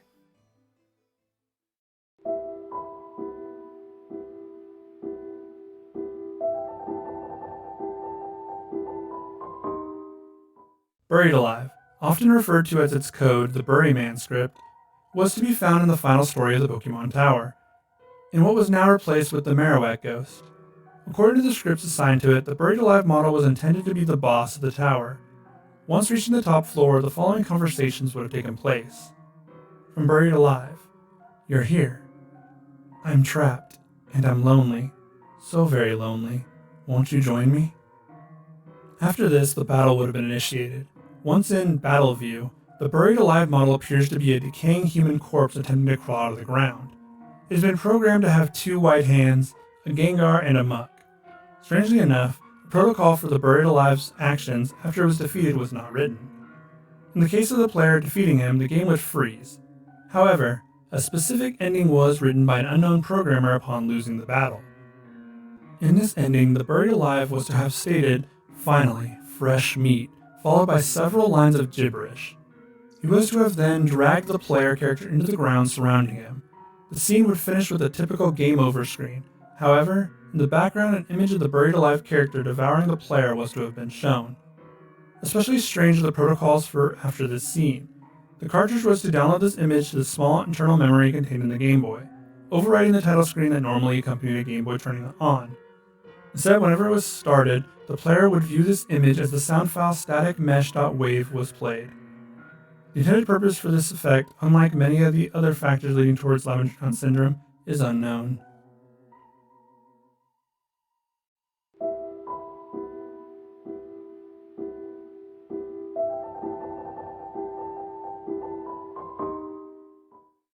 There was an old game called The Theater. It was pretty obscure, so obscure that many don't even believe it exists. The game was released around the same time as the original Doom, which meant it was easily overshadowed and forgotten. The cover of the game was mainly blank, but featured a single character known as the Ticket Taker. The Ticket Taker was a poorly drawn man with large red lips wearing a red vest over a white shirt and black pants. He wore a blank expression unless, that is, you broke the game disc. Many reported that his face had changed on the game case, and he was now angry looking. These claims were never substantiated. Something else of note was that the case for the game didn't show who the developer was. If you looked on the back, you wouldn't see any images from the game or a synopsis either. The game case was essentially blank with just the Ticket Taker sprite on it. The game was initially known for its inability to install correctly. Whenever you tried to install it, your computer would lock up at the license agreement screen. The workaround for this was to reboot your computer with the game disc still in the tray. The computer would ask if you agree on startup. Upon starting the game, you'll be taken to a title screen that's just a sprite of the exterior of a theater on an empty city street. After that, the menu pops up with 3 options available to you. You can start a new game, load game, or click on the options. Clicking on the options crashes the game back to the desktop. The load button does nothing even if you have a saved game already, leaving the only option to just start a new game. Once started, you are immediately playing the game in a first-person view. You are standing in an empty theater lobby. Standing across from you is the Ticket Taker, and past him is a dark hallway, presumably leading to the theaters beyond. On the walls, you can also see some distorted movie posters that are impossible to make out. Approaching the Ticket Taker, he will greet you with, "Thank you, please enjoy the movie." You are then free to walk down the hallway and towards the movie. Entering the theater will make the screen fade to black before you're back in the empty lobby again. If you walk past the Ticket Taker, he'll say the same phrase and you'll load back into the lobby again. At first glance, this game doesn't sound too great, but there's more to it. The more times you repeat this exact same sequence, the higher chance you have to trigger some odd and creepy occurrences. It's unknown how many times you need to repeat the sequence to trigger these occurrences, though. The first occurrence is when the player fades back in after walking into the hallway. This time they will notice the Ticket Taker is completely absent. The player then, without any other options, decides to walk into the dark hallway. The sound clip and the text box mentioned previously still play in the absence of the Ticket Taker, but when the player walks into the hallway, the screen does not fade out. It goes pitch black as they walk deeper into the hall. But the player's footsteps sound clip is still playing as they continue to push the up button on their keyboard. Those claiming to have played the original game report to have felt extreme levels of discomfort, like something horrible was about to happen to them. Well, eventually, the player is unable to move around. There's nothing for a few moments before a strange sprite that is described as the Ticket Taker but with a swirl for a face appears and stands before the player. The original players of the game say their bodies immediately froze up and their stomachs churned when they saw this sprite, named the Swirly Head Man by the community. Nothing happens as the Swirly Head Man stands before them. Then suddenly a piercing screech plays as the game glitches out. This lasts for a few minutes, with the screeching being continuous. Then the players abruptly return to the lobby with all the sounds and graphics being as they should be.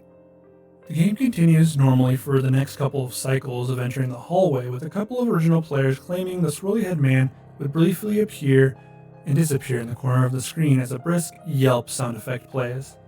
Then, at some point after meeting the swirly head man, the player sees the ticket taker pacing back and forth, though there's no walking animation. The sprite's limbs are completely static, so he just hops up and down slightly as a substitute, with his eyes being wide and his mouth open to simulate a worried facial expression. Some players knew that the movie posters had been replaced with images of the swirly head man. Then another, different, low-quality sound clip plays, but the speech box contains nothing but corrupted characters that cause whatever text that would have been in the box to be completely illegible. Due to the extremely low quality of the sound, it is debated by players what exactly the ticket taker says at this point, though it is widely agreed that he says, "Never reach the other levels." Then the screen fades out once again and returns the player back to their starting point in the lobby. But the ticket taker is gone and the hallway is blocked by a large brick wall sprite. Touching the brick wall will immediately crash the game, and that's all there is to it. No one knows what the other levels are or how to gain access to them, nor is it known why the swirly head man causes so much acute fear in those who have seen him in the game. All the original copies of the theater have either been lost or destroyed, but the creepiest part is the fact that all the original players of the game claim to occasionally see a brief glimpse of the swirly head man out of the corner of their eyes.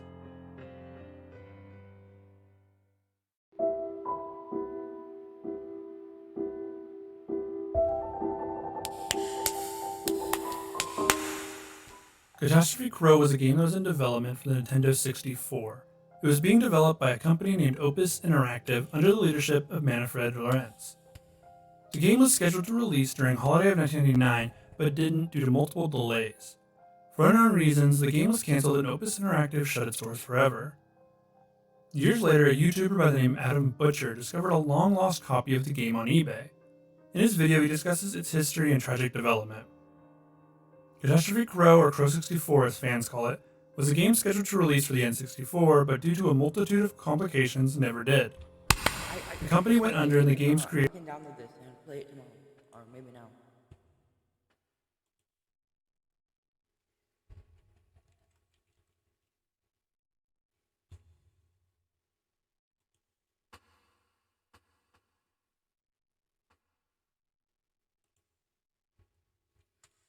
I didn't know it was a show. I thought it was the word.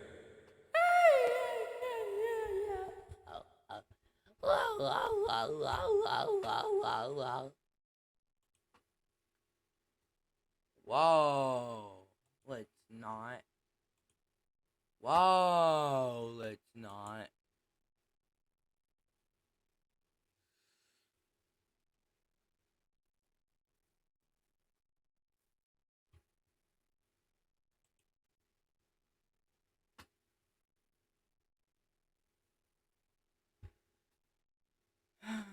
How is this a meme?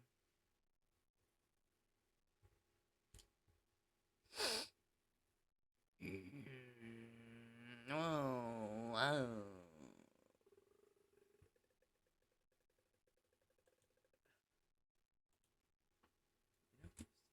Apostrophe literally just means you are. Oh, archive. Archive.com is actually like really stressful. But I'm gonna just not show this.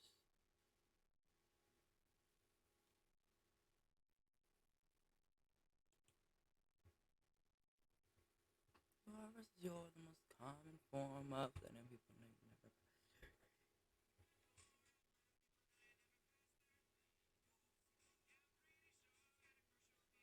Get the door back. Got to learn this lesson.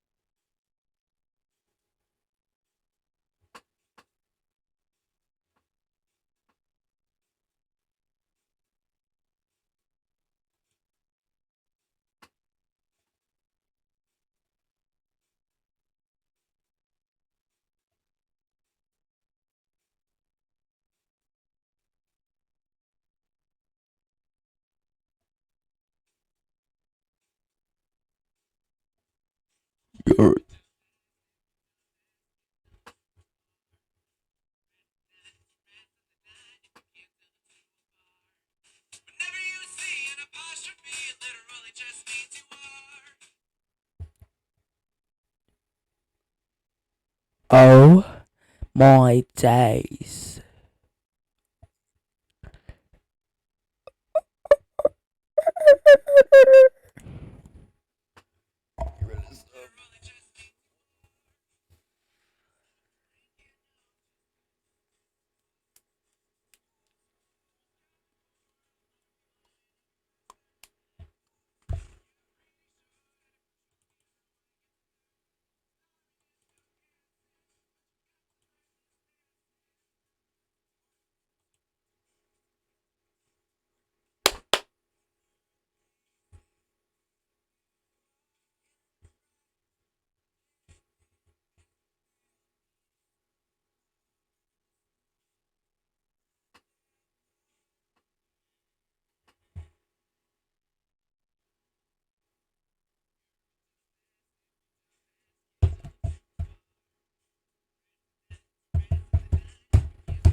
Obviously it's taking a while. Gonna move them over here so I can continue watching the video. Got to learn this lesson. Creator disappeared. Adam, after explaining the history and how he received the game, goes on to test it on his channel. The game starts out with the title screen and some very Banjo-Kazooie-esque music. Pressing start, the game begins. In the game, he plays a crow who must save her dad's business. The game was a 3D platformer that pulled heavy inspiration from Banjo-Kazooie and Super Mario 64. The game even used a similar system for characters talking using strange noises. The game quickly deteriorates. Strange glitches along with creepy entities that appear and then disappear make the game seem like it's hiding something. A dark story of a tragic loss. The full story of Chris 64 goes very deep, as it's one of the newest video game ARGs to take the internet by storm. There's certainly too much for me to cover in this section, so I'll be returning to this topic at a later date.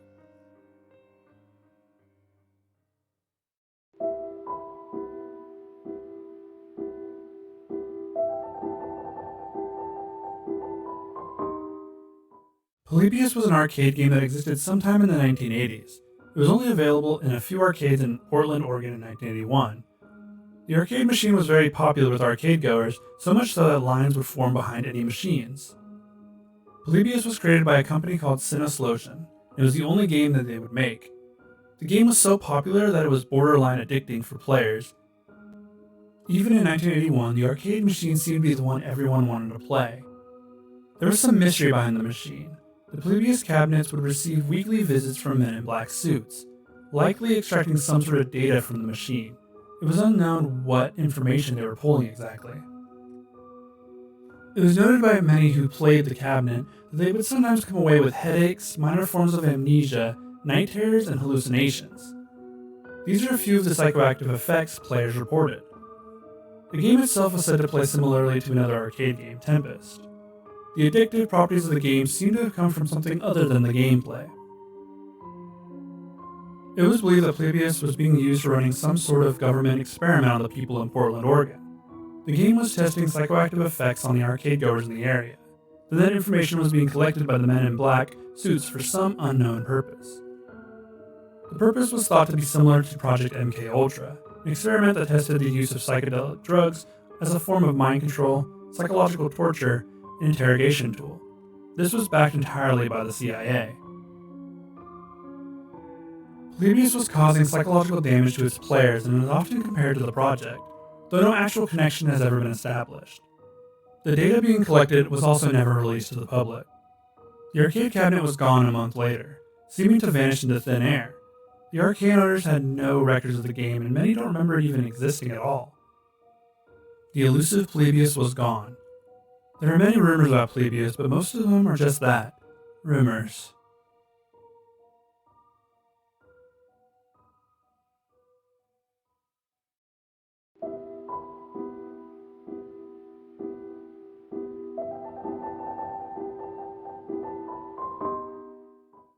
the early 1990s, typing games were very common.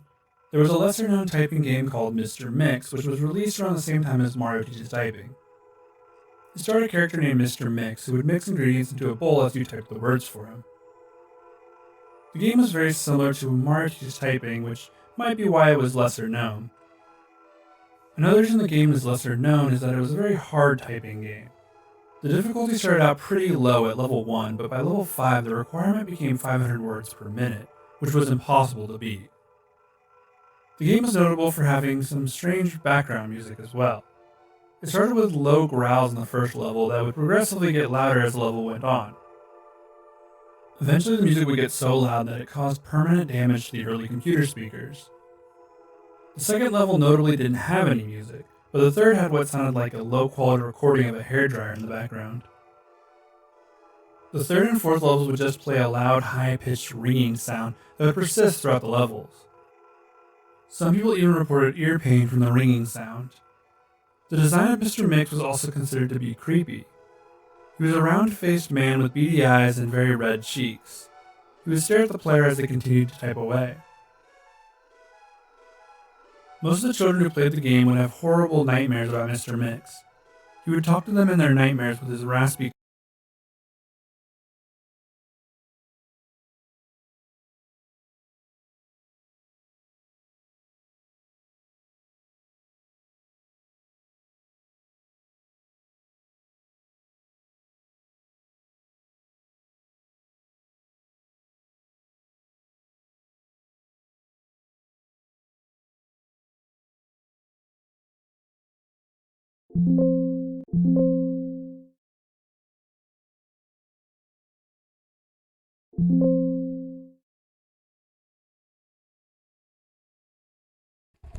Okay, Val. Opus Interactive.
Daddy!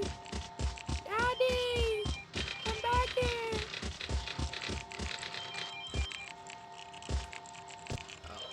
Daddy! Daddy! Daddy here! Daddy!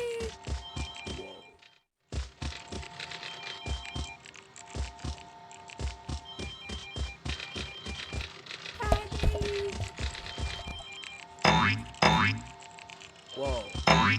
Jumping physics.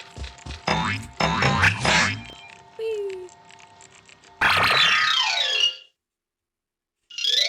Daddy, where are you?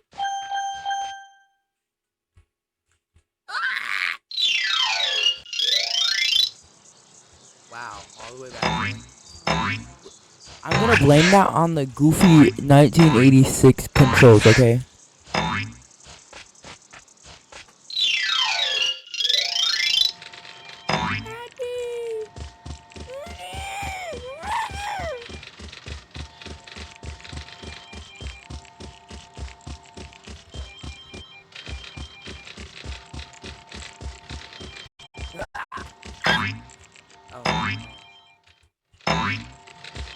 Do that.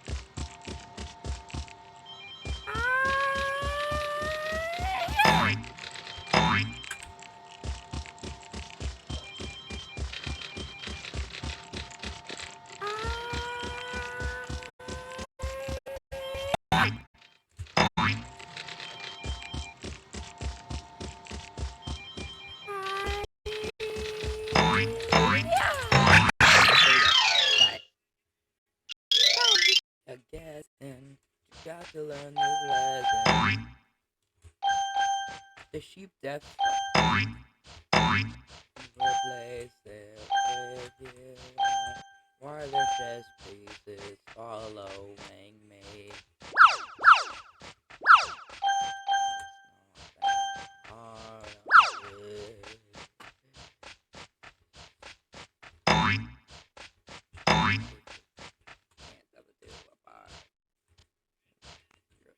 Line if you can't put the two apart. Okay. Control. Actually, like. Oh, let me do that. There we go. A common form of that people know you never have to. I'm pretty sure it's kind of cool if you ever want to get the third. I'm sorry if you're guessing, but you got to learn this lesson. That was cool.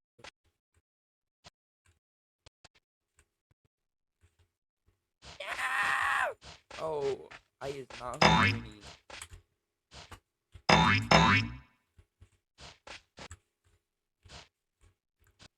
Is it just me or are we going in loops?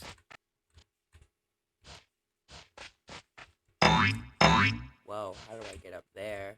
Oh, got a wall jump, huh? No one beats the wall jump master, except for the wall jump master, which is me. What did I just do this for?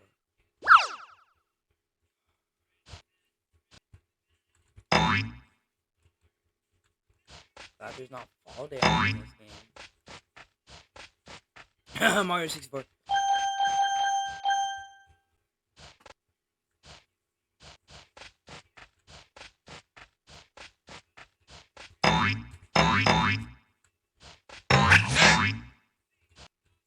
I'm not sure. Is that the wall jump master?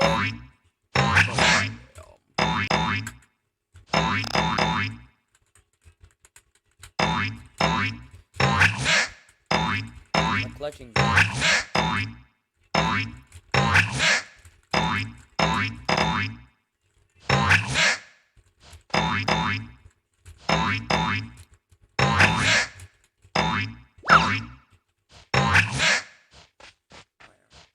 gonna actually try this time.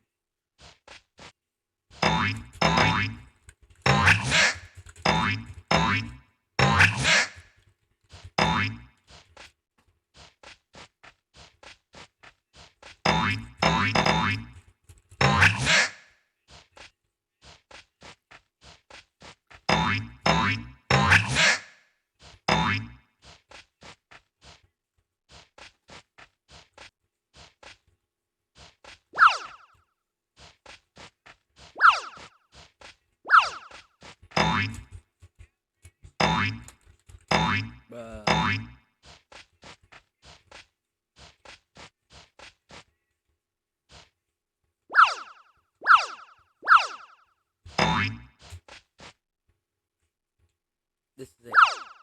It's just a leap of faith, Miles. Woo!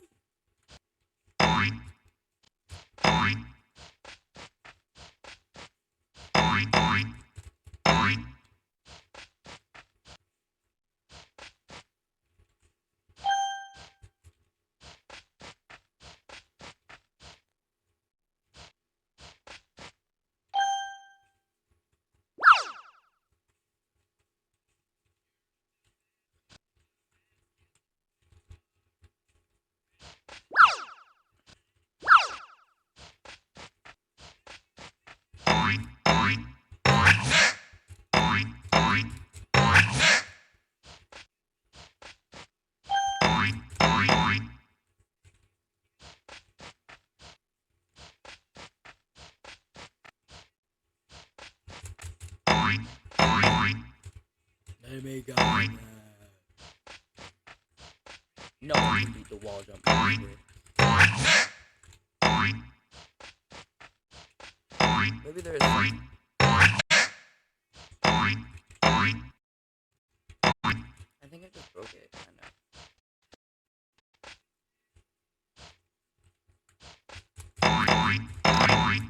What? I saw that, right? He literally just like floated me off.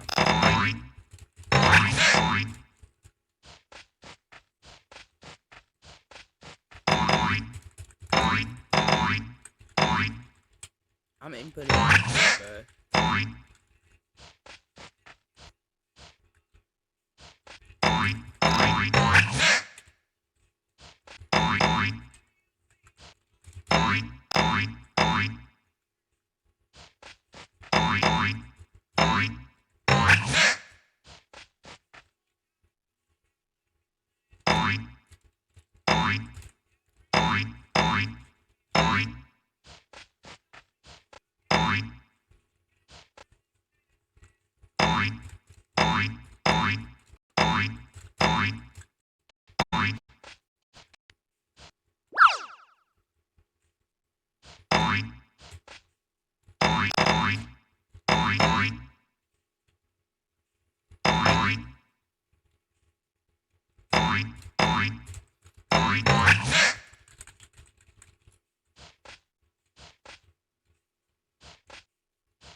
Okay, pal. Don't mock me. No one's mocking me, I'm talking to myself. If you can't tell the two apart. Whoa, what?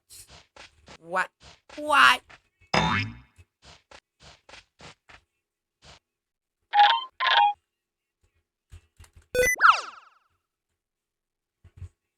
No, I do not want to turn on sticky keys. Okay.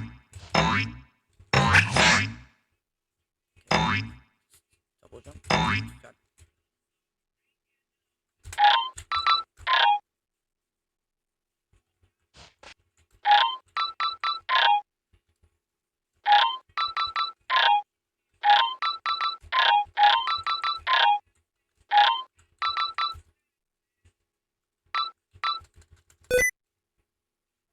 Bah.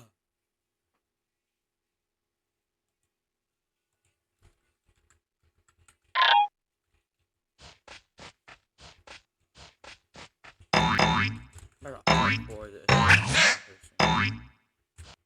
Oh, that was actually okay. Whoa, that was close. I get this coin up here.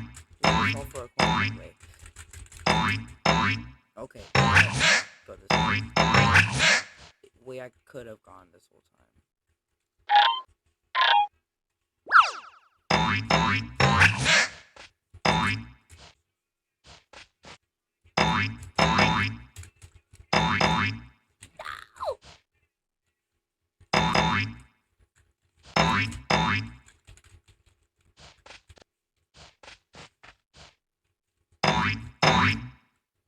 Okay, I guess I'm just gonna go the end. This way? No? Where do I go?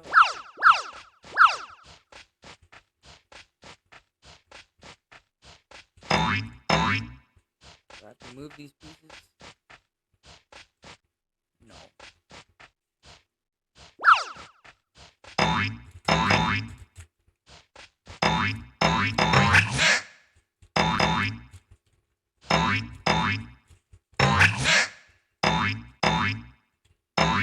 Word.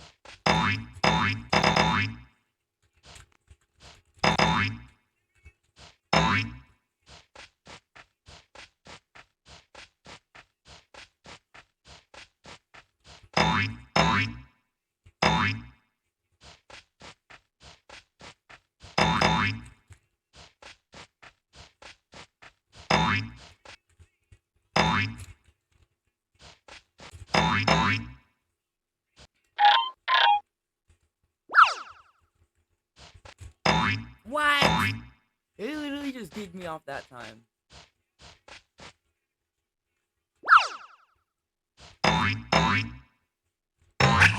Whoa. Don't you dare. Stupid crow girl. Or like, ain't this his daughter or something? No! Sandwich maker! Only I could quiet voice. Mr. Mooks would tell them to keep quiet about something, but it wasn't anything they could remember. It caused a few kids to develop deep psychological issues. The game had terrified them to the extent that they needed to see a psychologist. The psychologist had noted that the kids had been deeply disturbed, but no connection was ever made to the game. The game didn't sell very well for a few reasons, and almost fell entirely into obscurity. That was until a ROM of the game was discovered, with hackers immediately trying to dig through the game's files. Everything seemed fine until the hackers used a memory hack to bypass the 5th level in the game. Whenever they would bypass the 5th level, the game would crash, writing a bunch of files to the home drive of their PC. The files contained pictures of people with horribly deformed faces. They appeared to be screaming in pain and agony. Their eyes had streams of blood coming from them, and their outer layer of skin was torn off in a few places. Attempting to delete these files would cause your computer to blue screen, possibly breaking it. The hackers did find a way around this issue and were able to finally get to the last 2 levels. The original hackers unfortunately all decided they couldn't talk about it and refused to answer any questions about the game when asked. Within a month, every single hacker had gone missing. 2 years later, a man was arrested for trying to abduct a child from a supermarket. It was discovered that this man was one of the original hackers of the game. When interrogators tried to ask him any question, the only thing he would say was, "I'm Mr. Mix."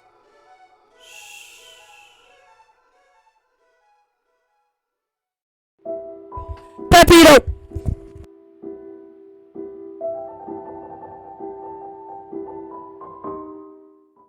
I Hate You is a Super Mario World creepypasta the author describes as not another haunted game creepypasta.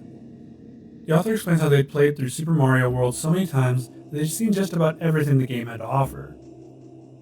One day while exploring the sunken ship level in the game, the author noticed a blind boo hovering over the exit pipe. The only escape option was a key and keyhole above the exit that they'd never seen before. Grabbing the key and ending the level brought them back to the overworld map. A new area next to the creepy Bowser Cave entrance opened up. It looked like a whirlpool, and the author thought it must be a newly undiscovered level in the game. It was all just a dream. The whirlpool, and as soon as Mario stands on it, the Bowser face starts to bleed from its eyes. The title of the level was "Oh God No," which the author brushed off as being weird, but not that odd since it was similar to the special stage names. Starting the level, Mario is stuck in a very small cavern with no room to jump and can only continue to the right. The further down Mario ran, eventually he would run into more of the blind boos that the author had seen before. They floated ominously above the chamber. A giant bullet bill with blood running down its face barreled towards the author, and the only way for Mario to survive was to use a star. Of course, that meant he had to cheat to get the star. It made him invulnerable, and Mario was able to pass safely. The author noticed something was written above Mario in what looked to be blood. It said, "I hate you," in all caps. To the right of giant boos. To the right of the giant boos was another message. This one said, "Why won't you die?" The author was still invincible, so the boos didn't scare them at all. They continued down to where it looked like a group of thwomps were. They all had blood on the bottom of them, as if they'd crushed hundreds of victims to death just below them. The next section the author found had spikes on the floor and ceiling, meaning you would have to swim carefully between them. Of course, having invincibility helps as well. As the author swam through the area, he noticed the lifeless bodies of what looked like other Mario stuck to the spike. This was by far the creepiest thing the author had seen up to this point. They looked to be the lives lost by Mario as he ventured through this area before. As the author made his way to the end, the lifeless Mario corpses started to float and follow him. They were terrifying to see moving around, but the author continued. At the end of the level, there was a doorway next to a weird-looking mushroom. The author decided better than to touch it and proceeded through the door. Once inside, the author realized he was in a boss chamber, but there was no one there but Mario. There were windows behind Mario, and in the third window was a mysterious shape. A second later, Luigi stepped out onto the platform. He stared down Mario and told him how he truly felt about his brother. Luigi attacked Mario, who was too stunned to fight back. A second later, Mario, in a fit of rage, attacked back and sent Luigi flying into the lava below. Luigi shrieked out a last phrase, "Oh God, no," as Mario cried on the platform, having just killed his brother. The game comes to an ending screen showing Mario sitting next to Peach, and on the far right was Luigi, horribly burned and disfigured.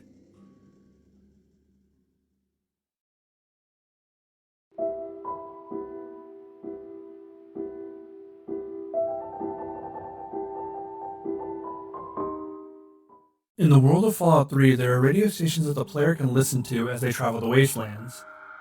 The most interesting of these stations is Galaxy News Radio, DJ'd by a very enthusiastic man by the name of 3Dog. In Fallout 3, you can actually kill just about every character in the game. This doesn't include major plot-related NPCs, but 3Dog isn't considered an important NPC and therefore can be killed. If you kill 3Dog, then he'll be replaced by his assistant, who has none of the charm of her predecessor. She seems very reluctant to do the job, but will do it nonetheless. What most players don't know is that there's a way to turn Galaxy News Radio into a numbers station. It requires the death of 3Dog, and a certain number of other events must be completed perfectly in order to activate it. First off, a numbers station is a shortwave radio broadcast that rattles off numbers, usually in Morse or some other code. They were very popular during the Cold War, as they were thought to be used to transfer messages to intelligence officers. With the Cold War type setting of Fallout 3, a number station being in the game kind of makes sense. There's a certain number of specific criteria that must be met in order for the trigger to happen. Some of these include skipping missions, completing certain missions, and destroying Raven Rock. These, along with other not yet discovered criteria, will trigger the number station, as long as 3Dog has been killed. Once the requirements have been met and 3Dog is dead, if you turn on the Galaxy News radio station, you won't hear 3Dog or his assistant. Instead, you'll hear a very monotone sounding voice. It's 3Dog, but more like it's just the voice actor. You'll start to ramble off numbers in a very monotone voice. This is where the number station comes in, as users were quick to realize that the numbers were actually coded messages. The messages were in Morse code with dates attached. Some of the messages were pretty mundane, as one talked about his YouTube channel. Another message talked about how he's going to wash his car today. A lot of the messages were like this. Of course, there were some messages with darker undertones, such as one that listed the exact date and time of the death of Gary Coleman. Another message said, "The Queen has died today. The world mourns, as on days like this, we are all Brits." This one supposedly predicted the death of the Queen of England, which would be creepy if it wasn't for the fact that it predicted this would happen in 2014. There was one message that was rather vague. It said, "I can't believe they've actually done it. Not long left. The noise. I can't take the noise anymore. I have a pistol in the attic." The final coded message was timestamped for July 6, 2027. We'll have to see if there's any significance to that date, but only time will tell.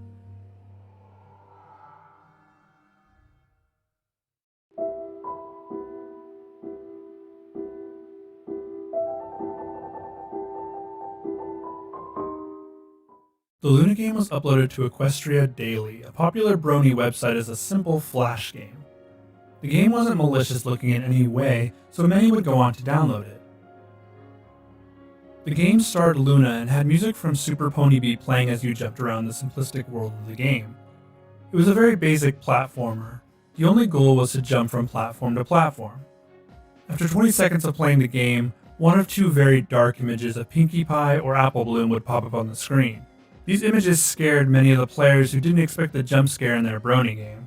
A creepy remix of a song from the show would play along with the image. When the players tried to shut down the game, they found that they couldn't. The game couldn't be closed by clicking escape or by pressing Alt F4. The only way the game could be closed was by ending the process in the task manager. Once the game was closed, if you checked the folder where the game was downloaded, you'd see you had some new images and text files. The images were the same pictures you'd received at the end of your playthrough, repeated over and over again. The text files, on the other hand, all said that the end was nigh. This was also repeated in multiple files across your folder. The game was completely anonymous, no one had come forward, which made the game just a bit more creepy. It scared many players who all thought it was a virus, but it just turned out to be a prank by the developer. The game would go on to inspire 4 more games, all with similar gameplay and slightly more creepy images being used. The Luna game would even get a bit of a story to follow up the creepy prank that scared so many of the Brony community.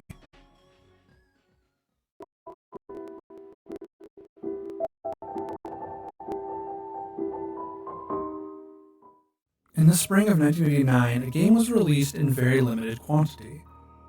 The game, which was very popular with college students, was called Kill Switch. It was created by the Carvina Corporation, and it would be their only game. Kill Switch was a precursor to Silent Hill and Myst in many ways. The game's graphics were very dark, using mostly gray and white shapes against a black background. The background music used was slow MIDI versions of Czech folk songs. The game lets you play as two different characters. Gast, an invisible demon character who could breathe fire and had a cold stream attack. It was noticeably harder to play as him though, since he was entirely invisible. The other character you could play as was a human girl named Porto. Porto was significantly easier to play since she was visible. She lacked the strength of Porto, and her only real ability was random growth. She would get bigger and smaller randomly as players went through the game. The whole game takes place in the tunnels of a coal mine. The story is about a coal factory that started to falsify reports of malfunctions and blame the workers to excuse the low coal productions. These reports led to an investigation into the company. Later, men in red coats were shown to be stabbing workers who slowed down production at all. Clearly, it was a commentary on Soviet-era working conditions. Demonic creatures would rise up and take control of the old mining equipment in order to get revenge for the workers. The story requires Porto to travel around these dark tunnels and evade the machines, as well as the remnants of the red-coated men, which led to a lot of confusion about how to actually complete the game, as many of the puzzles were incredibly complex. Upon Porto reaching the final tunnel that led to the surface, she would make it out and the screen would just turn white. The game was completed, and as soon as it deleted itself from your computer. The game ceased to exist after that. You could not replay it at all, and it was meant to only be experienced once. A Japanese man bought the game in 2005 for over $500,000. The game was still shrink-wrapped. It was his intention to play the game for everyone and record his findings. However, he only ever uploaded one video of him playing it. It was a 1 minute and 45-second clip of him crying with the character selection screen visible over his right shoulder.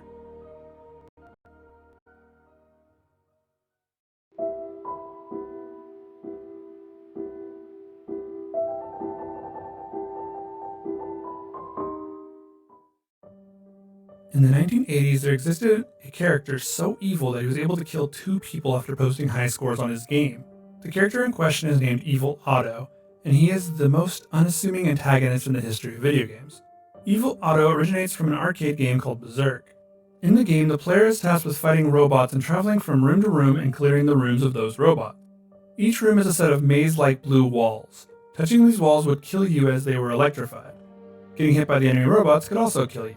So your job was to avoid the robots and don't touch the walls. If you took too long to clear all the robots from any room, he would appear. A bouncing yellow smiley face starts to make its way straight at the player. That is Evil Otto, and he is the true face of evil. Evil Otto can go through walls, and if he touches the player, he will insta-kill them. In the case of Evil Otto, the character was claimed to have taken the life of 2 people who played his game. The first being a 19-year-old man. The 19-year-old, after posting his high score, suffered from a heart attack moments later and passed away. This was the first time that Evil Otto struck. A year later, an 18-year-old suffered the same fate. After posting 2 separate high scores in the span of 15 minutes, he also died. Evil Otto had struck again. This one has kind of become a video game urban legend, more so than a creepypasta. But the worst part is, it's true.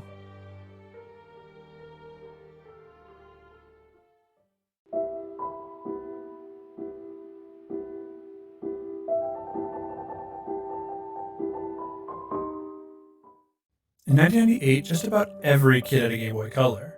The handheld was very popular, but there was a peripheral that not many knew about called the Game Boy Camera.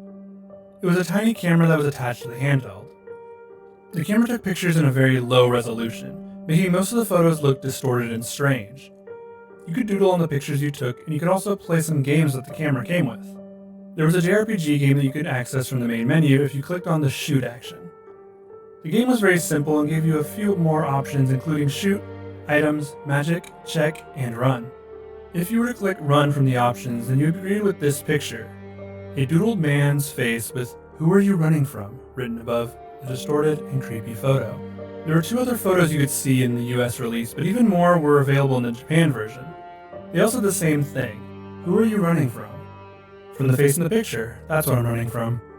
There was a belief that the pictures were taken of members of a cult, and that one of the images was one of their victims.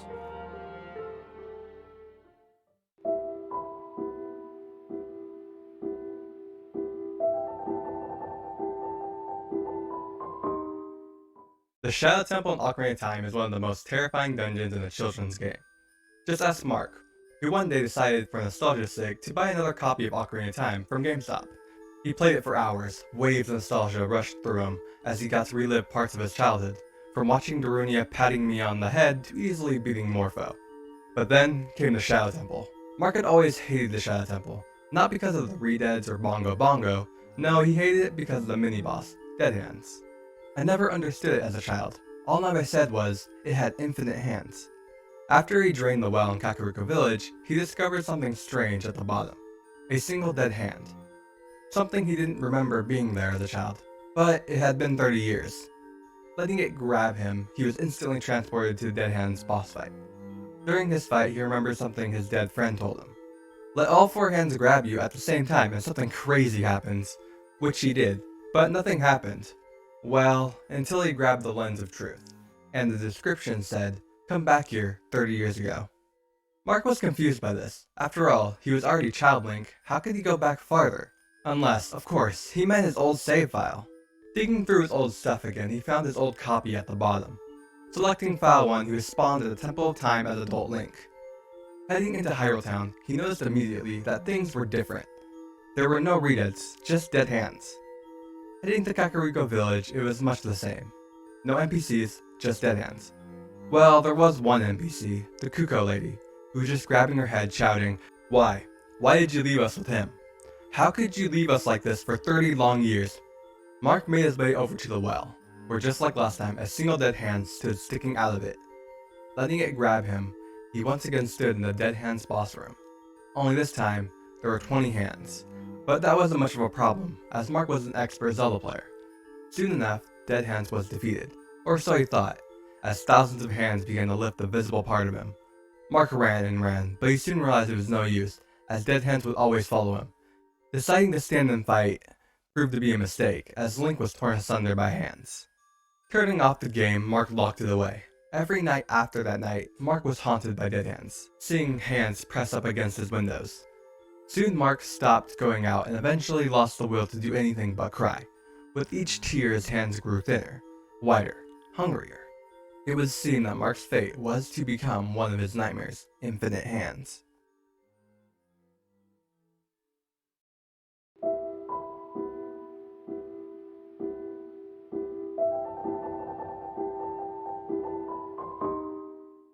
Mario 64 Damned tells the story of a guy and his girlfriend who are both in love with classic video games and collect them. They were pondering over some of their favorite games from their childhoods and stopped on the N64 as their favorite console. They discussed which games were the best and also both decided that Super Mario 64 was the best title to release for the console. This led to the pair deciding they wanted to find a copy of the game. Luckily for them, the narrator's uncle owned a video game store, which meant they can go and find a copy for hopefully a little cheaper than anywhere else. It took a while of searching through bins filled with games before they found the one they were looking for, Super Mario 64. They would also need a Nintendo 64, which again, luckily for them, his uncle had one left in stock. As they were about to buy the game, the uncle warned him that the game and console had been returned on multiple occasions. They had always been returned together, and the reason why was a little creepy. A few of the customers had reported that the game was evil and made in hell. That was the reasoning for returning them. The uncle never quite bought into it, but the game and console were sold and returned on 15 separate occasions. Paying it no mind, the narrator and his girlfriend bought the game, but received the console for free along with it. The two said their goodbyes to the uncle and went on their way home. As soon as they returned home, the narrator took out the console and began to hook it up to their living room TV. The narrator's girlfriend started up the game while he looked through a box of other N64 games. She played with Mario's face for a bit on the title screen before starting it up. When she got to the save file screen, there was already a game save on file 1. The save files were all started but empty, with not a single star obtained. The pair decided to delete the first file, and that's when the game froze on them, but not before a deafening screech could be heard coming from the TV. It was loud enough that they both had to cover their ears. They quickly shut the console off and the screeching stopped. They turned on the console again to find that the first file that they'd tried to delete now had 66 stars on it. They proceeded to try and delete it again. The screeching started, but was louder this time, and the narrator had to pull the plug from the wall. After cleaning the game, which was pretty dusty, they started the game again and all the files were empty this time, as a new game usually would be. The narrator chalked it all up to the game just being dirty. The game played normally until they reached the castle doors. Opening them started the screeching again, but it only lasted 30 seconds before the game loaded into Big Boo's haunt. The level didn't quite look right. It looked way creepier than it had in previous playthroughs. The castle now loomed over Mario with blood and rust covering its walls. The sky was now a mix of black and red, and there were new parts on the castle where there hadn't been previously. The narrator started to move Mario, but as soon as he did, something fell from the sky. The pair stared in shock at the screen as they saw Mario hanging from a noose with cuts all over his body. There was blood all over his clothes, but the worst part was that Mario's mouth and eyes were both sewn shut. After the narrator unplugged the console again, the pair just sat on the couch for a while to process what they'd just seen. The narrator and his girlfriend decided they should call it a night. They decided they would return the game in the morning once the store had opened. The narrator, lying awake still, decided he would try the game again while his girlfriend slept. He crept into the living room and started up the console, selecting the second game file this time. The narrator got more gruesome scenes of Mario, Peach, and Toad strewn all about the castle. Mario was strapped to a table and Peach, along with Toad, were both already dead. The sickening sight made the narrator nearly vomit. The game continued to show Mario pleading for his life to be ended. A dark figure simply known as the Black Mass floated over to Mario and began to torture him. Mario struggled but ultimately could not survive his torment. The game ends with the player trying to ascend some stairs and finding a man hanging from the tower. It took him a second to realize that the man that was hanging was him. He had received the same treatment as Mario. His mouth and eyes were sewn shut, but before he could shut off the game, the body double began to scream. Mario turned and began to wail at the narrator as well. The narrator then fell unconscious, but not before he saw the black mass hovering over him.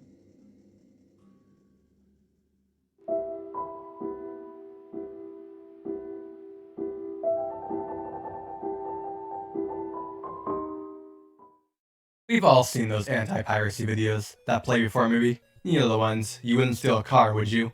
Well, what if one of those turned deadly? That's what happened to our dear author, who one day bought a copy of Mario Party DS from a thrift store.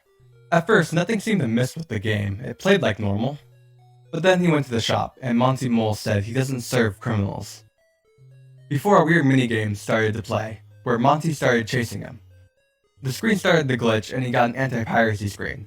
It turns out that the thrift store sold him an illegal copy. Turning the game off and on, it went straight to the same screen, except the characters seemed angry. He repeated this a few times with the image getting more and more creepy, until the characters were gone, and were instead in his room attempting to kill him. Breaking the cartridge seemed to dispel whatever had happened. The author vowed to never play another pirated game again.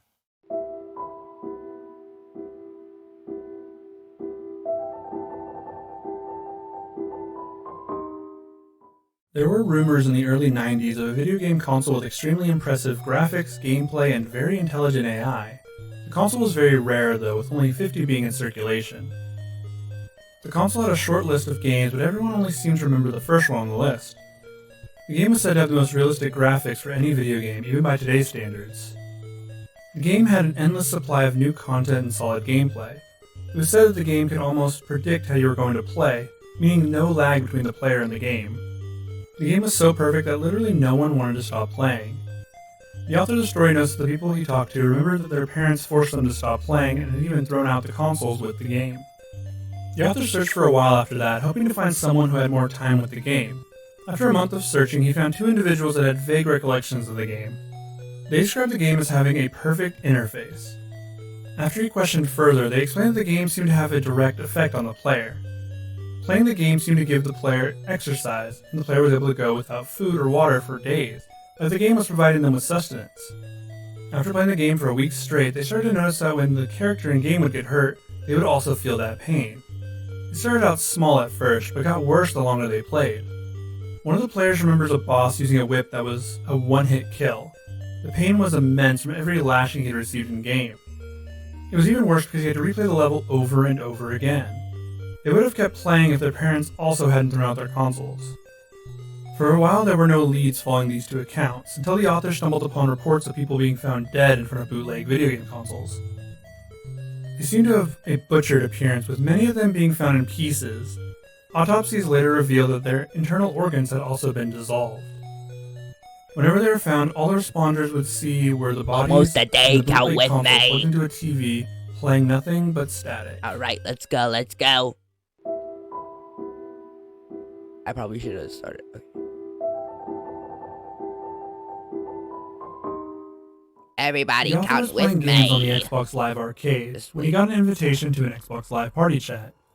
The invitation didn't have a gamer tag attached to it. It just said blank has invited you to an Xbox Live party.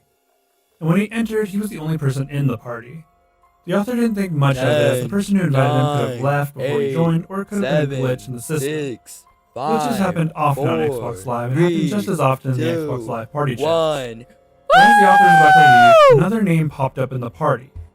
It was his name again, so there were 2 of him in the party according to Xbox Live. He thought it was another glitch, but said hello anyway. A few seconds had passed before an echo of his voice said hello back. The author was annoyed but kept talking to himself in chat. Eventually he would say, "Why don't you come say that to my face?" "Maybe I might just do that," the voice said back, and startled him. It was his voice that had responded. The other version of him left the chat and he was once again alone. The author would receive another message from the other account before his Xbox broke with the smell of smoke coming from it. He tried to turn it back on and got the red ring of death, a problem that a lot of early Xbox 360s had. The story would end with the narrator getting his Xbox fixed and finding dozens of voice messages from the account with his name. The final voice said, "Waiting, I'm coming." The last thing the author saw was his avatar on screen waving, but it wasn't that.